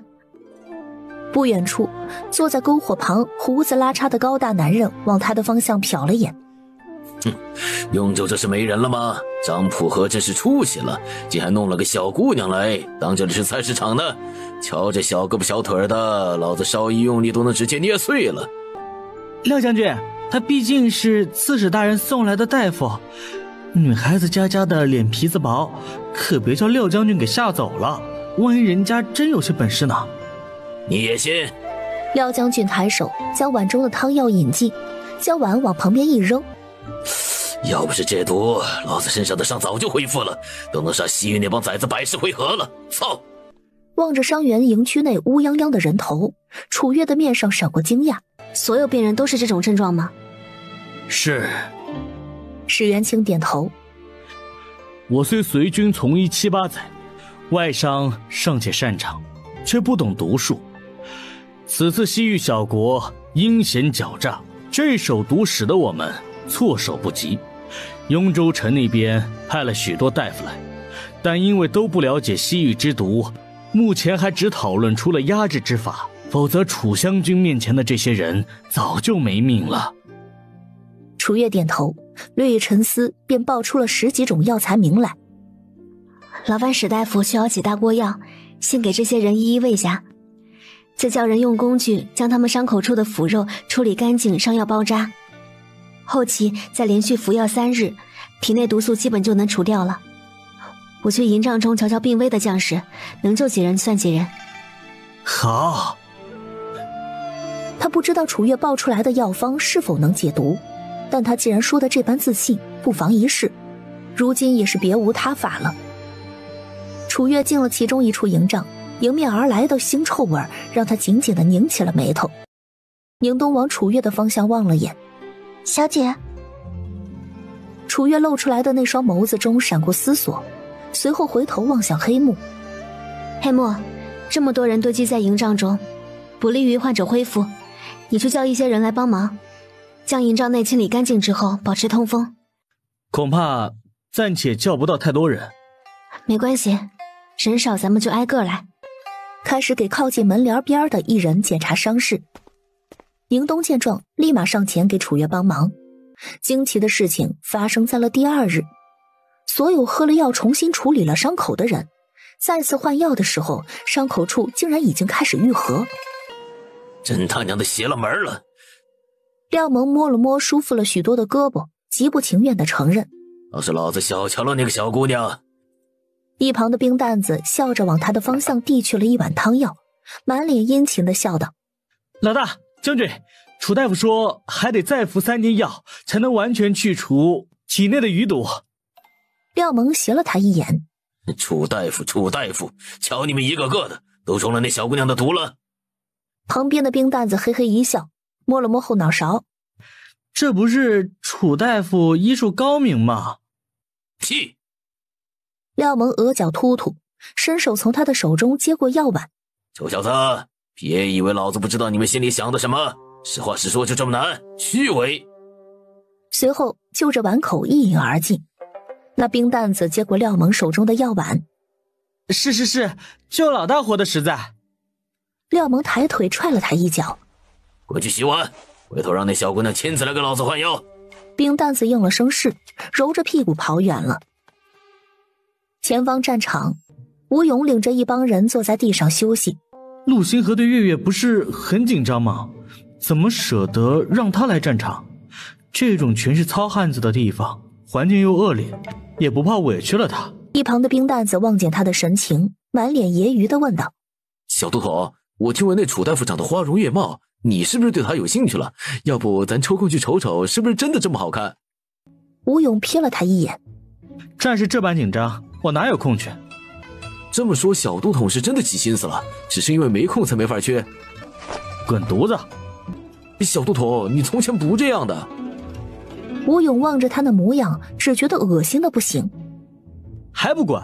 你大老爷们儿，娘唧唧的。望着吴勇满脸嫌弃的模样，冰蛋子闭上嘴，不敢再说话了。在确定楚月这边治疗起到了效用的第3天，便有传信的士兵加急将消息传去了雍州城。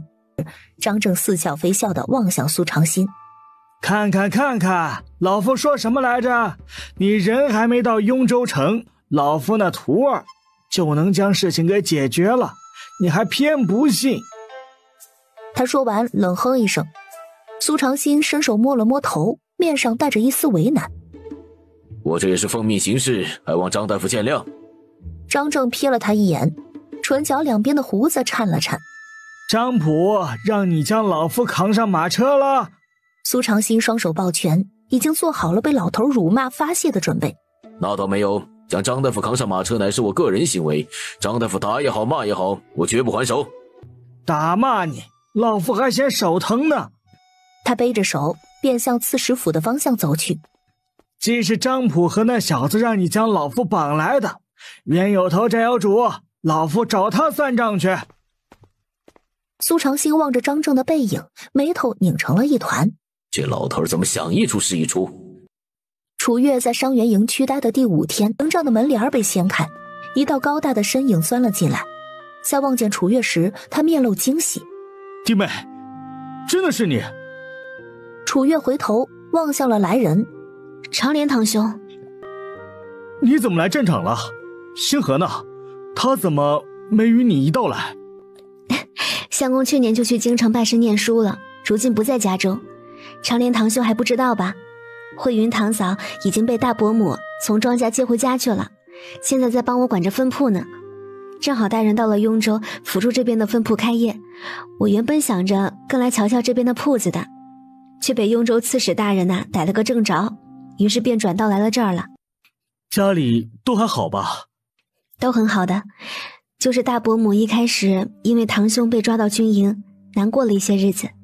陆长莲点头，然后满脸感激地望向楚月。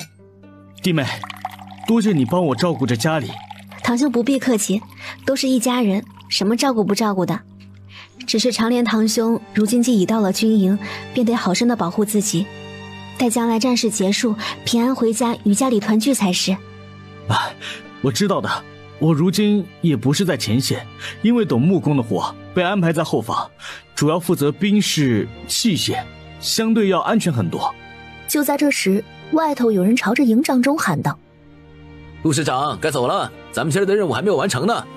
陆长莲朝着外头应了一声，便回头望向楚月。弟妹，我也就是抽空来这里看看，这会儿该走了，你好生保护自己，注意安全。待这边的事儿完了，就早些离开，军营里不安全。堂兄忙去吧，我会注意的。如今已经是楚月来军营的第15天了，他又配置出了抵御毒烟的汤药，楚月便也没再多做逗留，与史元清打了声招呼，并表示自己最近会在雍州城待一段时间，让他有事便托人去找他，便悄无声息地坐着马车离开了。此次战争胜利，不少被楚月治疗过的将士们原本还想在小姑娘面前炫耀一番，在听到他离开的消息时，面上闪过诧异。这就走了？是，走了。大帅同意他离开？此事不必大帅同意，伤员营地是史大夫在负责。如今西域的毒烟对咱们已经没有威胁，她又是个弱女子，自是得让人家离开。也是，娇滴滴的姑娘家能在这里待上半月已是不易，哪能和咱们这些糙汉子一般长久的待下去？营地某处，在听说楚月已经离开的吴勇面上闪过了一丝失落。望着吴勇面上一闪而过的失落，一旁的冰蛋子满脸揶揄的打趣道：小都头，平日里这点伤你不是都不看在眼中吗？今日特意跑来包扎，可是为了那楚大夫？吴勇侧头扫了他一眼，在你眼中老子就这么肤浅？在这里待久了，耳濡目染的，他说话便也有些糙了。那倒没有。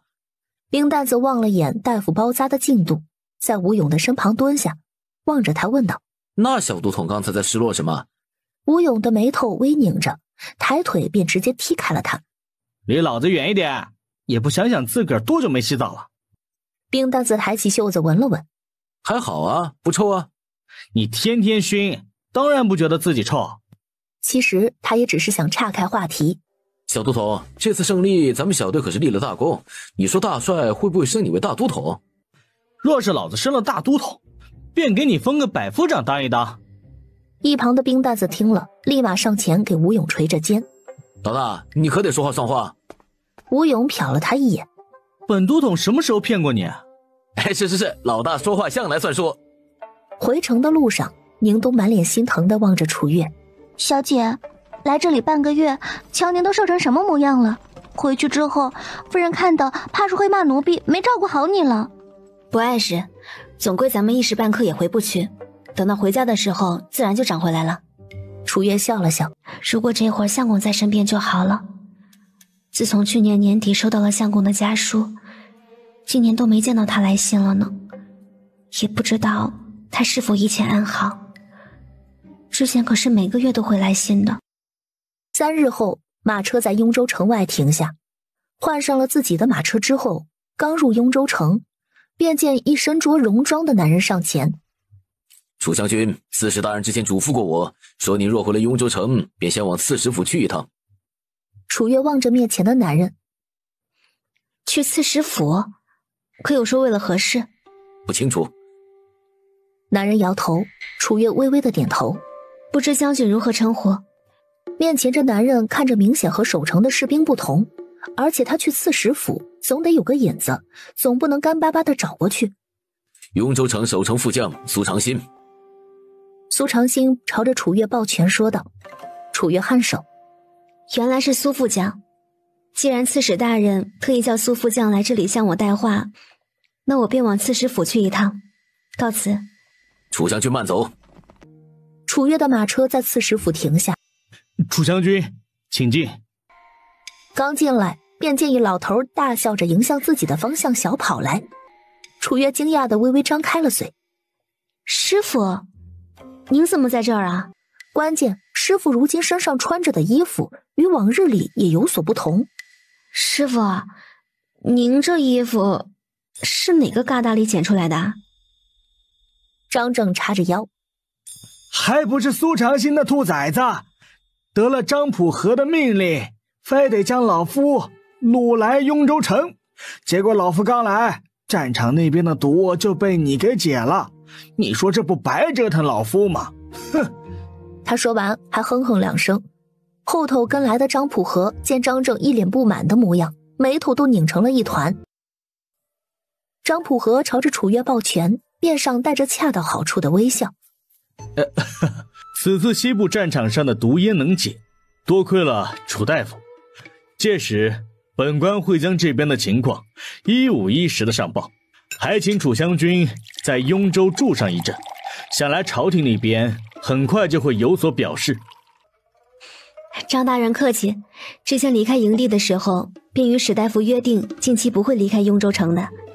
身为南渊国的一员，能解战场危机是我的荣幸，不奢求其他。不得不说，张震这老头虽不着调，找徒弟的眼光却是1等1的好。张普和有些不好意思的假咳2声。其实本官在找到楚将军之前，便已经派人前往南平镇，请张大夫出山。谁知张大夫刚到雍州城，就收到了楚将军已经配置出解药的消息。